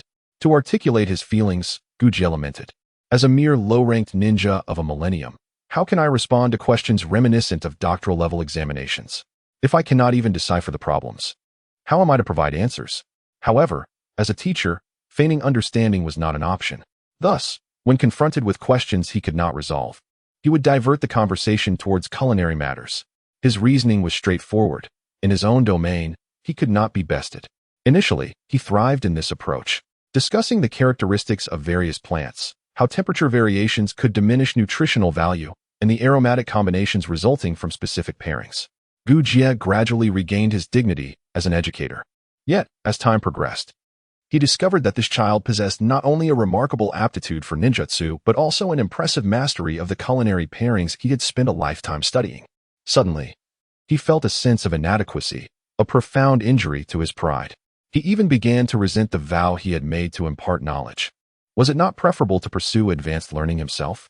To transition from a lifelong elementary student to faltering before his own disciple within a month was a bitter pill to swallow. Just as he found himself at a loss, his peripheral vision caught sight of his katana, leading him to a sudden resolve to impart the Konoha-style swordsmanship to his student, along with a few illusion techniques. This way, he could also teach him his unique creation, the Mu's Thousand Illusions, Moonshadow Kill. As for the thought of Damu mastering S-rank ninjutsu, he chuckled to himself, considering that by then, their paths would have diverged, allowing the young one to pursue missions as he pleased. Master, today, I have completed 10,000 sword swings, 1,000 kata, and 100 crescent slashes. Impressive efficiency and precise execution. What of the illusion techniques? Have you integrated them? Indeed, I have. I can now harness spiritual energy to combat foes. Ha ha ha. Gujie observed the ecstatic expression on Damu's face, his lips curling into a smile. Despite the child's prodigious talent, he remained his own prodigy, and Gujie found himself endlessly fond of him. As for the rapid mastery of spiritual energy, he was not surprised. After all, the child possessed immense innate spiritual strength, able to sense intruders within a 100-meter radius even before training. Now, employing it should indeed come effortlessly. Very well, let me witness your Konoha-style swordsmanship. Can you execute the willow technique? Yes. Fukuhara Daimyo responded with a nod. Brandishing a wooden sword as he leapt back 3 meters, his body slightly bent, poised in a stance reminiscent of the art of drawing a blade. The gentle breeze caressed his 2 bangs, which danced in the wind, perfectly complementing his exquisite visage and the traditional garb of a samurai, rendering him strikingly handsome. Before the confrontation had even commenced, Gujie could already feel his throat drying, an instinctive urge to swallow forming within him. Wood leaf style. Willow. Daimyo drew his blade, his arm swaying gracefully with the breeze.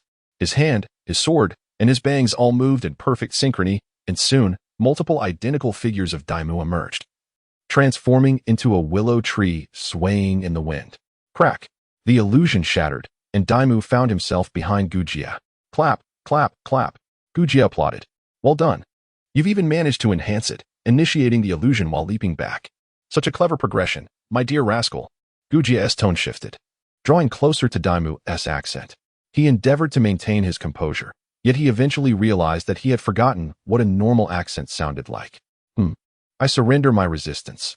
This is no longer a master-disciple lesson from the Hidden Leaf Village, but rather the journey of two northeastern grandsons gathering herbs in the mountains. Not too shabby. By the way, when did you figure it out, old man? I've put considerable effort into my bangs. Ha. Nonsense. Do you think I would allow you to remedy me? I am the originator of this technique, you little rascal. Daimu scratched his head, chuckling foolishly, when suddenly his expression shifted, his gaze locking onto a rapidly approaching trio. They had now entered a lawless zone, notorious for frequent acts of murder and robbery, where no ninja wore the headbands of their respective villages. Thus, the prevailing theme had become an immediate clash upon meeting. The current Fukuoka Daimu was no longer the Navi youth who had just left his village. His hands had already been stained with much blood. The first incident occurred when he witnessed Gujia being besieged, and in his fury, he had stealthily attacked from behind, leading to the death of an assailant. Since then, skirmishes had become a regular occurrence. Every 3 days a minor battle, every 10 days a major one. From Gujia initially facing entire squads alone to the two of them collaborating in takedowns. Daimu had grown capable of contending against not particularly formidable three-man teams on his own. Of course, the path was not devoid of obstacles. Once, an enemy's earth techniques were executed with remarkable finesse, suppressing his master Gujia's water chakra, rendering their swordplay ineffective against the foe. That was the most perilous encounter. Fortunately, there was only one adversary, and Daimu's exceptional acting deceived the opponent, allowing him to execute a sudden body flicker technique combined with an explosive tag. Catching the enemy off guard, the foe was launched into the air, and Gujia seized the opportunity to unleash an A-rank ninjutsu, the Shuriken Shadow Clone technique, tearing the enemy apart. Later, it was revealed that this technique had been created by the third Hokage, Sarutobi Hiruzen, and passed down to Gujia, who in turn had imparted both it and the Shadow Clone technique to Fukuoka Daimu. After months of study and real combat, Gujia's skills had been thoroughly assimilated by Fukuoka Daimu, to the extent that even newly devised ninjutsu had been left behind. Before him, the trio appeared well-equipped. Though devoid of headbands, they seemed to represent the organized forces of a hidden village. If they were all elite ninjas, it would pose a significant problem. Wait, there's more, Daimu exclaimed in a grave tone. Gujien wielded his samurai sword and declared, there are a total of 12 unknown ninjas, all hailing from the same formidable force, a regular army. At that moment, the two of them found themselves ensnared by 4 small teams, effectively encircled, a tactic reminiscent of dumpling making. This battle would be arduous. Directly ahead, a middle-aged man from the ninja squad approached, his head wrapped in bandages, fearlessly advancing towards Daimu, who held a wooden sword defensively before him. Are you the infamous duo of old and young ninjas that has been circulating in recent tales? The man's lips curled into a smirk, his expression betraying a hint of mockery. What nonsense is this about an old and young ninja? Who coined such a ridiculous name? Have you ever seen 2 ninjas on a mission together? If it's a fight, let us not waste time with words. Daimu's eyes glinted with ferocity. Though uncertainty gnawed at him, the overwhelming numbers made him feel that concealing his true strength might not suffice. Fortunately, he could unleash 3 or 4 S-rank ninjutsu without significant concern. A thrill surged within him. He had yet to employ the 5 Nature's Great Bomb technique, which he had reserved as a trump card. Was it finally time to put it to use? As for how to explain it to his master, he would deal with that later. Survival came first. Young man, do not be so eager to meet your demise. I have a few inquiries to make, the leader remarked. Daimu, ever vigilant, positioned himself back-to-back with Gujien, prepared for an imminent assault. Yet the man continued to smile, dismissing their defensive stance. What use is your alertness? Among the 12 ninjas here, for our elite jounin, and the rest are all chunin. Even if you 2, mere warriors, were to face the 5 great nations Kage, half your lives would be forfeit. His words were laced with arrogance. It was clear he was exaggerating. Even if Kakashi were to arrive, dispatching 2 or 3 of them would pose no challenge. Nevertheless, Daimu refrained from retorting. There was a kernel of truth in what the man said. He and Gujien were indeed no match for 4 jounin and 8 chunin. Yet, it was precisely this discrepancy that left him perplexed regarding the man's intentions. Noticing Daimu's distracted gaze, The middle-aged man chuckled once more. It seems you are not from the neighboring nations, as your accents suggest. My country is currently recruiting combat personnel. I have heard that you two possess considerable fighting prowess. So, which nation do you hail from? Gu Jian's voice resonated from behind Damu, neither rejecting nor accepting the inquiry. However, the leader's cunning did not escape notice. He exchanged glances with the surrounding ninjas. They promptly donned their headbands. Old man, you can just speak plainly. We are strangers. Damu replied, his expression one of befuddlement, prompting laughter from the crowd. Old man. Ha ha. Chiu sure. He called you old man, ha ha ha ha. As the jesters doubled over in mirth, one of them suddenly found a line of blood appearing across his neck. Before others could react, 3 muffled thuds resounded in quick succession. Then came Gu Jian's voice. Water release, Twin Dragon Great Waterfall. Almost simultaneously with Damu's move, Gu Jian's A-rank new ninjutsu was unleashed. 2 azure water dragons surged forth, sweeping 3 adversaries away into the distance. Following that, with 2 swift shadow clones, Damu and Gu Jian vanished from their original positions. What? How could they be so powerful? Quick, pursue them. The intelligence was erroneous. The jonin named Chiosu from the grass-hidden village felt a wave of dread wash over him upon witnessing the scene of 1 dead and 6 injured. They had received reports indicating the presence of 2 inept ninja warriors in the vicinity, 1 large and 1 small. Why refer to them as warriors? Because their attire lacked the protective gear of ninjas, resembling instead that of wandering swordsmen. Recently, they had been aggressively apprehending wandering ninjas and warriors possessing chakra, intending to unlock the village's sacred artifacts, but unexpectedly encountered a setback here. However, there was no time for regret. The 2 had already vanished into the distance, leaving 1 jonin to tend to the injured while he, accompanied by 3 other ninjas, gave chase. The group moved with remarkable speed, catching up to the elderly man and the child in less than a minute. Die, you scoundrel. Mind block. Chiosu swiftly formed hand seals and unleashed a lethal mental assault towards the retreating figure of Gudre. Yet, with a thud, it was merely a clone. This is bad. You too, return for support. Upon realizing the old man was but a shadow, and that the child ahead showed no signs of turning back, he understood he had fallen into a trap. The 2 must have utilized a concealment technique and had not run far, instead returning to harm the injured. Yet, he could not dismiss even the slightest possibility. If the child ahead was not a clone, it would be a source of great frustration for him. Thus he dispatched only 2 of his companions for assistance. Chase. Stay right behind me. Understood, sir. Chiosu froze, his expression one of disbelief as he turned to look at his replaced comrade. When? Suddenly, with a gasp, Chiosu fell. Even in death, he could not comprehend when his companion had been swapped by the enemy. In the distance, Damu's form erupted into a puff of white smoke. This too was a clone. The true Damu emerged from the shadows behind a tree, joining forces with the gradually reappearing Gujie. How did it go? Gujie inquired about the ninja he had replaced. Damu made a slicing gesture across his throat with his thumb, indicating the task had been accomplished. The old man nodded and turned to gaze back down the path. Damu understood his intent, but after a moment of contemplation, he solemnly remarked, the effects of the illusion have dissipated. The 2 returning and the 1 left behind are all jonin. This complicates matters. He spoke these cold words while his hands continued to sift through the spoils, as if this were a routine endeavor. He then produced a scroll, gathered the spoils together, and with a hand sign, a puff signaled the item's disappearance. This scroll was one of the spoils he had recently acquired, a spatial transfer ninjutsu scroll. It could utilize both mental energy and chakra to transport items to any coordinates within 100 kilometers. It served as a swift means to clear the battlefield. Fortunately, he had an experienced veteran by his side, a true sage of ninjutsu. Otherwise, Damu would have remained oblivious to the scroll's utility. The one called Chiosu practiced mental ninjutsu and was likely the brains of this unit. With his demise, the remaining members would likely face disputes, particularly during this moment of greatest contention. Your transformation technique. Uchiha thought, feeling a headache coming on at the mere mention of Damu's transformation technique. Why did his hair color change like a disco light? It would have been better if he hadn't transformed at all. As long as it remains unchanged, you should transform into Chioshur and take me back. Then seize the opportunity to strike. Gujia shook his head. It is not that simple. I am unaware of their team's secret signal. If we venture too far and then attempt to return, we must adhere to the signal. The remaining 3 are all elite shinobi specializing in assault. Never mind, let us depart. He contemplated giving up, but Damu was unwilling. He was merely 100,000 ryo away from achieving a tenfold draw. Based on previous battle experiences, one would typically carry several thousand to tens of thousands of Ryo when venturing out. Just moments ago, the two had managed to gather 30,000 Ryo for him. With only a meager sum remaining to fulfill his initial goal, how could he possibly give up?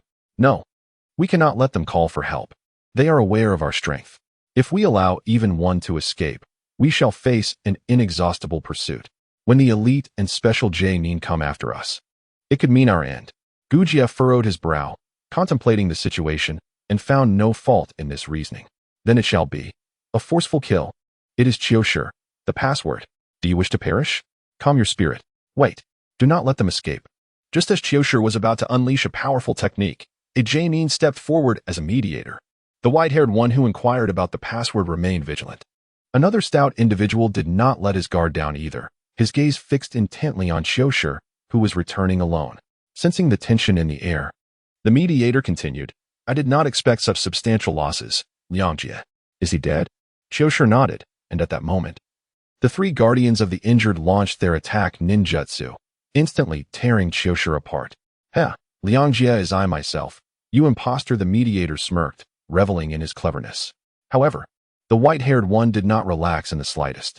Something is amiss. It is a combination of the clone technique and the transformation technique. Be cautious. Boom, boom, boom. 3 explosive tags detonated beneath their feet. Although they managed to dodge, the injured individuals they were protecting bore the full brunt of the explosion. Initially, Damu's attack merely hindered their movement. This time, it thoroughly extinguished them, leaving only a breath of life remaining. Damn it! When did he manage to get so close to us? The mediator and his 2 companions stood back to back, guarding against possible attacks. The white-haired one, with a grim expression, remarked, that fellow actually switched Chiyoshir's clothing and bandages onto the clone, obscuring the blonde hair with bandages, making it completely undetectable in the backlight. This is a provocation. The stout one surveyed the surroundings and added, he truly is a formidable adversary. They do not wish for us to relay information back. What now? Should we attack or defend? The mediator spat in disdain. Defend? Defend what? Our teammates are all dead. Scatter. The 3 split in 3 directions, hastily fleeing. They had transformed their initial mission of capturing individuals into a new target of delivering messages in less than 20 minutes. No one had anticipated that this old and young duo would possess such formidable combat strength. Not only were they powerful fighters, but their instincts and synergy in battle were also unparalleled. The elder was somewhat understandable, but what of the youth? Was he born onto the battlefield? The peacemaker, though perplexed, dared not slow his pace. Suddenly, a shuriken grazed his cheek, followed closely by a thin wire. Had he not altered his trajectory, his head would have surely been severed. In a moment of dire urgency, he summoned a jutsu pilfered from the wind country, forcing a swift change in his path, while simultaneously dismantling the wire trap. His reflexes were commendable. Upon landing, he beheld 3 masked children, one clad in yellow, another in pink, and the last in black, positioned around him. The child with yellow hair inquired, how do you wield the jutsu of the wind country? Aware that a confrontation was inevitable, the peacemaker resolved not to flee, recognizing the opportunity to buy time for his comrades. With a disdainful smile, he retorted, jutsu are creations of humanity. On what grounds do you assert that the wind country holds the exclusive right to innovate, while the grass country cannot? The pink-haired child erupted in laughter. How utterly shameless. To claim originality while pilfering, why not apply for a patent? Perhaps the grass country should be renamed the stick country. The peacemaker felt his face flush. Though unfamiliar with the term stick country, the implication was unmistakably derogatory. Foolish child, bereft of your guardians, do you truly believe yourself formidable? Allow me to impart a lesson. He declared, wind release, grass willow flying leaves. As he formed hand seals, 3 gusts of energy surged from his body towards Fukuhara Demu and his clone. After a brief moment, the energy transformed into hundreds of leaf-shaped projectiles. With a series of explosive sounds, the 3-colored youth emerged from behind a large tree. Impressive. Quite splendid. Indeed. Though I suspect such jutsu consumes considerable chakra, surely, this is your original creation? Perhaps it's impractical? Their laughter echoed, a profound insult to the grass ninjas, for indeed, it was their own invention, straightforward yet flamboyant, and undeniably chakra-draining. The trio's mockery struck him like invisible blows, leaving him feeling utterly wretched. Is this the famed shadow clone technique of Konoha? They say Konoha breeds prodigies, Seeing one under 10 with such combat experience is truly remarkable. He tossed a smoke bomb to the ground and vanished, continuing his flight. However, he was taken aback when a dark voice resonated in his ear. Did you think you could escape? In midair, his terrified pupils had yet to contract when his head was severed. With a thud, his lifeless body fell, marking the end of his existence. Fukuhara Demu gradually materialized, embarking on a quest to gather the spoils. Meanwhile, Koji sat on a large stone, gasping heavily. Do you truly disregard my age? You expect me to single-handedly slay 3 jonin? What were you thinking? Damu, unfazed, cheerfully began to collect the loot. What's wrong? Old man? I'm still just a child. Did you hear the words he spoke? 10 years old? Am I that ancient? Now, what are those 2 corpses? Koji waved his hand dismissively. Just as you envisioned the ambush site. Let's proceed there. Alas, I am utterly exhausted. I shall await your return here. Very well. Rest easy while I make a swift departure. With that, he vanished in a puff. The old man scoffed, remarking that merely possessing a couple of ninjutsu was insufficient for such arrogance. After all, chakra isn't something that comes without cost, is it? Such ostentation with teleportation. He leaned against a grand tree, cursing under his breath, yet internally he was elated. Fukuhara Demu truly exhibited remarkable leadership. The complete annihilation of the 12-person squad was undeniably attributed to his cunning strategy. Initially, the 2 stood back to back, as Chiyoshiro chattered on. Damu inscribed their escape strategy using chakra on his back. Thus, they were able to execute their attack in perfect synchrony, as if they were of one mind. Crucially, while Damu had intended to unleash an S-rank lethal technique, he wrote only to injure, not to kill. At first perplexed, Damu's purpose became clear during the escape when both utilized shadow clones to conceal themselves within the tree trunks. During the division of forces, as Chiyoshiro unleashed his ultimate technique, Damu employed his formidable mental prowess to conjure an illusion akin to Konoha's willow technique, lasting 5 seconds. Within this window, the Ch-nin behind Chiyoshiro was led away and eliminated by Damu, while Gujie transformed into Chiyoshiro's ally and advanced forward. The entire sequence was intricately interlinked. Had Chiyoshiro's attention not been ensnared by the preceding clones, or had he not grown overconfident and unleashed his ultimate technique at an illusory figure, there would have been no momentary chakra disruption. Without this interruption, given his team's cerebral capabilities, particularly the mental control ninja, they would have easily evaded Damu's illusion. Thus, Damu's command and foresight over the battlefield were nothing short of formidable.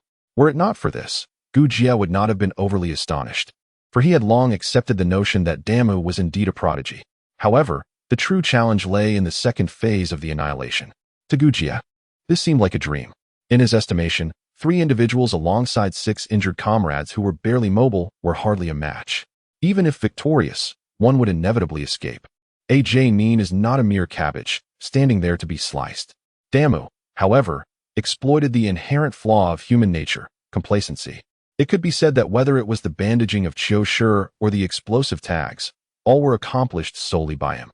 When Damu revealed his plan, Gujie was initially opposed. Whether it was his clumsy transformation technique, his movement and concealment, or his teleportation escape, it all felt like dancing on the edge of a blade. He required time to reach the explosive tag's effective range. Yet how could 3J-nin grant him such an opportunity? Once attention wavered, the moving concealment technique could easily be detected. Nonetheless, Damu's eyes radiated confidence. And in the end, Gujie acquiesced to the plan, laying an ambush along the route Damu had meticulously charted. Albeit uncertain why Damu was certain that the hefty fellow and the white-haired one would not stray too far apart. However, time was of the essence, and he had no luxury for deeper contemplation. In the theater of war, time equates to life.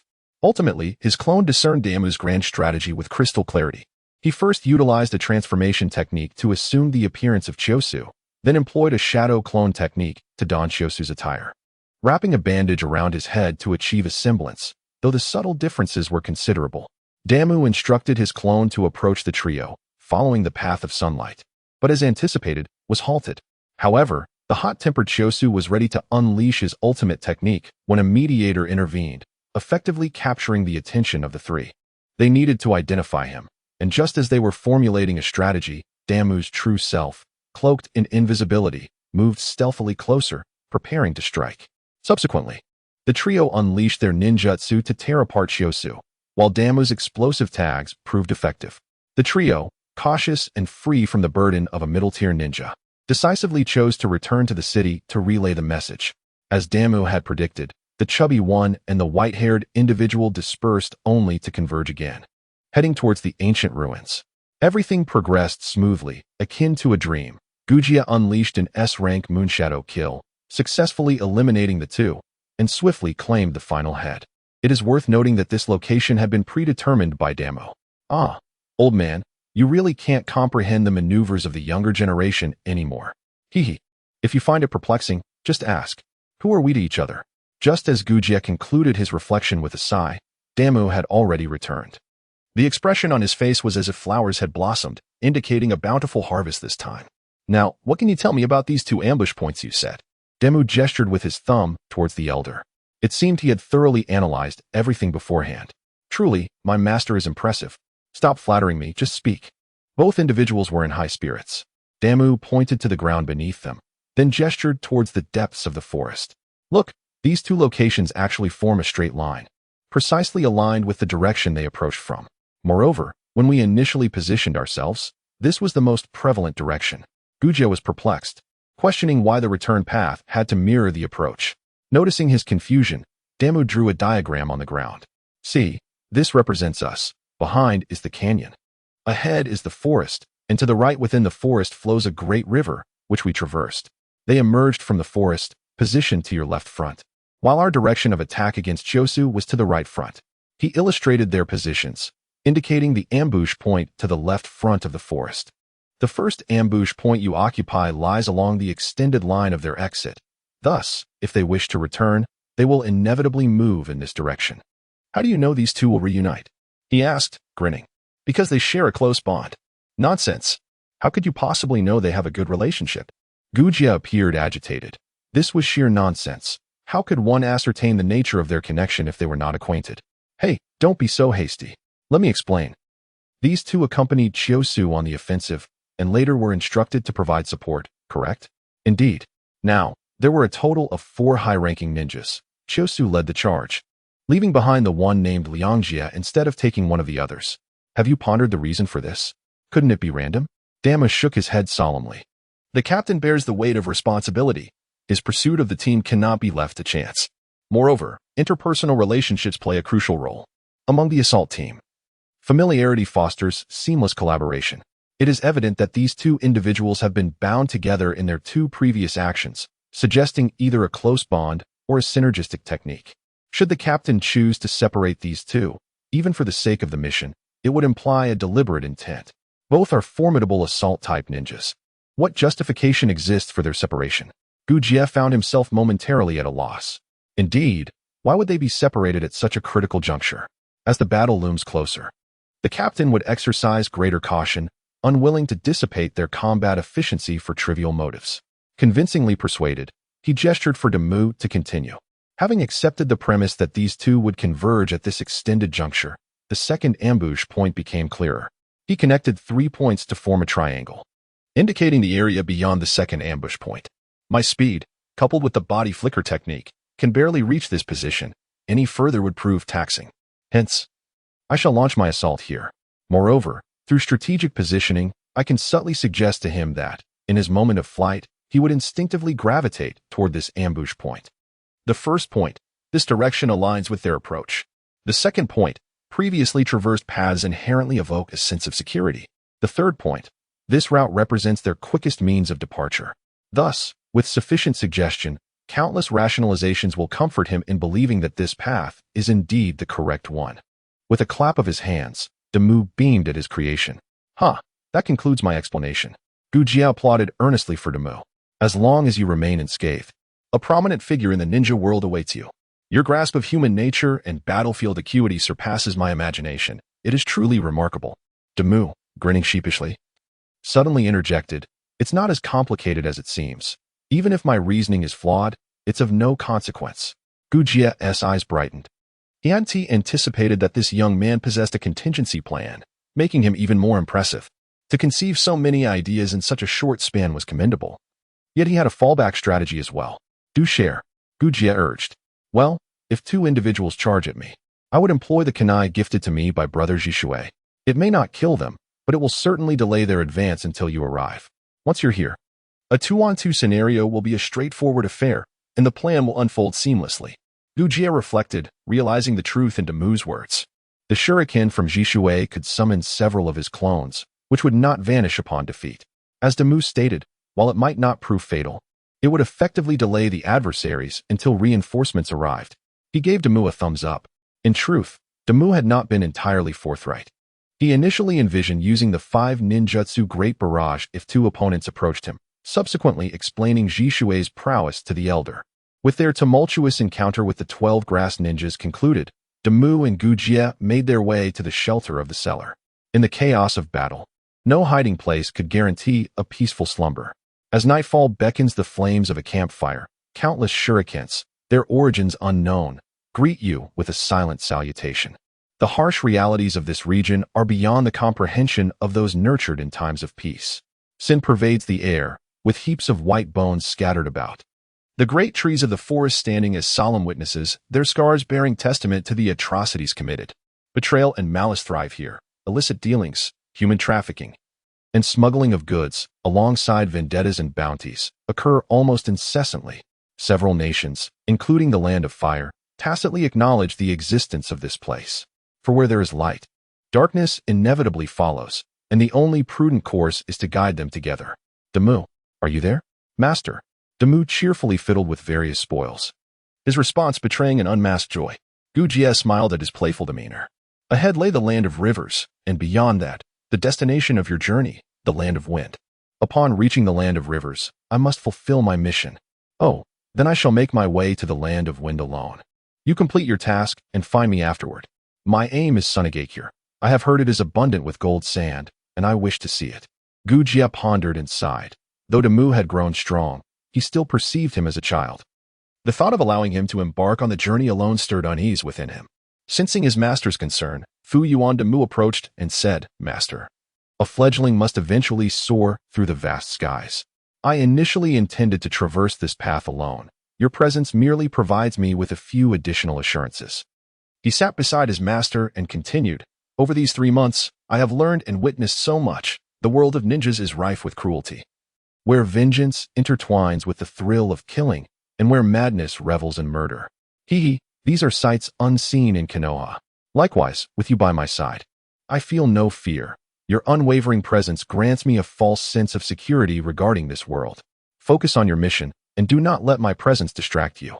As for me, I shall conceal my sharpness and continue as a wandering youth, safely reaching Sunagakure. The old man gently ruffled Fu Yuan Damu's hair and embraced him. I understand, but there are a few things you must remember. Oh, please, enlighten me.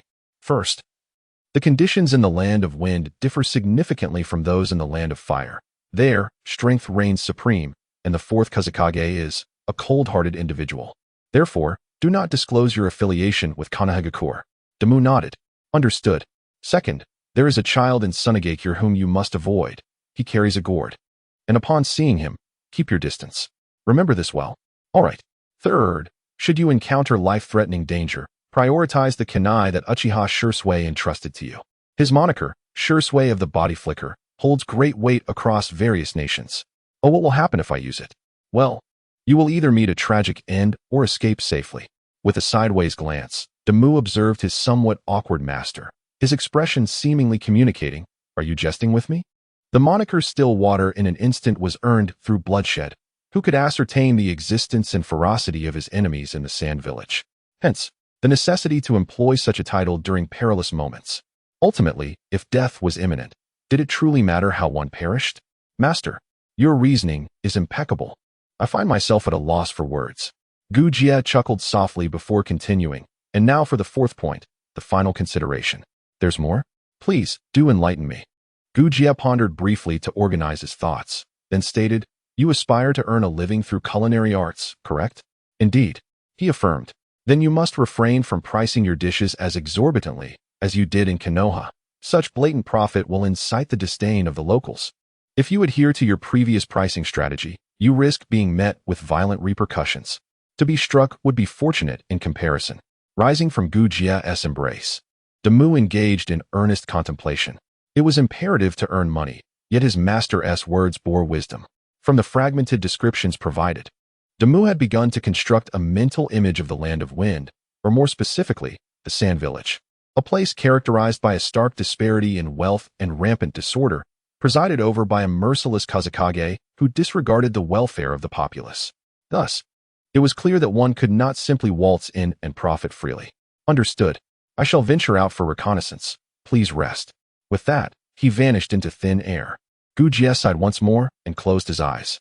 Once outside, Damu inspected the perimeter for any warning wires, finding them all intact. He then leapt into a tree and retrieved a lucky peach to indulge in. Come forth, the long-awaited wheel of fortune. Let me see what treasures await.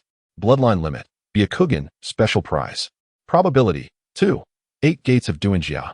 SS rank, special prize. Probability, 2. Talent, super sensory, special prize. Probability, 2. Disguise mask. Probability, 2. Detoxifying cherry, probability, 20. Basic ingredient pack, probability, 30. Random attribute points. Probability, 42. The disguise mask could perfectly transform one into another's physical appearance and attire, undetectable even by shadow-level ninjas. What a remarkable item. Alas, it could not replicate the user's abilities, and its duration was limited to 24 hours. Overall, it was quite promising. As for the detoxifying cherry, was it intended to guard against excessive inhalation of toxins? It appeared rather useless. Everything else remained unchanged, so let us proceed. Initiating a tenfold draw. Acquired, 8 gates of Duinjia. SS rank. Acquired, detoxifying cherry. Acquired, physique 20. Acquired, physique 20. Acquired, disguise mask. Acquired, physique 20. Acquired, super sensory. Acquired, physique 20. Acquired, reaction 40. Acquired, Byakugan this time. Unlike the previous occasion where he had fainted from the pain, Fukuhara Damu had prepared himself. He bit down on a branch and secured himself to the tree trunk with bandages. Surprisingly, when the Byakugan manifested, he felt no discomfort. Rather, his eyes and mind experienced a refreshing sensation. With the enhancement of extraordinary perception, he felt as though his brain had transformed into a water-cooled supercomputer. As he closed his eyes, his awareness began to expand. After 3 months of rigorous training, he had already been able to extend his perception to a radius of 200 meters, and now, an astonishing 1,000 meters. Not only had his range of perception increased, but the images emerging in his mind had become increasingly vivid, transitioning from a grainy bootleg film to a high-definition black-and-white picture, complete with the ability for localized magnification. My heavens! In that moment, I suddenly understood the joy of the mountain tribe. This is truly a delight for an old lecher. Subsequently, Fuyuan Damu marked the life signs within the 1,000-meter radius with his thoughts. Byakugan, activate. As his eyes transformed into a pale blue, the veins on his temples bulged. Telescope. His vision stretched infinitely, allowing him to see several kilometers away in one direction. X-ray vision. He pinpointed an enemy within the 1,000-meter range, clearly observing the flow of their chakra and the corresponding chakra points. Insight. The surrounding conditions simultaneously materialized in Damu's mind. Unlike mere perception, this was a genuine sighting. After deactivating the Byakugan, he felt a slight dizziness, perhaps due to the prolonged usage of his enhanced vision. The Byakugan offered him far more than he had anticipated. Previously, Fuyuan Damu could only release chakra from his hands, feet, and mouth. However, with the Byakugan, he could not only see through his own chakra points, but also release chakra from every point in his body. This meant that an enemy attacking from behind could be dealt with without him needing to turn around. Just imagining it was exhilarating. A water release. Water dragon bullet shot from the back of my head would surely terrify them. Ha. He reveled in this thought, intending to rise, but with a sudden bang. The bandages he had secured were torn apart. Ah, what tremendous strength. I had tied them so securely. He hurriedly checked his data panel. Physique, 110, Genin 50, Shunin 100. Jonin 150, Reflexes, 60, Genin 50, Chunin 100, Jonin 150. Wisdom, 85, Genin 20, Chunin 50, Jonin 100. Talent, Culinary Mastery, Comprehension Mastery, Whirlpool Physique, Extraordinary Perception, Hashirama Cells, Limited. Inheritance of Fire Bloodline Limit. Would release, fragmented, Byakugan Total Chakra, Shadow Level, capable of reaching Shadow Level, Chakra Attributes, Wind, Fire, Lightning, Water, Earth, Yin, Yang, Wood, fragmented. Unknown skills, culinary mastery level, fishing mastery level, throwing weapons mastery level, trap setting mastery level, ingredient recognition mastery level, one-handed hand seal mastery level, one-handed sign, holding mastery level. Ninjutsu, mastery level of special chakra extraction technique, mastery level of three-body technique, shadow clone technique, substitution technique, transformation technique, advanced three-body technique, body freezing technique, body flicker technique, invisibility technique. 5 elements Great Bomb S rank LV1, water release, water barrier B rank LV1, water release, water dragon bullet B rank LV1, water release, twin dragon great waterfall A rank LV1, shadow clone technique B rank mastery level, shuriken shadow clone technique A rank mastery level. Taijutsu, mastery level of Konoha Taijutsu, 8 gates of death SS rank LV1. Kenjutsu, mastery level of Konoha swordsmanship. Jinjutsu, Konoha style, Willow A rank mastery, Muku's 1000 illusions, Moon Shadow Kill S rank LV1. Illusion, Realm A rank LV3. Items, Radiant Starfall Blade B rank, 1 detoxifying cherry, 1 disguise mask, 1 unlucky coin, 2 basic ingredient packs, 1 lucky fishing rod. A complete set of kitchen utensils, 723 Rio. Still at 100,000 draws per attempt, no price increase. How delightful. The shop's inventory is expanding splendidly. Such attributes. I wonder why my strength surged so immensely. My physique has directly transcended the Chunin level to enter the realm of Jonin. Are they concerned I might unleash the 8 gates without restraint? TCH. My reflexes still leave much to be desired, yet my wisdom steadily ascends. Oh, yin and yang. 2 additional attributes have manifested. Damu discovered that his body had acquired 2 new attributes, leaving him momentarily bewildered. After pondering for a while, he reached a conclusion. The chakra of the Yamashiro clan is of the yin nature, while that of the Hyuga clan is of the yang nature. Only this explanation accounts for the sudden emergence of these 2 types of chakra. The truth mattered little to him. He had now mastered all the ninjutsu, jinjutsu, kenjutsu, and taijutsu of the ancient association. The ninjutsu that were inconvenient to use remained at LV1, while all usable techniques had reached mastery level. His self-created a rank mental jinjutsu. Illusion, Realm, was only at LV3. When he initially completed this jinjutsu, he had not anticipated that the system would allow him to name it and classify it as a rank. This thrilled him for quite some time, leading his master to, unable to withstand the provocation, invent an A-rank ninjutsu, water release, twin dragon waterfall, in an effort to maintain his authority before his disciple. He even executed an S-rank fusion jinjutsu, Muku's 1000 illusions, Moonshadow Kill.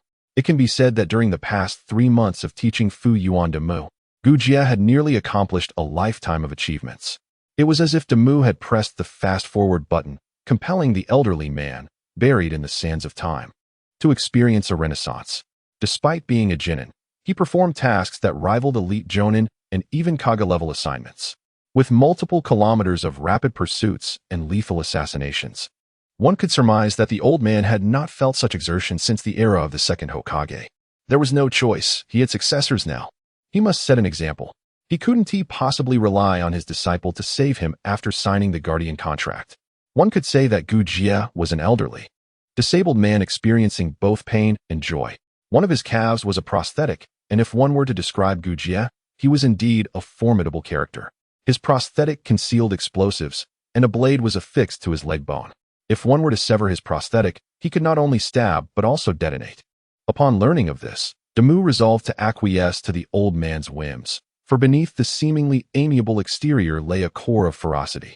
Recalling his current heavy northeast accent, Damu couldn't help but laugh. For the past few months, their identities had remained a mystery to the outside world. And the reason was simple. The accent was too misleading. Anyone who heard it would not associate them with Konoha. It was only upon witnessing the shadow clone technique or the shadow clone wielding shurikens that one would realize they hailed from Konoha. But what good did that knowledge do? Life was already lost. Since the first instance of bewildering the enemy, Gujie had relinquished his resistance, choosing instead to ride the waves of fate. He swiftly adapted his accent, yet struggled to master the nuances of inverted sentences and the flat tongue technique. Fuyuan Damu, perched in a tree, stifled a laugh when a group of figures encroached upon his perception. Wide eyes, activate. A cohort of 6, each exuding chakra at the level of elite ninjas. The forehead protectors they bore revealed their identities, grass ninjas. Truly, they were a relentless specter, and their presence indicated the work of tracking ninjas. Was this not akin to delivering money on a platter? My 2 hours of fortunate time have yet to commence. Oh, bring forth the gods of wealth. Damu glanced down at his master Gujia, who had succumbed to slumber, a subtle smile gracing his lips as his figure vanished from the branch. What is it? Is it in this direction? Yes, it appears to be moving, heading straight for us. The man resembling a captain narrowed his eyes and scoffed coldly. Humph, truly audacious.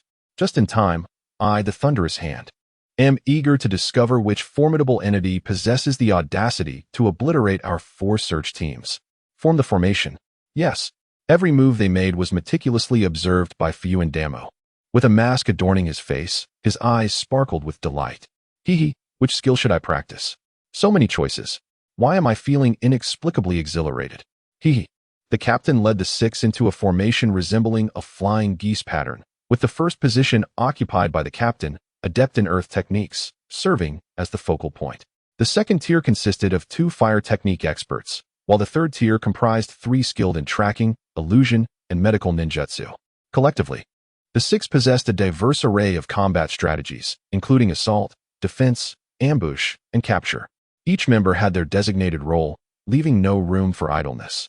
One could assert that this fully elite ninja squad was capable of engaging in a minor battle. Damu was astonished that a nation no larger than a palm could boast such an abundance of elite ninjas, despite there being merely ordinary elite ninjas. Dispatching 10 in a single day attested to the strength of the hidden grass village, surpassing expectations. He halted on a branch 100 meters away from the grass ninjas, refraining from advancing further. Upon noticing Damu's pause, the captain realized that his position was beyond the reach of their abilities. You are the one who has slain our 12 comrades. Damu, upon hearing this, altered his accent and replied, Oh, are you also from the hidden grass village? I am curious, why do you capture us wandering ninjas? This territory does not seem to fall under the jurisdiction of your grass country. His words illuminated the situation for the captain and his comrades. It became clear that their comrades had recklessly apprehended wandering ninjas, only to face retaliation from the diminutive figure before them, who had dispatched them with ease. While internally chastising their folly, the captain stubbornly declared, I know not what transpired between you, but my mission is to capture you. You would do well to surrender, lest you perish here. Ha ha, how amusing. Such arrogance from a youth, it seems you have forgotten the agony of war over the years. Since you show no signs of repentance, there exists no need for your grass country to persist. Earth explosion, heavenly star. Wait. Senior, wait. Damu's hasty, single-handed seal was utterly disconnected from the flow of chakra. Yet he was acutely aware that the most formidable and visually striking ninjutsu was the Shinra Tensei. He recalled that Pain's catchphrase revolved around various forms of suffering, akin to carrying a sack of rice up several flights of stairs. Fortunately, his words seemed to intimidate the opposition. The team leader and his companions felt a cold sweat break out upon hearing Damu's declaration. What on earth? This child is actually Pain? While other nations may not recognize Pain's 6 paths, they were well aware, for the Hungry Ghost Path was part of their hidden village's legacy.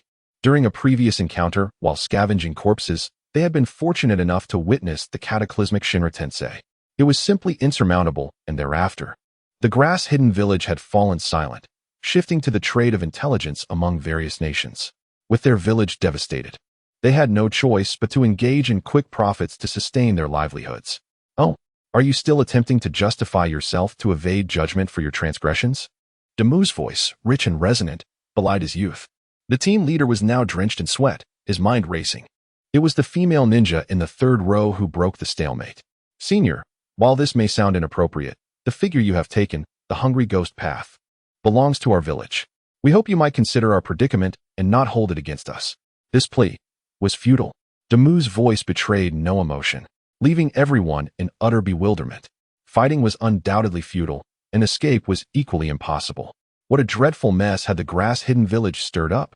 Senior, the assailants were from the Hawk faction of the grass-hidden village, and have no relation to our faction, which stands for the preservation of peace. Team leader, what are you doing? The 2 assault operatives behind the leader appeared anxious. These were their village's secrets. And was he truly willing to sell out their own intelligence for the sake of survival? Yet amongst the 6, only they 2 seemed to oppose. as if they alone were oblivious to the larger picture. What do you know? Because of the transgressions of the grass-hidden faction, our entire village must suffer. Why should we bear the brunt of this? Damu refrained from interrupting his tirade, relishing the opportunity to intimidate his opponents while gleaning secret intelligence. The team leader, observing that Pain remained unmoved, felt reassured that he was on the right track. He continued to enlighten his companions, explaining how they captured rogue ninjas to extract their chakra, all to activate the Paradise Box and dominate the world. Team leader, this time, everyone exclaimed in unison. Damu's eyes twitched at the mention of world domination. The Paradise Box? Oh, my curiosity is piqued. Interrupt him again, and I'll send you to the realm of bliss. The crowd fell silent, and the team leader, feeling a wave of relief wash over him, offered a silent apology to the grass-hidden village. Our grass-hidden village has long passed down the legacy of the Paradise Box from the era of the Sage of Six Paths. We once nearly dominated the entire world with its power. That was the zenith of our village's glory. Yet it was also the reason we faced annihilation.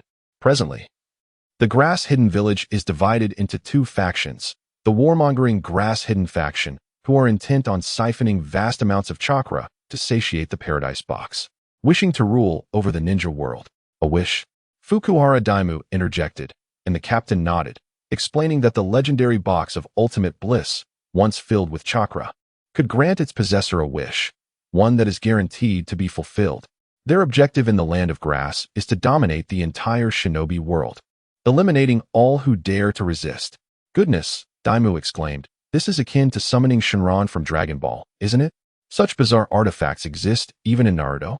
Yet, why have neither Pain nor Madara been able to obtain it? Chakra, can they really capture so many tailed beasts and still lack chakra? Could it have been destroyed, but who would have the power to do so? As the captain recounted the tale, Daimu began to understand the intricacies. The land of grass excels in diplomacy, yet it produces no unique resources and is sandwiched between three great nations.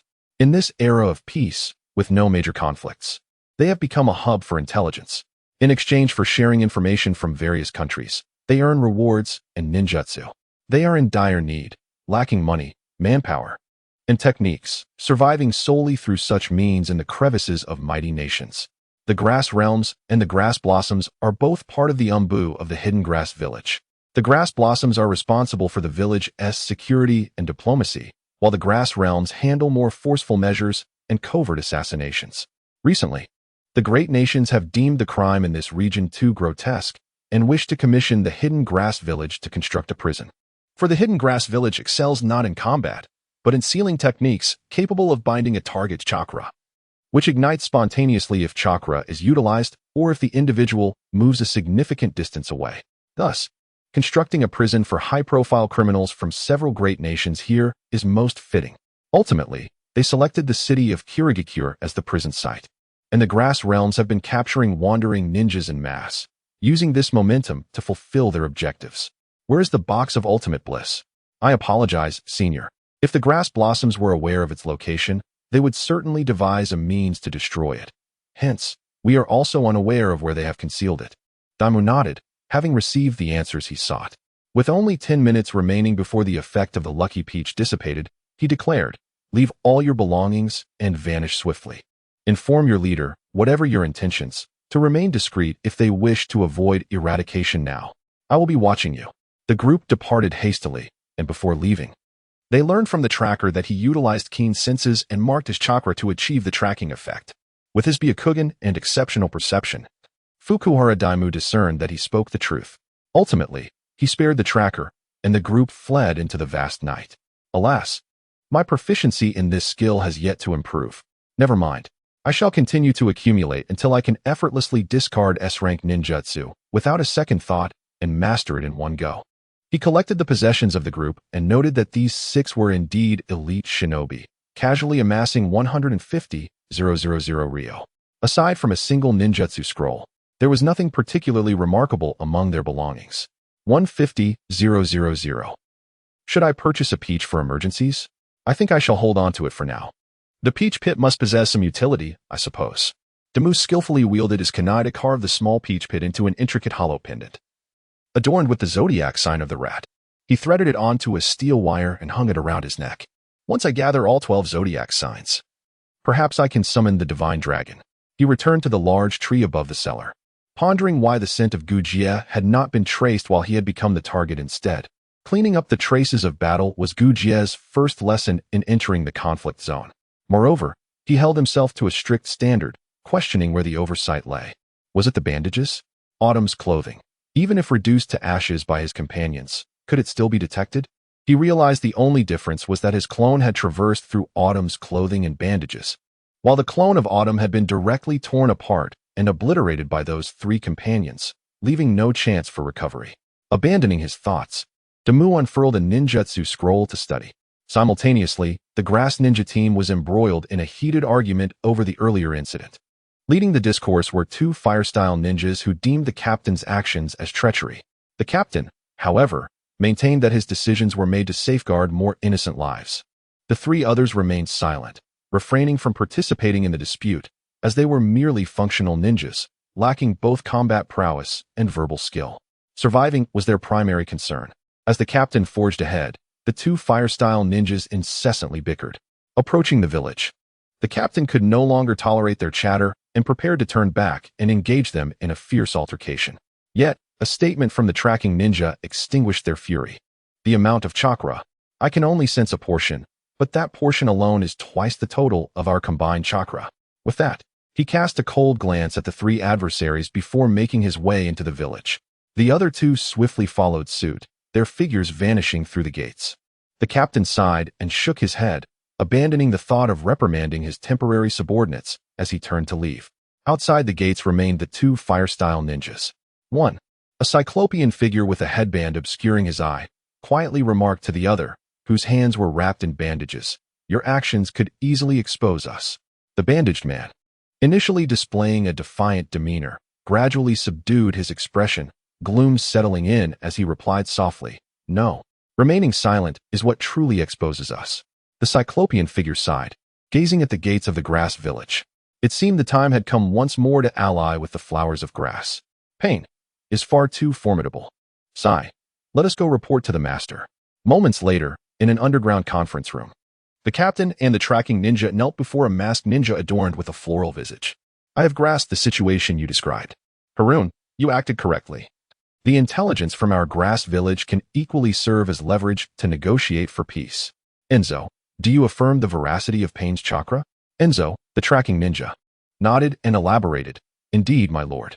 When Harun communicated with Pain's Deva path, I was keenly attuned. He revealed only a fraction. Yet that mere fraction is vast beyond measure. The floral-masked ninja let out a sigh. Ah, yet again, we encounter an entity that transcends the realm of shadows. In our land of grass, only the pure can rightfully claim the title of shadow-level chakra, and soon, a sacrifice is to be made. I cannot fathom when those individuals will relinquish their pursuit of that elusive endeavor.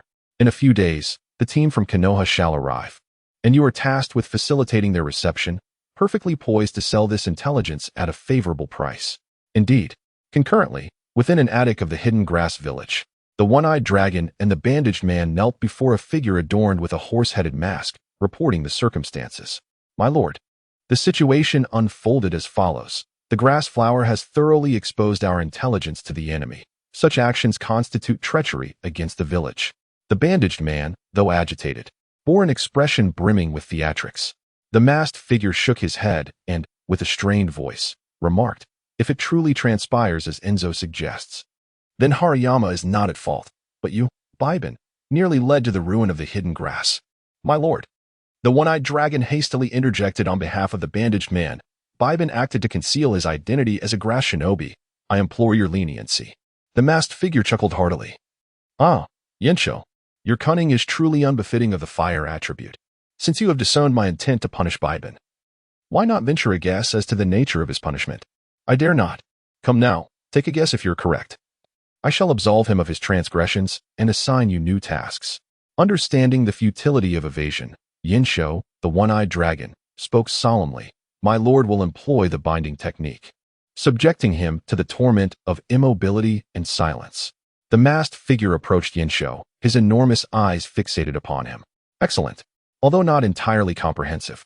With that, he curled his fingers and struck a palm against the kneeling Biben. Ah, my lord, spare me. Biben writhed in agony on the ground, clutching his shoulder, his cries echoing through the air. The masked figure, observing Yinshou, emitted a voice that was grating to the ears. He shall be consumed by inner flames for an hour. Rest assured, he will not perish. Rising, he turned towards the window, hands clasped behind his back, continuing, since you have accurately guessed part of it, the task shall remain with you. In a few days, the personnel from Konoha will arrive at the Hidden Grass Village. This time, during the exchange of intelligence, the flowers shall undoubtedly relinquish information about Pain. I require you to sabotage the transaction. Pain's information must not be disclosed under any circumstances. The time for the pure sacrifice approaches. This crucial moment must not falter. He abruptly turned to face Baiban and Yinshou, his voice icy. Do you comprehend? Why, yes. As dawn broke over the horizon, the night passed peacefully, and Gujia stirred from his slumber, having been thoroughly exhausted the previous day. At his advanced age, engaging in extraordinary feats weighed heavily upon him. Although his spirits soared, the fatigue of his body was undeniable. Thus, he inadvertently succumbed to sleep, resting until the break of day. Assessing his physical condition, he realized that a significant portion of his chakra had been depleted. In his current state, he could no longer wield S-rank ninjutsu, perhaps only sufficient for an A-rank technique. Upon opening his eyes and discovering that Damu was absent, he extended his senses, realizing the vicinity was devoid of presence. What on earth? Where is my child?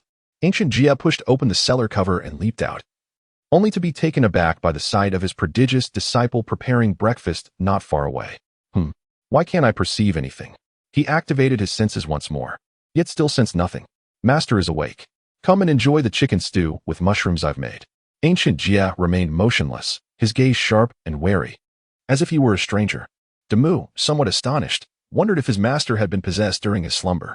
Suddenly, a thought struck him. His eyes lit up as he formed a hand seal. Open. Master, try sensing again. The elder closed his eyes to feel, and only then did he approach in shock, picking up a wooden bowl and chopsticks to begin eating. The flavor is delightful, and your knife skills and cooking technique are commendable. But where did you find these ingredients? There are no pine trees here. How did you procure the matsutake and truffles? Receiving praise from the elder, Damu felt a swell of pride. The matsutake and truffles had been taken from a beginner's ingredient pack, the remainder stored within his system space. However, he could not reveal this. Oh, I acquired them from the few bandits last night, and also from that sealing technique I used earlier, the one you can't sense.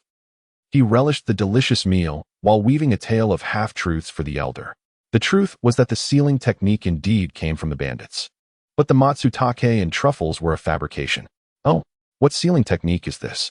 How did you apply it to yourself? Ancient Jia was unconcerned.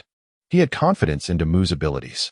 Encountering a ninja, he believed that defeating them would be uncertain, but escaping should pose no challenge. When sealing techniques were mentioned, Damu's enthusiasm surged. This sealing technique was a manifestation of the fortune of the peach. It was the celestial prison technique. It could seal a person's chakra, restricting the enemy's ability to gather chakra, and would manifest cursed seal chains on the body. If chakra was activated, the enemy would be scorched or electrocuted, with different chakras producing varying effects. Should the enemy attempt to flee, they would self-ignite. Incredible. Upon hearing this, Ancient Jia became intrigued, pausing his meal to inquire further, and what of its effects on oneself? Using it on oneself, largely, it serves to evade detection on a smaller scale. It seals one's chakra for storage, to be released when needed. Damu generously handed over the scroll of the celestial prison technique to his master.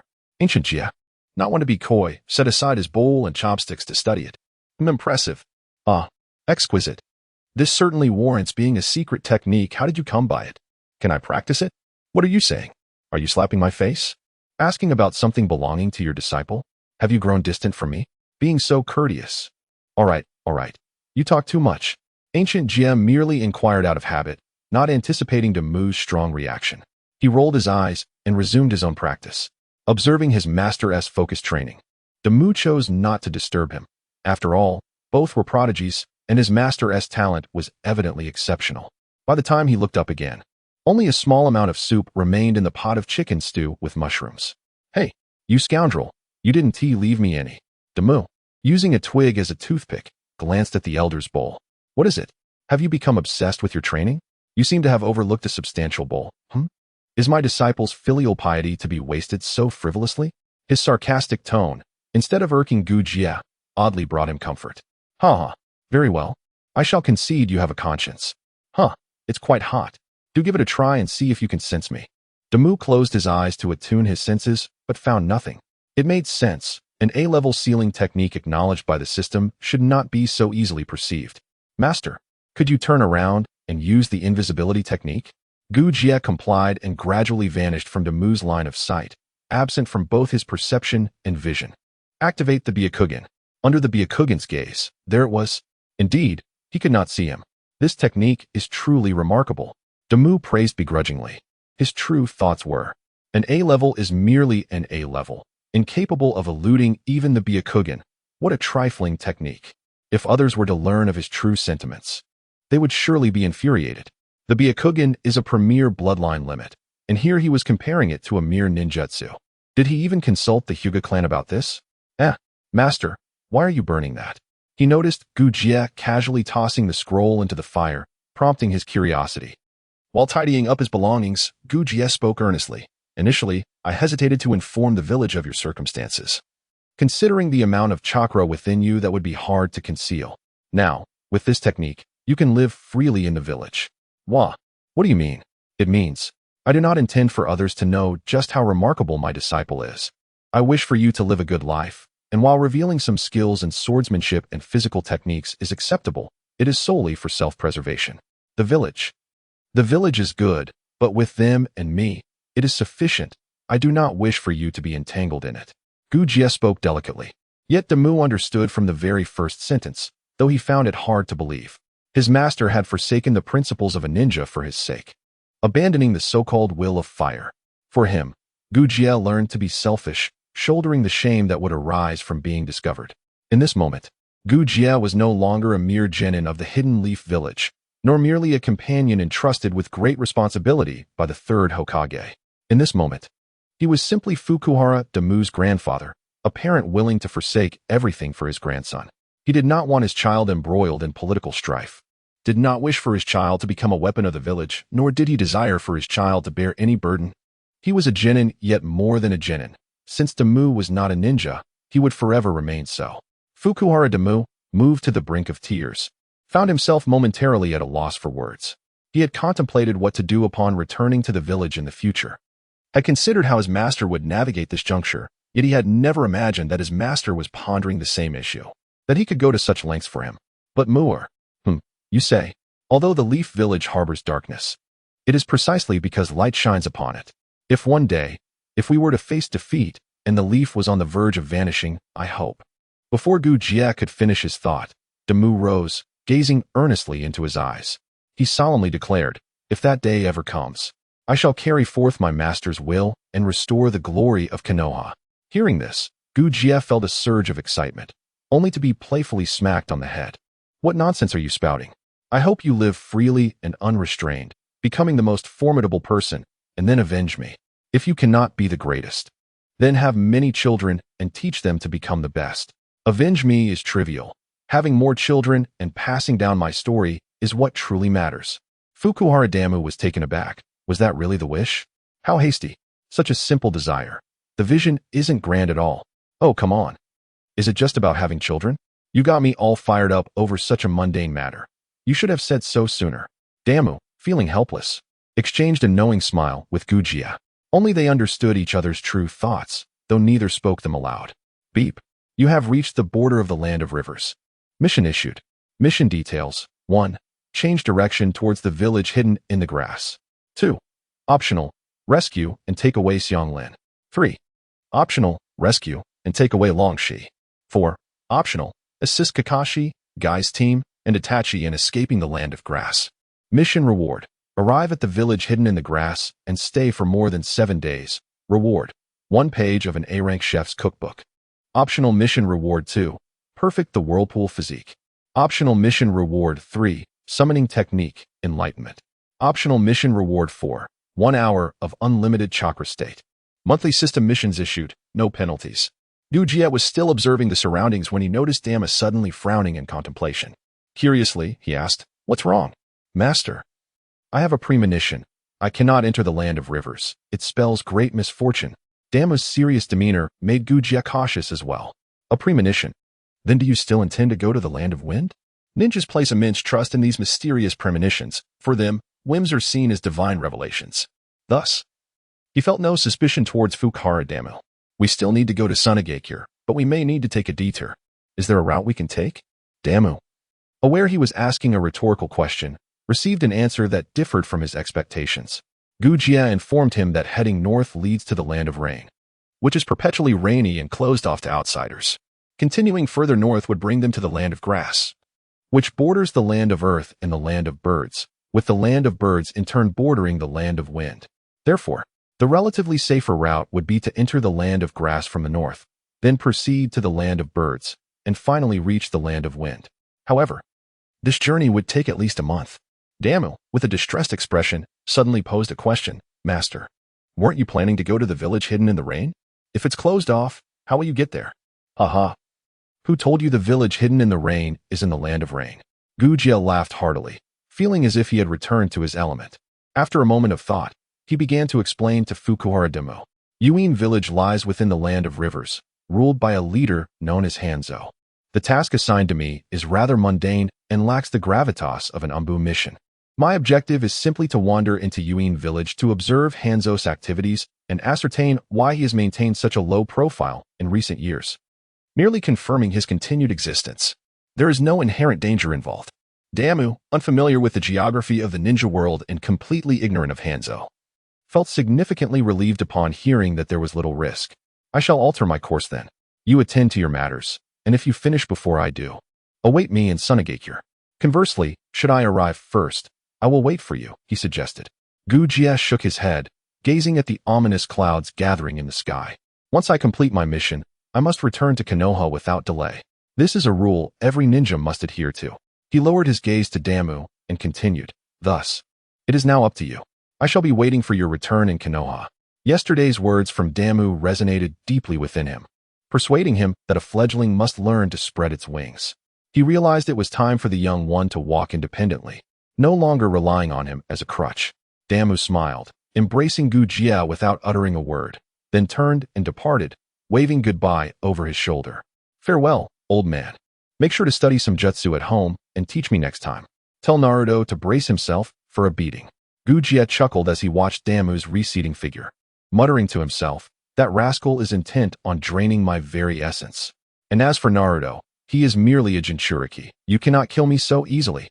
With that, he turned his gaze toward the land of rivers, swiftly adjusting his demeanor.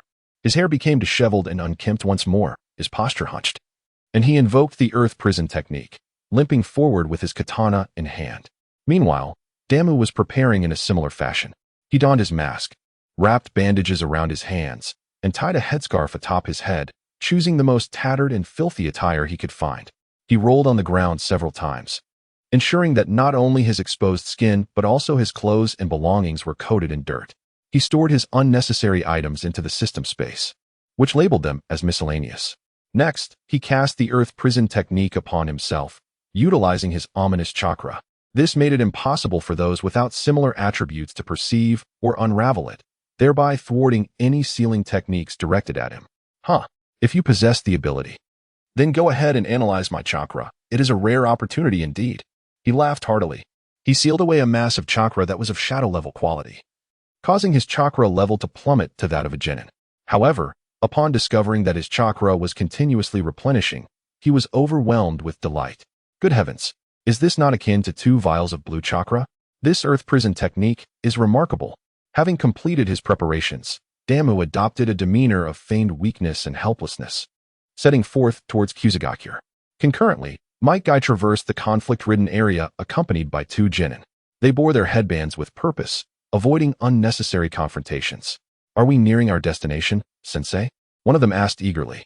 Indeed, according to the map, we are merely 100 kilometers from the border of the land of grass.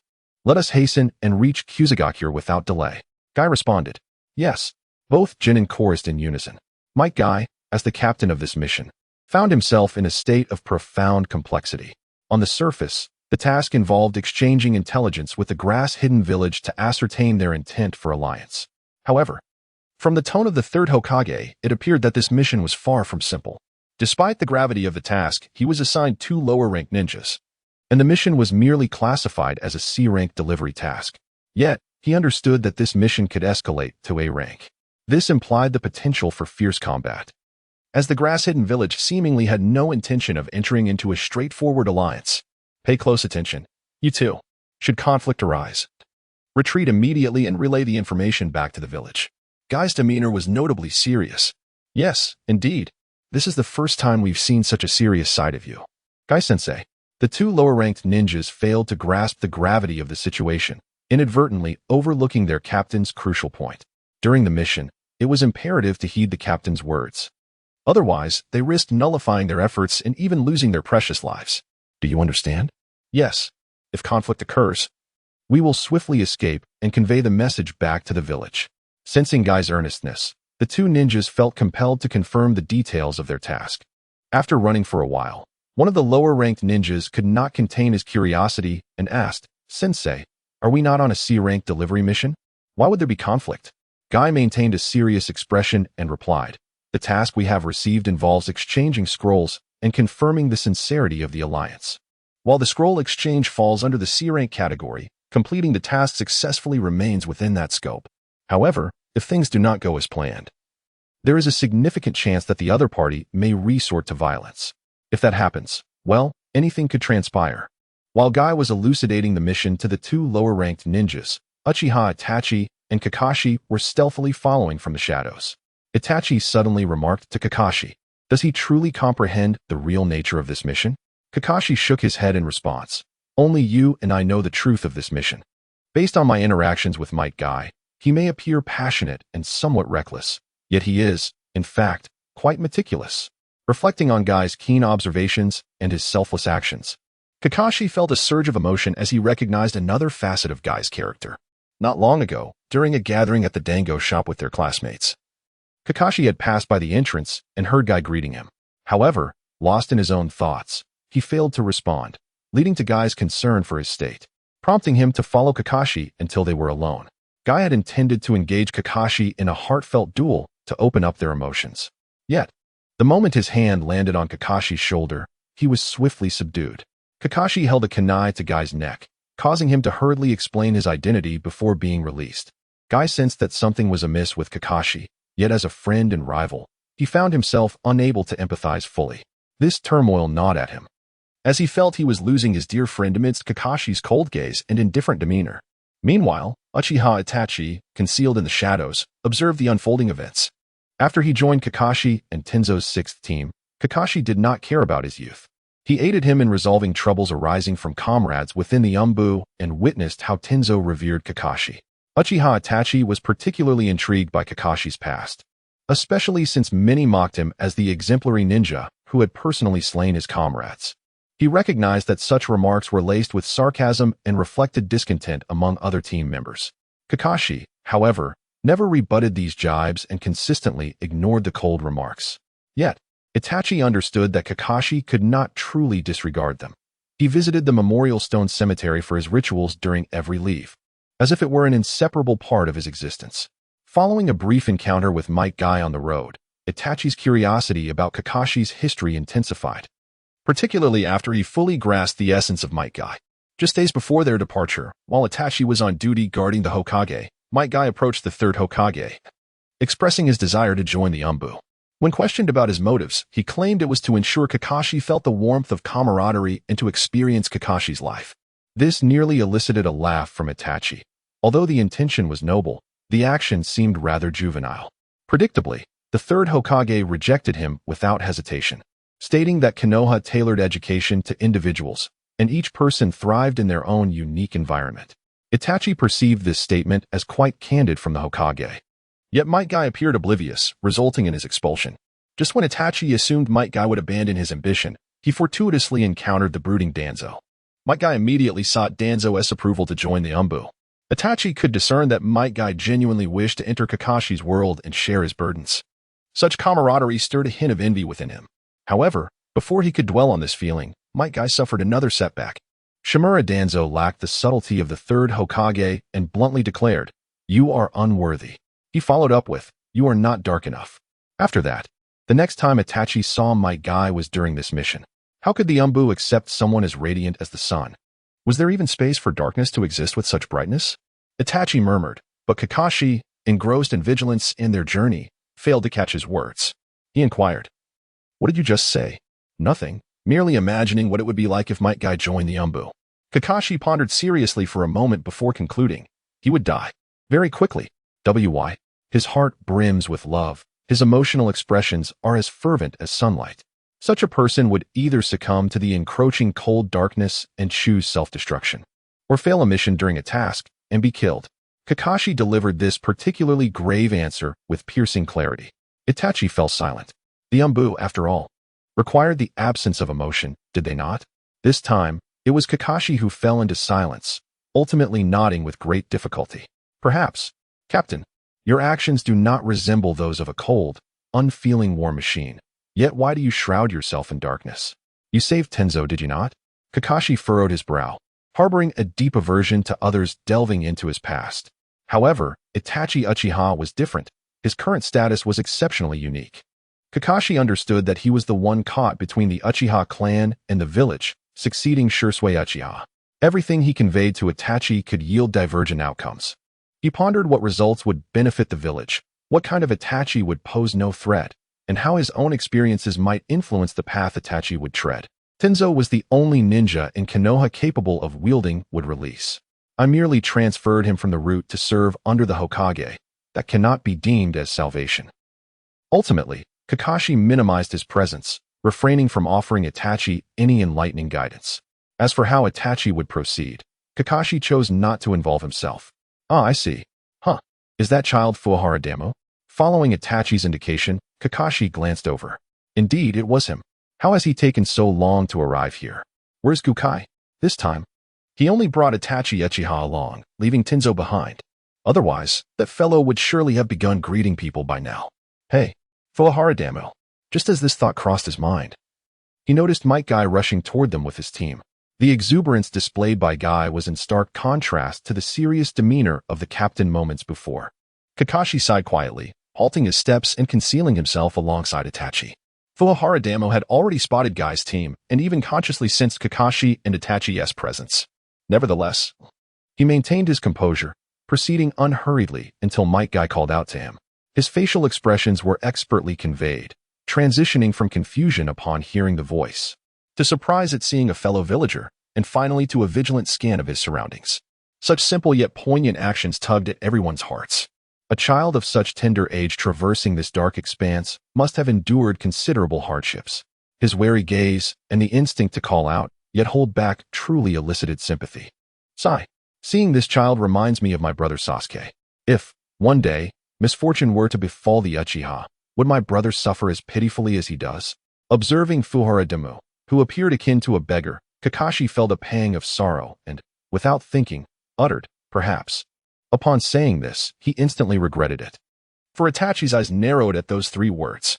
"Do not worry, with me, with us, no one dares to cause trouble." Guy approached.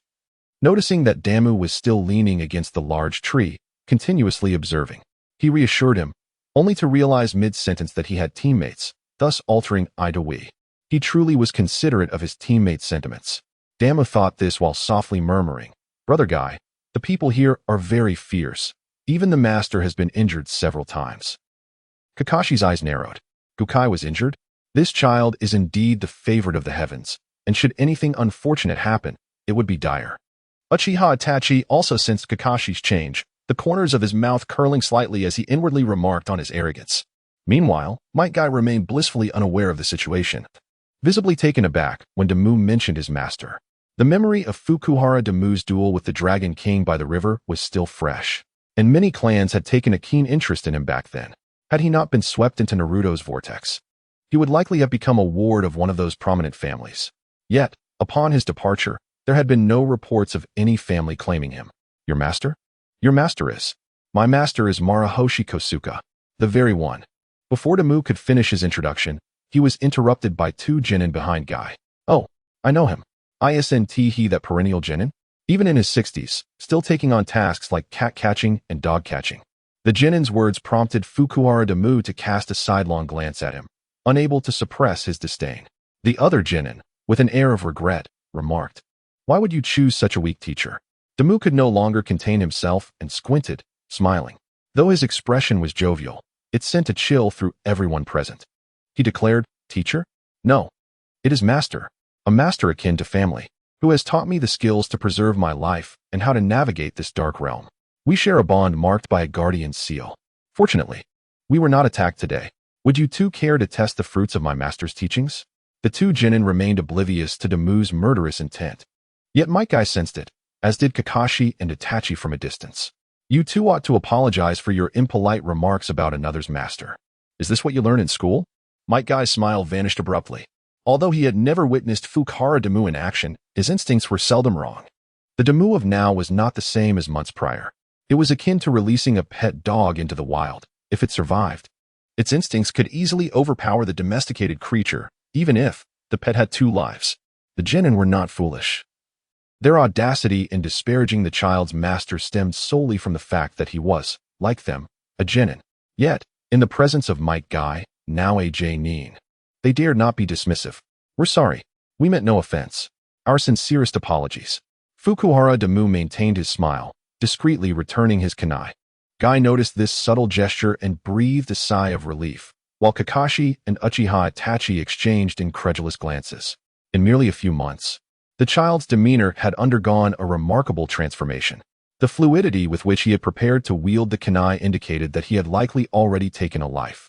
This was common in Kakashi's generation, but nearly non-existent by the time of Uchiha Itachi's age, let alone for a child like Fukuhara Damu. Under normal circumstances, one would graduate at 12, with years before witnessing bloodshed. He appears to be only 6. Kakashi felt uncertain, while Uchiha Itachi nodded in acknowledgement. "Indeed, my brother and I were contemporaries. At the tender age of 6, I had never tasted blood." As the atmosphere softened, Might Guy proposed to escort Damu for a while.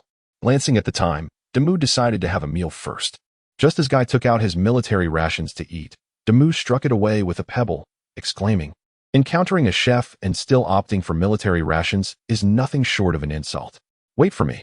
With that, he vanished into the thicket. Guy scratched his head, chuckling to himself as he recalled the catfish noodles from that day, then turned to reprimand his two subordinates. "You two are utterly discourteous. Can one casually judge a master? Is strength the sole criterion for evaluating a person? Do push-ups. No, do handstand push-ups until Damu returns." "Oh." The two lower ninjas complied, while Itachi Uchiha chuckled. "Captain, Guy's method of punishment is quite unique." He added with a playful tone, "I wish your punishments were equally simple, Captain." Kakashi, unimpressed, scoffed, "My punishments are unnecessary. You two approach missions with utmost seriousness. In the Umbu, punishments are never decided by the captain. One slip can lead to death, leaving no room for punishment." As he spoke, Itachi reflected on this sentiment. "Sometimes, I truly wish to experience a gentle, yet imprecise mission. Hopefully, my brother can encounter warm-hearted friends." Upon Damu's return, he promptly dug a pit and kindled a fire, preparing ingredients and accompaniments in a matter of minutes. His nimble hands moved with remarkable efficiency, every action precise and devoid of any superfluous movements. The two lower ninjas, who had initially harbored doubts, were now left in a state of bewilderment. "Is the chef truly this remarkable?" One of them stammered. "See, can you really use chakra like a blade?" "Of course not. Such advanced control is beyond a mere newly graduated lower ninja like myself. But he appears so at ease. Is his master truly a lower ninja? I do not know." At that moment, the feast was ready, a simple yet delightful forest hot pot. With a flourish of his fingers, Damu conjured 4 wooden bowls and pairs of chopsticks, distributing them among the group. Might Guy naturally settled down, and the others gathered around the iron pot. "Let us begin." "Thank you, Damu." Delicious." "My goodness, Damu, your skills have further improved." Damu joined in the meal, acknowledging the limited ingredients he had managed to gather due to the time constraints of their mission. As for the basic ingredients from the supply pack, these individuals were not yet worthy, with Guy being the exception. "Haha, it is all thanks to my master. He is the foremost culinary ninja." "Wow, impressive." The two lower ninjas sincerely apologized after tasting the food. "We apologize, Damu, for our ignorance. We regret our lack of understanding." Damu remained silent, merely gesturing towards the iron pot. "Hurry and eat. Attracting grass ninjas will be troublesome." "Oh." Do grass ninjas venture to the borders? Mike Guy inquired. Indeed, recently, an inexplicable wind seems to have swept through this forsaken and dark place, resulting in a rampant capture of individuals. My master had faced these adversaries before and subsequently led me to escape. Ah, it appears that this mission is far from simple. By the way, where is your master? Kai, having formed a rough understanding in his mind, suddenly inquired about Gujie. He has gone to the land of rivers on a mission. After finishing their meal, the group continued their journey. Along the way, they encountered a few grass ninjas, yet they vanished into the distance without even checking their identification documents. Fukuhara Damu did not accompany their party, instead fabricating a tale of waiting for his master, thus allowing the others to proceed without delay. He utilized his sensory abilities and Byakugan to trail Kakashi and Itachi from a distance, maintaining a few kilometers gap. Not only did no grass ninja appear unexpectedly, but he also ensured that he would not lose sight of his target or the direction of the hidden grass village. During this time, Uchiha Itachi employed his Sharingan several times to survey the surroundings and the rear, but he found no trace of Fukuhara Damu. The level of Hinata Hisashi's Byakugan was indeed far superior to his current abilities. Fortunately, Kakashi conserved his strength and refrained from utilizing his own Sharingan. Otherwise, there would have been a risk of Fukuhara Damu being exposed. Once Kakashi and the others entered the hidden grass village, Fukuhara Damu revealed himself. He spent 100,000 Ryo in the system shop to purchase a lucky peach for emergencies while contemplating how to enter the village. As fate would have it, just as he pondered his entry, he spotted a caravan in the distance. Leading the caravan was an elderly man, his cart piled high with straw. Sir, I am so hungry. Could you spare me something to eat?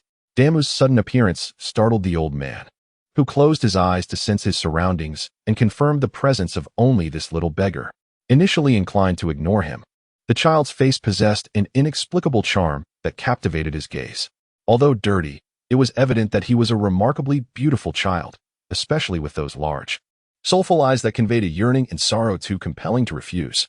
The others in the caravan, witnessing this scene, expressed their agreement with the old man. Looking towards the nearby hidden grass village, the old man nodded. Here, take 10 Ryo and buy something to eat in the village. As he reached for his money, Damu's expression shifted to one of determination, shaking his head vigorously. Sir, I do not want money. Just a morsel of food would suffice. This left the group at a loss.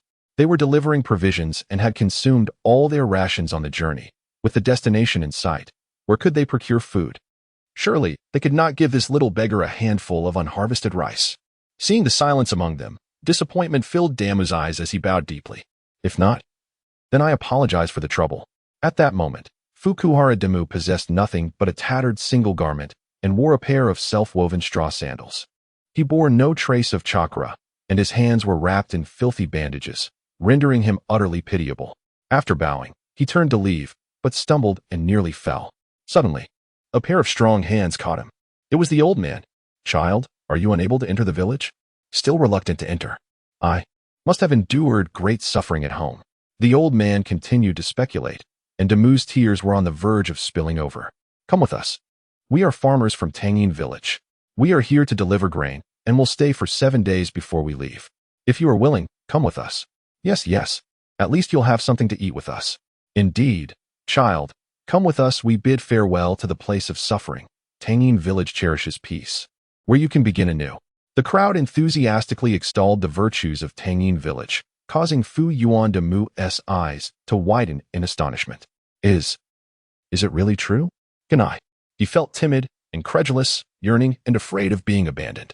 The old man, perplexed, sensed a myriad of emotions in just a few sentences. I am Wakana. Just call me uncle. Now, let us go. Thus, under the watchful eyes of the cheerful farmers who had done a good deed, Fu Yuan Damu joined their ranks. Seated on a handcart, leaning against a burlap sack, he reminisced about the country of soup, yet found himself at a loss. His master, Gujie, had provided a brief overview of the neighboring nations, but had never mentioned the land of soup. Before long, the group arrived at the gate of Chaoyin village. During the inspection, Chaorin glanced at the ragged Damu and waved them through. Indeed, there exists a barrier. Even a small hidden village possesses an identity recognition system. But how did Kakashi and Itachi manage to enter? After passing through security, the group was marked as safe, in Damu's perception. This was indeed the identification system of the barrier. He felt a sense of relief that he hadn't wandered off, without the special methods of the Umbu. He was merely a solitary child, unable to resist if caught. The grain was delivered to a vast warehouse, and Fu Yuan de Mu patiently waited nearby. Refraining from moving about, for disappearing now would certainly attract attention. It was best to follow Uncle Wakana closely for the next 7 days. And as for the ones named Xiang Lin and Long Shi, he hoped to encounter them within that time.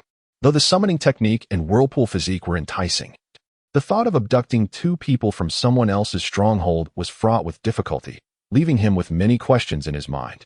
After all, considering the system's tendencies, the absence of punishment likely indicated a high level of difficulty. Otherwise, a simple task would merely require disappearing by 5 centimeters. Therefore, life experience compelled him to exercise caution. And then there was the final task, which made his scalp tingle with dread, to assist Kakashi, Itachi, and Guy in their escape. How absurd. Each of these 3 individuals was extraordinarily formidable. Even without having seen the related plot, he knew Itachi was a major player among the rogue elite. Kakashi, a ninja capable of effortlessly replicating S-class Raikiri, and even Guy, whom he had heard netizens refer to as the man who nearly kicked the ending out of existence. The thought that these 3 could not escape. Was this village truly a fortress? Fu Yuan de Mu felt utterly incapable of confronting even one of them. He possessed S-class skills, yet their physical prowess, be it reflexes or strength, seemed unlikely to afford him the opportunity to perform hand seals. He would never allow him the opportunity to retaliate. It would either be a swift defeat or a moment to smoke a cigarette before delivering yet another blow. Even S-rank skills depend on the caliber of the user. The amount of chakra infused matters, and if the ninjutsu involves elemental changes, one must also consider the appropriateness of the ratios. Moreover, take that SS rank 8 gates technique. Did you notice how the system incessantly opened backdoors for him? It seemed fearful that he might unleash the 8 gates yet still fail to defeat his opponent, ultimately leading to his own demise. Quite absurd, indeed. Thus, Fukuhara Demu's self-assessment is remarkably clear. He could handle a standard J-Nin one-on-one with relative ease.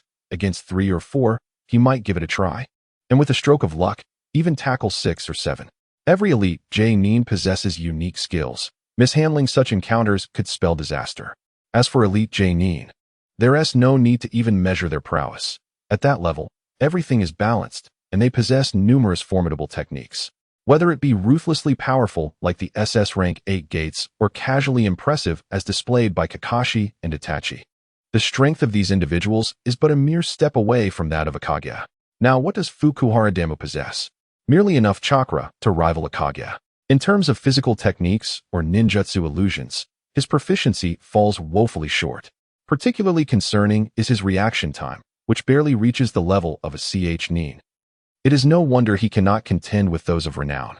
Just as he pondered these thoughts, Wakana approached him with a group, smiling as she said, "All right, let us go eat." Upon arriving at the restaurant, the lively atmosphere was palpable. This marked Damu's first experience dining in this world.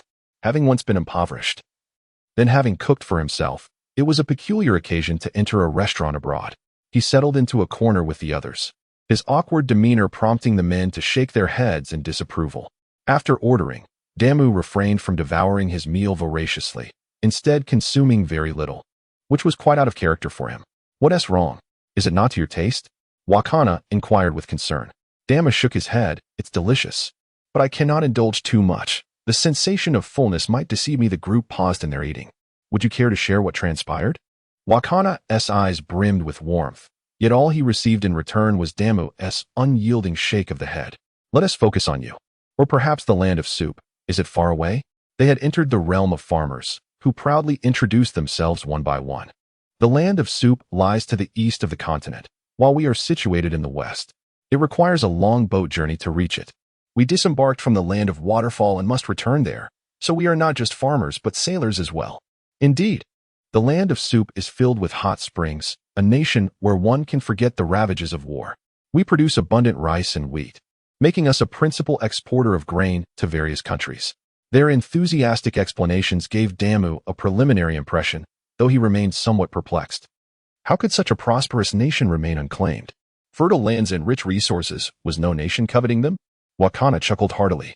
Existence is justified, and the absence of foreign occupation surely carries its own rationale, one that remains elusive to us mere mortals. As the conversation meandered toward women, The dialogue took a decidedly adult turn, enveloping the restaurant in a hushed reverence as patrons leaned in to absorb their boasts. Fukuhara Dalmu felt an unexpected intrigue. This nation's legalization of brothels and the absence of marital constraints allowed affluent individuals to marry at will, without the necessity of formal documentation. Such notions filled the young Dalmu, merely 6 years of age, with anticipation, granting him a faint understanding of why this country had endured through the ages. After all, who does not venture forth for business or leisure? The land of soup is the prime destination for both. Who would dare to invade, thus earning the ire of all? Such an act would be labeled a desecration of the only sanctum in the ninja world. It hardly seems worthwhile. This land is neither a strategic stronghold nor a hub of advanced technology or ninjutsu. Would conquest merely serve to expand granaries? Should one faction lay claim to this territory, it would spell the end for its farmers, leaving them no choice but to send their own to till the fields, awaiting plunder from foreign hands. As Dalmu pondered, clarity washed over him. It was no wonder these individuals bore no weapons, merely donning a badge that granted them unfettered passage. This is indeed the most recognized black market in existence. Meanwhile, the grass village had received the trio from Konoha, who were expected to finalize their transaction and depart. However, an unforeseen complication arose. The grass village sent emissaries to placate Might Guy and his companions, requesting their patience as the following day marked a sacred festival. During this period, the elders were preoccupied, and thus they hoped Konoha would grant them a few days' grace. Might Guy, envisioning countless scenarios, had not anticipated the encounter with a holiday, leaving him no choice but to respect their customs. Yet, the situation was far from straightforward. A significant rift had emerged between the grass of reality and the grass of flowers, resulting in a clandestine conflict igniting just outside the village. Of the 6 who had previously sought to capture Fukuhara Dalmu, 5 were embroiled in this factional strife. This morning, Hariyama, the leader of the Grass Ninja's pursuit team, arrived early at the village's main thoroughfare, accompanied by the sensory ninja Enzo and a Jinjutsu practitioner from that day's squad. Unbeknownst to them, the illusionist was an operative of the Grass of Reality, tasked with relaying the transaction's location to her superiors. Everything proceeded seamlessly. The precise coordinates were relayed to the one-eyed dragon, Yin Shou, who, along with the bandaged man, B1, hastened to the site to lay in wait. However, the bandaged man was no ordinary operative. He was a double agent for the Grass of Flowers, initially sent to the Grass of Reality to gain their trust before being reassigned back to the Grass of Flowers as a mole. This intricate web of deception led to a classic tale of espionage. With 2 traitors providing conflicting intelligence, the meeting place shifted repeatedly, ultimately leading Yin Shou to suffer the humiliation of waiting in vain for Konoha's personnel, which sparked a confrontation between the factions. The ensuing chaos left both sides distraught and furious, prompting them to summon skilled combatants for a duel. Hariyama fell, as did Yin Shou. As both leaders perished in a mutual demise, the higher-ups could no longer remain idle. They emerged to retrieve their respective agents and convene an urgent council. The meeting could not be concluded even with the arrival of the personnel from Konoha. The masked figure chastised the man with the horse head for disregarding the safety of the hidden grass village. The man retorted, arguing that his counterpart was only concerned with immediate benefits.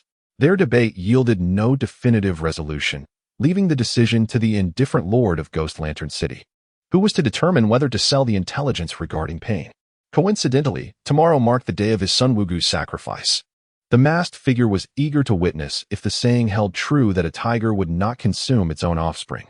The so-called sacrifice involved casting Wugu into the bliss box, assessing whether his shadow-level chakra could unlock this legendary artifact, said to possess the power to control the world.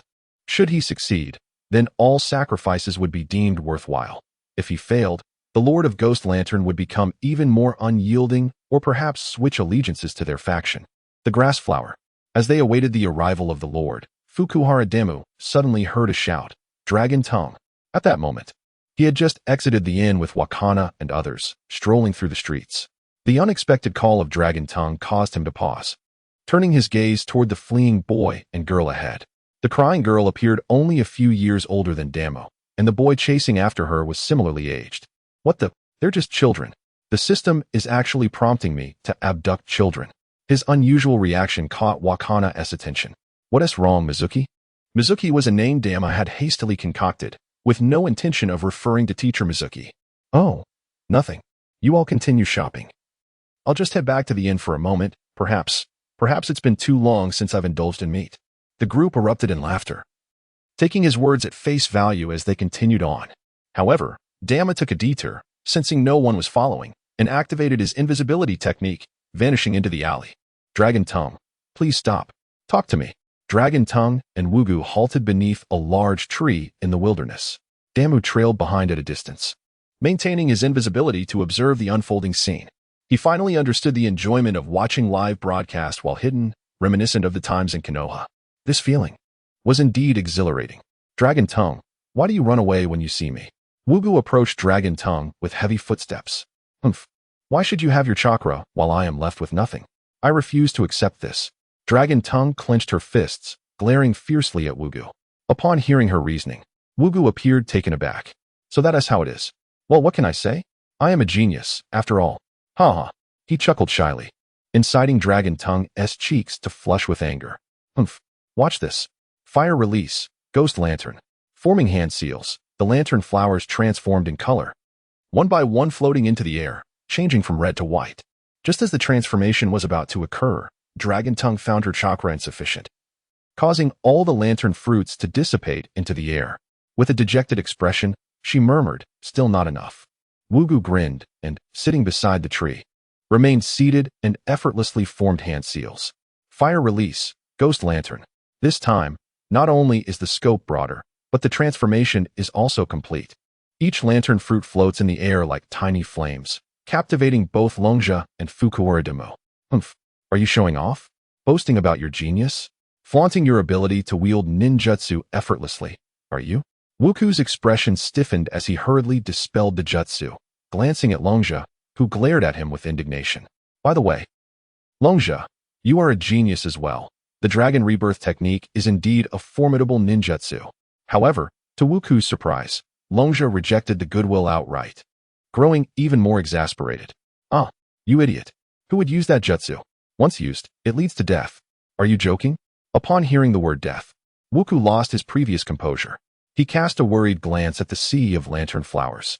Tomorrow is the day. What tomorrow? Oh, yes, it's tomorrow. How fortunate you are. Foolishly deemed the greatest genius in history. She settled back beside Wuku, who, however, stood up hesitantly and asked, Longja, do you really think I should open that box? Of course you must. It's all for the village. What are you thinking? Longja rose and stood beside Wuku. Wuku's expression was filled with conflict as he turned to Longja and said, what if, I'm saying if, I don't return? What nonsense are you spouting? It's just absorbing chakra. You won't die? You will definitely come back. Wuku looked into the distance again, sighed, and sorrowfully remarked, I often find myself lost, unsure whether to open that box, and even more uncertain if I can return. His eyes brimmed with melancholy, revealing that he was not jesting. Longja furrowed his brow. The village spoke of sacrifices as merely chakra offerings that wouldn't harm the essence, especially since the ceremony was presided over by Wuku's father, the Lord of Wuwei. Would a father harm his own child? Yet Wuku's demeanor did not suggest he was joking. You will definitely come back. Promise me, you will return. Longja pleaded, seeking reassurance for himself. Wuku turned to face Longja's worried expression and smiled, a smile reminiscent of the vast fields of lantern flowers. All right, I promise you. Longja. Actually, Wuku. His words were cut short by a tall man at the edge of the field calling out to him. The three in the field turned to look. It was a man with medium-length hair and a stern visage, clad in a long cape and military boots, presenting an air of a warlord. Father? Why have you returned to the village? Father? These two do not fit the same mold. One resembles a warlord, while the other looks like a scholar. Could he be adopted? Fukuura Demu remained still, sensing the man's formidable strength. Although his chakra was not exaggerated, it was remarkably pure. The master once mentioned that once chakra reaches its peak, it can be finely compressed, becoming more refined, thus enhancing the potency of the techniques employed. However, such mastery is challenging, requiring not only perseverance, but also a significant investment of time and an indomitable will. It appears that this man is indeed the one spoken of by the master, the lord of the untroubled city. Will Wugo return safely? Longja hurried over, gazing intently at the lord of the untroubled city. Naturally, everything is prepared. Tomorrow, Wugo shall be a hero. The notion of hero momentarily captivated Longja, rendering her oblivious to the departure of the father and son. It was only when she realized they had left that she returned alone to the grand tree. Coincidentally, Damu had already materialized, sitting beneath the opposite side of the tree. Are you well? Ah, who are you? Damu's sudden voice startled Longja. She dashed to the back of the tree, discovering a boy roughly her age, which relieved her. Though tall, his youthful features were unmistakable. Phew, you startled me. Do you know that startling a ninja from behind could lead to dire consequences? Longja's indignant expression was rather endearing. However, Damu, curled up against the tree, paid her no heed and merely inquired, "Are you a ninja?" Longja was momentarily taken aback by his question, stammering for a response. Observing Damu patting the ground beside him, inviting her to sit, she inexplicably complied. Just as she was about to protest, Damu's next words captivated her attention, prompting her to settle comfortably. What do you believe a village represents? What would you do if a village lost its humanity? Longja perceived this boy as rather ragged, yet surprisingly profound in his discourse. After pondering, she replied, "A village is a place that everyone needs to cherish and protect. A village is not a person, so how could it possess humanity?" Damu nodded silently, aware that one could not reason with a child raised in such sheltered circumstances.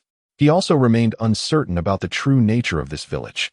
However, through the intelligence gathered from the blissful box and the indiscriminate capture of wandering ninjas, he could ascertain that this village was indeed corrupt, its darkness far surpassing that of the hidden great village.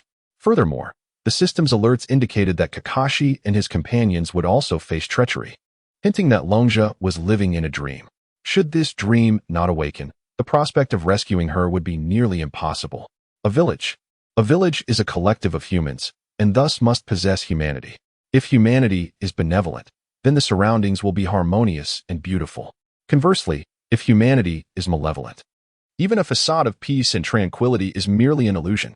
Longja found herself somewhat bewildered by Damu's philosophically laden words. "I don't understand what you're saying. The village is wonderful, and everyone is filled with love. I am not from your village. I will leave in a few days. I reside at the Penglai Inn. If you suddenly discover that this village is not as you imagined or begin to loathe it, seek me out. I will stay for only 7 days. You may call me Shuemo." Upon finishing, Damu rose to depart. Upon hearing he was an outsider, Longja immediately tensed but soon relaxed. Realizing he was merely a child, she stood alone, entranced by the sea of lantern flowers. As Damu left, he secretly marked Longja, contemplating that if she failed to seek him out before he departed, he would have to take her away forcibly. He had located one, yet where was the other? Could it be that I am merely a child, suggesting the formation of a children's organization? The first night passed uneventfully, save for the myriad of snores echoing around me. These farmers are truly remarkable. We are all crammed into a large communal sleeping area, a single room accommodating over 10 individuals. Each person's snore is distinct, and the volume seems to adjust according to their companions. If one is smaller, their snore is louder, and if one is larger, theirs becomes softer. Thus, the only person unable to find slumber amidst this cacophony is Fukuhara Demo. I had initially believed that upon reaching a place of safety, I could finally rest. But it turns out that sleep is a distant dream. In desperation, I began earnestly extracting chakra. With my own diligent efforts, coupled with the system's automated enhancements, the speed at which I extracted chakra was astonishingly swift. In reality, only a few hours had passed through the night. Yet my chakra levels had returned to that of a CH Nin, allowing me to utilize an A-rank jutsu, albeit just barely. Moreover, I noticed that the proportions of various elemental chakras were also increasing. This revelation brought me great joy, for the elemental chakras had been woefully scarce. The sealed ones barely sufficed for a single use of each S-rank technique, and the recently acquired Yin and Yang were even more meager. The increase in proportions now indicated that I might indeed have the opportunity to wield jutsu of various elements. In the future, as my arsenal expands, I could even delve into the study of elemental transformations, such as dissolution, boiling, crystal, and ice techniques. I had never fretted over my techniques. The sole reason I refrained from practicing fundamental elemental jutsu was that my chakra reserves were insufficient. "Ah, Mizuki, you're awake. You rise quite early," exclaimed Wakana. Damu shot a glance at Uncle Wakana, thinking to himself, "Am I truly awake early? I haven't slept a wink. How could I possibly find rest with you buzzing like a power drill beside me, along with your entire crew of decorators?" "Haha, I heard their essay performance today. So I was excited and got up early. Haha. Indeed, such is the nature of children. It fills my heart with joy to see you so spirited. Come, uncle shall buy you some candy. Upon returning to the street, Fukuhara Demu wore an expression of utter despair. For he was clad entirely in oversized children's clothing purchased by Wakana. His mouth was stuffed with a rather unpalatable, slightly salty version of what was supposed to be malt candy. Demu felt this was punishment for his earlier fibs. Why was the candy not sweet, but rather salty? Was the old man who bought it careless enough to not wash his hands after using the restroom? Why on earth was the candy not sweet? As he observed the children passing by, casting envious glances at his flamboyant attire, Demu wished he could strip off his garments. The clashing red and green was utterly ridiculous. A bright red kimono paired with green trousers, adorned with a toy mask on his face and wooden clogs on his feet. It was all too uncomfortable. The mask had been a result of his fervent pleas for attention to satisfy Wakana's vanity. Otherwise, he would have lost all dignity. Today marked the festival in our village, akin to a temple fair, where laughter and chatter filled the air, creating a lively atmosphere. Sadness was reserved for Demu, while joy was shared among the others. After all, there were always those with less discerning eyes, who incessantly approached Uncle Wakana, inquiring, "Your child's outfit is marvelous. Where did you purchase such clothing?" Every time he hears such compliments, Wakana feels as if he could soar with joy, perhaps due to his lack of children. He particularly relishes this lifestyle. He constantly adorns Demu with an array of vibrant and dazzling items that could easily overwhelm the senses. The more Demu declines, the more touched Wakana becomes. He believes that Demu is being considerate of money, whereas having recently earned a substantial sum of 100,000 taels, Wakana is indifferent to a few dozen or a few hundred taels. What he seeks is joy, what he yearns for is happiness. At one point, he even entertained the idea of having Demu ride upon his shoulders, which sent Demu retreating in alarm. The image of a man of nearly 6 feet bearing a boy of almost 5'3" is simply too absurd to fathom. As Demu stumbled back, he inadvertently collided with another person. They both exclaimed an apology simultaneously. Turning around, Demu discovered a girl with red hair donning a doll mask, accompanied by a sensory ninja pursuing him. Goodness, what a coincidence to encounter the sensory ninja here. As he pondered this, he noticed the ninja cast a glance in his direction before leading the girl away. Wakana quickly approached. "Are you all right? Did you get hurt? And no, that's good. Let us continue on." Although Demu verbally agreed, his thoughts were consumed by the girl with red hair. In that fleeting moment he turned. She revealed her arm, which bore numerous bite marks. Connecting the hair color with the sensory ninja, Demu suddenly felt as if he had stumbled upon a most alarming revelation. That sensory ninja is a pervert, and this girl is likely his peculiar obsession. Otherwise, those bite marks could not have been self-inflicted. Or perhaps, due to the sensory ninja's unfaithful wife, he seeks to take revenge on children?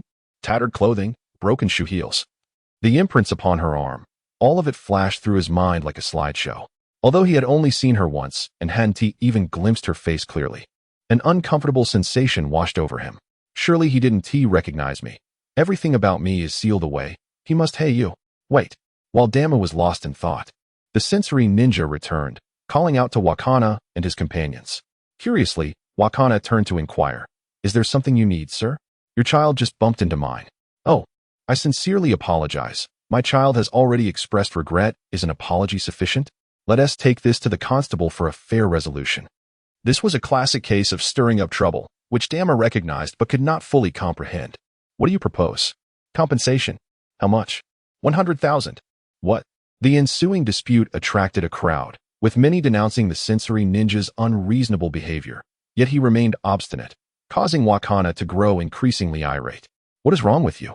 We, from the Kingdom of Soup, are delivering food for you. If everyone were like you, I guarantee no one from the Kingdom of Soup would ever deliver food for you again." Wakana's words effectively silenced the troublemaking ninja. He merely sought to gauge the child's reaction, lacking any substantial evidence, merely a fleeting intuition. Yet, he now found himself entangled with such a group. As he observed the crowd around him begin to vociferously cast blame, he muttered a curse under his breath. The land of Soup was one of the vital sources of sustenance for the hidden grass village. Without their support, at least a third of the villagers would face starvation. Such a price was one he could not afford to pay. Glancing at the diminutive red-haired girl nearby, who resembled a quail, he suddenly exclaimed, "You, sir, are indeed a pervert, inflicting harm upon your own daughter. In a swift and decisive motion, he seized the girl's arm, revealing the numerous bruises that marred her delicate skin.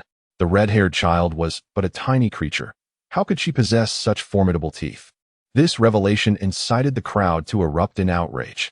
Wherever one may go, common folk are often the most benevolent, though they may lack power when roused. They become an unstoppable torrent. The populace surged with fervor, sensing the man's distress as he hastily attempted to clarify. No, it is not as it seems. I am Enzo, the village's jonin, a protector of our community. How could I commit such an act? However, the commoners paid no heed to his defense. If he truly were a ninja, his transgressions were all the more unforgivable: extortion and the harm of children. Such a guardian was even more detestable. As Damu observed Enzo surrounded, he gently guided the little girl aside and whispered into her ear, "Do not be afraid. Your brother will protect you." Brother? Indeed. What is your name, and how old are you this year? The girl, still recovering from Damu's previous words, instinctively replied, "My name is Xianglin, and I am 7 years old." Mother said, "Mother has passed away." This revelation left Damu momentarily speechless. He had merely performed an act of kindness, yet had inadvertently struck at the heart of his mission. Yet, the numerous bruises adorning her arms and the sorrowful declaration regarding her mother raised many questions. "You must leave quickly. They are not good people. Hurry and go with your grandfather, or it may be too late." Suddenly, Xianglin seemed to recall something and forcefully pushed Damu away, causing him to stumble and fall. I didn't mean to." Damu's fall drew the attention of the crowd, and Enzo seized the opportunity to dash to Xianglin's side, whisking her away into the shadows. He truly is a ninja. I must report his misdeeds to the adults. I shall join you. Count me in. What if next time it is my child who suffers such treatment? Indeed, count me in. For the sake of the children.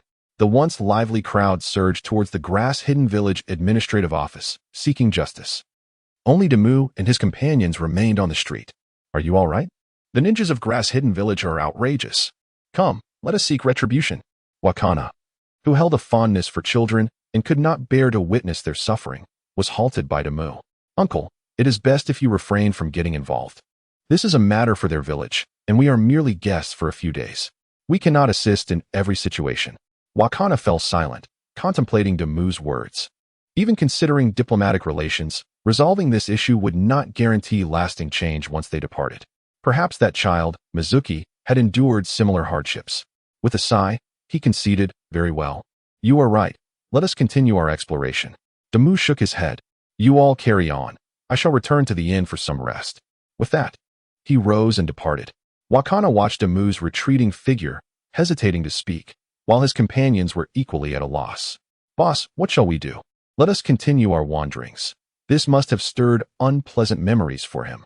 It is best he be allowed some solitude. Thus, Damu returned to his lodgings, gathering chakra while utilizing his Byakugan to locate his 2 chakra coordinates. One belonged to Rizii, and the other to Xianglin. The chakra signature of Xianglin was swiftly identified. That is, the hospital?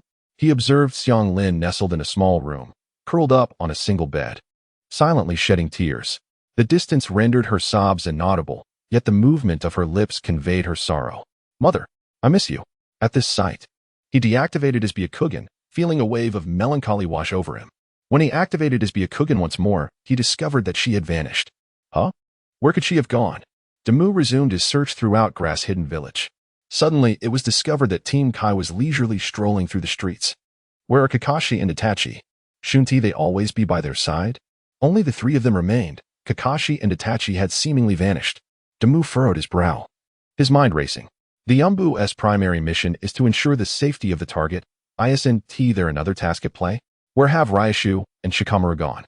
It has only been a few minutes. Can they really have flown away? He searched the village repeatedly, to the point of exhausting his ocular prowess, which left him feeling somewhat dizzy. It was clear that something was amiss. He rubbed his temples, hoping to find some clues through reasoning.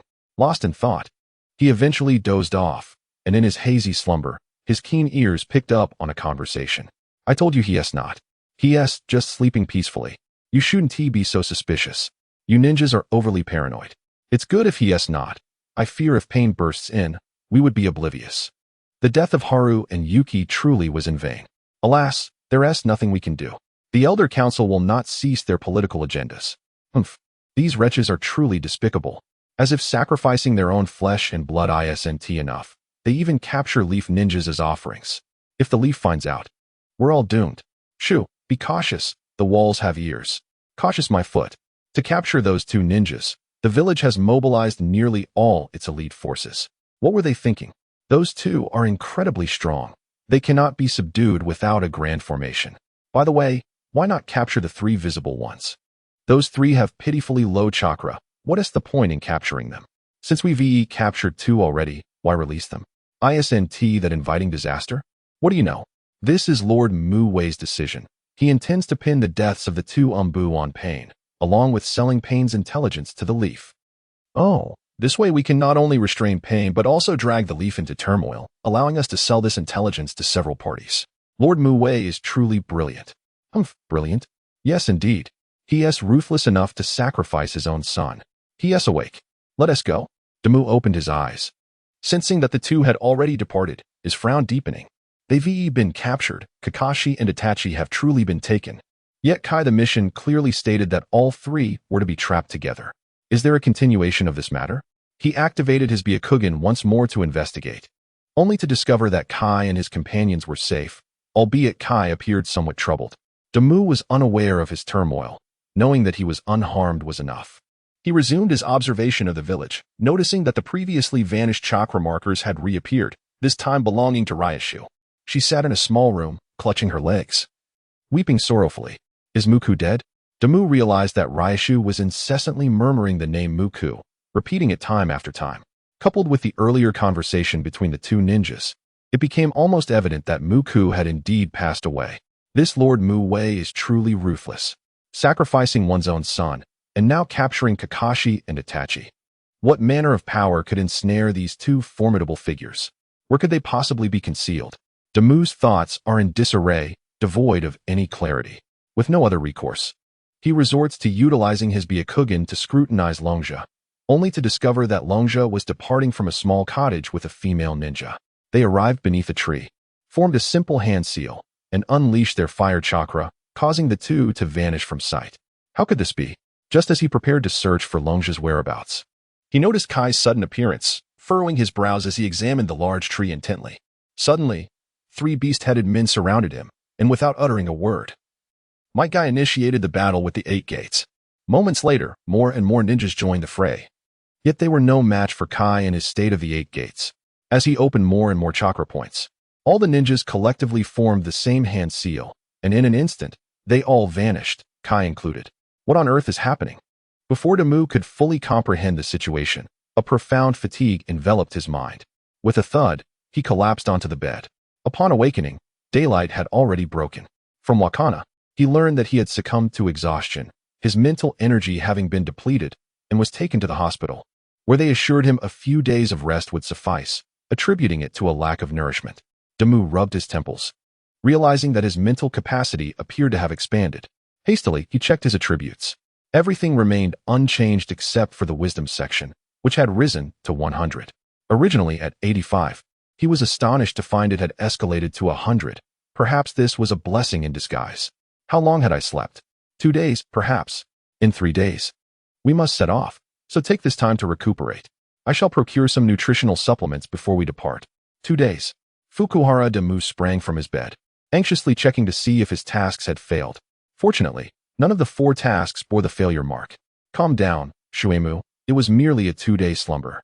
Once aboard the ship, you may sleep as you please, Wakana reassured him, believing Damu felt remorse for his extended rest. Yet only Damu understood the significance of those 2 days.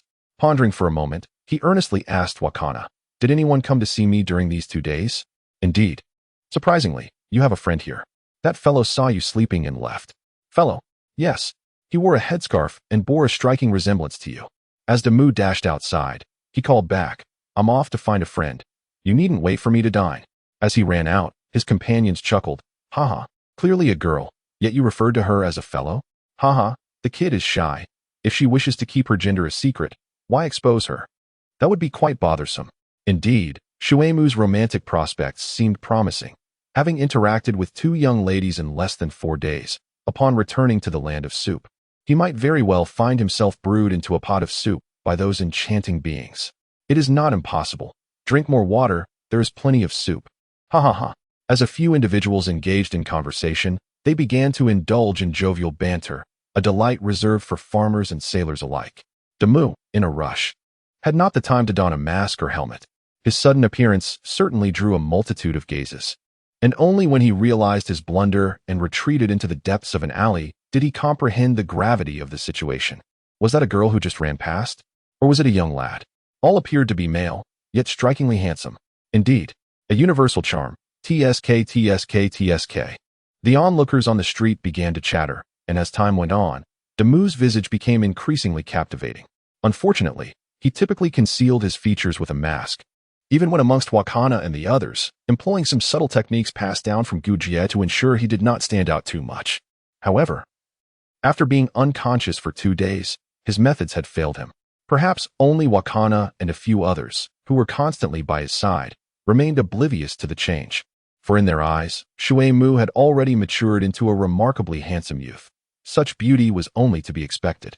After toning down his striking appearance, he began to assess the situation in the village. 2 lower-ranked ninjas had vanished, and there were no traces of Konoha ninjas in the village, nor any signs of Ryuushi. However, there was a lead on Xiang Lin, still at the hospital, but not in the small cottage. Damu pondered for a moment before hastening there, curious to discover how it was that individuals could simply disappear. That mark he bore could be utilized at any time. He just did not know where he would end up after vanishing. Entering the enemy's encirclement would undoubtedly create quite a stir. Feeling his chakra within rise once more to the level of a Jainin, he felt a sense of confidence.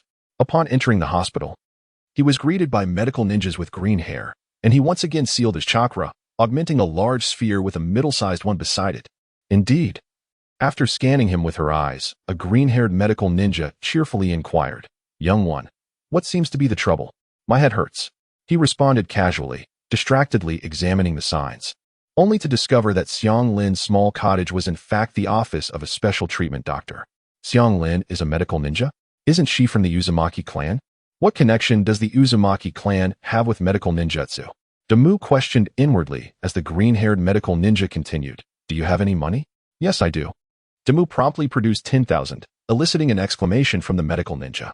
With a twinkle in her eye, she asked, "Do you require ordinary treatment or special treatment? What is the difference?"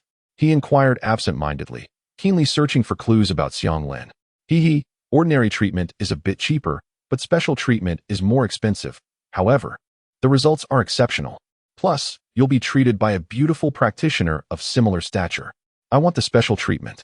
How much? I want it now. Hehe. Look how eager you are. That 10,000 is just right. Wait here for me while I fetch it. As she took the 10,000 from Damu's hands, she cast him a flirtatious glance, instinctively puffing out her chest. Wait a moment. The green-haired medical ninja believed her petty scheme had succeeded, which emboldened her to flaunt her allure even more unabashedly. She leaned forward, allowing the springtime glow of her bosom to be fully revealed to Fukuhara Damu. "Oh, how delightful.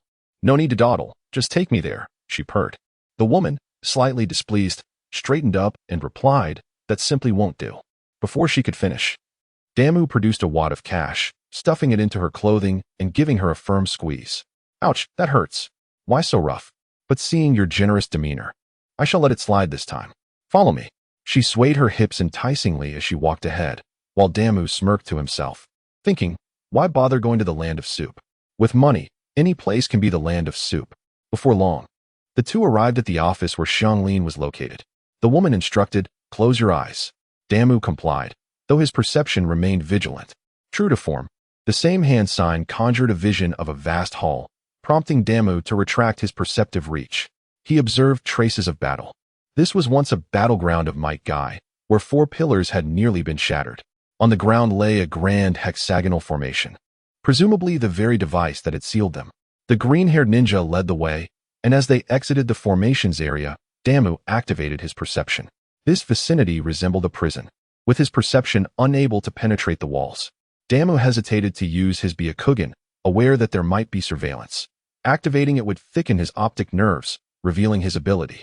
Thus, he obediently trailed behind, and upon reaching the end, he finally heard the sounds of wailing and cries of agony. Entering the hall, he was met with a scene of injured individuals strewn about, their groans echoing through the air. The cries of torment emanated from Xianglin. "Oh, who is this? Another distant cousin of yours?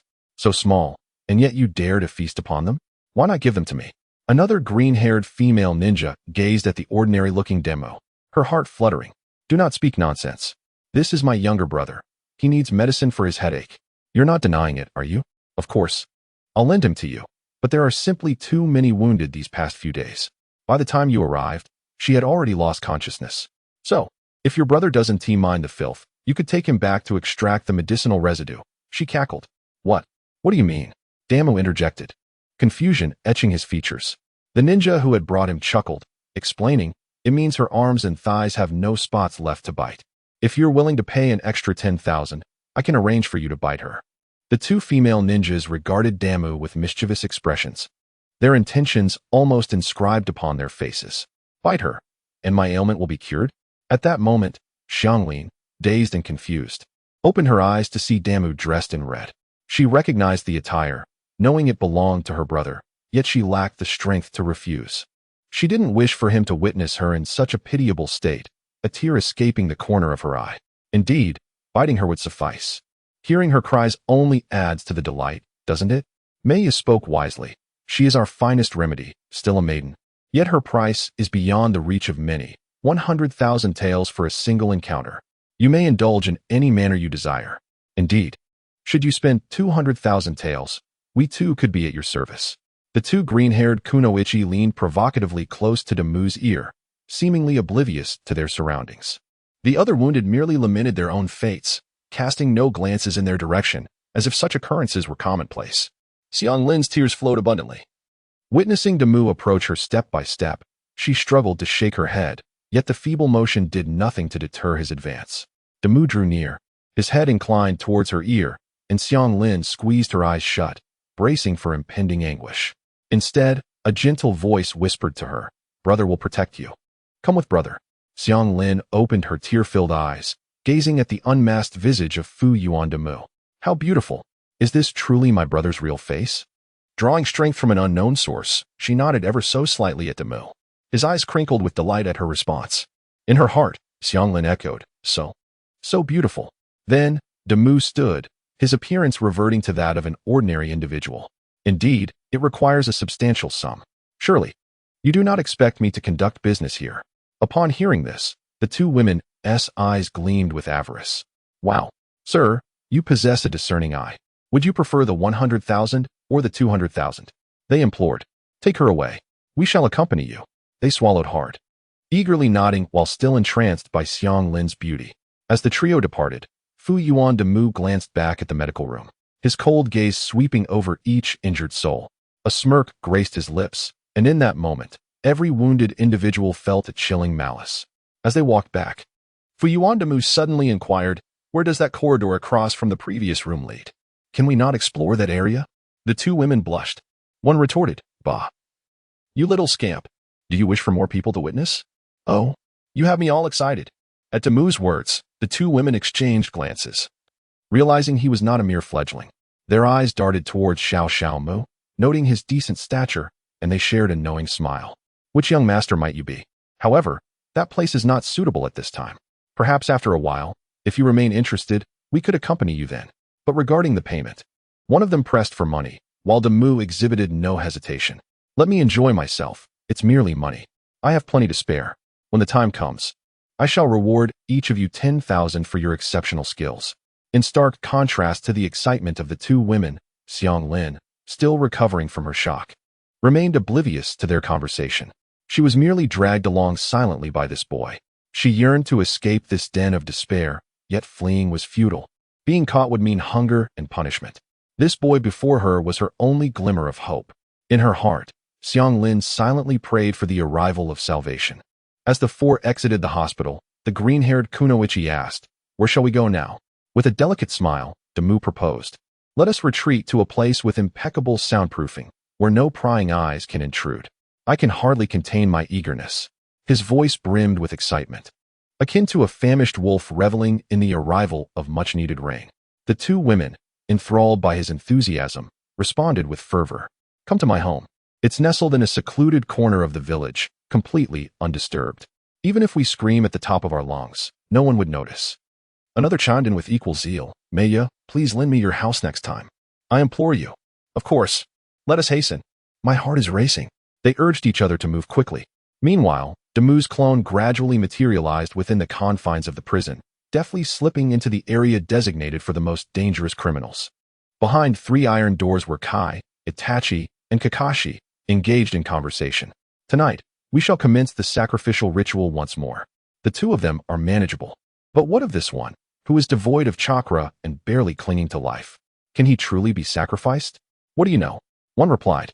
Lord Wu Wei has learned from his son's experience that those with exceptional talent not only have their chakra extracted, but may also have their very essence absorbed. This insight was gleaned from his own offspring. Will we be able to proceed this time? Uncertain. Let us hope so. For this Elysium box, we have sacrificed far too many.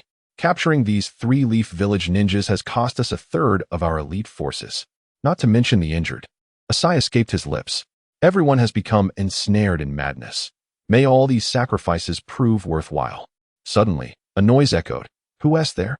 2 ninjas swiftly opened the door, pursuing the sound, only to find it was Rizetsu. They were aware that Rizetsu was a close friend of Wu Wei, and given the tragic circumstances surrounding Wu Wei, they could empathize with Rizetsu's plight. What brings you here, Rizetsu? This is no place for you. One cautioned. Indeed, you should leave at once. Wu Wei isn't inside. Seizing the opportunity, Damu's clone entered Kai's cell to assess his injuries and the sealing techniques upon him. The situation appeared dire. His leg was shattered, 3 ribs fractured, and the sealing technique was the fire release, heavenly prison technique. Hearing footsteps approaching, he stealthily placed a kunai behind Kai's back and transferred all his chakra to him. As Kai began to regain lucidity, Damu urged him, stay calm. Find a chance to inform the others. Do not act recklessly. Wait for the right moment. Help will come tonight. With a sudden bang, he vanished. Kai, blinking through the haze of his consciousness, felt the kunai pressed against his lower back and rasped, why? Does it feel like, Damu? Am I to perish? As Damu entered the room, he was met with the disorienting memories of his doppelganger's disappearance. Squinting at the 2 women who had begun to undress, he remarked with a smirk, aren't you medical ninjas? Shouldn't you heal her first? Then we can relish the screams for added excitement. The 2 women halted their undressing, glancing at the unconscious Xiang Lin, their tongues darting out in response. Ensnared by Fukuhara Damu's illusionary techniques, their thoughts were in disarray, driven by overwhelming desires that they could not resist.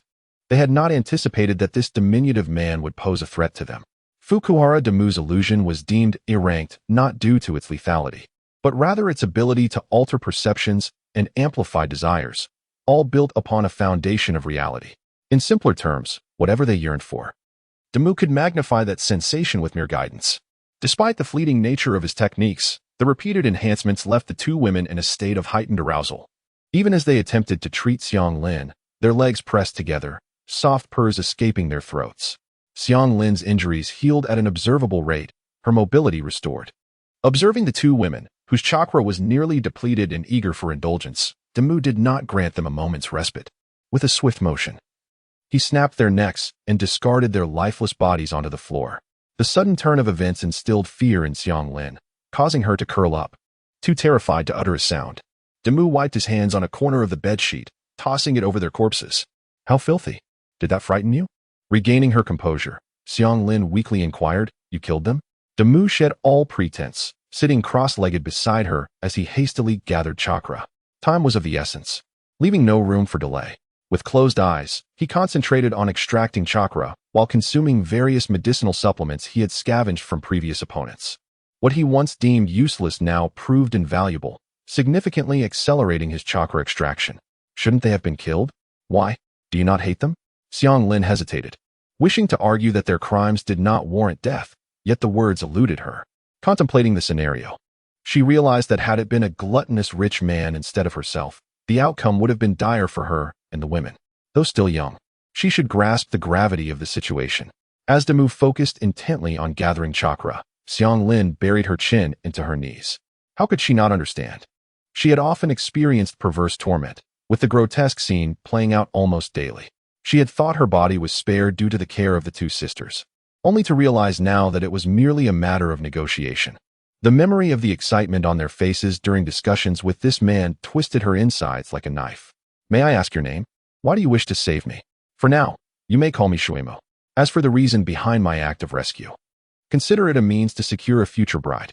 But, will you allow others to harm me? Not necessarily. There is a fellow who may be on the brink of death.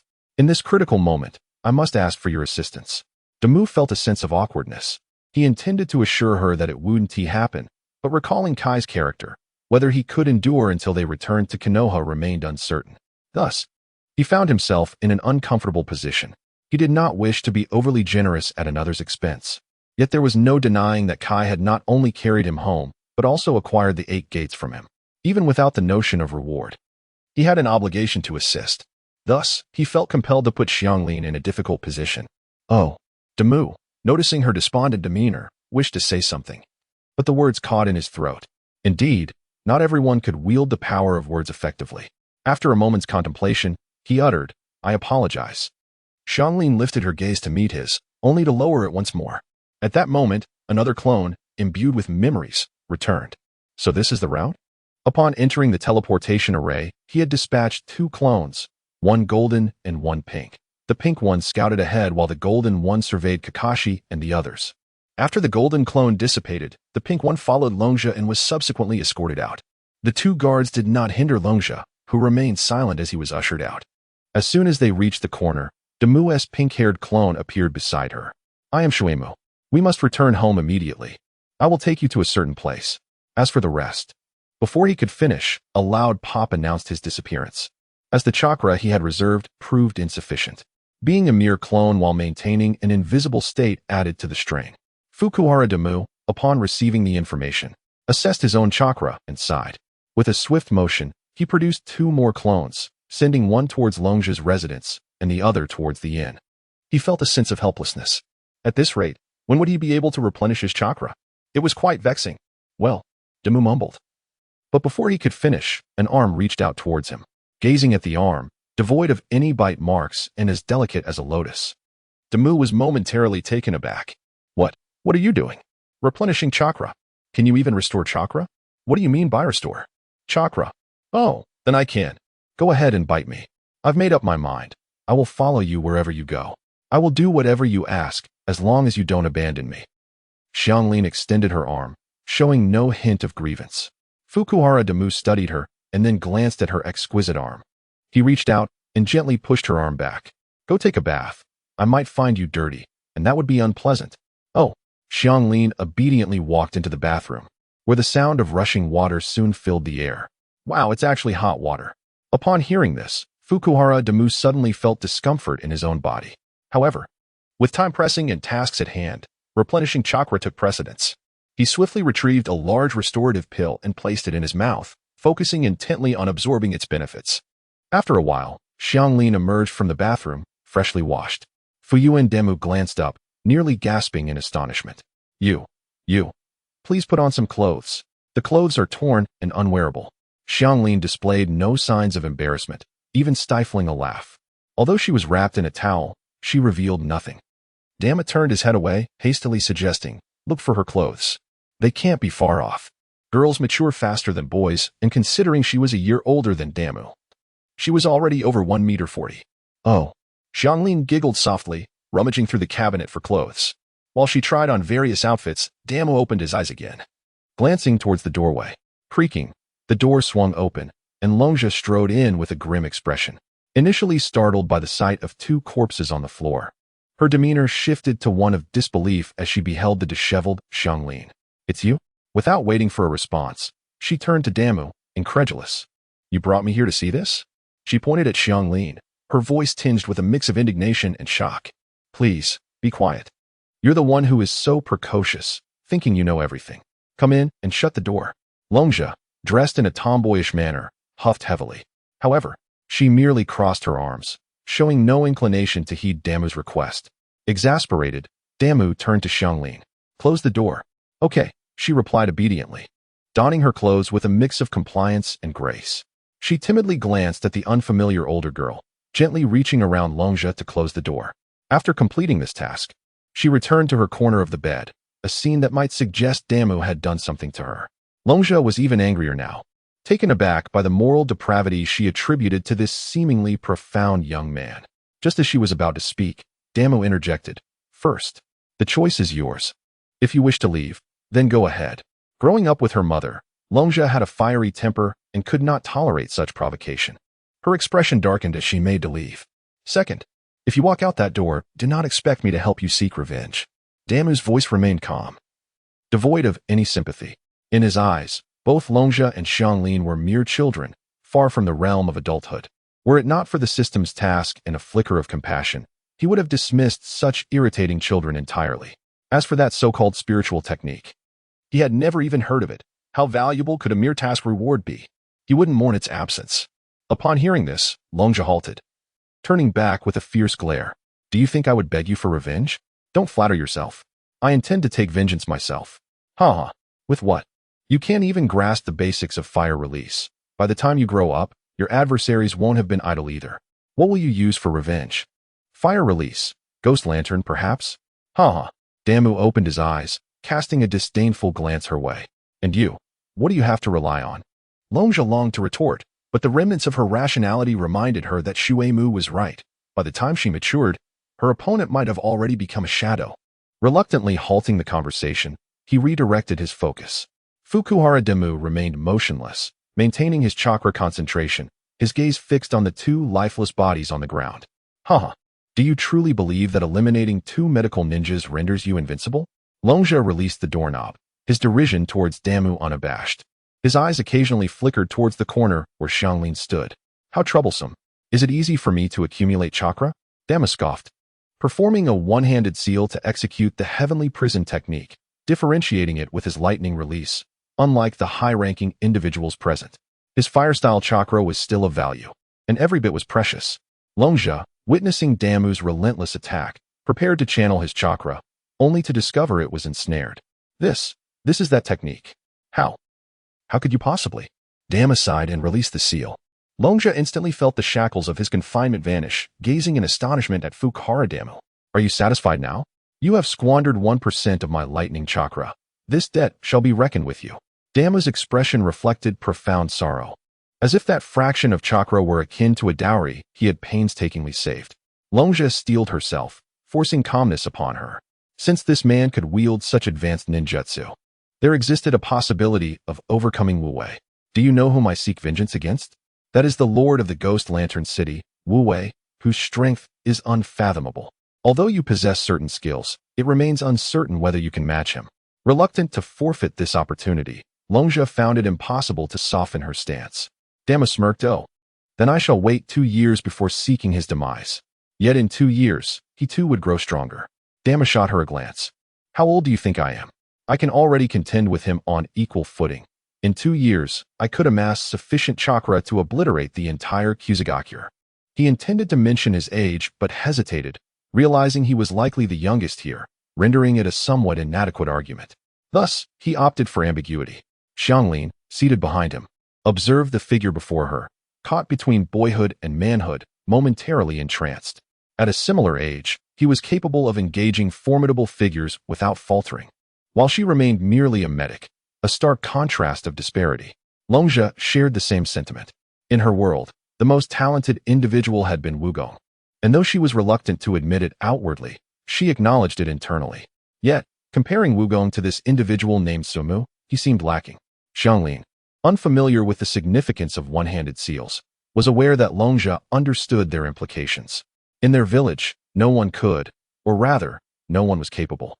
Mastery of one-handed seals required not only immense mental fortitude, but also an exceptionally high aptitude, necessitating rapid cognitive simulation of the opposite side, with just one hand. This indicated that Damu, at such a tender age, had already reached the level of manifesting his intentions into reality. It was truly extraordinary.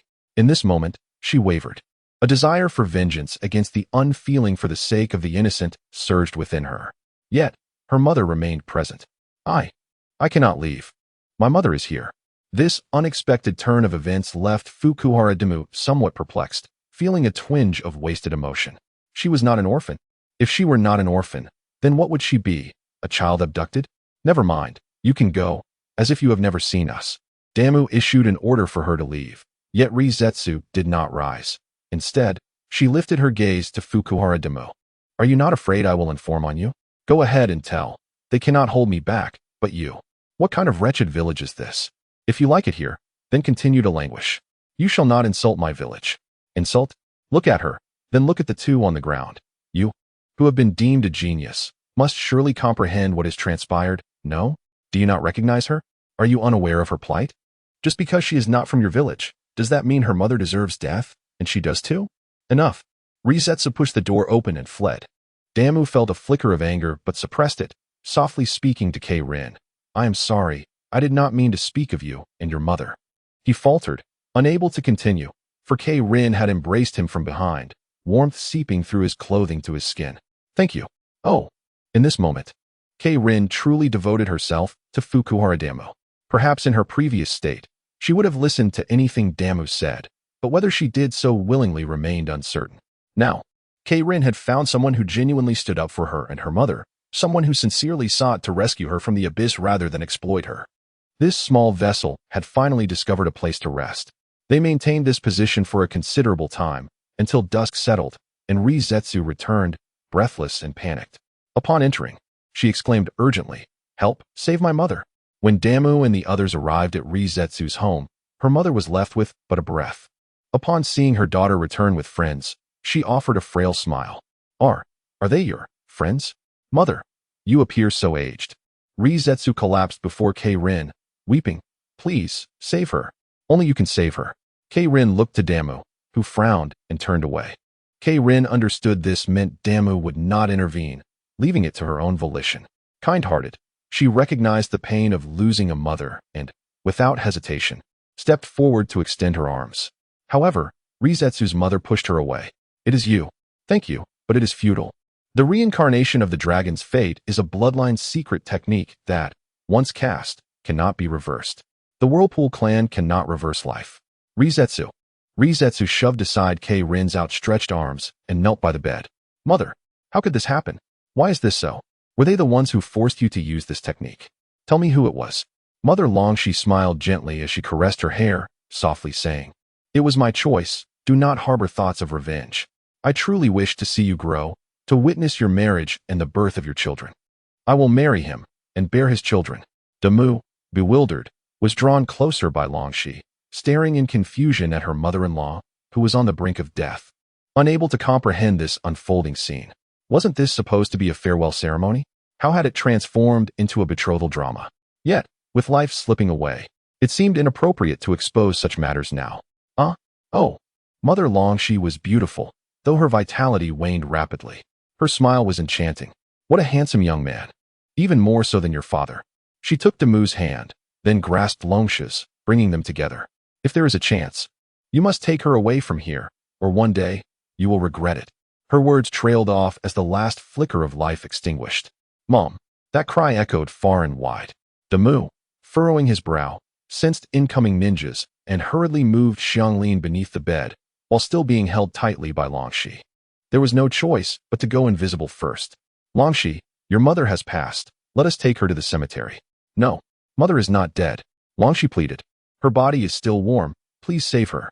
Longshi, although this is not the right time, I must ask, did your mother teach you the reincarnation mantra and techniques? Damu, standing nearby, narrowed his eyes, ready to strike, but was suddenly halted by Longshi's grip as she shook her head, tears streaming down her face. I'm sorry.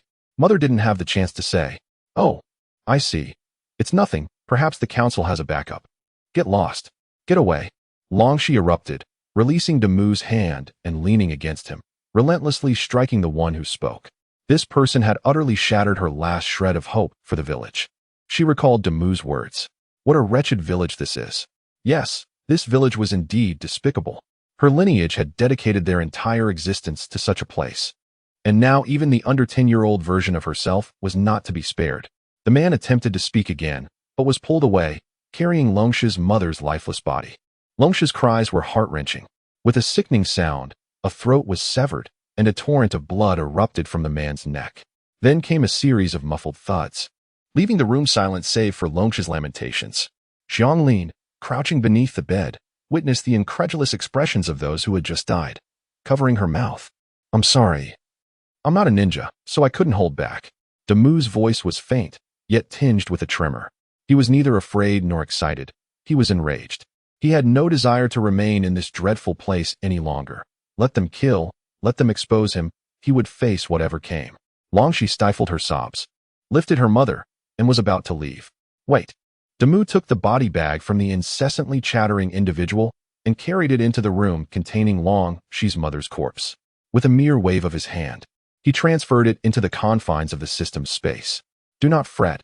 I have merely relocated her, and she is quite safe. Is there anything else you wish to retrieve? Longshi picked up a pillow and, in a dazed manner, shook her head. With another wave of his hand, the body and pillow vanished from sight. Observing Longshi's bloodstained form, Damu remarked, "There is still time. Go take a shower, for we must depart soon."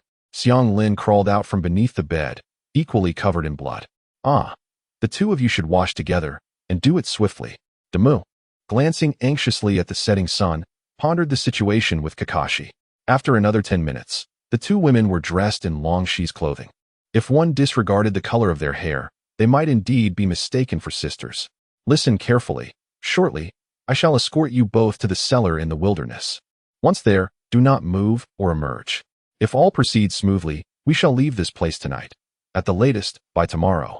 Do you understand? The two women nodded in unison. Longshi's residence was also situated on the outskirts, not far from the village's exit.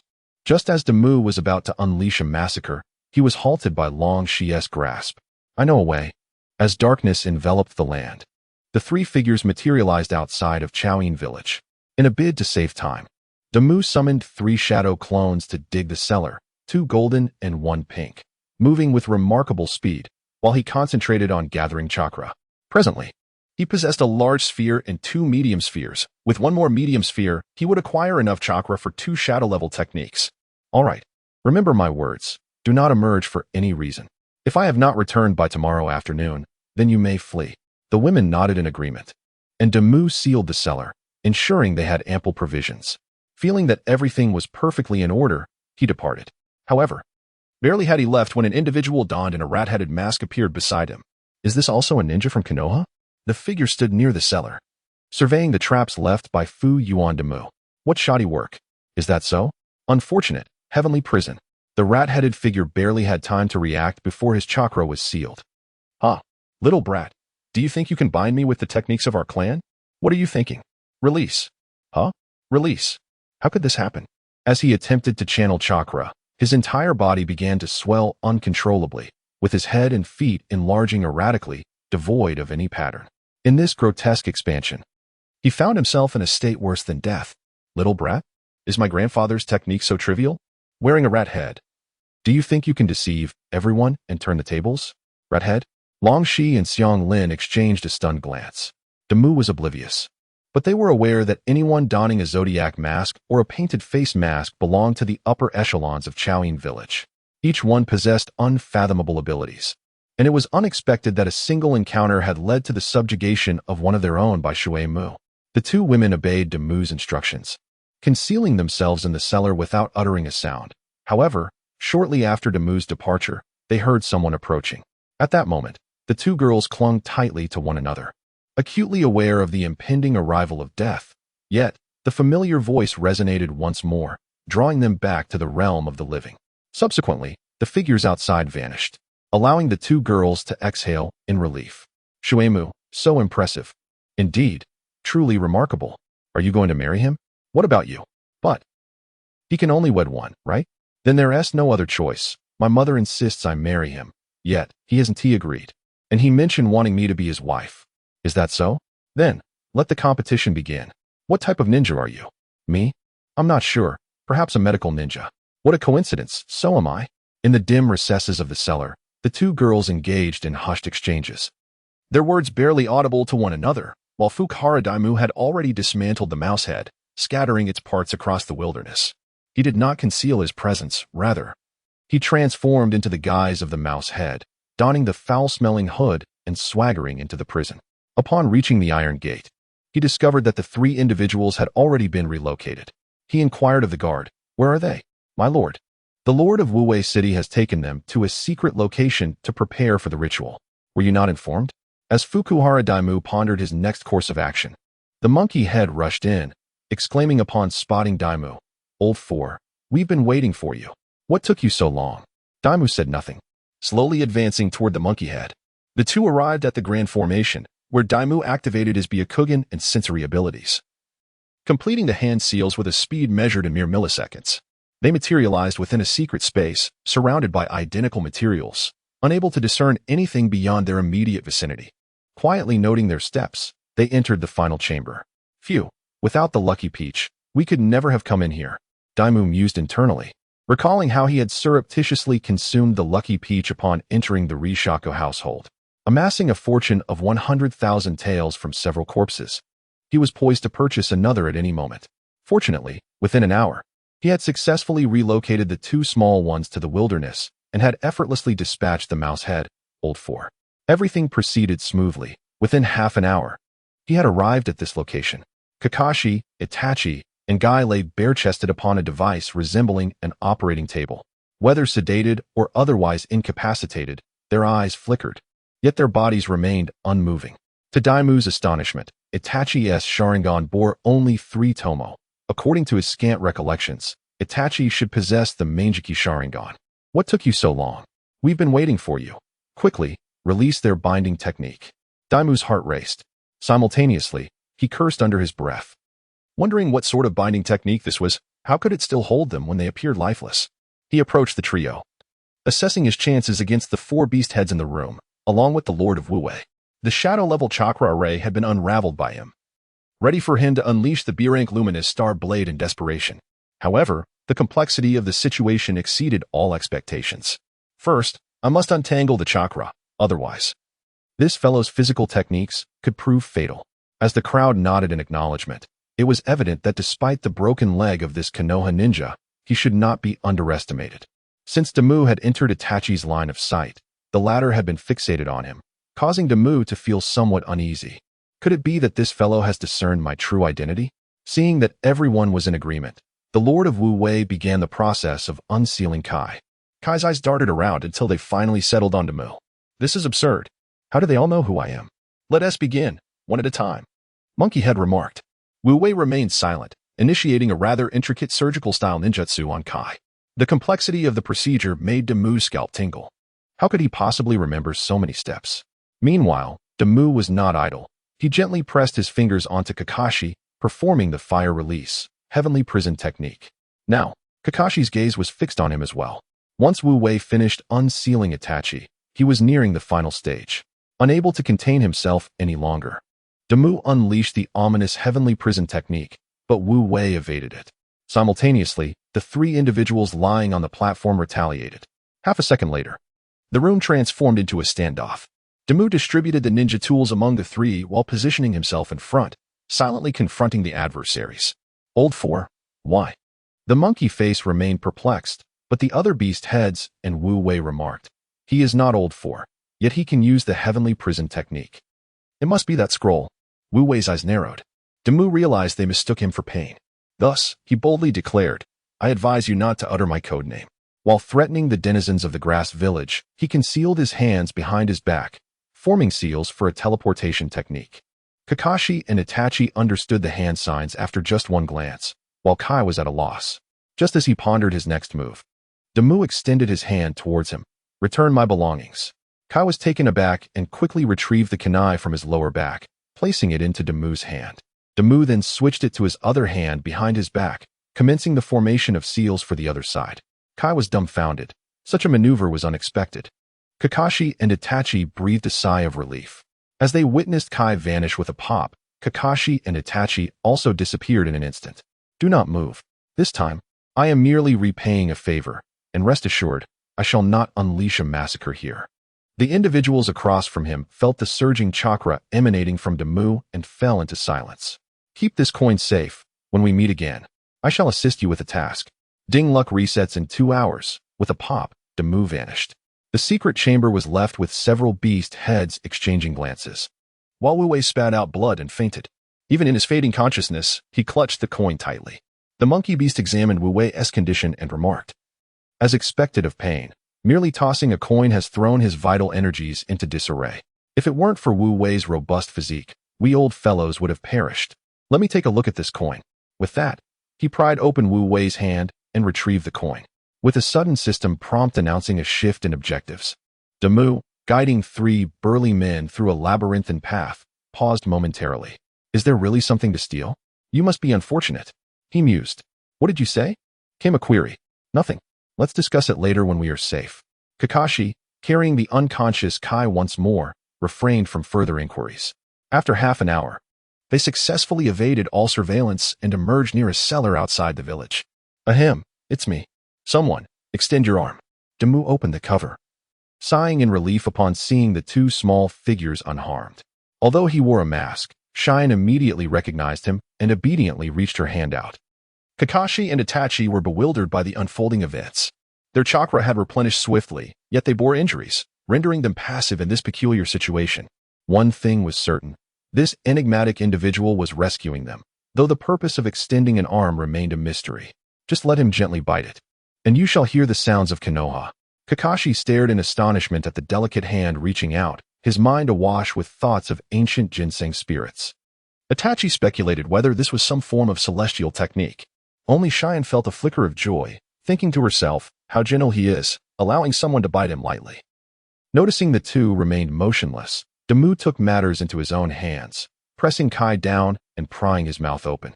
He placed Cheyenne's hand inside and assisted in closing it. After a bite yielded no results, he switched to another finger. Still nothing. At that moment, a soft voice emanated from the cellar, too gentle. It's ineffective. Kakashi and Itachi's eyes widened in shock, recognizing the voice of a little girl, likely not older than 10. Resolutely, Damu selected a less painful area of Kai's palm and applied slow pressure. Kai awoke, realizing he was biting something but quickly withdrew. What have you made me eat? Human flesh. Enough chatter. Now that you're awake, we must leave. As for my matters, well, you can concoct any story you wish. Farewell. He tossed them a package of rations and medicinal supplies. No explosive tags? None. Suddenly, a dull thud echoed from deep within the mountains. The group looked up. Well, it seems there really are none left. Kakashi and Itachi, supporting the visibly improved Kai, bowed respectfully to Damu before hastily departing. You 2 come out. We are returning to the village. Return to the village? The 2 girls peered out, astonished by Damu's declaration. Indeed, we cannot avoid the village. There are matters still unresolved. But fret not. You only need to stay for 2 more days before we depart. Can we not return? We can wait in the cave. Damu contemplated their suggestion, but deemed it unwise to remain in the cellar. Then let us find another location. This place has been compromised. I know a spot. At this critical moment, Longshi had a brilliant idea. She led the 2 individuals to a cliff, navigating through winding paths until they reached a crevice in the rocks. Signs of a past fire lingered here. This was my secret base with Wugo, known to no one, and the strong winds outside ensured that no scents could be traced. Very well, you may stay here. If anything happens, just kill me. What? The 2 women thought they had misheard, but Damu reiterated, truly meaning to end his life. I am merely a projection. My true self has long since returned home. I cannot speak further, or else I will be unable to maintain this for 2 days. With that, he leaned against the stone wall, motionless, entering a state of silence. Damu's true self had already returned to the Longshi family, taken a bath, and then returned to the inn, replacing the projection. Within 2 hours, he had heard several system announcements regarding target relocations, indicating that the unfortunate little steel coin had been cycled through entirely. Phew. Lucky Peach truly is remarkable. Damu mentally reviewed this rescue mission, summarizing that without Lucky Peach, he would likely have met his demise. Firstly, he successfully led the 2 away. Without Lucky Peach, it would have been a chaotic struggle. Then there was the 4th rat head, inexplicably following them, curiously investigating, and ultimately being slain by him. Without this pivotal character, he would have been at a loss for where to locate the 3 incompetent teammates. Even if he found them, they would still be bound by the 4th. He would have to confront 5 beast heads along with an unperturbed foe. If he perished, the binding skills on the 3 incompetent teammates would vanish, leaving them waiting for a chance to retaliate. The advice Damu previously relayed to Kai reached the ears of the 2 teammates. Do not act rashly, seek opportunities, and someone would come to their aid. Thus, even when released from their bindings and seals, they patiently awaited.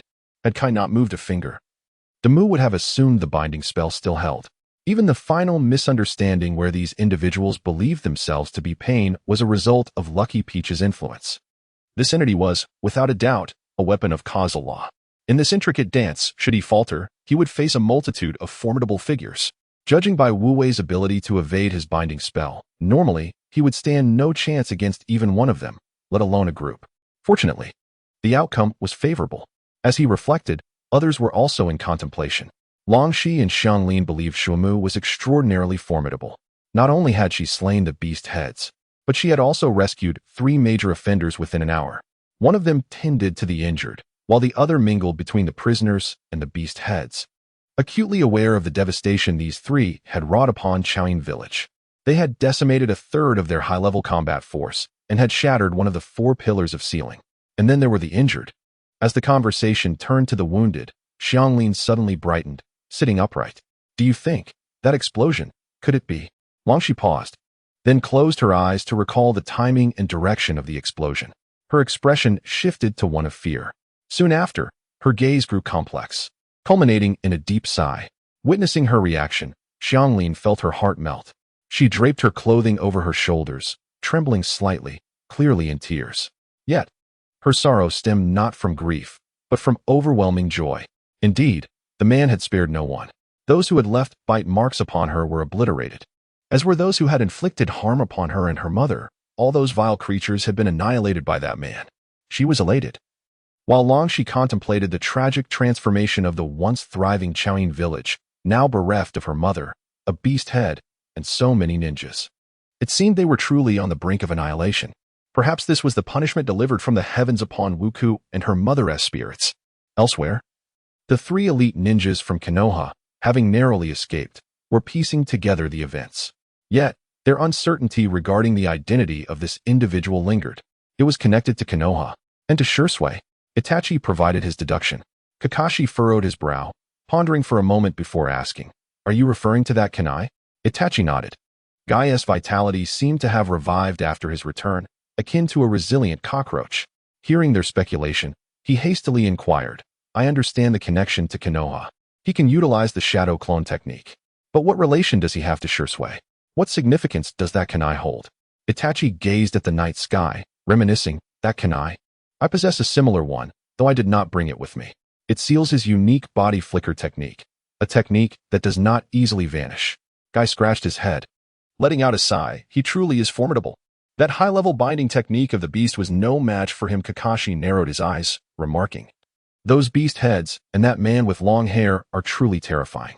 Itachi and I nearly defeated that man, yet he still emerged unscathed." Itachi concurred, indeed. One of the beast heads was almost cleaved in 2, yet was rescued. This village harbors deep roots. Their binding techniques are truly endless. Even when I opened the 6th gate, I was no match for them, yet they were all subdued by that man. So who exactly is he? Guy was left bewildered. Even the 3rd Hokage would struggle against those individuals. Moreover, the mere absence of a registration number had them surrendering in fear without comparison. There is no pain with comparison. The pain is amplified. The 3 future titans, gazing at the bright moon, could not conceive of any answers. For 2 days, anxiety gripped the villagers of Chaoyin. For myriad reasons. Ostensibly, it was due to the loss of numerous capable ninjas. Yet the true reason lay in the fact that only the Flower Mass team remained as the village's remaining elite. The top-tier team of the Grass Country had nearly been decimated by their long-standing adversaries, the Grass of Reality. According to the surviving beast heads, this calamity was due to pain. Pain had bestowed upon them a cursed coin, imbued with profound causality. Anyone who came into contact with it would face extraordinary misfortune. First, Wu Wei's spell was disrupted, leading to chaotic chakra flow and to subsequent fainting. Then the elder, while treating Wu Wei, was struck by an automatic backlash from the restrictions within him, causing him to spit blood and lose consciousness. After transferring their coins out of the base, the 2nd and 3rd brothers fell victim to a carefully laid explosive trap, resulting in one sustaining injuries, while the other experienced a sudden exacerbation of a pre-existing condition. Fortunately, due to his relatively fewer misdeeds, the latter merely endured 2 strikes of A-class ninjutsu from the masked group, being mistaken for an adversary. Currently, that coin is sealed within a barrier intended for use against foes. Generally, ordinary ninjas would dismiss such eerie occurrences. However, within the village of Grass, There exists a so-called paradise box, the very epitome of the extraordinary. Consequently, the masked group seized control over the entire grass village, solidifying the demise of the grass's nominal existence into an irrefutable reality. For the village of grass, this may prove to be a blessing, yet it inevitably invites a plethora of ensuing troubles. The murder of Two-Leaf Village Ch Neen is an undeniable fact, as is the capture of Three-Leaf Village J Neen through their grand formation. The most alarming aspect is that they allowed their enemies to escape, resulting not only in leaked information but also in the exposure of the hidden base of Grass's secrets. Moreover, the substantial battle losses left them with no gains, but rather with the looming threat of being besieged. As the masked group berated the Beasthead faction for their squandering, they contemplated disbanding and going their separate ways. Ultimately, it was the leader of the masked group who decisively agreed to the request for constructing prisons across the nations, with the expenses to be covered by them. For the Leaf Village, they intended to offer food supplies or intelligence from other nations in exchange for peace. This time, they aimed to adopt the lowest possible stance, hoping the Leaf Village would accept their apology in the form of provisions rather than insisting on foreign intelligence. Otherwise, they would have no choice but to divulge the relocation of the Rain Village, potentially incurring Pain's ire once more. However, such actions were deemed unavoidable. Suddenly, an urgent report reached the leader, who was already troubled about the impending wrath of the Thunder. At that moment, he wished to abandon his responsibilities, exclaiming in frustration about the misfortunes that had befallen them. What now? Have those Beasthead fellows perished? He scolded the arriving ninja in exasperation. They are all quite alive. It's just what? Speak. The grain store. It's empty. What? The leader, unable to bear the weight of this grievance, spat blood in a fit of rage. Defeated, he slumped in his chair, staring blankly at the ceiling. Why am I not unconscious yet? Why? Outside the village of grass, as Fukuhara Demu was bidding farewell to Wakana, he suddenly turned around to see 3Ch Neen hastily approaching them. Good heavens, are there no J-Neen left? He mused, feeling the intensity of their urgency. Fathers of the land of soup, please hold. Such a title left Wakana and the others bewildered. Since when had the ninjas of the grass village become so subservient? Upon hearing such an address, Damu discreetly ceased forming hand seals. The 2Ch Neen, panting heavily, approached and without hesitation bowed deeply, nearly touching their foreheads to the ground. Please forgive our presumption. Our master has an urgent request. We kindly ask for your patience. Wakana and his team exchanged glances, rendered speechless by the unexpected turn of events. He was still vexed by Damu's reluctance to venture into the land of soup, yet he could not display his frustration in the presence of others. After a while, the masked leader of the Flying Face Gang arrived in a flurry. Indeed, he seemed to have flown in with urgency. Hello. I sincerely apologize for keeping you waiting. I shall be brief. We require tenfold the quantity of grain we transported last time. How soon can it be delivered? Vakana's eyes widened, and he quickly inquired. Are you certain you need tenfold, my lord? The leader nodded earnestly. Absolutely, and the sooner, the better. His seriousness indicated that he was not jesting. After a brief discussion among Vakana and his companions, they finally responded, although that quantity is substantial, the price. Let us consider the price at the usual rate. And the deposit, 1/3. Agreed. Vakana's swift agreement took the leader by surprise.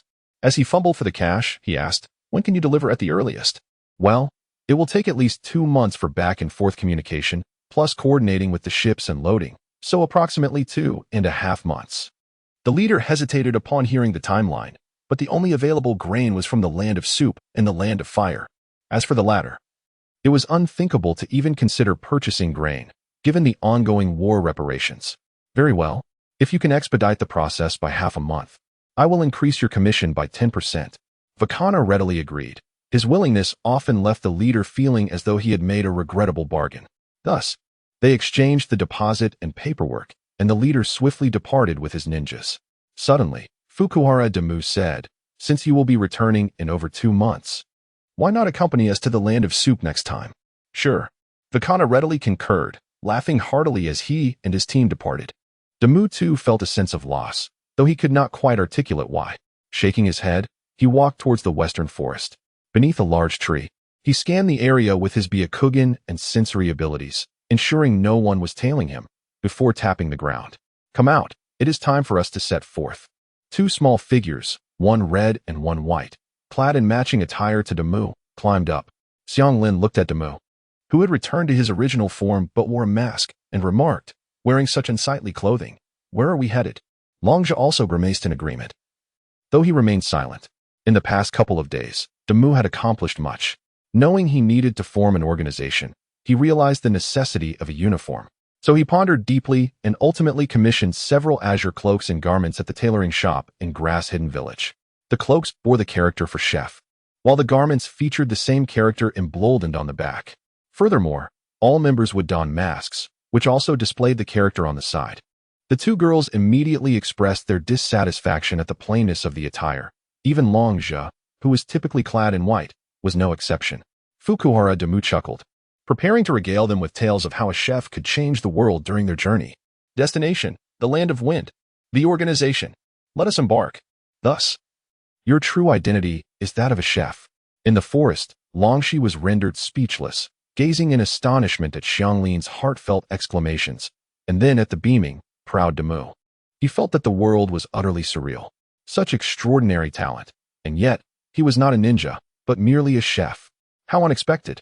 Ah, by the way, my true name is Fukuhara Damu, hailing from Konoha, and my nickname within the organization will be Little Chef. Do not get it confused. That day, as he returned to the inn and lay upon his bed, he pondered the path that lay ahead. Firstly, there was his primary vocation, which was to be a chef. Whether this role was bestowed upon him passively or not, he was now certain of his identity, and it was unlikely to change in the future. Due to the Little Chef system, cooking had seamlessly woven itself into the fabric of his life. By crafting a variety of exquisite dishes, he aimed not only to enhance his own living conditions but also to elevate his abilities. To lead a tranquil life, mere survival was insufficient. He needed strength, connections, and a supportive team. Otherwise, he would forever remain a mere insignificant figure. Achieving these aspirations was inextricably linked to the Little Chef system. Secondly, his objective was to live a stable and peaceful life. This seemingly simple goal transformed into the most daunting challenge in a new world. This was not a realm where one could simply avoid conflict and expect others to leave them be. If one thrived, there would be those who sought to extort. If one faltered, there would be others eager to trample upon them. Thus, to live steadily, one might either relinquish resistance like the land of soup, allowing others to intrude freely as long as their life remained intact, or emulate the Akatsuki, maintaining a non-aggressive stance while warning others not to provoke them. However, the fate of the Akatsuki was tragically grim, leading to their eventual annihilation. Fukuhara Damu wished to avoid being trampled upon while refraining from bullying others. This was quite evident.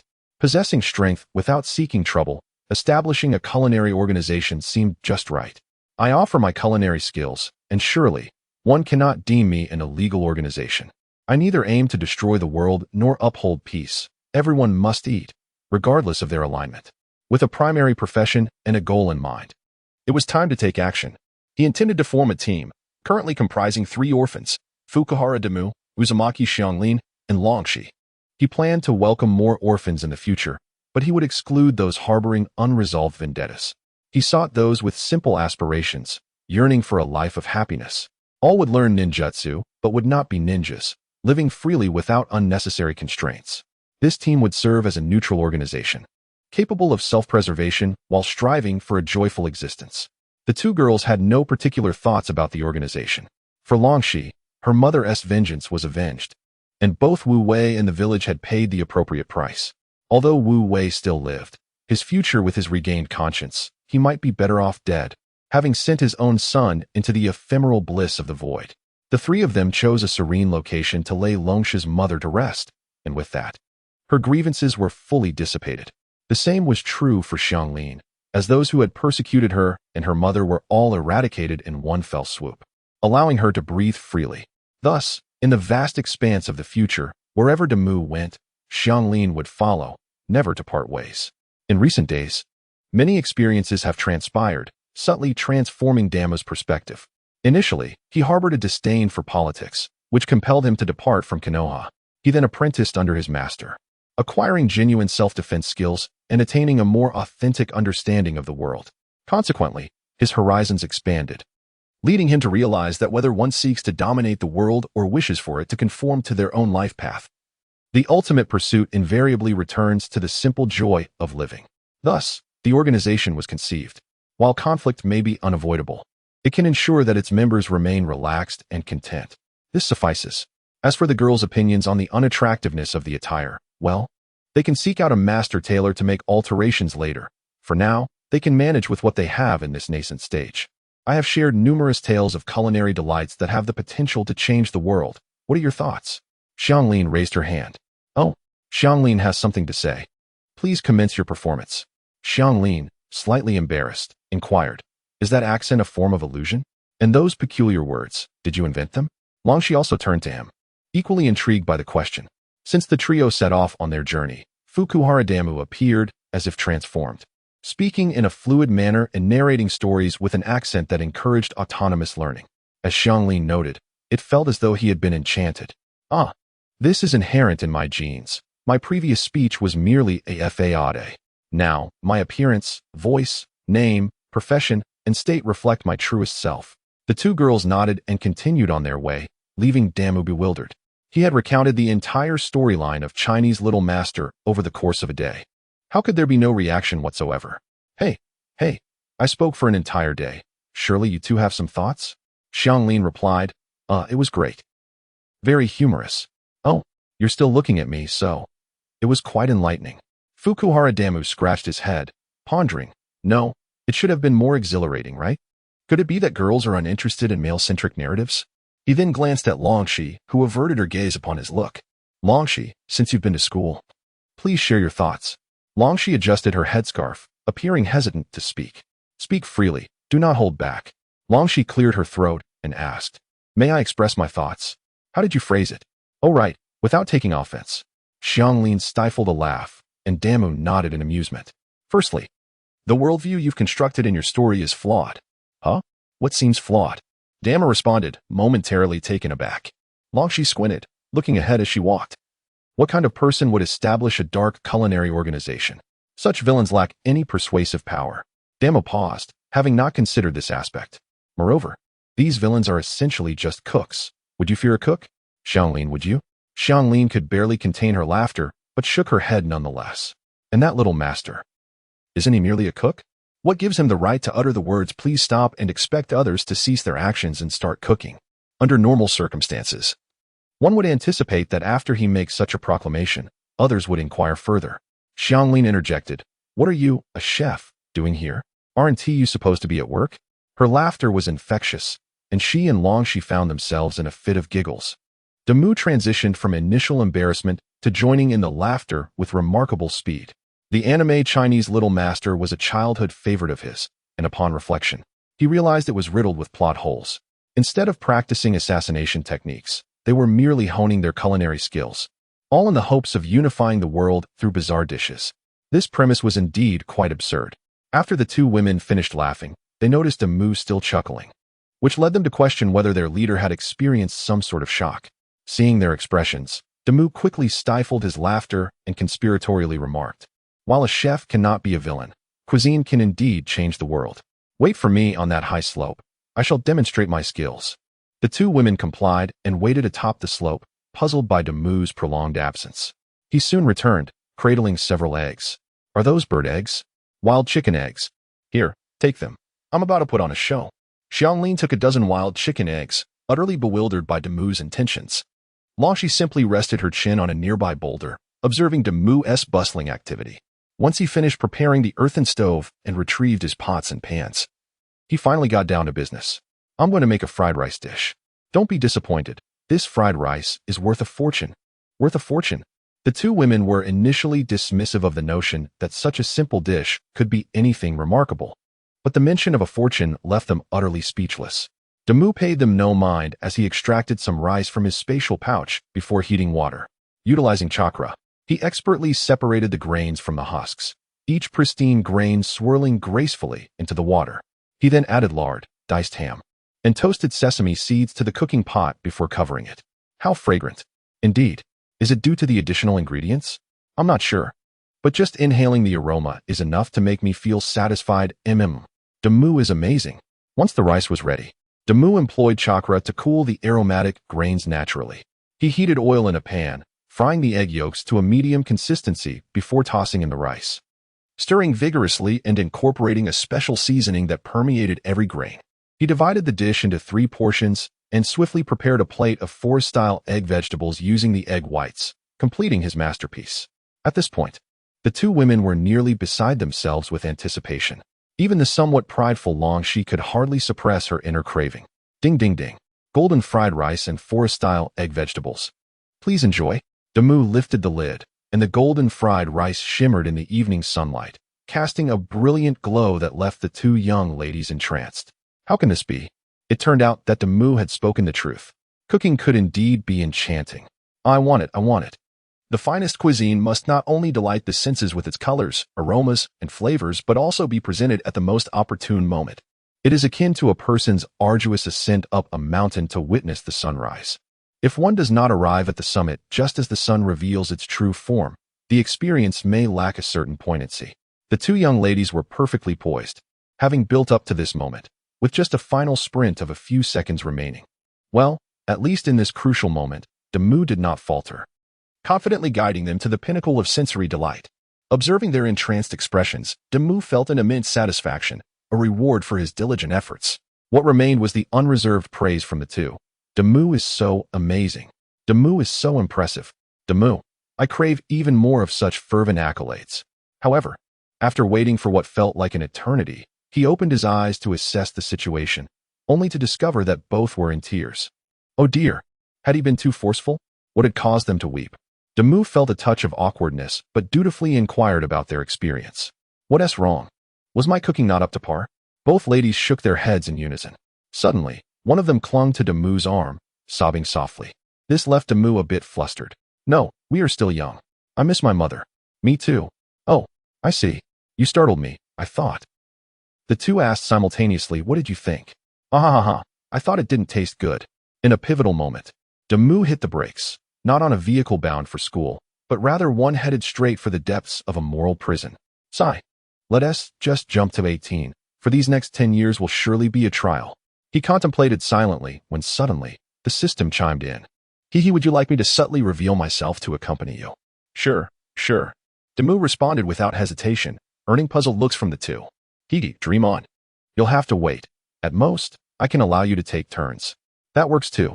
Xianglin and Longzhe felt as though Damu had fallen under some sort of enchantment, as his expression hinted at inappropriate scenarios.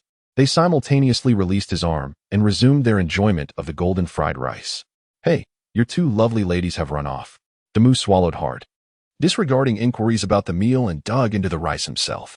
Upon taking his first bite, he exclaimed, incredible. Uncontrollably, he uttered a curse word in disbelief. The 2, reveling in their culinary delight, looked up to see Damu's astonished expression and burst into laughter. Wow, to be astonished by your own creation, you're truly a first. Indeed. But it is truly magnificent. I will devour every last grain.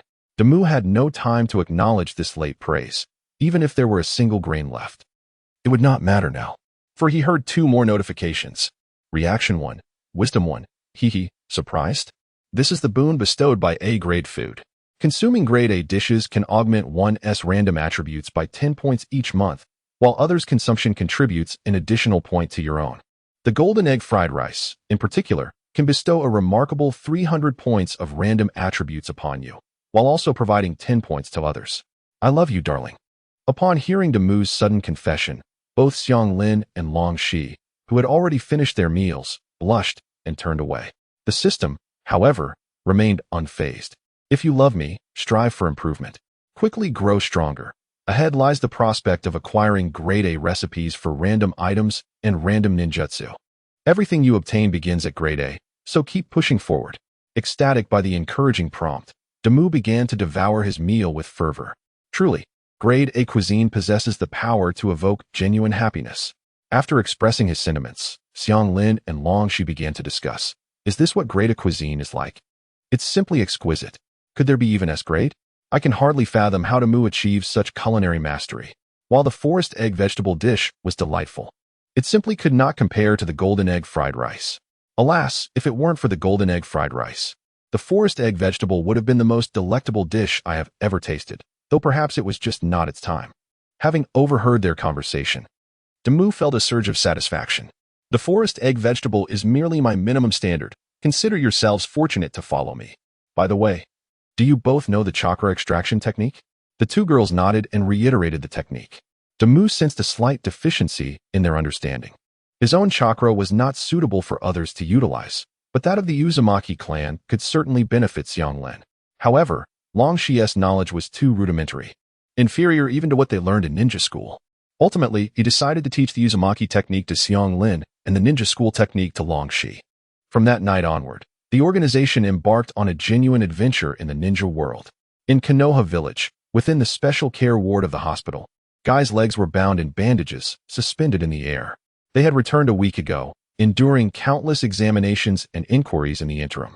Clad in patient attire, Kakashi sat by the bedside, peeling an apple, while Itachi had been taken by his family and had yet to be seen. It had been over a month since their rescue, and the return of the three weary warriors had sparked considerable commotion in Konoha. Fortunately, their resilience saw them through numerous dangers upon their return.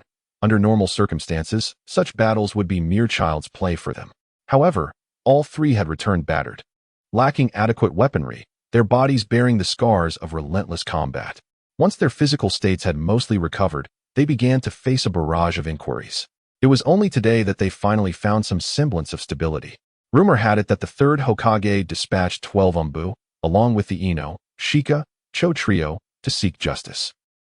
Though the truth of this remained uncertain, Guy had lost his usual buoyant spirit, shedding the youthful exuberance that once characterized him, and began to genuinely concern himself with matters concerning the village. Kakashi recalled the last time he had seen him like this was during the period following his father Might Dewey's death. He offered half of the apple to Guy. Indeed, I also intended to join, but was turned down by the third Hokage. Oh, you are willing to discuss the Umbu with me, Kakashi remarked nonchalantly, taking a bite of his apple. Aren't you also talking to me about matters in which you have little interest? Kai swallowed the apple and tilted his head to look at him, wanting to say something but hesitating. However, Kakashi seemed to possess an uncanny ability to read minds. I am different from you. You would struggle to adapt to the life of the Umbu, so do not waste your efforts. Focus on your responsibilities in the light. How do you know what I was going to say? It is written all over your face. Everything is apparent. You are truly unsuitable for the Umbu. Kai tossed the apple core into the trash bin and lay down on the bed, staring at the ceiling. He murmured, I feel as though my youth has come to an end. Kakashi did not respond, but returned to his own bed. Ahem. It is still too early to speak of your youth ending. The third Hokage. Both Kai and Kakashi turned their gazes to the door as Sarutobi Hiruzen, draped in his Hokage cloak, entered. He strode in with purpose, passing Kakashi to sit beside Kai. Your leg is fine. I heard you open the seventh gate? Faced with the third's inquiry, Kai felt a bit shy, scratching his head as he replied, I almost opened the eighth gate. Quite impulsive, but very passionate. That is the spirit of Konoha. My Guy has a fine son. Kai was touched and was about to speak, but was interrupted by the third. First, I have already stated that you are unsuitable for the Umbu. Second, I plan to form a taijutsu team for you to lead. Ah, is it truly written on my face? Why can you all see it? However, this time you guessed incorrectly. Both the third and Kakashi were momentarily taken aback. Glancing at him, their expressions seemed to convey, indeed, it is written. This left my Guy feeling somewhat hurt, but he continued, perhaps you guessed half right. I wanted to say that although I am not fit for the Umbu, neither is Kakashi. I am going for a walk. Upon hearing this, Kakashi attempted to slip away but was called back by the third. There is no need to avoid this. I have considered it as well. At this, Kai shot Kakashi a playful glance. Once, the fourth Hokage approached me regarding the recruitment of Kakashi into the Umbu. The fourth? Kakashi, upon hearing about his teacher, settled back down. Indeed, the fourth. He once asked me whether placing Kakashi in the shadows was right or wrong, and I suggested he let Kakashi stay with his wife to experience the arrival of life. As Hiruzen spoke, Kakashi's pupils dilated, recalling the time his teacher had him guard his mother. It turned out this was all orchestrated by the third. But I never anticipated that Naruto's birth would bring about such calamity, the arrival and departure of life occurring simultaneously. Sigh. Since I resumed my position as Hokage, I have faced increasingly numerous challenges, and our manpower has dwindled. Danzo's assassination attempt, Orochimaru's defection, coupled with assaults from other villages. I truly find it impossible to release Kakashi from his duties. Over the years, many events have transpired. The trees desire stillness, yet the winds do not cease. Konoha yearns for a period of recuperation, yet other villages refuse to oblige. The tranquility of the past 3 years has been dearly bought with the sacrifices of Hinata Hisashi. Konoha cannot afford another conflict. Another battle could lead to a catastrophic decline in its lineage. Kakashi and Guy were taken aback by the severity of the situation, for indeed, differing perspectives yield disparate views of the world. Do you understand why I must keep Danzo around? Even though I am fully aware he wishes for my demise, I cannot dismiss him. Kakashi fell silent, while Guy appeared utterly perplexed. Konoha is presently in a state of frailty. Any action taken could send the village into turmoil. Thus, we must endure, waiting for you all to mature, for the next generation to rise. 10 years. No, 8 years. I can fully entrust Konoha to the 5th Hokage in a mere 8 years. Kakashi, can you assist me? Kakashi rose from his bed and knelt beside Hisashi, uttering neither promises of unwavering dedication nor declarations of loyalty to the 3rd Hokage. Yet, his gestures spoke volumes. Guy? At the summons, Guy prepared to rise from his bed, only to be restrained by Hisashi's pipe. Bring forth a group of formidable taijutsu practitioners. They must meet your high standards and align with the village's will. This depends on you. Yes, I understand. I shall rekindle my youth by nurturing the next generation of taijutsu masters. I will strive to succeed. With a resounding crash, the plaster shattered. What are you doing? Return to your bed at once. The energetic Might Guy was already warming up, causing the 3rd Hokage considerable alarm. His legs had only recently been mended after a fracture. What madness was this? Nevertheless, Guy disregarded the 3rd Hokage's orders and continued his warm-up exercises. How could the fervor of youth be squandered in bed? I must move, I must train. If my legs are unfit, I still possess my hands. If my hands fail me, I have my fingers. Here comes the blazing sun, he shouted before leaping out of the window. The hospital's alarm blared instantly. Kakashi and the 3rd Hokage approached the window, watching in astonishment as Guy swiftly vanished at the street's end, landing on his hands. A flurry of hurried footsteps approached from outside the ward. 3rd Hokage. Sir, did bed 27 just escape? Hisashi glanced at Guy's bed number and nodded. Let him go then. Arrange for his discharge. I shall cover the expenses. Whoosh. Kakashi also vanished. Hisashi rubbed his forehead in exasperation. Well, let us settle bed 28's bill as well. I'll take care of that too. The medical ninja, nervously rubbing his hands, pointed at Kakashi's bed. And what about bed 26? Hisashi's expression stiffened as he glanced at Kakashi's bed number, his countenance falling. I've changed my mind. Let Danzo handle the expenses. Go find him. At last, we have arrived at Sunagakure. Oh, Damu. Are we truly going to set up a stall to earn some money? Kaguya regained her youthful exuberance, chattering incessantly over the past few days, even dragging Longzhu along for the lively discussions. Fukuhara Damu regretted having assigned them so little homework. There is no way for him to teach medical ninjutsu. He can only impart some physical techniques and swordsmanship. Fortunately, neither of them are sensitive children, and they complete their tasks without compromise. This aspect brings satisfaction to Damu. Yet it also troubles him. Xianglin possesses wind and yin attributes, while Longshi has fire and yin attributes. He is wholly unfamiliar with the relevant ninjutsu for these elements. And the sealing technique of the heavenly prison he imparted to Longshi is still beyond her grasp, even if she were to master it. Her chakra reserves are woefully insufficient. At this stage, she can barely execute the fire release, Ghost Lantern, with damage that is lamentably low. What should be an offensive skill has been rendered a mere auxiliary effect. Her Ghost Lantern can only ignite the clothing of others, which is utterly absurd. Fortunately, they have distanced themselves from the combat zone, and traversing the land of rain and the land of birds has posed minimal risk. This is primarily due to Damu's Byakugan proving its worth. At times, he ponders whether the establishment of this team was somewhat hasty.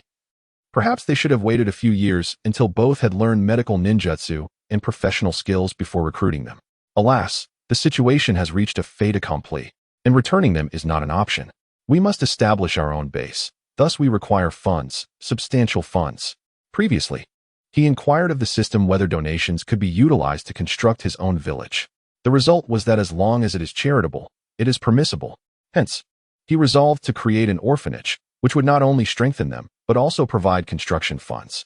Xianglin dashed behind him towards Sunagakure. Swish! 2 shurikens landed on their path, stirring up a cloud of dust.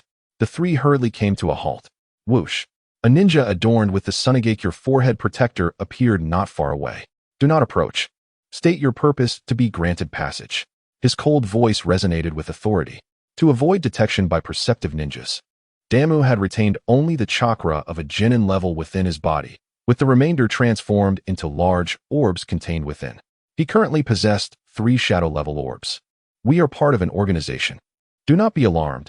We are a culinary team, not an evil organization, with an average age of less than 10. The Sunagakure ninja felt a twinge of tension upon hearing the mention of an organization, yet found himself bemused by the latter half of the statement. A culinary team. And they are all under 10. No wonder they are so short. Where are your guardians? They are gone. We are independent, Damu asserted, clenching his fist with a solemn expression. Oh dear, you children are truly, well, come with me. This Sunagakure ninja turned out to be a kind-hearted individual. It was the first time the trio had encountered such an amiable ninja. Damu, along with the 2 girls, obediently followed. Along the way, many greeted this ninja, and he responded with a smile.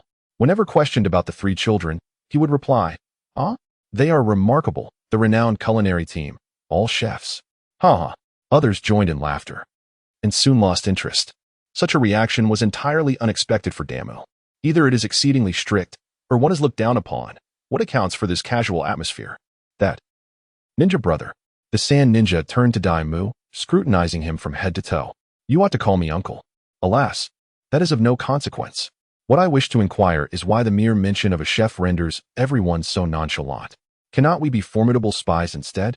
Upon hearing Damu's words, the man erupted into hearty laughter.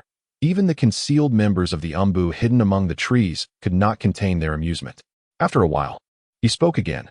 Heh, you underestimate us ninjas too much. We detected your presence long before you entered the village's vicinity. And regarding chefs, he chuckled, pausing momentarily before continuing. Oh right, I neglected to introduce myself. My name is Maki. Speaking of chefs, can you even fathom the idea of being a chef in Sunagakure?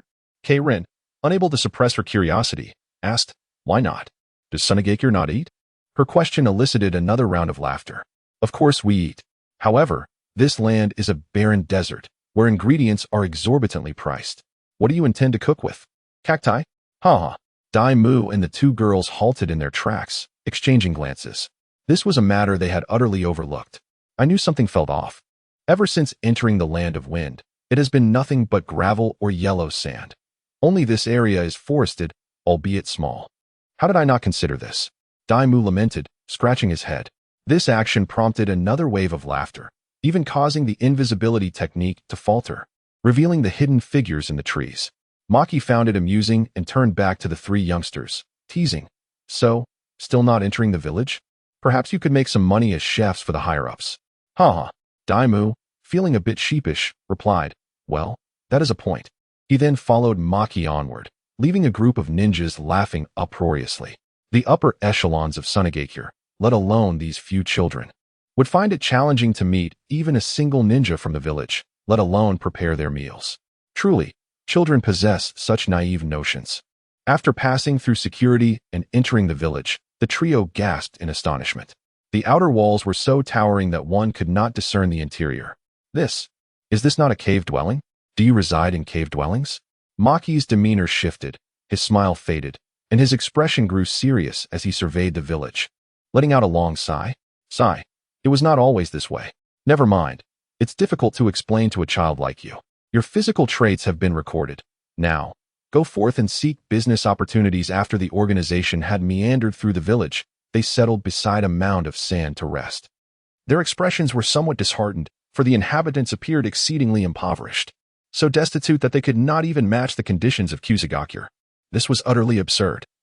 Many of the common folk here were barely clothed, and the children went barefoot. Is the disparity truly so vast? Rizetsu was equally taken aback, from Damu. He learned that this was one of the 5 great nations. Yet how could the economic conditions be so dismal? Even the neighboring land of birds seemed more prosperous. I had not anticipated this. They subsisted on sweet potatoes. How could they afford to indulge in luxuries? Sweet potatoes cost 20 taels per pound. How can one conduct business under such circumstances? Xianglin's sense of despair was most profound. Her voice trembled with the hint of tears. After laboriously making their way here, only to be met with such a disheartening sight, it was a severe blow to their spirits. Initially, she had hoped that after all her training in culinary assistance, she would finally be able to contribute to Damu today, but reality dealt them a harsh blow. Just then, a voice arose from behind them. Do you know how to make hand-pulled noodles? The trio turned to see a young boy, approximately 7 or 8 years of age. With a collective sigh, they redirected their gaze towards the desolate sand-hidden village, initially anticipating a potential business opportunity, only to find it was merely a child. I can do anything. Just ask my family for money. Oh, and ingredients. Whatever you wish to eat, just let me know. With his back turned to the boy, Damu raised his hand, fingers splayed, and then clenched them into a fist, signifying that he was capable of anything, culinary skills being his forte. The hurried footsteps behind them went unnoticed as they deliberated whether to stay for the night or depart immediately. Perhaps we should stay the night. Sleeping outdoors every day calls for a hot bath. But this place doesn't seem to have hot water for bathing. Ah, right. Where does the water source come from? I don't know. What should we do? Should we go to Rock Hidden Village? Will it be filled with large boulders? Just as they were contemplating their next move, another voice emerged from behind them, this time a mature man's voice. Rock Hidden Village? Indeed, it is primarily composed of large stones. As they turned to look, Longsha's pupils dilated in shock. Lord Windshadow, they collectively exclaimed, their tone rife with disbelief. It was not that they recognized the Wind Shadow, but rather that the man wore the distinctive wind hat and a cloak, an attire not donned by everyone. Thus, before them stood the fourth Wind Shadow, Rasha. It is I. You may call me Lord Rasha. This is my son, Kanjuro, and that is my daughter, Tamari. You appear to be of a similar age as them. Why claim to be capable of anything? His voice indeed resonated with the cold demeanor described by Master Guje. However, Dama showed no signs of fear, rising to nod gently at Rasha. You may address me as Little Chief. I am the leader of the organization. While I confess I know nothing of ninjutsu when it comes to cooking, once I grasp the principles, I can prepare a meal that aligns with your standards. This is by no means mere boasting. The commotion drew a considerable crowd. Yet Lord Windshadow's eyes were solely focused on the confident Fukuhara Demu, dismissing the onlookers entirely. After a brief exchange of glances, Windshadow turned and said coolly, I hope your culinary skills are as remarkable as your bold claims. Follow me. He led the way, with Tamari trailing behind. Damu and his two companions exchanged a glance and followed suit. The two girls stepped back, making room for Kanjuro, who appeared somewhat excited, curiously observing the group while incessantly chatting with Damu. Wow, your outfits are so uniform. So cool. Can you really do anything? Hamburgers, ramen, fish balls. Thank you. Yes, I can do it all, provided there is a payment and the necessary cooking materials. Otherwise, a skilled cook cannot work without rice. Wow, are you really my age? Why do you speak so eloquently? Because I have studied diligently. A chuckle escaped Tamari's lips. She had finally encountered someone who could engage her brother's incessant chatter. Her brother, however, found himself at a loss for words. Regrettably, the good times were short-lived, as the younger brother's mind was awash with countless questions. What about your parents? Are they leaders as well? We are wanderers, orphans. As for whether our parents are leaders, we are entirely unaware. Kanjiro fell silent once more, and his sister Tamari ceased her laughter. I apologize. There is no need for such apologies. We are thriving, making a living through our craftsmanship. There is no shame in that. Wow, you're as cool as Dad. Tamari listened attentively as her brother and the boy who called himself the little boss exchanged words. By the time they arrived home, she had garnered a rough understanding of the three individuals. They had come from the land of soup aboard a ship, seeking to travel while earning a modest income through their skills, planning to return with the ship in a month. This endeavor not only broadened their horizons but also proved beneficial. This information had been prearranged by Damu. They mentioned the land of soup because its inhabitants were primarily farmers, and typically ninjas would not waste their time slaughtering them. You hail from the land of soup? Please, take a seat. Kazakage Rasha was not entirely lacking in compassion. He observed the necessary courtesies. Since they were in his home, it was only right to offer them a seat and a drink. Indeed, sir. Next month, Uncle Wakana will be bringing supplies to Kusa, and upon completing the trade, we shall return with him. Damu accepted the cup of water, presenting information about Kusa village with measured confidence. Rasha appeared quite pleased upon hearing the news. At least that was the impression Damu received. He casually placed a small pile of gold sand before Damu. This is your fee for the information. Of course, you may exchange more information for additional compensation. Damu promptly inquired within his mind. Can this gold sand be used as currency? The system replied, yes, but the exchange rate is determined by me, preliminarily. This small pile is worth 10,000 ryo. With a positive affirmation, Damu's eyes widened in astonishment. Such a small pile, merely about 3 spoonfuls, could be valued at 10,000 ryo. You don't accept gold sand? Then I shall exchange it for 5,000 ryo instead. Observing Damu's expression, Rasha assumed that gold sand was not easily traded. Thus he proposed his own exchange rate. 5,000. What a jest. Damu immediately produced a cloth bag to collect it, exclaiming, I'll take it. He was momentarily taken aback as it was his first encounter with gold sand. If you wish to know something, simply ask. All that I know can be exchanged for gold sand. Rasha sighed in relief. The finances of Sunagakure had always been a thorny issue. The daimyo of the Land of Wind was continually reducing their financial support, and while he possessed the ability to turn sand into gold, he was utterly unable to trade with larger villages. Now, hearing that the Land of Soup was trading food with Kusa, if his chakra could be exchanged for provisions, it would be immensely advantageous. Both he and Damu simultaneously entertained the thought, this is a profitable venture. Thus, the two embarked on a delightful exchange of information. In no time, both were thoroughly satisfied. Rasha acquired valuable intelligence regarding the great conflict in Kusa, as well as the food convoy from the Land of Soup, both of which were essential to him. Damu, too, found himself exceedingly content. After a series of inquiries, nearly 200,000 taels have been credited. According to the system, the exchange rate is higher with larger quantities.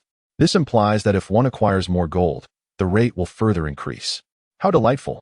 Now that the questions have concluded, let us converse about the culinary creations you wish for us to prepare. After some contemplation, I believe there are no issues. We can seek clarification when the time arises. The matter is as follows. Tomorrow marks my daughter's birthday, and I, Kanjiro, sincerely hope you can craft a sumptuous feast for her. As for the ingredients, you may procure them at your discretion, and upon completion of the meal, I will compensate you with gold based on your expenditures. What say you? Damu furrowed his brow, uncertainly inquiring, what scale are we discussing, and how many guests will be dining? Is there a budget? What are their personal preferences? Rosa stood, gazing thoughtfully at her 2 children. I have never held a birthday celebration for them before. However, if it involves a gold exchange, then, observing the eager expressions on her son and daughter, she declared, there's no limit, as long as you can carry it away. Once they reached an agreement, Damu proposed that he would provide tonight's dinner, allowing the Fengying family to sample his culinary skills. Without a second thought, Kanjiro agreed on behalf of his father. Resulting in an unexpected delight, Rosa decided to offer them 2 guest rooms. Their joy stemmed not merely from having a place to sleep, but from the prospect of a place to bathe. Regardless of whether Suin village is impoverished, if even Fengying cannot ensure cleanliness, then this village would have lost all sense of shame. Thus, there must be a supply of hot water. The mere thought of bathing made Damu and the others feel a tingling sensation. Could we possibly wash up before venturing out to buy ingredients? Damu, the only male and leader among the trio, hesitated but felt compelled to voice the request. Rosa waved her hand, directing Kanjiro and Tamaki, you too. Please take them to the guest rooms. Understood, father, Tamaki replied, and Rosa vanished into the house. With the oppressive atmosphere of Fengying lifted, the room instantly regained its vibrancy. Kanjiro exhaled deeply, placing his hands on his hips and pointing in a direction. Gentlemen, follow me. Ladies, head that way. Xianglin and Longshi simultaneously glanced at Damu, seemingly seeking his opinion. In the wild, they had always slept together and kept watch at night, but here they were to be separated into different directions, leaving them indecisive. Fuhara Damu furrowed his brow and asked, is there no guest room closer together? He was not particularly concerned about the safety of the 2 women at Fengying's residence. His primary worry was the possibility of them inadvertently disclosing something during their conversation. Just as Kanjiro was about to lead the way, he paused, bewildered, and asked, do you usually stay together? Tamaki also turned to look at him. Their reaction left Damu at a loss for words. His master had once mentioned that each place possesses its customs. It seemed somewhat unreasonable to be expelled over such a matter. It was not that they always stayed together. In the wild, it was unavoidable to rest in the same cave or cellar. Is it not permitted here? Kanjiro scratched his head. However, the father asserted that only those who are wed may share a bed, and that even siblings should not. In that case, let us honor your customs. 2 girls, suddenly bereft of their brother's protection, might feel apprehensive. After all, we are not as formidable as you. Therefore, upon finishing your baths, please come to the living room and refrain from wandering or disturbing anything. Maintain decorum. Fuahara Damu addressed the two girls before gesturing forward, signaling for Kanjiro to lead the way. Very well, Damu exclaimed, her eyes filled with admiration as she beheld the castle-like structure. Indeed, one cannot afford to skimp on leadership. This is an immutable law of any realm. Even the candelabras were fashioned from gold, a stark contrast to the destitution of the ragged commoners outside. Here we are. This will be your guest room. My chamber is opposite yours. Feel free to call for me if needed. I am Kanjiro. All right. Thank you, Damu replied, no longer hesitating as she pushed open the wooden door and stepped inside, leaving Kanjiro with words unspoken, met only by the sound of the door slamming shut. And no need for thanks, he murmured to the closed door before retreating back into his quarters. Inside the room, Damu surveyed the immaculate guest chamber with satisfaction. Ah, finally. A chance to bathe. Hooray. Meanwhile, in the master bedroom of the Kazakage's residence, Rasha sat in a chair, gazing out at the landscape, a smirk gracing his lips. Is bathing the first order of business? Such wanderers are a rare sight. I wonder who sent them. Perhaps they wish to test my prowess as the Kazakage. Even before encountering the trio, he had been discerning which nation might have dispatched these little spies. After all, how could 3 mere genin possess the chakra necessary to reach this place? Through subtle probing, he found no discernible flaws. Separating them was merely a tactic for eavesdropping. After all, who could simply sleep at the Kazakage's abode? You are of no use here. You may leave. I shall make my own judgments, he stated coolly, his voice drifting through the window as the waiting ninjas dispersed. In the midst of enjoying her bath, Damu couldn't help but smile, reflecting, that cunning old fox. Truly worthy of being a leader, it seems he cannot bear to let others gain the upper hand. You think you have the advantage. Yet I am not at a loss. She hummed a cheerful tune, her spirits lifted. Her venture to Sunagakure was merely a side endeavor for profit. Her true aim was Gaara. Though she may not recognize many prominent figures of the later timeline, she certainly knew Gaara. Her master had once warned her to steer clear of the child bearing a gourd. In her heart, she quietly scoffed, thinking that without Gaara's involvement, she would have no desire to visit Sunagakure. Damu's initial intention in seeking Gaara was straightforward, to forge a friendship. Although his circumstances were perilous, she aimed to seize the opportunity while he had yet to fully succumb to darkness. Establishing a connection with him would serve her well. La la la, how delightful. Half an hour later, having donned clean attire, she exited her room only to encounter Kanjiro. Hello, shall we be off? She said casually, her demeanor as natural as her exit. Yet, such a serendipitous meeting felt rather implausible. Can you see me bathing? Damu asked directly, leaving Kanjiro Lang momentarily speechless. He gestured to the room and then to himself, utterly at a loss for how to respond. Damu sighed and said, if it's just me, then fine, but for a girl, let us avoid that, shall we? It's inappropriate. After speaking, he gently patted Kanjiro Lang's shoulder. In truth, Damu was intentionally framing Kanjiro Lang. He had sensed the other's exit before he opened the door. The purpose was to tease the shameless eavesdropper, that old man who had been listening in on someone bathing. Sure enough, after his words, that very shameless old man appeared in the living room. I didn't tea. Kanjiro Lang stammered. Wait a moment. I truly didn't tea. All right. I only said that in jest. Don't take it to heart. I really can't perform such advanced ninjutsu. Enough already. If you keep talking, I might just end up in jail. Damu waved his hand impatiently. Kanjiro Lang felt he had met his match. Ever since this tall fellow had appeared, he had found himself struggling to maintain coherent thoughts. This was the first time he had encountered someone who could challenge him since developing his social prowess. He, Kanjiro Lang, could converse with anyone, from farmers to the elderly Chiyoba, and yet here he was, at a loss for words against this outsider. No way. He couldn't let this slide. Just as he was about to speak, Damu's voice preceded him. Lord Wind Shadow, greetings. We are immensely grateful for the convenience you have provided us. Please allow us the pleasure of preparing a splendid dinner for you. Kanjiro Lang felt as if he had a lump in his throat, a prickling sensation along his spine, and an overwhelming discomfort enveloping him. Suddenly, he recalled that his father hadn't yet spoken. What a splendid opportunity. Ah, yes. Lord Wind Shadow, we are also done bathing. May I inquire where the kitchen is? The speaker was Xiang Lin. Kanjiro Lang was bewildered, interrupted once more. This simply could not happen. One interruption was acceptable, but not a second or third. He raised his hand, and Shomaru appeared. I shall lead you. Thank you very much. Shomaru interjected, and Longshi followed suit. Kanjiolang's hand remained suspended in the air, his entire being feeling as though it had been petrified. Damu maneuvered around the stone like Kanjiolang to catch up. You've left the head chef behind. Wait for me. In the vast living room, only the petrified Kanjiolang and Luo Sha, who regarded him with sympathy, remained. Kinjio, could you fetch my arrow? Oh, and Uncle Yachimaru as well. Kanjiolang felt as though his social prowess had been obliterated. Now teetering on the brink of social anxiety, everyone was speaking while he had only uttered a few interjections. Observing the despondent Kanjiolang, Luo Sha couldn't help but mischievously curl his lips into a smile. Indeed, children are meant for amusement, and another vibrant day had dawned. He then contemplated whether Aro would lose control if he stood by, watching this family dinner unfold. The smile on his lips widened, for Aro was also his child. Yet it was precisely due to Aro's birth that his beloved had perished. Especially Gaara, who has been sealed with the tailed beast, is no longer merely a son.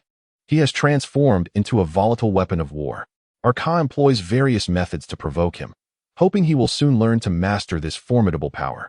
Yet, he believes the provocation is insufficiently intense. Recently, plans were afoot to have Yashimaru, Gaara's uncle, assassinate him, compelling him either to control the tailed beast chakra or succumb entirely to beast transformation, ultimately leading to his own demise and the need for a new vessel.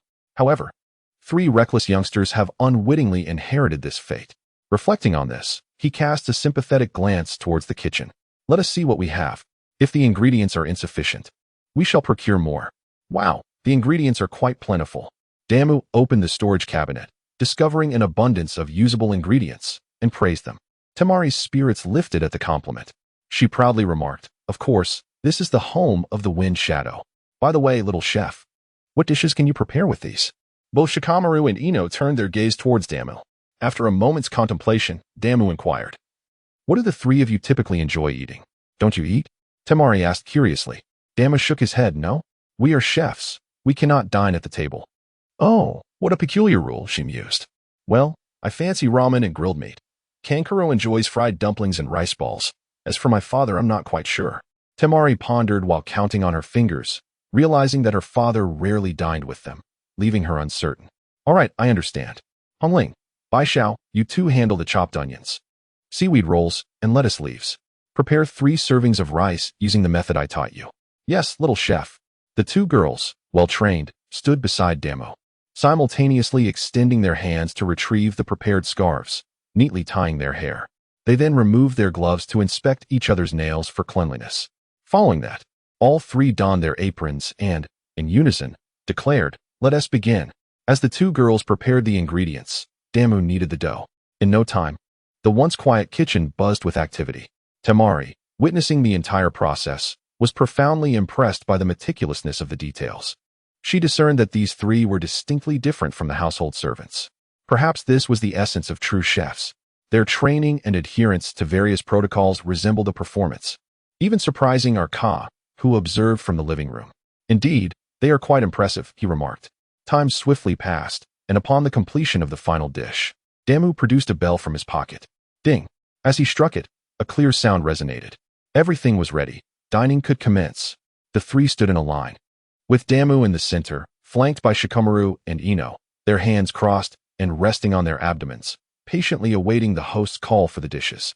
At that moment, Kankuro returned with Gaara and Yashimaru. Although Gaara stood silently aside, the others feeling somewhat awkward, while only Arka remained unfazed. "Since we are ready to dine, let us serve the dishes." Ding! Damu struck the bell once more, prompting the 2 girls to begin serving. The meticulously covered iron plates were brought forth by the 2, placed before each of them. There were only 3 servings, and none of them included the Yashamaru. "Why are there only 3 servings?" asked Rasha deliberately. Damu thought to herself, "Do you not realize the reason for the scarcity?"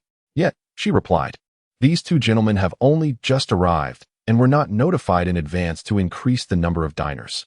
Therefore, it is not the fault of the chef." As she spoke, her gaze remained fixed ahead, entirely avoiding eye contact with anyone, making it abundantly clear, "This is not my responsibility. Shall we prepare more items, sir?" Kanjuro was taken aback. Was she truly this professional? She had abandoned the honorifics and directly addressed him as sir. The two girls, introduced by Sister Shoju, were named Hongling, with her fiery red hair, and Bai Xiao, with her snow-white locks. After serving the dishes, they stood by the sides of the table, as if there were tasks yet to be completed. No need, no need. Please enjoy your meal. We will take our leave shortly, said Uchiha, his voice gentle. He believed he had provided an easy exit, yet he was unaware of Rasha's intentions. Leave? We still have matters to discuss. Then let us eat first and talk later. He insisted, reaching for the metal cover. Suddenly, ding, the sound of a bell and a loud announcement startled him. Damu and the others stepped forward to unveil the dishes, while also arranging the accompanying utensils neatly. The ninjas from the realm of Earth had never encountered such a ceremonious dining atmosphere, yet they could not afford to appear timid. They would simply observe. Damu pointed at the dishes on the table, naming each one. With every mention, Xianglin and Longzhou would gesture, indicating the respective dish. First dish, seaweed wasabi sweet sushi. Second dish, bone broth ramen. Third dish, chef's special grilled meat. Fourth dish, onion fish sauce soup. The order of service is grilled meat, ramen, sushi, and soup. Please enjoy. After announcing, the three returned to their positions, standing side by side with their hands crossed before their abdomen, remaining still. The tablecloth, the arrangement of the table, the plates, and the utensils were all taken from Damu's cooking kit. Naturally, their luggage was sufficiently large, but this was merely a ruse to confound the onlookers. Damu explained to the two women that this was a spatial ninjutsu, while asking them to keep it a secret, claiming it was the last special ability of his lineage. The two women swore solemnly, leaving Damu both amused and exasperated. Once the performance concluded, Rasha began to eat. Hanju and Kenjuro, seeing their father partake in the meal, could no longer contain their eagerness. Wow, this is unbelievably delicious. It's simply divine. Kenjuro regained his confidence. Yet it felt insignificant at that moment. The grilled meat was perfectly charred on the outside, tender and juicy within, complemented by fresh lettuce, truly unparalleled. Hanju, embodying the grace of a refined lady, continued to eat in an orderly fashion. Conversely, Rasha found himself increasingly astonished. Such exquisite cuisine was rendering him unable to restrain his desire to indulge further. In a moment, 3 individuals in the restaurant were indulging heartily, accompanied by 5 others. Among them, 3 maintained a steadfast gaze, while Yashimaru swallowed hard, and Gaara's eyes grew increasingly frigid as he regarded Damu. As cold as the frost formed by the pure, white moonlight outside, the night in Awagakure descended early, with the grand moon hanging in the sky like a silver platter. The trio from the organization busied themselves by a sand pile, preparing a hot pot. The Kazakage and his family had finished their meal, yet the chef remained famished. Despite Temari's repeated pleas to stay and dine at home, Damu insisted that it was against the rules. Reluctantly, they allowed them to venture out for dinner. This outcome was precisely what Raza desired. If they remained, Gaara would not have the opportunity to eliminate them, thus preventing the tailed beast from rampaging and devastating the village. Raza instructed the patrolling ninjas to usher them to the outskirts of the village, to the large sand pile, effectively averting casualties while utilizing the surrounding yellow sand to seal the tailed beast, ultimately achieving the goal of testing Gaara. A trifecta of benefits. By the sand pile, Damu was tending to the hot pot, with the 2 women squatting nearby, watching the bubbling dual-flavored pot, swallowing hard in anticipation. All right, let's eat. Having said that, he began distributing bowls and chopsticks. As Ryuushi received his utensils and was about to dig in, he suddenly caught sight of a shadow near the building, which appeared to be moving. That shadow just now seemed to shift. Ryushi's words piqued the interest of the 3. Damu glanced up briefly before lowering his gaze again, picking up a meatball while saying, "Don't even think about ambushing my meatballs. Ha. Your little trick has been seen through." The concealed ninjas around them simultaneously exhaled in relief, for that shadow was indeed Gaara's hiding place. If they had discovered him prematurely, it would have been disastrous. Given Raza's character, if a goal was not achieved, he would seek compensation elsewhere. Clearly, these ninjas were that elsewhere. As the savory aroma of the hot pot wafted through the air, some ninjas' stomachs began to protest. How could they be hungry again after just finishing their meal? This shared thought emerged among the concealed ninjas. So hungry. Why won't you feed me? Why won't you feed Uncle? So hungry. I want to eat. Gaara murmured, his arms drooping as he revealed half his face from the shadows. Unbeknownst to him, the lid of the jar behind him had been opened at some point. Sand was seeping out, gradually merging with the yellow sand surrounding Damu and the others. Yet, They seemed utterly oblivious, continuing their feast. Suddenly, a surge of sand erupted from behind him, and just when everyone thought this child, known as the little chef, would spill blood on the spot, he spoke. "Hey, don't you think that child standing aside today is a bit pitiful?" Upon hearing this, the controlled sand abruptly halted. Ryuushi noticed Damu's chopsticks had paused atop hers and quickly responded, "What do you mean?" Damu retracted his chopsticks, gazing at the moon, and said, "At the same age, the children of the Kazakage's family can dine at the table, while he, like us, can only watch from the sidelines." This statement struck Gaara deeply, for he too was a child of the Kazakage's household. The yellow sand trembled for a fleeting moment. All the surrounding ninjas held their breath, their focus unwavering as they awaited the unfolding of events. It was as though this environment had transformed into an invisible hand, tightening its grip around the necks of the crowd. Indeed, to withhold sustenance, yet summon them to observe, one wonders what wrongs he has committed. Xianglin remained oblivious to the gravity of the situation, her responses flowing naturally, without a hint of deviation. Damu cast another glance at the delectable feast simmering in the pot, letting out a self-deprecating chuckle. "Ah, well, at least there is a stable refuge for some. We, the three destitute orphans, bereft of parents, are fortunate merely to be alive. There is no need to pity those who lead lives more fortunate than ours. Let us eat." As the dust settled and danger receded, the atmosphere turned awkward for Luosha and the other ninjas. They had not anticipated that, at such a critical juncture, Damu would instinctively evoke sympathy, compelling Gaara to relinquish his animosity. What to do now? Luosha, reluctant to accept this turn of events, then recalled Yakimaru. The individual most dear to Gaara was this uncle. While Gaara could endure hardship, his uncle could not. Anyone who wronged him would become his adversary. Thus, let Yakimaru procure some food. A bit of humility is warranted. Luosha thought that the stubborn young master would never agree to have a stranger work for free. With this in mind, he donned a confident smile once more. Meanwhile, the three of them were enjoying their hot pot, laughing and chatting, oblivious to the impending danger. Ever since they had fled from the village hidden in the grass, they had not relaxed, not even upon reaching the village hidden in the sand. Only now, with the threat dissipated, did they begin to unwind, even though Damu had said nothing and the two women remained unaware of what had just transpired. However, witnessing Damu's relaxed demeanor allowed them to ease their own tensions. Consequently, their meal became increasingly joyful, their conversation more animated. Completely unaware that Gaara had departed only to return again, they were even less aware of Yakimaru's sudden appearance beside them.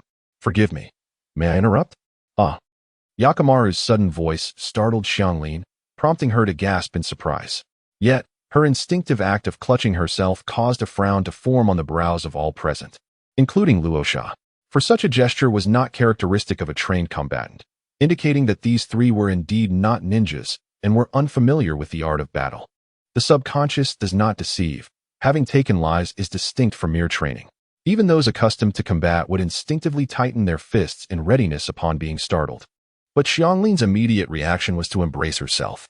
Based on the professional assessments of interrogators, it was clear that this girl had endured considerable bullying, prompting her instinctive self-protection.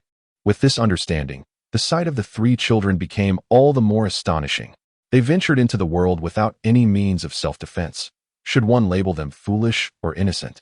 At the same time, one might question whether the Kazakage had gone too far. Was it truly necessary to resort to such extremes? Testing three innocent children in this manner. "Excuse me, is there something we can assist you with? Did we disturb you? We shall tidy up immediately, and we sincerely apologize for any inconvenience caused." Damu, ignoring the startled Xianglin, offered a heartfelt apology. The remarkable politeness of this child undeniably enhances his impression, at least in the eyes of Yakimaru. However, the order from Kazakage must be fulfilled, even at the cost of one's life. He waved his hand with a smile, saying, "It is not as you think. This place is quite distant from the residential area, and your voices are not loud enough to disturb anyone." "Oh, that's good. Do you have any requests?" Damu inquired eagerly. Yakimaru scratched his head. "Well, would you be able to prepare something for my nephew? The one standing aside at the banquet." "Certainly. We are chefs, and cooking is our profession. Just tell us what you desire." Damu interjected, not allowing Yakimaru the opportunity to lament. This interruption disrupted his rhythm. He had been so engrossed in his meal that he hadn't noticed when someone approached from behind, which truly felt like a transgression. In his perception, Gaara had once again appeared from the shadows. Although he was unaware of any schemes, sincerity was his ultimate weapon, as long as one possessed a conscience. All matters could be resolved. However, if one lacked a conscience, well, then they would face dire consequences. Yashimaru's brewing emotions were abruptly interrupted. If Kankuro were present, he would surely say, "I am well acquainted with this scenario." Alas, he was not here, and it was Yashimaru's turn to feel discomfort. In his view, both chefs and merchants were motivated by profit, thus they would first negotiate a price, only to learn he had no money, leading them to dismiss him. He was desperately pleading, attempting to evoke sympathy, believing that would suffice to complete his task. Now, however, this sudden appeal for pity felt quite awkward. What to do? He steeled himself, but, "I have no money." "Oh, then indeed, we cannot prepare anything sumptuous." Upon hearing Demu's words, Yashimaru and Arsasa's eyes lit up, while the other ninjas simultaneously displayed expressions of sympathy, and Gaara's mood began to plummet. Yashimaru, having adjusted his emotions, was about to fully immerse himself in his tragic performance. Suddenly, Demu interjected once more, however. This single word caused a dramatic reversal. The sympathetic ninjas brightened, while Yashimaru and Arsasa felt a heaviness in their hearts, and Gaara's spirits began to rise. Yashimaru decided to disregard the however and commenced his pitiful tale, only for Demu's words to outrun him. "As long as it is for you and that child, I am willing to prepare a meal for you free of charge." Gulp. Yashimaru forced himself to swallow the words he had been about to utter. With the agreement already made, continuing to lament would not only fail to incite Gaara's fury, but could instead lead him to feel unwell, to think that he was unlikable. If Gaara were to despise him, then all his years of effort would have been in vain. Why? Not only did Yashimaru find it perplexing, but everyone observing it, including Ri-Se and Sakan, was equally baffled by Demu's statement. In the distance, Gaara's heart trembled at these words. What was there to question? He liked him, found him appealing, and wished to befriend him. If these reasons were insufficient, there remained one crucial point. Demu's carefree and open demeanor instantly captured everyone's attention. Gaara's heart fluttered at each reason he articulated. Thus, the three of us are acutely aware of the pangs of hunger. In our desperation, we resorted to gnawing on tree bark and foraging for roots. In those dire times, we vowed never to endure such hunger again, even if it meant settling for a simple meal. Should we ever find ourselves in a position of capability, we shall ensure that the hungry are satiated. This embodies the very essence of our organization. In order to conceal the bewilderment etched upon their faces from Yashimaru, the two women chose to bury their countenances within the confines of their chests and knees, encircling themselves with their arms to maintain a semblance of security. This scoundrel, Demu, unexpectedly altered the narrative, while the two women believed their actions to be merely a reflection of their inner turmoil. Onlookers interpreted it as a manifestation of sorrowful reminiscences they preferred to keep hidden. "Cease your tears. Let us prepare a meal for our comrades in Shan Village," Demu encouraged, suggesting that this was not the moment for tears.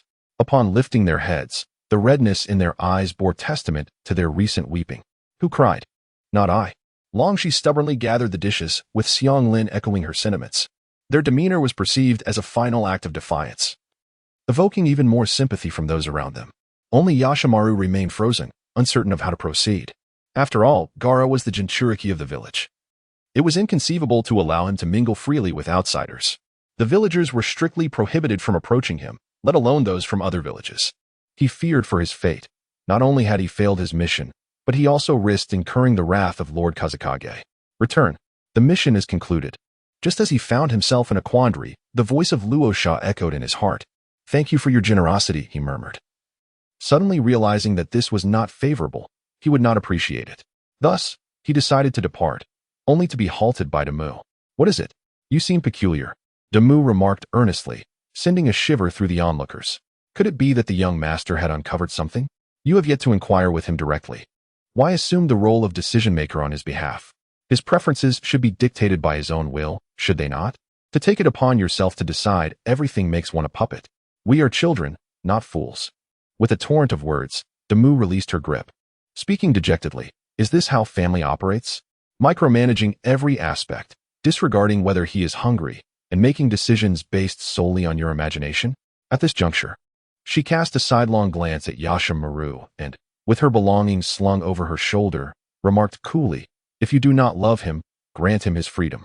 If you are enamored with this controlling impulse, I suggest you acquire a dog rather than impose such treatment on a living being. Farewell. Luo Sha hoped that the young master would confront Gaara's beloved uncle. Indeed, he did confront him, not only with criticism but with sharpness and acrimony. Yet, the anticipated fury failed to materialize. Not even a ripple stirred in the calm. Was this normal? Something felt amiss. Had the emotions cultivated over the years dissipated? Had Gaara entered his rebellious phase at the tender age of 6? This was exceedingly troubling. Should the final thread sever, what then would transpire? Ultimately, in this covert struggle, Fu Yuan Demu emerged victorious. Regardless of whether he sees Gaara or not, it matters little to him. He merely hopes to leave an indelible mark upon his heart. One day, that mark will inevitably be of significance. That night, many in Sunagakure found themselves sleepless, their minds consumed by Fukuhara's words. Is the Jinchuriki no longer human? Isn't the Jinchuriki the son of the Kazekage? Is it truly appropriate to raise him like a mere dog? Observe Gaara's living conditions, and then compare them to those of Temari and Kankuro. While Gaara was prone to losing control in his youth, the 6-year-old has since learned to manage himself well. He has begun to yearn for affection. He has developed his own preferences and aversions. Is it truly necessary for the Kazekage to test him time and again? Though they struggle to comprehend, it is all laid out clearly by the sincere blade of Fukuhara. Meanwhile, the architect of this turmoil, Fukuhara, has retreated to his chamber, comfortably drifting into slumber. The following day marks Temari's birthday. Guests arrive in a continuous stream, all sharing a common trait: dark circles under their eyes. In the morning, as the organization procures supplies, they find themselves with a mere 10,000 in cash remaining. It must be said, the common folk of Sunagakure live rather poorly, while the elite enjoy a life of luxury. It seems that the impoverished merely target the commoners, as long as one's social standing is sufficiently high. Even residing in a cave does not preclude one from feasting on tuna at will. This is a sentiment expressed by Fukuhara. As for Karin, she wonders if this is akin to robbery. How can things be so exorbitantly priced? Even the typically proud Rizetsu joins in the lament. If the Kazekage does not settle the bill, we may once again find ourselves gnawing on tree bark and subsisting on roots. This reflects her dissatisfaction with Fukuhara's arbitrary decisions and her concerns regarding the Kazekage's reputation. Fukuhara sees no fault in his assertions. Is not cinnamon derived from tree bark? It is frequently employed in cooking. Are peanuts, sweet potatoes, and potatoes not tubers? Have we not consumed these in moderation? Who were the two that claimed hunger after training? Do they not possess any sense of awareness? The banquet is grand in scale, perhaps due to the Kazekage's desire to honor his daughter with a splendid birthday celebration, gathering all of notable status. Many remain, yet the only individual Fukuhara recognizes is Maki, whom he met briefly upon entering the village. However, this is of little concern to him. He is currently occupied with meal preparation and reviewing tasks. Task triggered. Complete Temari's birthday banquet. Task content. With a plethora of distinguished guests at the banquet, it is imperative to let everyone experience the power of exquisite cuisine. Task reward. I have foresight, A-class Northeastern cuisine. Task penalty. Become a eunuch. Ah, you arrive late. Dear one, I was beginning to think you would not make it. Is this Northeastern cuisine the one I am proficient in? Fukuhara muses to himself while handling the ingredients, entirely oblivious to the occasional glances cast his way. System, this is equivalent to elevating your proficiency in Northeastern cuisine to a new level. He nods thoughtfully, contemplating which of his Northeastern dishes might qualify as A-class. White meat blood sausage, guabao roe, iron pot stew, stir-fried meat strips, snow-covered red bean paste, chicken braised with mushrooms, pork stewed with vermicelli, sien, or Ural hot pot. As a chef, he possesses a wealth of culinary knowledge across various cuisines. Yet he finds himself somewhat uncertain when it comes to the dishes from his hometown. If one were to consider the intricacy of preparations, then the snow-covered red bean paste would undoubtedly require the most effort. However, in terms of recognition, the other dishes do not pale in comparison. With this thought, he could ascertain that the snow-covered red bean paste was the recipe poised for evaluation. Yet, there existed a dilemma. The red bean paste was notoriously difficult to procure. It seemed that after a thorough search today, he had not encountered such an ingredient. Hey, when will dinner be ready? Just as his thoughts were wandering, a hoarse voice belonging to an elderly woman reached his ears. He looked up to see an old lady, reminiscent of the ancient sages. For few in the ninja realm enjoyed longevity. Grandma, are you hungry? I can prepare some snacks for you. The elderly lady scrutinized him for a moment, but said nothing before turning away. What is the matter? Long, she inquired, leaning closer. He shook his head and continued to tend to the ingredients at hand. Hurry up, someone might be hungry. I'll start with some snacks. You too. Give it your all to assist me. This meal is a grand feast. We're going for a buffet style. Yes. The two women responded in unison, as if they were preparing for battle. They were holding a banquet in the hall that evening, thus the space was expansive, enhancing the acoustics. Their activity drew the attention of onlookers, both from the front and the sides. This was partly due to the trio's performance the previous night, and also because they had heard from Shoju about the tasting experience. Everyone felt a sense of anticipation. Damu ignited the flames, and simultaneously, 7 stoves roared to life. He then theatrically summoned various kitchen utensils, prompting a flurry of discussion among the spectators. So there exists such spatial ninjutsu, all related to pots and pans. No wonder he isn't a ninja. Some whispered to their companions, who replied, indeed. This ninjutsu is of a domestic level. It seems inadequate for contracting hidden weapons, which is a pity. Yet, it's not entirely unfortunate. Such complexities would certainly diminish. Fuyuan Damu paid no heed to their chatter. His focus remained solely on the art of cooking. Operating 7 stoves simultaneously was no mere feat of chakra. It demanded vast memories and practical experience. Such skills were genuinely hard-earned. The crowd, initially skeptical, progressed through feelings of regret to awe. They ultimately had to concede. This requires considerable dedication. This child has indeed endured much hardship. Xiang Lin and Long Shi, like serene specters, became his unyielding aides. Whatever Damu required, they promptly provided, and whatever ingredients he needed, they prepared without hesitation. They were wholly absorbed in their roles. As the first 4 appetizers emerged from the stoves and were arranged elegantly on a long buffet platter, the audience began to gather around. Hong Ling, Bai Xiao, you two take this up and unveil the lids. Introduce the buffet format to everyone. Yes. Damu summoned an array of plates, forks, and chopsticks from the side cart, arranging them systematically and gesturing invitingly. Xiang Lin and Long, she pushed the cart forward. Hello everyone. I am Bai Xiao, representing the organization. I am Hong Ling. Now, we shall explain the buffet format to you all. Long just stepped aside, gesturing towards the plates and cutlery, and remarked, a buffet is a form of dining that allows guests to take what they desire, thereby minimizing waste. It is often employed at large banquets where the number of guests is substantial and their tastes varied, resulting in an array of dishes available for personal selection. She picked up a plate and approached the cart, lifting the lid. The enticing aroma elicited exclamations of delight from the crowd. Xiang Lin took the opportunity to unveil all 4 lids, introducing the offerings: takoyaki, 3 colored meatballs, ching tuan, and potato chips in 5 distinct flavors. Each guest took a plate to collect their chosen delicacies, leaving space for the next person, with the understanding that they could return for more. It was encouraged to take small portions frequently, as there were at least 18 additional main courses, desserts, snacks, and both thick and clear soups available. Do not overindulge. The two stepped back, in unison proclaiming, enjoy your meal. Their synchronized movements exuded a sense of ritual. The sight left Shine Tu Lao Mao in awe. Having witnessed this once before, Shoju raised her chin proudly, relishing the envious gazes of her peers. Kanjiu Lang, liberated from yesterday's embarrassment, chattered incessantly, reveling in a sense of foresight that tingled from his scalp to his heels. Even the usually sour-faced Luo Sha felt a secret satisfaction, proud of his discerning eye, pleased that such service could be acquired with merely a handful of gold, and delighted to be the most prominent figure in any gathering. As the banquet commenced, guests eagerly collected their plates and sampled the offerings, finding the experience both novel and enjoyable. Exquisite dishes continued to emerge, catering to the preferences of both young and old, and the portion sizes were well regulated. The high-quality ingredients yielded flavors that were both sweet and savory, greatly satisfying the vanity and dining experience of the attendees. When the final dish was presented, Damu wheeled out the cart. The chef's appearance prompted an eruption of applause and admiration. Observing the radiant smiles around him, Damu knew the task was secure. He bowed graciously, thanking everyone for their praise, stating, "Your applause is the driving force behind our progress." He revealed that the last dish was specially prepared for Miss Shoju. Lifting the cart's cover, he unveiled a large bowl at the center, surrounded by numerous smaller bowls. Pointing to the large bowl, he explained, "In my hometown, we have a custom called birthday noodles, or longevity noodles.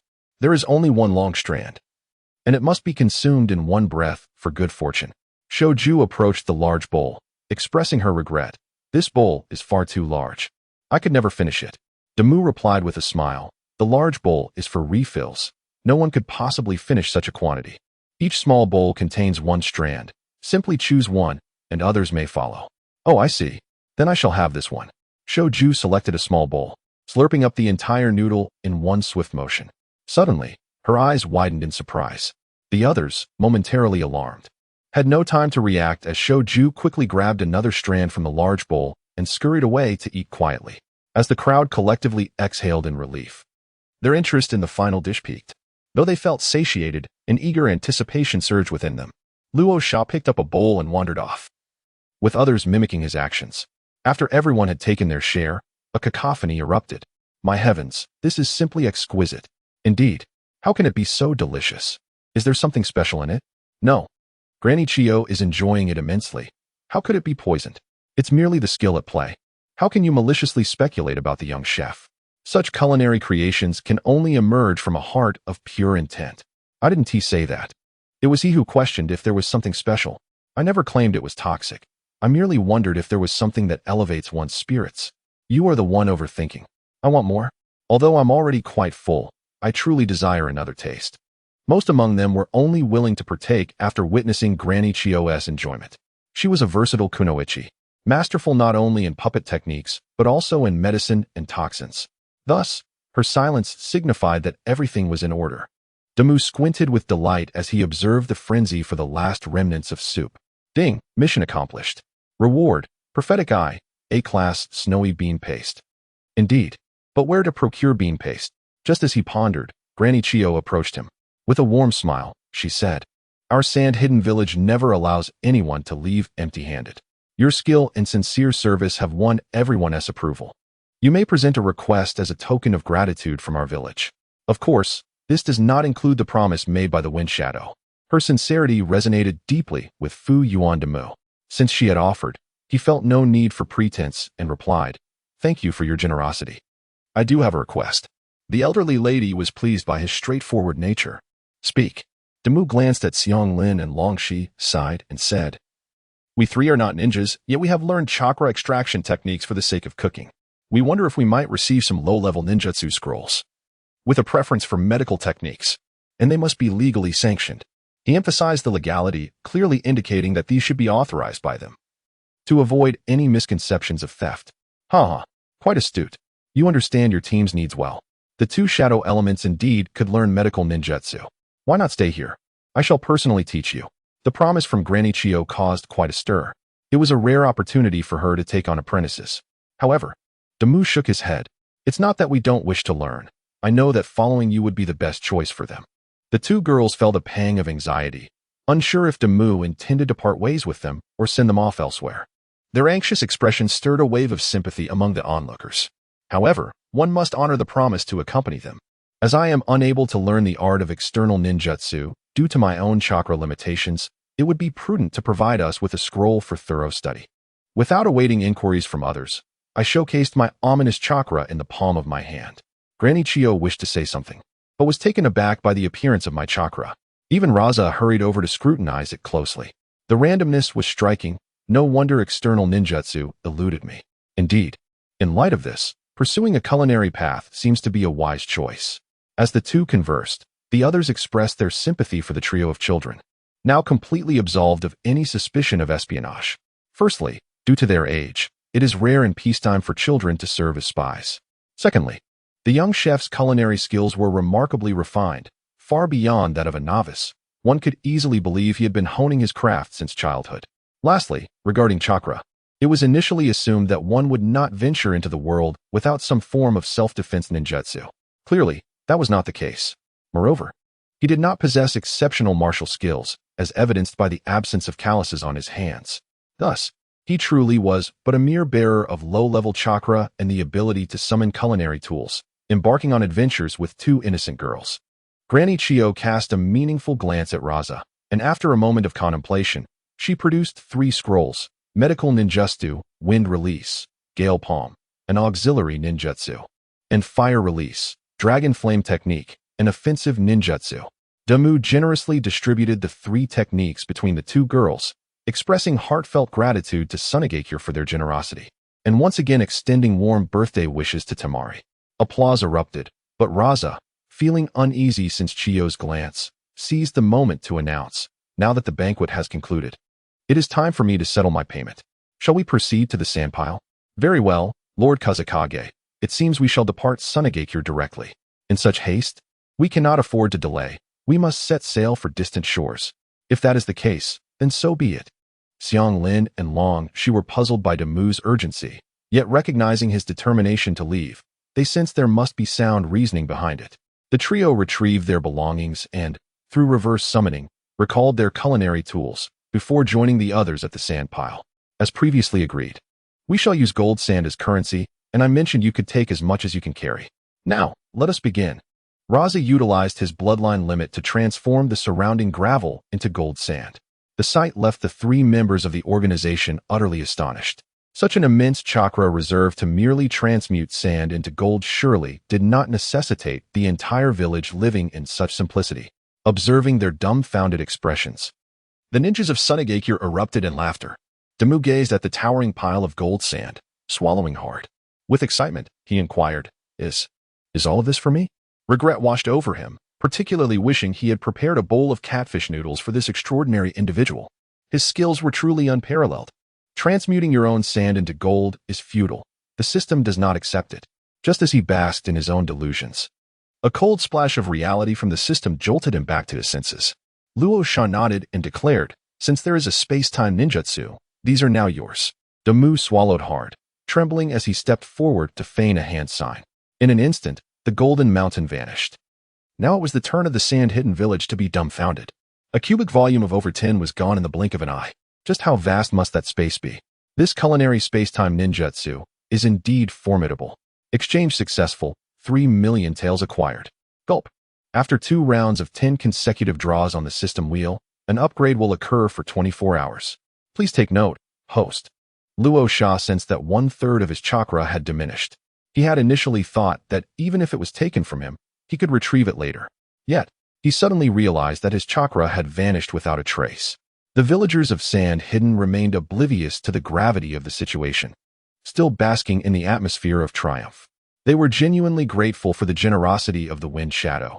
This expedition to the Land of Wind had been immensely rewarding, broadening their horizons. Once again, they expressed their gratitude. We shall take our leave now. Farewell, Sand Hidden. Yakura, see them to the border. Luo Sha maintained a sour expression, as if others owed him a debt. From the crowd of ninjas emerged a striking young woman, appearing to be around 17 or 18 years of age. Yes, Wind Shadow, I will ensure their safety. She emphasized the final words, hinting at a deeper meaning. Though Demu paid it no mind. In due time, I will send you a special sealing technique, and you shall bloom radiantly.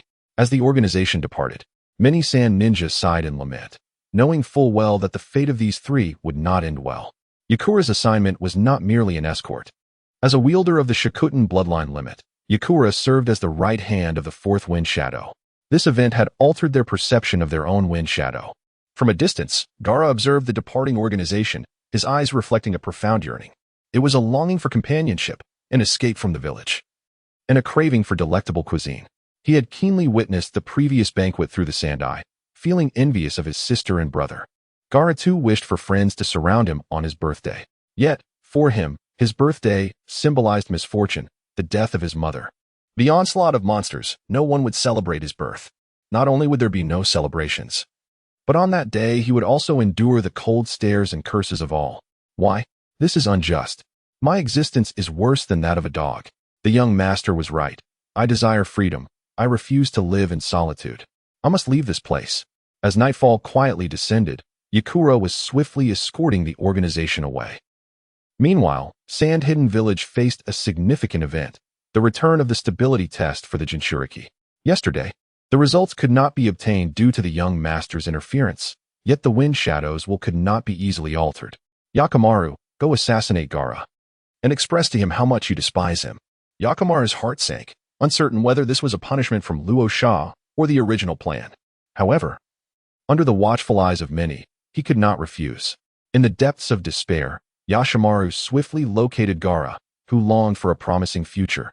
Based on the intel from the Umbu ninjas, Gaara, gazing at the gates of Sunagakure, contemplated how he might catch up with his companions. Suddenly, Whoosh, whoosh. Whoosh, 3 shurikens sliced through the air. Before Gaara could react, a protective shield of yellow sand instinctively formed around him. Clang, clang, clang, the assassination attempt failed. Gaara turned to face the vile assailant, who was shrouded in darkness, leaving only a pair of glaring eyes visible. Another who wishes to take my life? Very well. You shall perish. Sand binding technique. A massive hand of sand coalesced, ensnaring the would-be assassin. With a crack, the assailant's bones shattered, eliciting a muffled groan. Upon hearing that familiar sound, Gaara hesitated, releasing the grip of sand. Approaching the assailant with trepidation, he forcefully tore away the disguise. Uncle. Gaara's eyes widened in disbelief. The reality he so dreaded had indeed come to pass. After the initial shock came an overwhelming sense of grievance. Why? Why must you all treat me this way? Even you, uncle. Tears streamed down Gaara's face, a mix of sorrow and injustice. The villagers either loathed him or feared him, yet his uncle was the only person he believed he could trust, and now he had betrayed him. Even sought to end his life. Confusion reigned. It was incomprehensible, and his head throbbed with pain. Yashamara, barely clinging to life, coughed up blood and managed a bitter smile. It was your father, the Kazekage, who ordered your assassination. So, uncle, you were compelled, weren't you? No. Gaara's gaze suddenly sharpened, his pupils dilating. Yashimaru continued, I willingly accepted this mission. I am sorry for not embracing you in my heart. It was you who took my sister's life. I hate you. With that, he detonated the explosive tags on his body, obliterating himself. However, the immense explosion inflicted no harm upon Gaara, as the sand from his gourd shielded him completely. Kneeling on the ground, tears had ceased to flow, and he muttered incessantly, It's just me left, just me. Then, who can I love? I will love myself. The sand erupted into 4 sharp blades, etching the character for love upon his forehead. Slowly, Gaara lifted his bloodied head. In that moment, rage, resentment, and a curse consumed his every emotion. Deep within his pitch-black pupils lay the visage of a monster. Kill. A fierce roar shattered the tranquility of the village. One tail, Shikaku, appeared. Kill. As the sand dispersed, a raccoon adorned with cursed seals emerged in Sunagakure. The monstrous howl heralded the onset of the defense of the village. Kazekage Raza, accompanied by the elite sand ninjas, approached the fully transformed beast and remarked coolly, as expected, a failure. Eliminate him. Yes. Meanwhile, the organization, having followed Yakura far from the village, remained oblivious to the turmoil within. The 3 of them trailed silently, without exchanging a word. Currently, Fukuhara Demu is still marveling at the prowess of the Eye of Prophecy. The reason he chose to swiftly alter his original plans is precisely due to this Eye of Prophecy. This ability, a passive skill, does not physically transform one's eyes like the Byakugan or Sharingan. Rather, it is akin to the legendary Mind's Eye. The conditions for its activation remain unknown, yet once triggered, it presents fleeting glimpses of certain scenes. Upon first acquiring it, he witnessed the deaths of numerous individuals present. Initially uncertain of the timing of these fatalities, he distinctly saw the moment he collected the golden sand. Thus, he made the impromptu decision to depart immediately. Now, it is even more perplexing, as the woman before him has also perished, slain by the treachery of a foreign ninja, seemingly connected to the demise of the Twisted Rasha. Sister, how much longer must we remain here? Damu broke the silence with his inquiry. Following this, Yek Tsang, with little intention of elaborating, perceived that these young ones were on the brink of death. Further discourse seemed futile. After a moment's hesitation, Damu earnestly expressed, There is something I feel compelled to share. Though I am uncertain if it is appropriate, not voicing it would leave me quite uneasy. Yusong turned to glance at him, yet remained silent. Her demeanor reminiscent of an aloof socialite post-cosmetic enhancement. If the village has recently assigned you to undertake missions in foreign lands, please exercise utmost caution regarding any threats from behind. With a sudden jolt, Yek Tsang halted her forward momentum. Damu had no time to break and crashed directly into her embrace. The firm and resilient body provided Damu with considerable cushioning, though he felt somewhat dizzy from the bouncing. How did you know I was dispatched to a foreign land? Yek Tsang's mind raced. His first instinct was to suspect that this boy was a spy. However, upon reflection, that theory seemed flawed. The mission assigned by Luo Sha had occurred last month, and had it not been for the sudden arrival of Xiao Dangjia, she would have already departed for Wuyin village. Hence, this little fellow could not possibly be a spy, yet he must possess some knowledge. Damu rubbed his cheeks, a hint of displeasure in his voice as he said, I saved your life. And here you are repaying my kindness by knocking me over. Humph. Xiang Lin and Long Shi exchanged glances, bemused by his juvenile antics. This fellow truly was. What could be done? After all, he was the leader. Ignoring Damu's childish remarks, Yek Tsang pressed on. What do you know? Why do you say you saved me? Racial talent, the eye of the heart. I can see images related to you that also pertain to others. Yek Tsang believed him, partly due to the sincerity in his words, and partly because she felt the stakes of the ceasefire were too low. If her life were added to the equation, it would make sense. Little brat, what did you see? Speak quickly, or do you believe I will have you all killed? Damu showed no sign of fear. He shook his head solemnly and replied, You won't kill us. My eye of the heart did not see that moment. He then raised one finger. First, I am more than 10 centimeters tall. That is sufficient. Before Yek Tsang could erupt, he raised a second finger. Second, you should consider that you have been abandoned. I am uncertain if anyone is following you. It would be wise to verify. Yek Tsang scrutinized Fu Yuan Damu deeply, then looked around and said no, or they may have already left. Her latter remark hinted at some clues she had observed. However, the timing of their departure and the reasons behind it remained a mystery. Then Damu raised a third finger and looked at her seriously. Third, I saw you struck from behind by a shuriken, followed by a rain of shurikens that would ultimately kill you. There was fog. I do not know where it was. After speaking, he lowered his hand and quietly awaited Yek Tsang's decision. Yek Tsang's expression fluctuated between anger and sorrow. Oh, right. If this task was indeed assigned by Lord Fengying, then you need only return to the village, or even glance from a distance, to verify its authenticity. Why? Damu replied with unwavering confidence. Because your village has suffered an unprecedented attack, and many have perished. Don't rush. Yek Tsang, halfway through his words, attempted to flee, but Damu grasped her arm. Let me finish. Everything is orchestrated by Fengying. You will return only to be grievously injured. Perhaps this is part of his plan. I have said all that I needed to say. You may leave, join the battle, or even sell me out. Seeing her remain still, Damu removed his mask and smiled. You could also escape from there and live a life of freedom, far from conflict and schemes. A position will be waiting for you in the organization. Farewell. With a loud bang, the three vanished. A shadow clone technique? When? Yek Tsang turned to gaze at the village, then glanced at the distant figures of Damu and her companions, who had fled far away. Ultimately, he chose the village. Have they not followed? What a pity. 3 stones by the roadside began to converse as they watched the retreating shadows. Did you not claim to only collect orphans? Is someone this old still considered an orphan? Remarked the little stone, Xiang Lin, with a hint of sarcasm. Another small stone huffed in response. Humph. The little leader is nothing but a glutton. When faced with the bigger ones, she abandons all principles.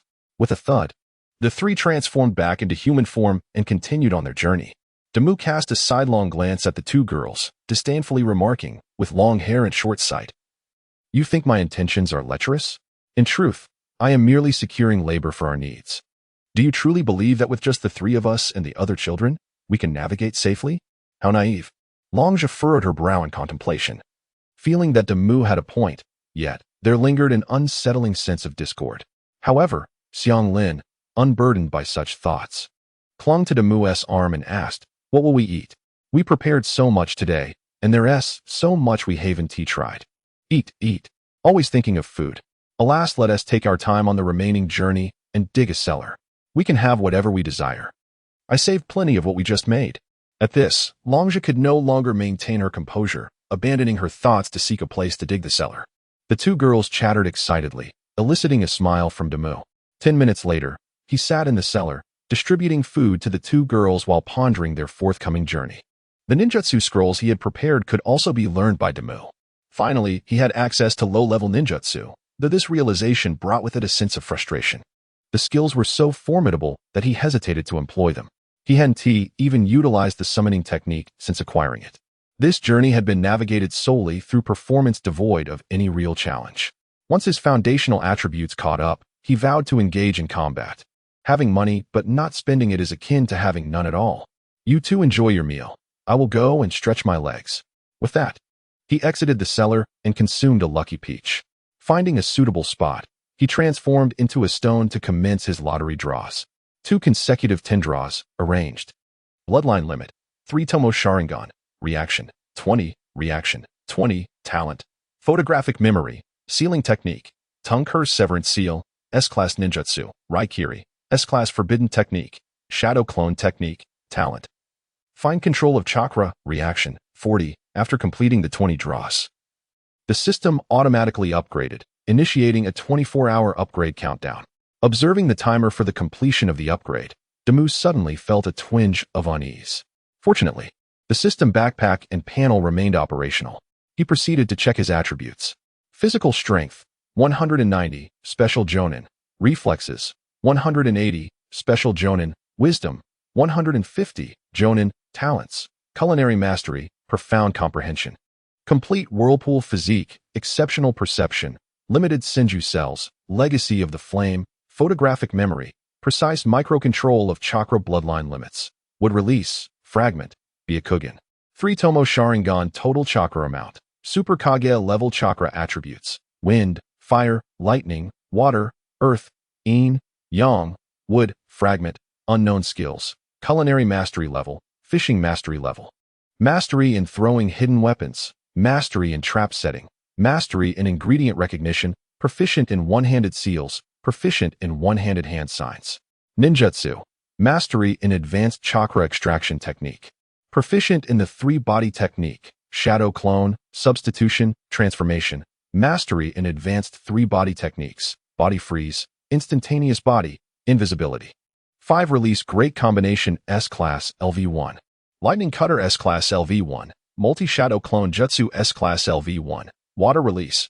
Water Barrier B-Class LV1. Water Release. Water Dragon Bullet B-Class LV1. Water Release. Twin Dragon Great Waterfall A-Class LV1. Fire Release. Ghost Lantern C-Class LV5. Shadow Clone Technique B-Class Mastery Level. Shuriken Shadow Clone Technique A-Class Mastery Level. Summoning Technique. Enlightenment Sealing Technique. Tongue Curse Root Eradication Seal LV1. Heavenly Prison Technique LV5. Taijutsu. Proficient in Konoha Taijutsu. 8 Gates of Wonder SS Class LV1. Swordsmanship. Proficient in Konoha Style Swordsmanship. Jinjutsu. Konoha Style. Willow A-Class Mastery Level. Mist of 1,000 Phantoms. Moon Shadow Kill S-Class LV1. Illusion. Realm A-Class Mastery Level. Items. Starlight Meteor Knife B-Class. 1 Detox Cherry. 1 Disguise Mask. 2 Beginner Ingredient Packs. 1 Lucky Fishing Rod. Complete set of cooking utensils. Miscellaneous items. 0 Liang. Alas, the system upgrade has squandered all the savings I had. It would have been courteous to provide a prior notice. Fukuhara Damu chiseled another rabbit and chicken from the peach pit in his hand. The rabbit was intended for Kankuro, while the chicken was to be gifted to Ryosuke. The zodiac would surely succeed. Beneath the bright moon, the winds had calmed considerably. Kankuro and Ryosuke had already drifted into slumber. Fukuhara Damu, tasked with vigilance, sat cross-legged to extract chakra. The system upgrade had stripped him of a strong sense of security, yet this enhancement offered a flicker of solace. With closed eyes, he hoped to gather more chakra, for in moments of solitude, only the most fundamental and basic improvements could provide him with sufficient comfort. Boom! A muffled sound resonated from the far distance, capturing Damu's attention and rousing the 2 women. Do not be afraid. Stay where you are. I shall investigate, Damu declared before vanishing into the depths of the cellar. Kankuro and Ryosuke exchanged silent glances. After a while, Ryosuke sighed, producing a ninjutsu scroll to begin her studies, with Kankuro following suit. During this time, they spoke not a word, but their tightly furrowed brows conveyed everything. Since meeting Damu, they had been well cared for. Kankuro realized what it truly meant to live. Ryosuke had also rekindled her former spirit, all thanks to Fukuhara Damu. It was he who bravely stepped forward in times of danger. It is he who, amidst the vastness of humanity, bestows guidance upon the 2 and upholds the dignity of existence. He has always attentively cared for them, allowing them to savor the essence of life and providing them with the impetus to persevere. Regarding Damu, they possess a multitude of sentiments yet find themselves at a loss for words, unsure of how to express their feelings. Now, he has once again assumed a significant responsibility. While the 2 women feel powerless to assist, this sensation, even if unspoken, manifests as a lump in their throats. Thus, they exchanged little communication, silently commencing their studies, hoping to aid Damu sooner rather than later. Meanwhile, Fukuhara Damu stealthily approached the source of the thunderous noise, taking refuge beside a massive boulder to observe. In the distance, a colossal raccoon engaged in battle with humans, displaying evident mirth as it laughed heartily while dispatching the advancing ninjas. Damu also spotted the silhouettes of Granny Chio and the wind shadow, Raza. Indeed, Gaara had truly lost control. It appears the prophecy was genuine. But what of Yakura? The one-tail, Shikaku, wreaked havoc from afar, reveling in its dominance over the weaker foes. Such trivial spectacles did not capture Damu's interest. He focused intently on using his perception and Byakugan to locate Yakura's presence. After scanning a 5-kilometer radius without success, he found himself bewildered. Surely, this elder sister would not return to be slain by Raza. Such a foolish move. Just as he contemplated the dire fate that might befall Yakura, Raza stepped forward. He advanced a few paces and declared loudly, "Shikaku, this ends here. You have had your fill of slaughter. The time for play is over. Will you return willingly? Or shall I seal you away?" Upon hearing his words, Shikaku turned, its dark eyes twinkling with malevolent glee. "Hehe, how amusing. What gives you the confidence to think you can seal me? Do you perceive me as being in a half-sealed state?" As it spoke, Shikaku produced a child from its head. Damu focused intently and recognized it as Gaara. At that moment, Gaara had lost consciousness, and a prominent character appeared on his forehead, love. The heart-sealing lock of love. This heralds the commencement of a formidable path. What has that wretched Raza done? Raza maintained a grim expression, offering no further words. Instead, he swiftly formed hand seals directed at the garrulous Shikaku. Magnet release, sand gold. Chakra surged into the ground, rapidly transforming the area surrounding Shikaku into a sea of gold sand. The magnitude of this display made Fukuhara Damu gulp in astonishment. My goodness, such an expanse of gold sand must be worth several 100 million ryo. This fellow chose to spend money extravagantly. How opulent, indeed. Damu watched in envy yet felt utterly powerless. Without the aid of the system, he could not exchange for wealth. The gold sand, heavier than ordinary sand, would impede Shikaku's movements. As the ground morphed into a golden sandy ocean, Shikaku swiftly opened its mouth, concentrating a purplish-black, tailed beast energy. "This is bad. It's the tailed beast ball," Granny Chio shouted, urging the remaining ninjas to swiftly disperse to evade the impending crisis. Raza noticed as well. Yet he was currently focused on suppressing Shikaku. If he were to break the hand seals, Shikaku would instantly break free. However, if he does not evade, he will inevitably succumb to such overwhelming destructive energy. His mind raced as he swiftly shouted to Chio, "Use the puppet to transfer me." Without hesitation, Chio summoned a puppet, lifting him up and sprinting in a clockwise direction around Shikaku. The tailed beast bomb was forming rapidly, yet Raza was swept away by the puppet, momentarily startling Shikaku, who quickly devised a countermeasure. It partially sanded itself, allowing its head to follow Raza's movements. In the distance, Damu was somewhat bewildered. What in the world is this? A game of passing the parcel or holding a thunderbolt? Whoever it lands on is in for a surprise. Sensing the danger, he quietly prepared to retreat. But before he could get far, something zipped past him. He vaguely discerned it was a golden orb. With his near-shadow level reflexes, he was utterly perplexed by its speed. Before he could ponder further, the golden orb detonated violently. Damu was unaware of the true power of a small nuclear bomb. Yet the cataclysmic force of this explosion felt akin to one in his estimation. He turned back to confirm that Shikaku had escaped, while Raza had vanished. Damu's intuition sharpened. Ultimately, he had struck Raza, though uncertain of the latter's fate. Even a superhuman would bleed from such an impact, let alone Raza. 2 seconds later, a tremendous shockwave reached him, but by then, Damu had transformed into a stone, taking refuge behind a boulder. His reflexes were swift, and the others were equally quick to react. With the wind shadow's presence lost, their will to fight dissipated. They hurriedly sought shelter from the impending devastation. One eager novice finding his way behind Damu's illusory stone form. How absurd. Am I to shield your frail form from the storm, and you still consider yourself human? The tempest had arrived, sapping 80% of the force from the massive stone, yet the remaining 20% was still unbearable. The ninja hiding behind Damu, eyes shut tightly, clung to him, only to suddenly feel a grip on his wrist, sending him soaring through the air. He remained oblivious to what had transpired until he fainted upon impact. Meanwhile, the instigator, Fukuhara Damu, felt gratified by his decision, reverting to stone as he awaited the storm to pass. Shikaku, now free, laughed arrogantly, launching several small-tailed beast bombs to eliminate any perceived threats. Just as it reveled in its triumph, A voice emerged from behind, cold and devoid of humanity. Heh, out of chakra, are we? Magnet release. Gold sand great storehouse. The once calm sea of gold sand surged once more, this time not to subdue Shikaku, but to rapidly ensnare it. In the blink of an eye, Shikaku's legs were bound, as if encased in cement, rendering it immobile. Shikaku, with its childlike temperament, often restless and impulsive, found its inner turmoil escalating as it was silently restrained. Ah, human. Let me go. Do not let go, or I shall take the life of your son. The one-tailed Shikaku struggled and cried out, hoping that Gaara would retreat for the sake of the child. Do you think that is what I am doing right now? I am indeed killing him. A failed entity is ultimately a failure. A weapon that cannot be controlled must be destroyed. The golden sand gradually spread, forming a shape reminiscent of a pyramid. Once it converged, Shikaku would have no chance of escape. As expected of the wind shadow, your aim is crystal clear. You spare no effort to achieve your goal. Be it family, villagers, or subordinates, when you decide to abandon, you abandon. You truly broaden our horizons, beast. It knew it had exhausted too much chakra, thus allowing Gaara an opportunity. However, now every moment gained was a life preserved. The child in its mind mattered little. But what could be done when both human and tailed beast were bound in a life-sharing existence?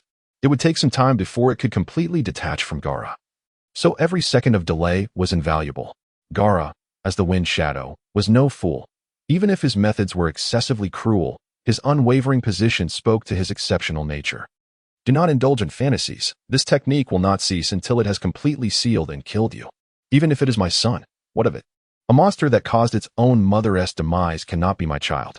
He maintained his grip, channeling the bloodline limit of magnet release chakra, his eyes filled with resolve. Within a radius of 1,000 meters, no one remained. Chiyo, sustaining her strength, unleashed all her puppets to search for any comrades who could still be saved. Meanwhile, she herself had retreated far, tending to the wounded with medical ninjutsu while shaking her head in sorrow. Gaara, I am sorry. I do this for the village. On the other side, Fuyuan Demu, who was supposed to retreat, was now drawn back into the fray. Previously sensing Gaara's determination, Demu had intended to act and rescue him. But a familiar chakra suddenly emerged amidst his heightened perception. Hehe, here comes Yakumo. Who will she aid this time? He longed for sunflower seeds and beer, and with Yakumo's arrival, it was likely she was preparing to strike at Wind Shadow Gaara. After all, if she intended to assist, she would have joined the fray earlier and now would gracefully withdraw. The golden sand had already ensnared the waist of the one-tail and would soon seal it completely. At this moment, Gaara hoped nothing unexpected would occur. However, before he could breathe a sigh of relief, Yakumo appeared within his sensing range. Yakumo, stay where you are and do not approach. Gaara's voice remained cold. Such a command would have been heeded by the previous Yakumo. But now, do not advance any further, or I will declare you a fugitive, a rogue ninja of Sunagakure. Do you understand? Yakumo's steps were unhurried, dismissing both the Wind Shadow's command and his threats as mere whispers in the wind, persistently drawing closer to the battlefield. Gaara narrowed his eyes, sensing that something was amiss. And with the dwindling chakra he had left, he suddenly felt that today might be his downfall. According to reason, if that little spirit were to perish, its exclusive chakra would return. However, with Yekong's demeanor, the shadow of the chakra was conspicuously absent. This indicates that Yekong not only spared the little spirit but also appeared to be on the verge of betrayal. Why the betrayal? Acknowledging that circumstances seemed immutable, Rasha, without deluding himself, posed the question that lingered in his mind. At this moment, Yekong approached the side of Ichibi and came to a halt. Shikako had remained silent since Yekong's arrival, choosing instead to observe the unfolding drama akin to Demu. For it, time was the ultimate remedy for all ills. Having someone to delay time was fortuitous, and it could also relish the spectacle of human conflict. Ah, how delightful. Yekong gazed up at the colossal pyramid nearing completion, then turned back to Rasha, who maintained his hand signs with a furrowed brow. With a slight smirk, Yekong addressed him with an air of superiority. My esteemed Kazekage, do you truly remain oblivious to the reasons for my defection? Rasha's frown deepened. Noting his expression, Yekong offered a gentle reminder. Why are you so perplexed? Am I not merely a pawn? Have I not already become a bargaining chip for peace? Realization dawned on Rasha. He shut his eyes and intensified his chakra input. At that moment, Yekong, filled with skepticism, was returning when he encountered Ichibi in a state of turmoil, having already wreaked havoc outside the village. Her instincts urged her to charge forth, yet she soon realized that Rasha, as the Kazekage, showed no intention of intervening. Not only him, but even the elite forces within the village were conspicuously absent. This recollection of Damu's words caused her to halt. If Ichibi was indeed in a state of revolt, then her status as a pawn was highly probable. Unsure of whom to consult, she silently observed the battle as it raged on in the distance. She chose to return to the village to assess the situation regarding casualties. To her dismay, the village lay in ruins, with the majority of the deceased being civilians and the weak.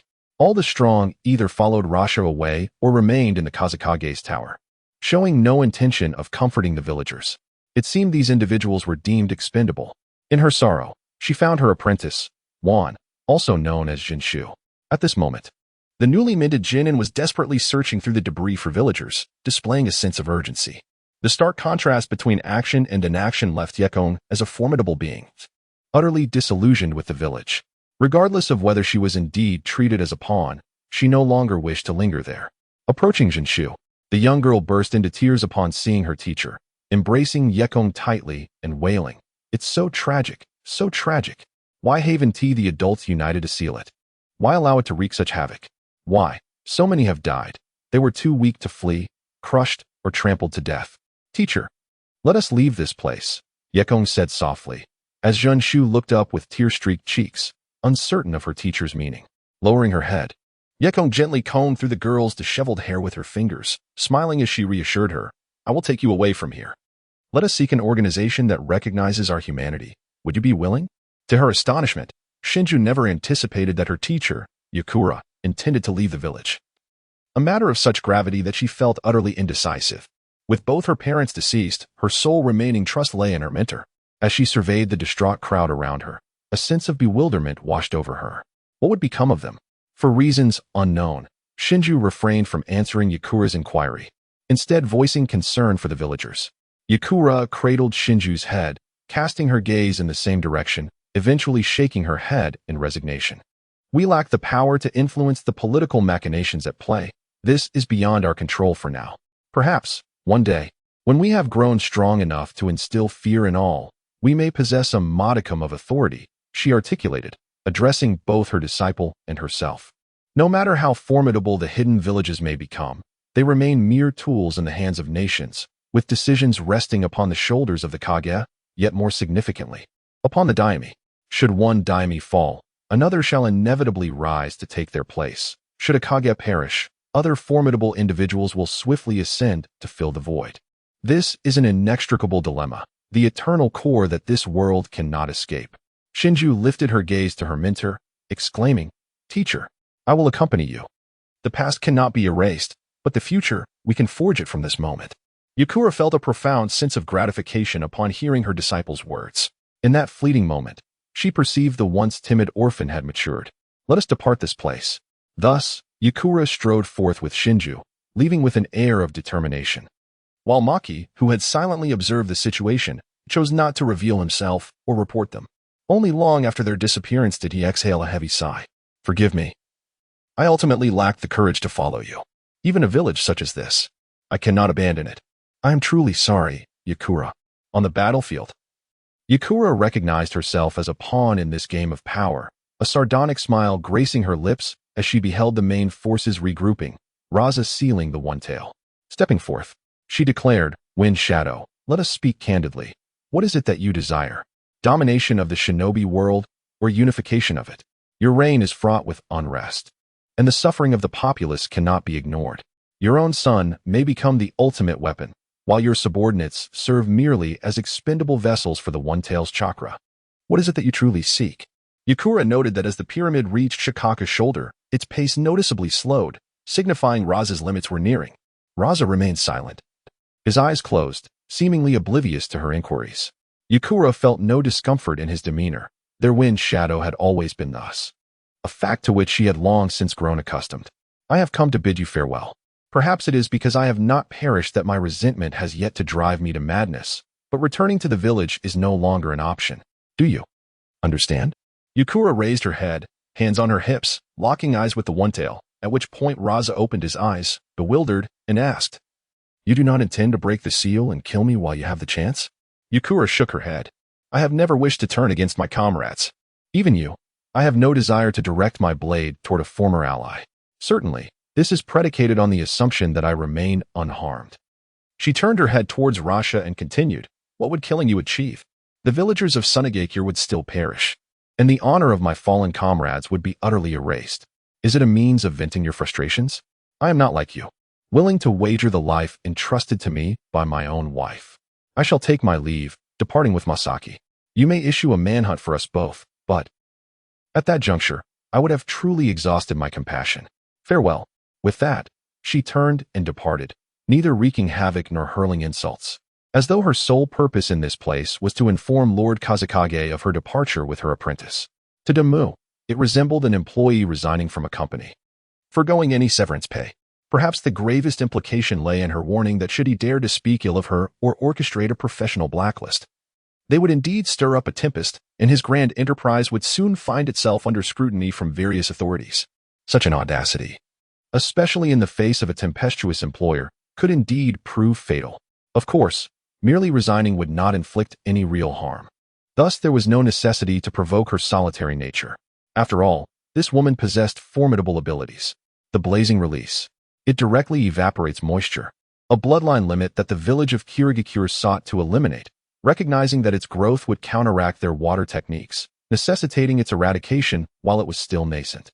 Hey, little girl, are you really leaving just like that?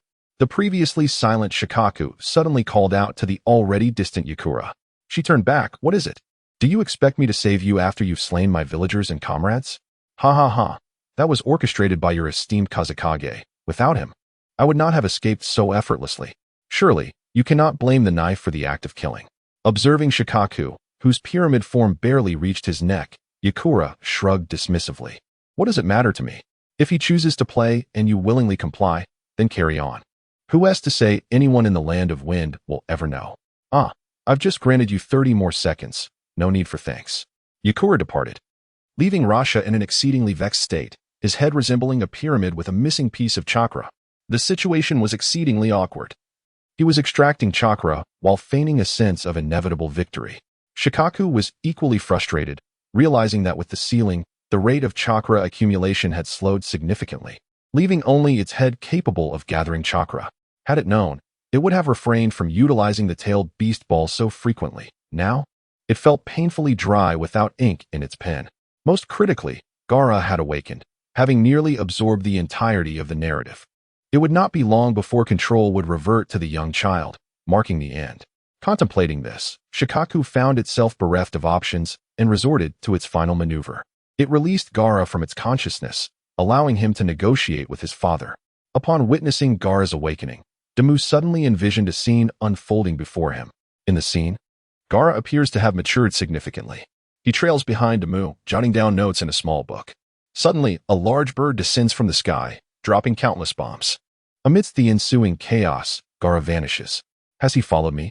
The white bird has disappeared again. Throughout the ordeal, I could not discern the identity of the assailant, yet Gaara inexplicably vanished. Based on Gaara's age, Fukuhara Damu deduces that this must take place many years hence. However, how could he possess such formidable power now, if in a few years, someone could still abduct him? Goodness, why is this world so perilous? Gaara's upper body hovers in the air, while his lower half remains within Shikaku's form. He gazes intently at his father and, in a hoarse voice, queries, Yashimaru, do you truly detest me? My mother. Silence. You have no right to utter her name. Had it not been for you, she would not have perished.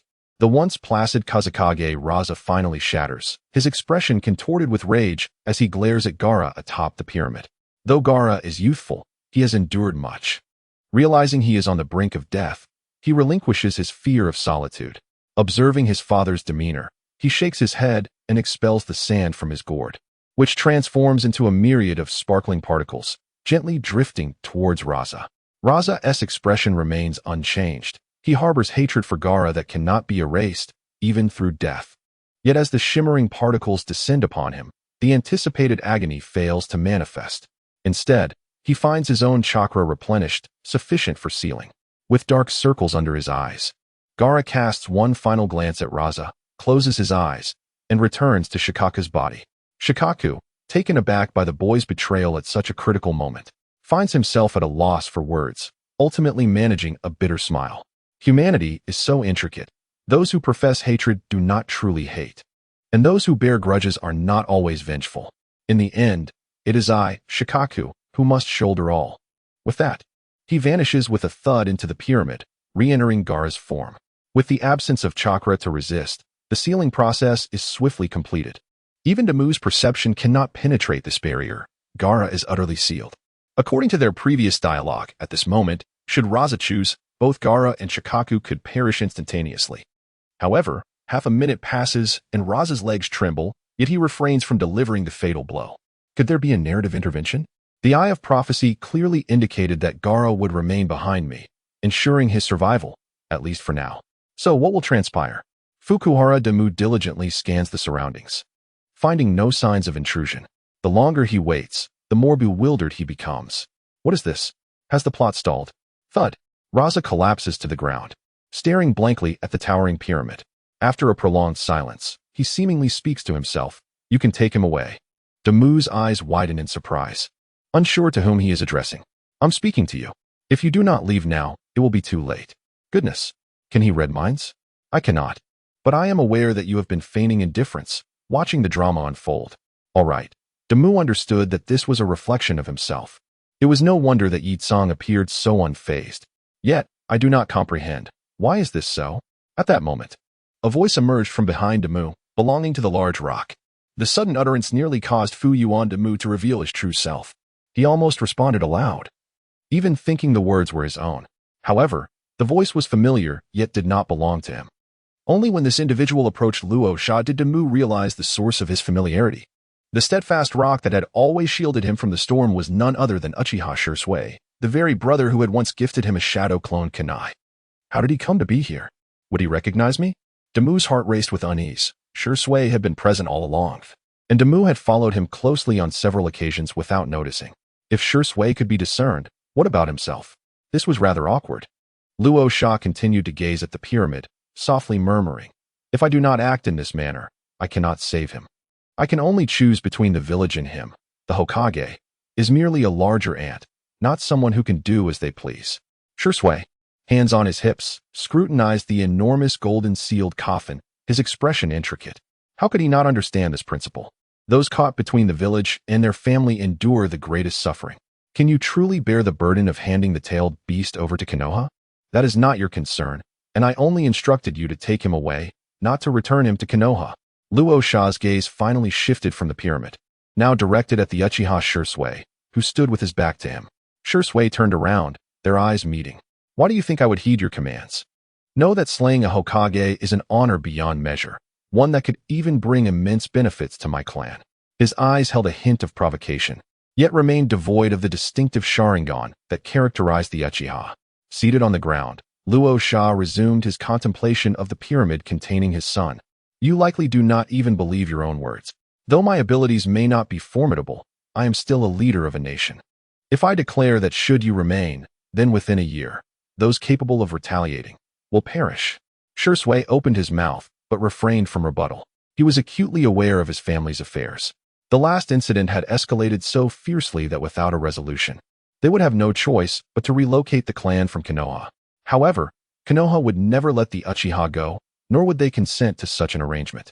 Thus, a storm of bloodshed was inevitable. From any perspective, this situation could not be resolved amicably. Knowing my predicament, you still leave the child in my care? With him, you could depart Konoha unscathed, preventing the onset of war.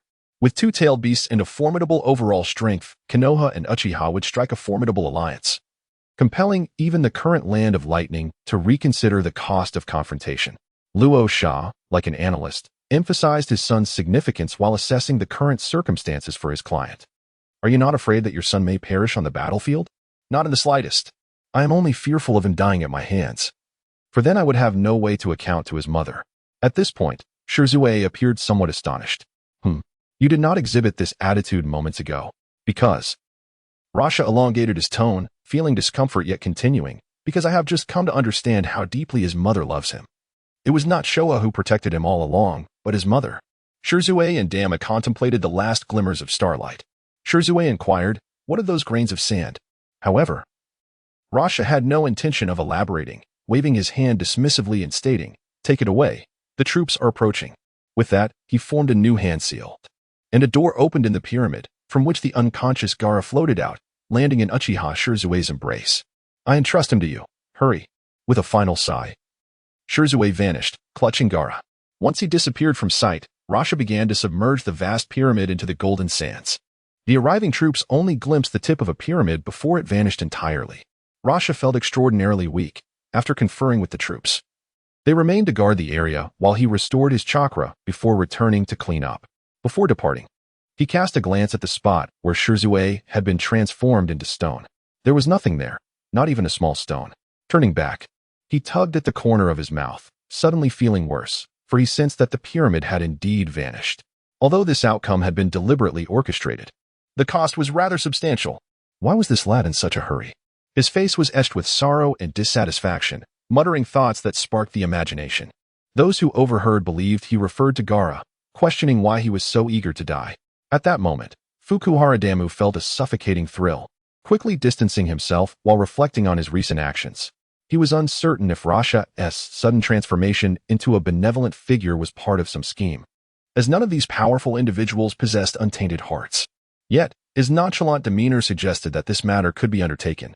Just moments ago, when Shisui took Gaara, Damu had stealthily concealed himself beneath the sands, waiting for the dunes to completely engulf the pyramid. He then swiftly retrieved a massive chunk of gold into his system space. By the time the sealing team arrived, Fukuhara Damu had vanished, embarking on his journey home. In that moment, Damu contemplated many things. But one certainty lingered in his astute mind. Rasha desired the pyramid's disappearance. Only with the pyramid gone could Gaara's whereabouts remain concealed. One could not simply claim that Gaara's remains were non-existent. Even if they were, what of the tailed beast? Thus, if the pyramid vanished, all would be well. The pyramid represented Rasha's magnetic release chakra. Such a substantial mass sinking into the sea of sand before everyone's eyes was undeniable. Even if it vanished, blame could be shifted to the sealing team, implicating Rasha only marginally. After all, he had acted in the name of justice, having slain his own son. This was not the time to add fuel to the flames. Damu was confident that the future would unfold in this manner. His dilemma lay with Rasha himself. I find it perplexing that after such fierce conflicts, everything has suddenly turned around, as if it were all orchestrated for Gaara. He cannot believe that Rasha could be such a person.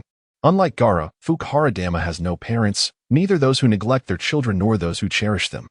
Having lingered in the ninja world for so long, he has entirely forgotten what a normal familial interaction should resemble.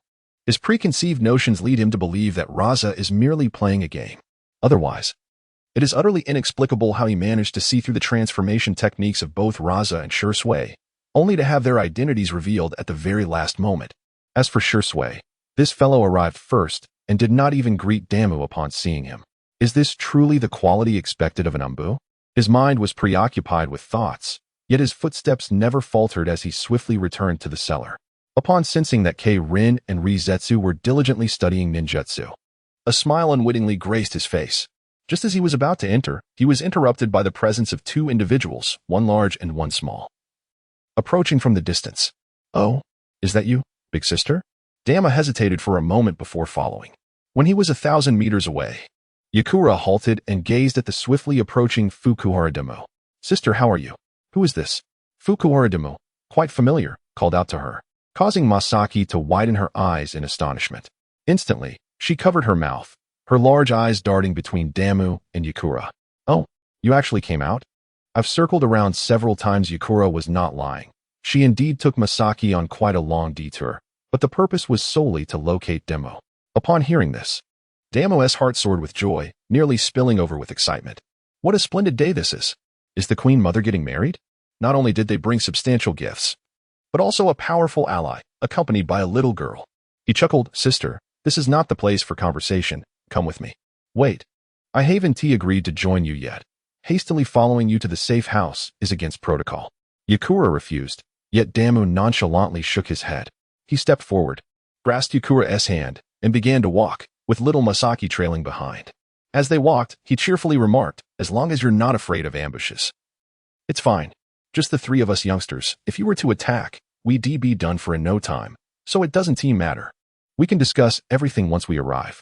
Yakura, still nursing her wounds, felt an unexpected sense of trust from Damu's words. It seemed absurd, but she had never experienced such a feeling in Sunagakure, yet here it was manifested in this child. Thus, she ceased her insistence and allowed Damu to lead her to the cellar. Karin and Rizetsu were delighted to see Damu return. Yet their expressions turned momentarily blank upon noticing the large and small figures accompanying him. What is going on here? Once everyone was seated, Damu did not respond to Rizetsu's inquiry. Instead, he produced an array of snacks to share with everyone, saying as he distributed them, after a busy night, "You must all be hungry. Come, eat up. If there is not enough, there will be more." Having said that, he began to eat himself, then added, "Regardless of whether we will be comrades in the future, at least for tonight we are indeed together now, so let us eat. By the way, what is your name?" Jinshu gazed at the exquisite little cake in her hands, torn between the untouched dessert and the alluring frosting. Her hunger intensified, making the temptation nearly unbearable. She remained silent, merely observing her teacher. After a moment of contemplation, Yek仓nodded, took a bite of his cake, and the tension on his face visibly eased. Seeing this, Jinshu turned to Damu and earnestly introduced herself. "I am Wan, but you may call me Jinshu. Oh, and by the way, I am a girl. I have no family. Only a teacher. Haha, an orphan, indeed." Damu naturally expressed his thoughts, prompting the attention of the other girls. He paused, scratching his head in embarrassment, and said, "We are all orphans, so we are naturally in the same camp, though it may sound heartless. However, being an orphan truly spares one from numerous troubles." Upon hearing his explanation, the girls resumed their indulgence in snacks. "Now let me tell you about us," Damu said, quickly finishing the food in his hands before formally continuing. "Our organization is neutral. Currently, it's just the three of us relying on each other. Our next plan is to head to the land of soup to establish our own base. In the future, we will recruit only orphans." Those without ties. Yek仓raised a hand to interrupt Damu. "Speaking seriously, your ability to protect yourselves is inadequate. You would never survive until then." Longja opened his mouth, eager to assert Damu's capabilities, but swallowed the words back, realizing that these two were not yet allies, and he could not reveal his side's strength. Similarly, Xianglin paused her chewing. Due to her constitution, she required significantly more food than others. However, noticing Longja's silence, she too refrained from speaking. Damu observed the two girls' reactions with great satisfaction, pleased to see the emergence of some organizational discipline. He smiled at Yek仓and remarked, "Sister, the land of soup is a place of neglect, an agricultural and tourist nation, not the traditional shinobi village model. While we may lack self-defense with you, we would be more than sufficient." He then looked at Jinshu and continued, "I can guess why you left your homeland. If you are weary of conflict, why not join us? We need your strength, and you too require true companions." The weight of the word companions hung heavily in Damu's voice, as if serving as a reminder. Yek仓did not refuse, nor did she agree. "Is your organization truly, as you previously stated, merely for survival?" This question left Longja and Xianglin equally uncertain, prompting them to glance at Damu in unison. In the narrow cellar, all gazes converged on Fukuhara Damu, who pondered briefly before nodding. "It can be said so, but it lacks precision."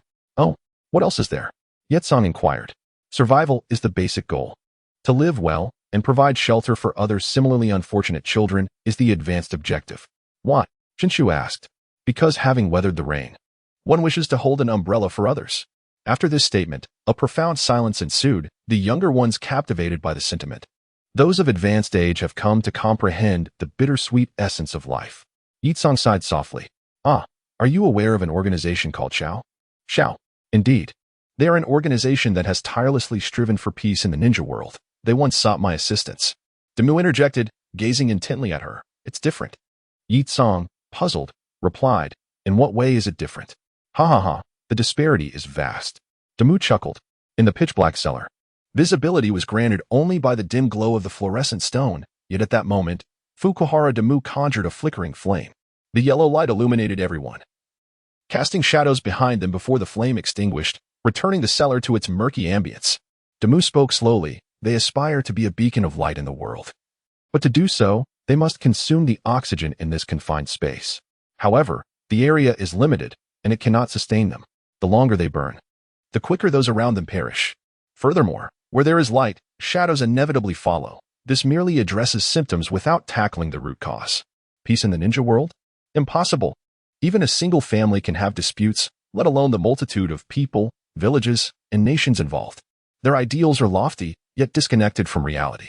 Once they fail to meet their expectations, they will inevitably gravitate towards another extreme. Pausing, he picked up the fluorescent stone and continued, "Our organization is different. We do not concern ourselves with the welfare of the world. We merely safeguard our own small patch of land. If we have the ability to help, we will. If not, we shall watch others perish without interference. We are neither just nor evil. With modest desires, we do not create excessive demands, allowing us to live without strain while others will not constantly seek to undermine us." Yutsong's worldview was nearly swayed by Damu's dispassionate philosophy, yet deep down, she yearned for such a relaxed existence. You are still young. You simplify matters too much.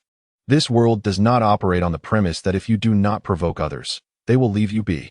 The more indifferent you are, the more they will escalate their actions. Fukuhara Damu nodded in agreement. Haha, sister is right. Therefore, one must possess the ability to protect oneself. This requires time. Hong Ling and Bai Xiao are part of the logistical medical team, while I serve as the brain and sensory coordinator. And you, and Jinshu? Oh, what skills do you both possess? Xiang Lin and Long Zhi turned their gazes toward them, while Jinshu looked at the teacher, uncertain whether to speak. Yitsong smiled faintly. If we categorize by functionality, I would be the vanguard, and as for Jinshu, I specialize in sealing and support. My concealment technique is already at an introductory level. Additionally, the binding technique combined with sealing talismans is quite formidable, though Damu was unfamiliar with these two techniques. Having another logistical member was a positive aspect. Observing Jinshu and Longzhi, who both appeared boyish, she chuckled softly. All right, there are 3 ninjutsu scrolls here. You can check if any of them align with your attributes. Yitsong, aware of the 3 ninjutsu scrolls she had acquired, shook her head and remarked. Jinshu cannot learn them. She has an earth attribute. The binding technique necessitates the use of sealing talismans precisely because there is no shadow attribute for the hand seals. You possess wind, fire, and shadow. Jinshu lowered her head, feeling a sense of inadequacy wash over her. Such fluctuations in emotion were keenly observed by Damu, who gently patted Jinshu's shoulder in a gesture of comfort, assuring him, "You will manage it in the future, do not fret." They too were once inexperienced, yet they were afforded opportunities for growth. We have ample time ahead of us. Once reassured, Jinshu lifted his gaze towards Yitsong and earnestly inquired, "Have you made a decision?" Yitsong, meeting Damu's sincere eyes and witnessing Jinshu's touched demeanor, suddenly broke into a radiant smile. Her laughter was beautiful and filled with joy. "All right, if you're willing to provide meals, we are at a loss as to where to go next, so." "Jinshu, are you willing?" Jinshu nodded vigorously, not out of any magnetic charm that Damu possessed, but because his culinary creations were simply exquisite. Nothing in his life had ever tasted so delightful. "Yes, just meals will suffice." "Ha ha ha, splendid. Our organization is still in its nascent stage. Each member has a code name. I am the leader, Little Chef. She is Hong Ling, and she is Bai Xiao. What about you? Please, choose your own." After speaking, he presented them with 2 sets of uniforms. Jinshu took the garments and pondered for a moment before declaring, "I shall be called Song Lan, hoping to preserve my innocence forever." The others nodded in agreement, turning their attention to Yitsong. "Haha, in that case, I shall be known as Ziluo Lan." Ziluo Lan, is it? Another floral name? You girls truly share a remarkable understanding. With the acceptance of new members, Fu Yuan Damu's spirits soared. With plenty of time before dawn, they began to learn more about one another, particularly their culinary skills, for even Jinshu understood that their organization was a neutral culinary collective. Meanwhile, Uchiha Shisui, accompanied by Gaara, found temporary refuge in a safe house. At this moment, Gaara had awakened, yet he remained silent and motionless, lying on the ground as if stripped of his very soul. "Are you not surprised?" Shisui asked him, but it seemed as though he had not heard. His expression revealed no emotions, leading Shisui to speculate that his youth and lack of education might contribute to his current state. The abruptness of such a significant turn of events could understandably leave one in shock. At the same age, the boy named Fu Yuan Damu exhibited remarkable politeness. Reflecting on him, Shisui felt a lingering doubt. Was that figure hiding behind him truly who he thought it was? Yet, that did not seem right. The child should have been training with Uchiha, so how could he be here? He felt no trace of his kunai. Had it been expended? But that also seemed unlikely. If it had been used, he would still sense its absence. Perhaps it had been lost. The mastery of the techniques of invisibility and transformation indicated that, apart from the Leaf Village, he was likely an elite shinobi from another nation. In that fleeting moment, Shisui thought he recognized Fu Yuan Demu, but the myriad of uncertainties made him hesitate to fully believe it. He had intended to inquire further, yet he found himself carrying a ticking time bomb of his own. Recalling Raza's words, he began to consider that allowing his clan to depart might be a wise choice. However, the repercussions of division could lead to their village being targeted by a coalition of foreign powers, a reality he was unwilling to face. After striving for so long, he ultimately became a deserter, which is not an action befitting Shisui. After a prolonged silence, he gazed at Gaara and let out a deep sigh. I must find the little chef. Finally, Gaara, akin to a lifeless fish, spoke. What is the little chef? Shisui was bewildered. What on earth was this phrase, devoid of context? Gaara continued to fixate on the air, his mouth moving mechanically as he uttered, he is a cook. The leader of the organization. Shisui was taken aback. What was wrong with this child? Was he renouncing the world to become a monk? No, wait. He intended to become a chef, which was even more absurd. You are a Jinchuriki, my friend. What on earth would a Jinchuriki do as a chef? You wish to be a chef? No, I want to be his friend. Only he and the organization can be my friends. Shisui understood, shaking his head with a sigh. Do not entertain such thoughts. It is not so simple. Your father will not truly let you go. He may use you as bait to entice me into splitting from Konoha. I know. I will not return with you, nor will I be bait. Gaara spoke resolutely, showing no trace of a child's demeanor. At that moment, Shisui couldn't question why this child was so mature. He would blame it on being a Jinchuriki. And then he thought of his own village, the mischievous Naruto. A profound sadness washed over him. Both Fukuhara and the Gaara before him exhibited wisdom beyond their years. Clearly, this was not something easily explained by merely being a Jinchuriki. I do not wish for such things to occur, but I insist you reconsider. There are only a few tailed beasts in the world. Your presence will inevitably attract others, and should the beast be released, your life will be forfeit. Even more terrifying is the prospect of becoming a weapon of war. Under no circumstances can I allow you to fall into the hands of forces outside Konoha. You are mature enough to comprehend this, I hope. Gaara's attitude remained unchanged. I do not understand, nor do I wish to. If you do not take me to find the little chef, I shall kill you and seek him myself. With that, the surrounding yellow sand began to stir restlessly, and Shisui could only shake his head in resignation.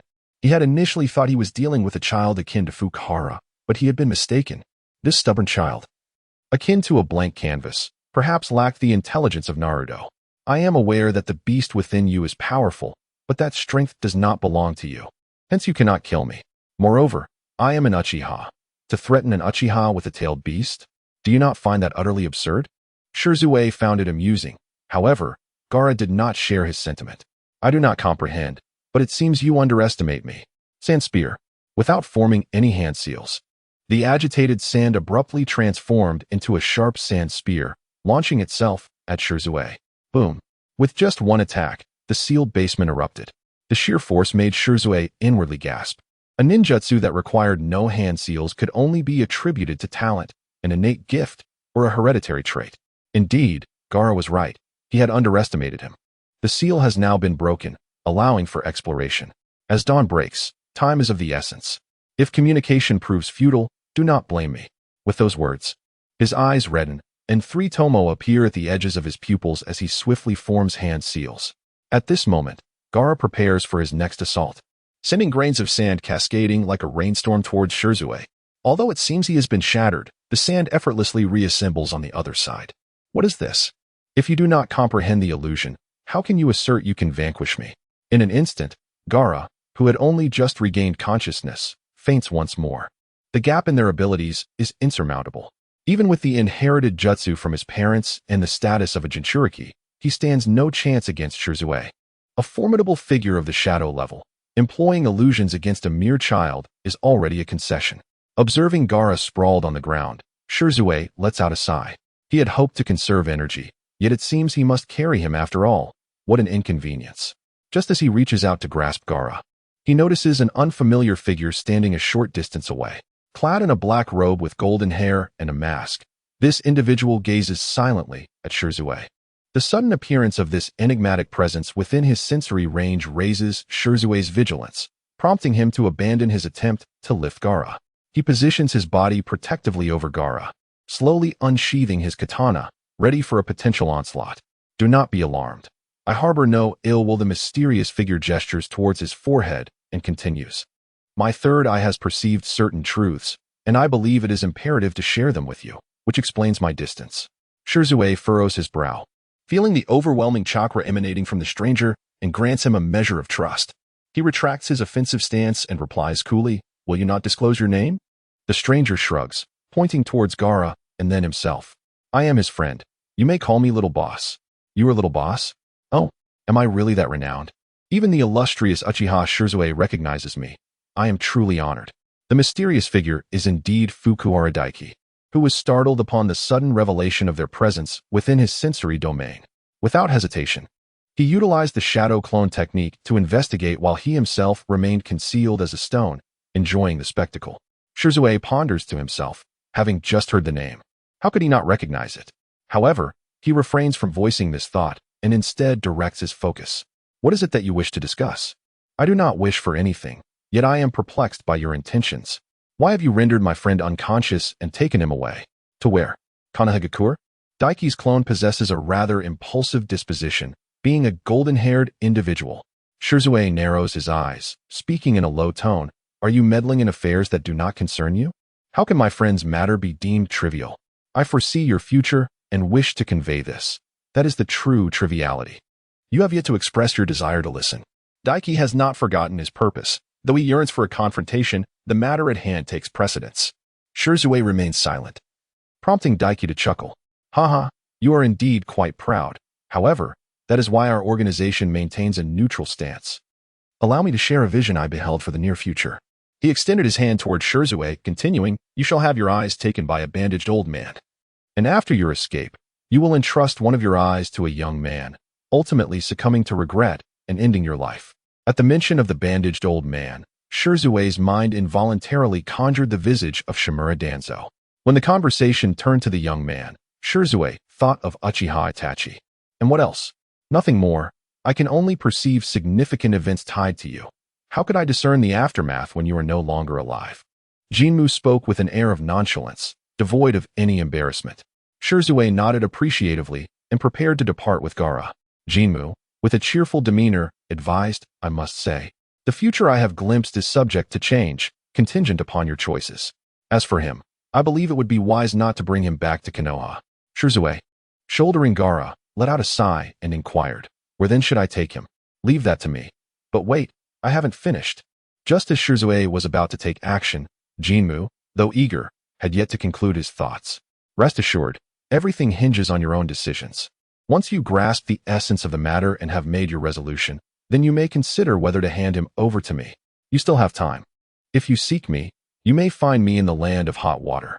Our organization is one of chefs, unentangled in the internal affairs of other nations.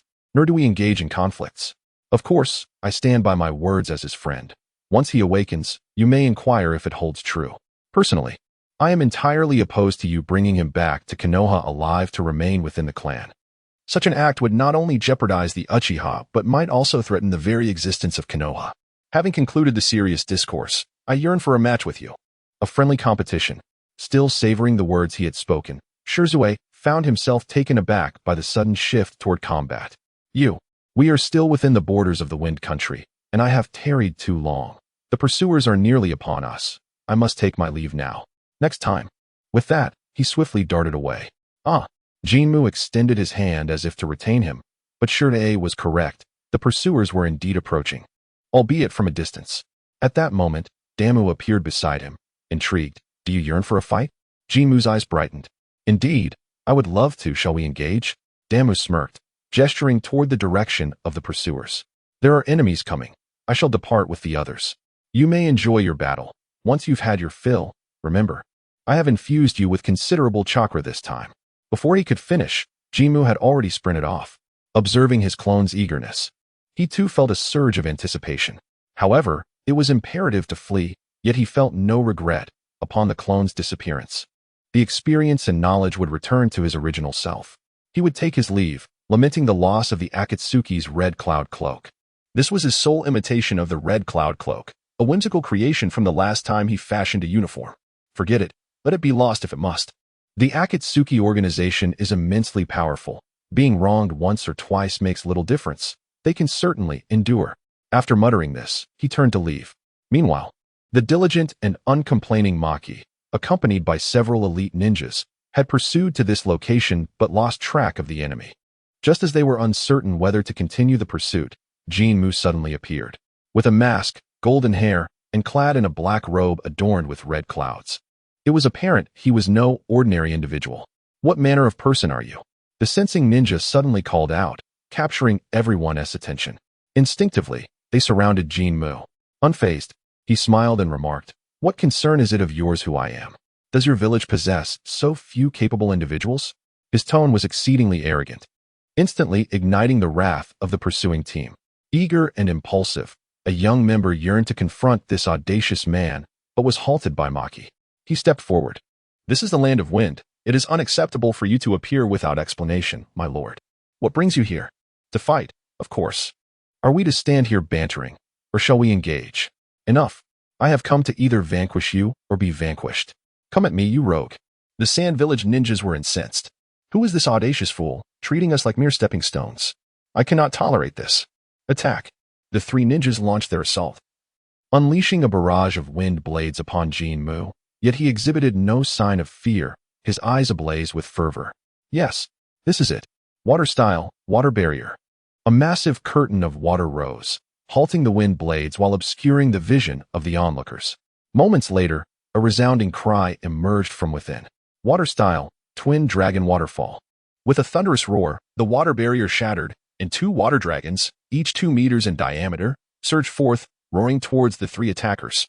Quick, dodge. That S and A rank ninjutsu. Wind style, wind wall combination.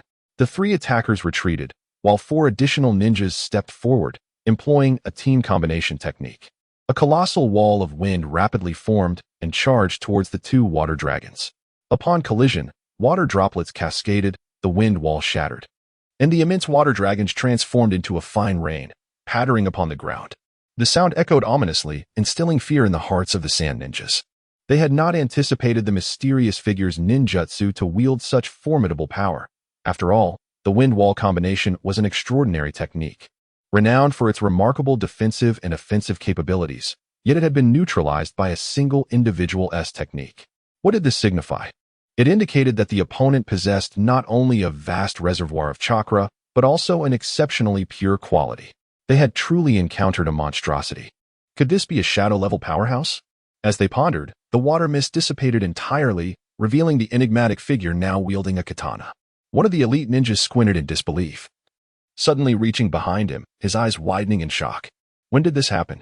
His actions drew the attention of the others. It became clear that the weapon in the opponent's hand was none other than a comrade's katana. Yet, they had all remained stationary. What could this possibly mean? If this individual intended to annihilate everyone, then by now, all would have perished. Maki let out a bitter laugh, suddenly perceiving that the world had transformed.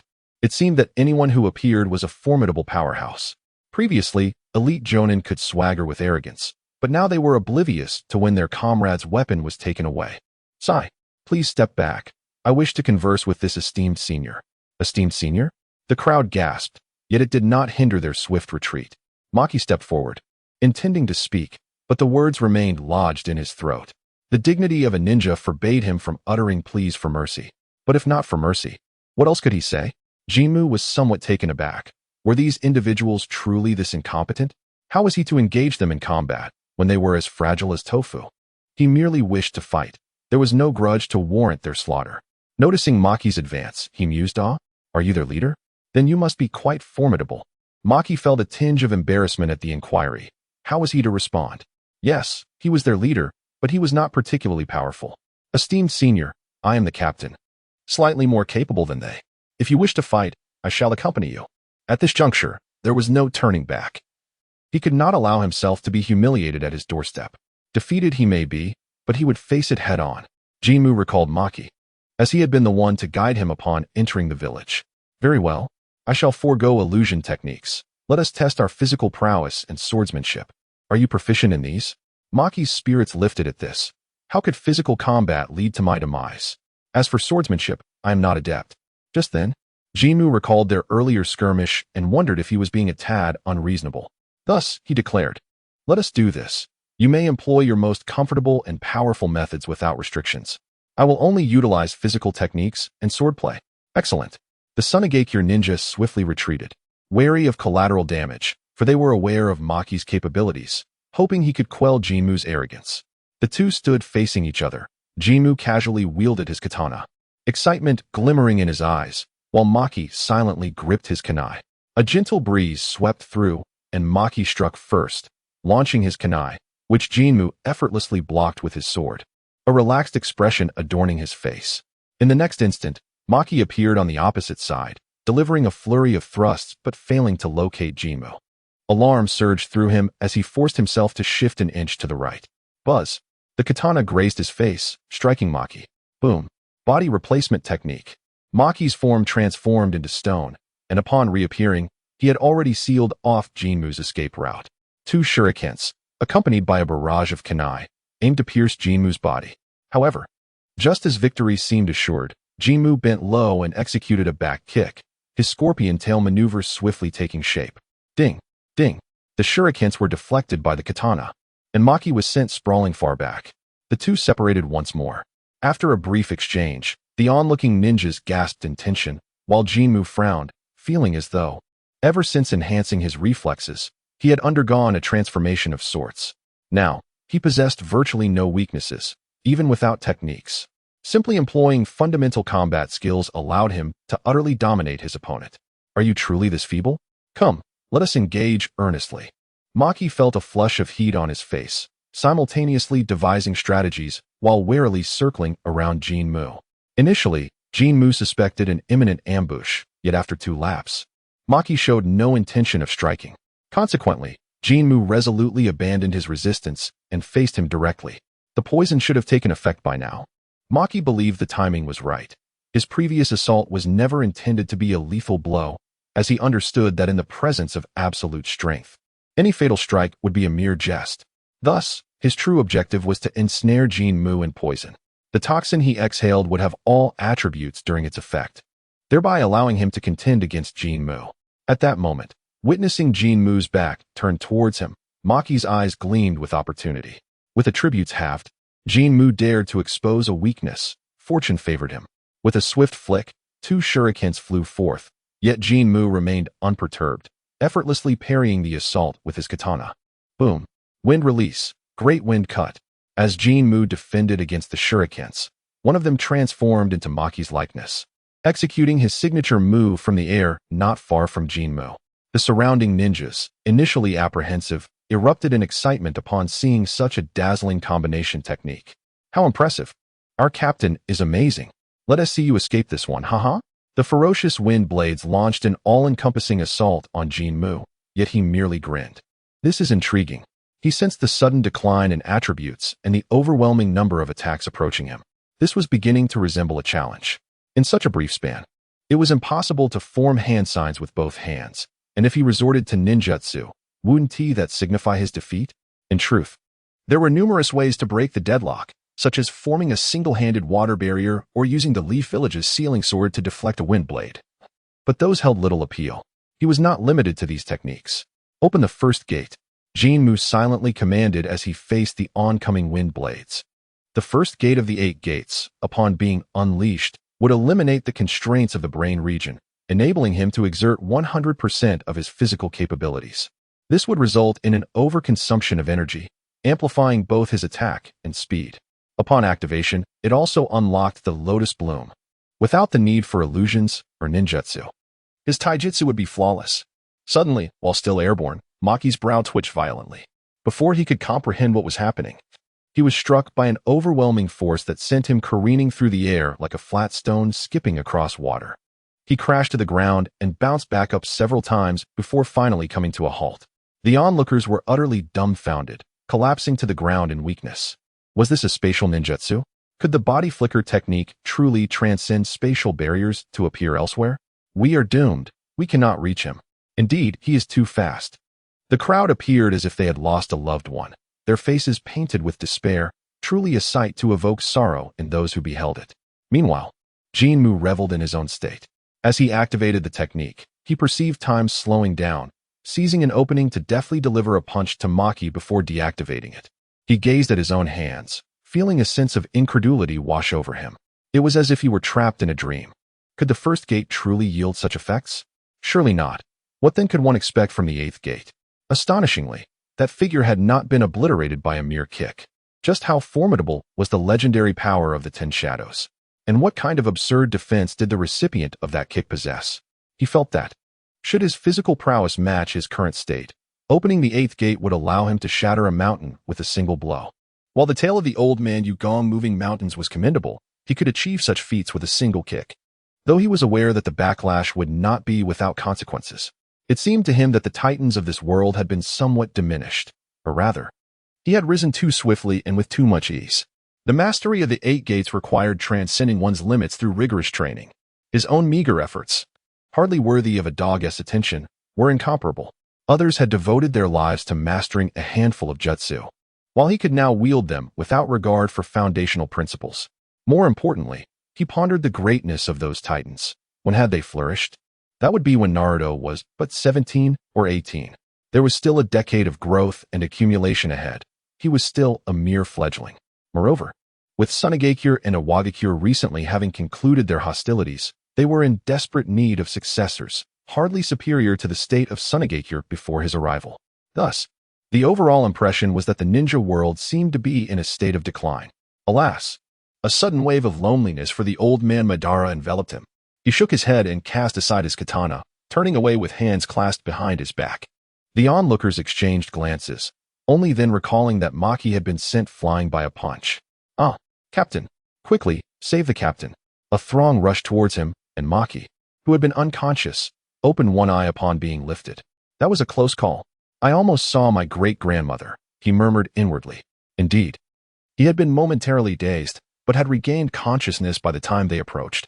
Maki dared not open both eyes, fearing that the monster might reappear and deliver another blow, sealing his fate. Where on earth did that brother emerge from? I must inquire about the red clouds on a black background.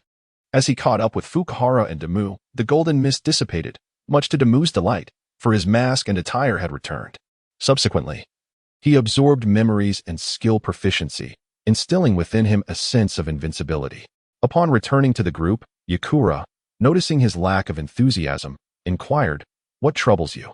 Demu replied with a bittersweet expression, "Nothing much. I just feel invincible all of a sudden, which is somewhat lonely."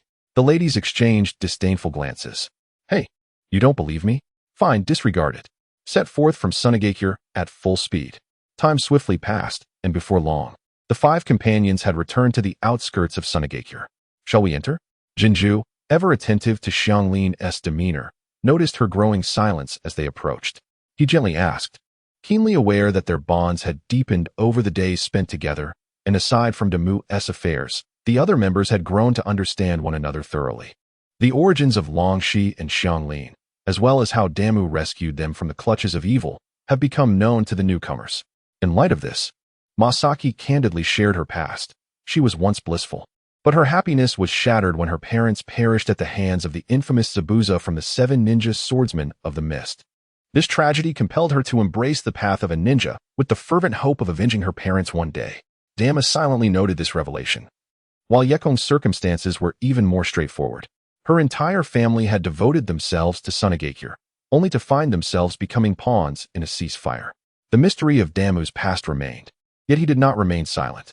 He merely stated that he had never met his parents, but harbored a vague sense that their deaths and identities held significant importance, and he would eventually uncover the truth. In addition to their mutual understanding, Damu initiated a culinary training regimen for everyone, including Yekong. In his words, "What of the battle sequence? When the organization is a culinary one, combat is but a minor component." Strangely, Yekong found herself relishing this disciplined lifestyle, as did Masaki. Although daily training and plant identification left them mentally exhausted, the simplicity and fulfillment of such a life, as Damu had previously described, was evident. Freed from worldly disputes, they felt a profound lightness. Even Yekong, the formidable woman, occasionally indulged in jest. As their destination drew nearer, Xianglin and Longxi grew increasingly anxious. Yekong was the first to approach Demu to explain their concerns, yet Demu shook his head, refusing to take a detour or avoid the path ahead. He was determined to reach their destination swiftly. This revealed another facet of Damu's character, his stubbornness. The group, now clad in azure attire, symbolizing their organization, approached the gates of Kusagakure, each donning masks and conical hats in imitation of Damu. "I hear you, chef," Xianglin declared resolutely. "Now that we are here, let me explain why I insisted on returning." Damu gazed intently at the gates of Kusagakure and began to speak earnestly. It was essential for everyone to learn to confront their past. Evasion was never a viable solution. The scars borne by Hongling and Bai Xiao were a testament to the misfortunes wrought by their fragility. Are you familiar with the phrase returning in glory? It is, in fact, a tragedy. A tragedy? Yekong inquired, her voice tinged with skepticism. Damu nodded, exhaling softly as he continued. Indeed, due to the shadows of our past, when we achieve success, even the most trivial accomplishments, we yearn to return to that sorrowful land to prove our worth to all. The girls were taken aback, suddenly perceiving the wisdom in his words, and felt a flicker of the pain stemming from their histories. Returning in glory was a form of redemption for their past selves. Then do we consider this our return in glory? A means to reconcile with ourselves? Yekong pressed further. Damu chuckled softly. Of course not. This is precisely what I wish for them to understand. When suffering subsides, reflecting upon those who inflicted pain upon us becomes utterly insignificant. Thus, we embark on this journey of insignificance.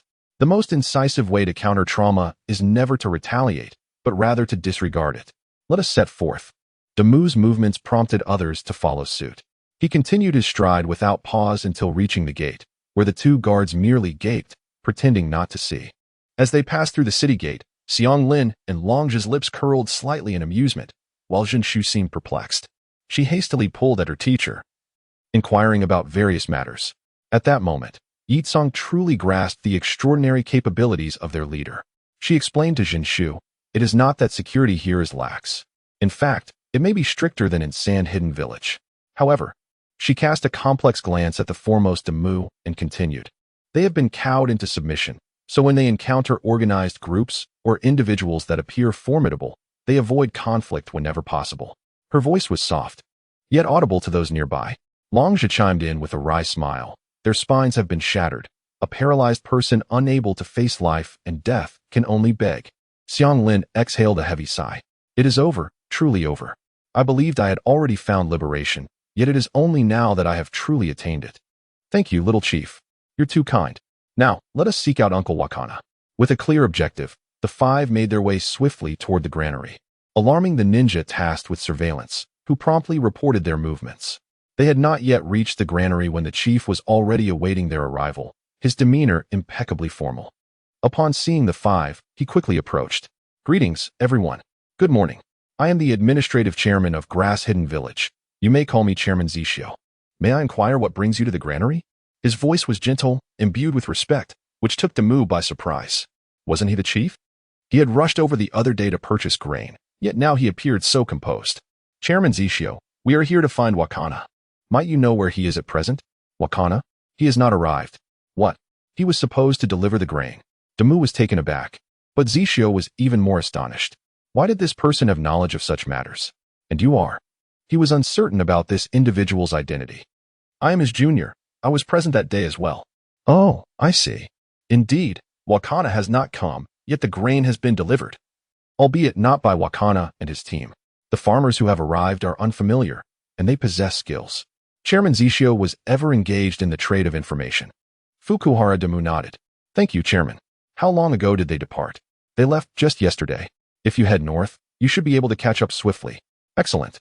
In that case, we shall take our leave." With that, they departed from Grass Hidden Village. Once they were truly gone, Zishio let out a long sigh. What a tumultuous season. Why are there so many powerful individuals in the ninja world? 5 people, 2 of whom are shadow-level experts. It's utterly absurd. Indeed, to avoid complications, Fukuhara Damu had unlocked a large chakra orb before entering. This is fundamentally the reason why there were no obstacles. Strictly speaking, Yek Tsang's accumulation had yet to reach the shadow level.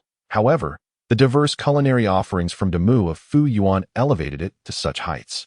Although not truly at the shadow level, it had amassed to that standard.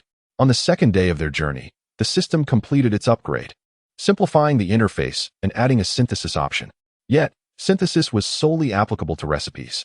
Currently, there were 4 B-level recipes and 2 A-level recipes, as the 10-in-1 ratio was not something everyone could endure. Thus, with Demu's generous provisions, the organization experienced a significant leap in strength. While they were still not on par with the shadow-level masters of the Shao organization, this level of prowess would not take long to attain. Demu and his companions moved swiftly, catching up with the lightly equipped farmer group within half a day's time. Wait, Uncle Kai, who was at the back, turned around just in time to see the approaching organization. Do you know me?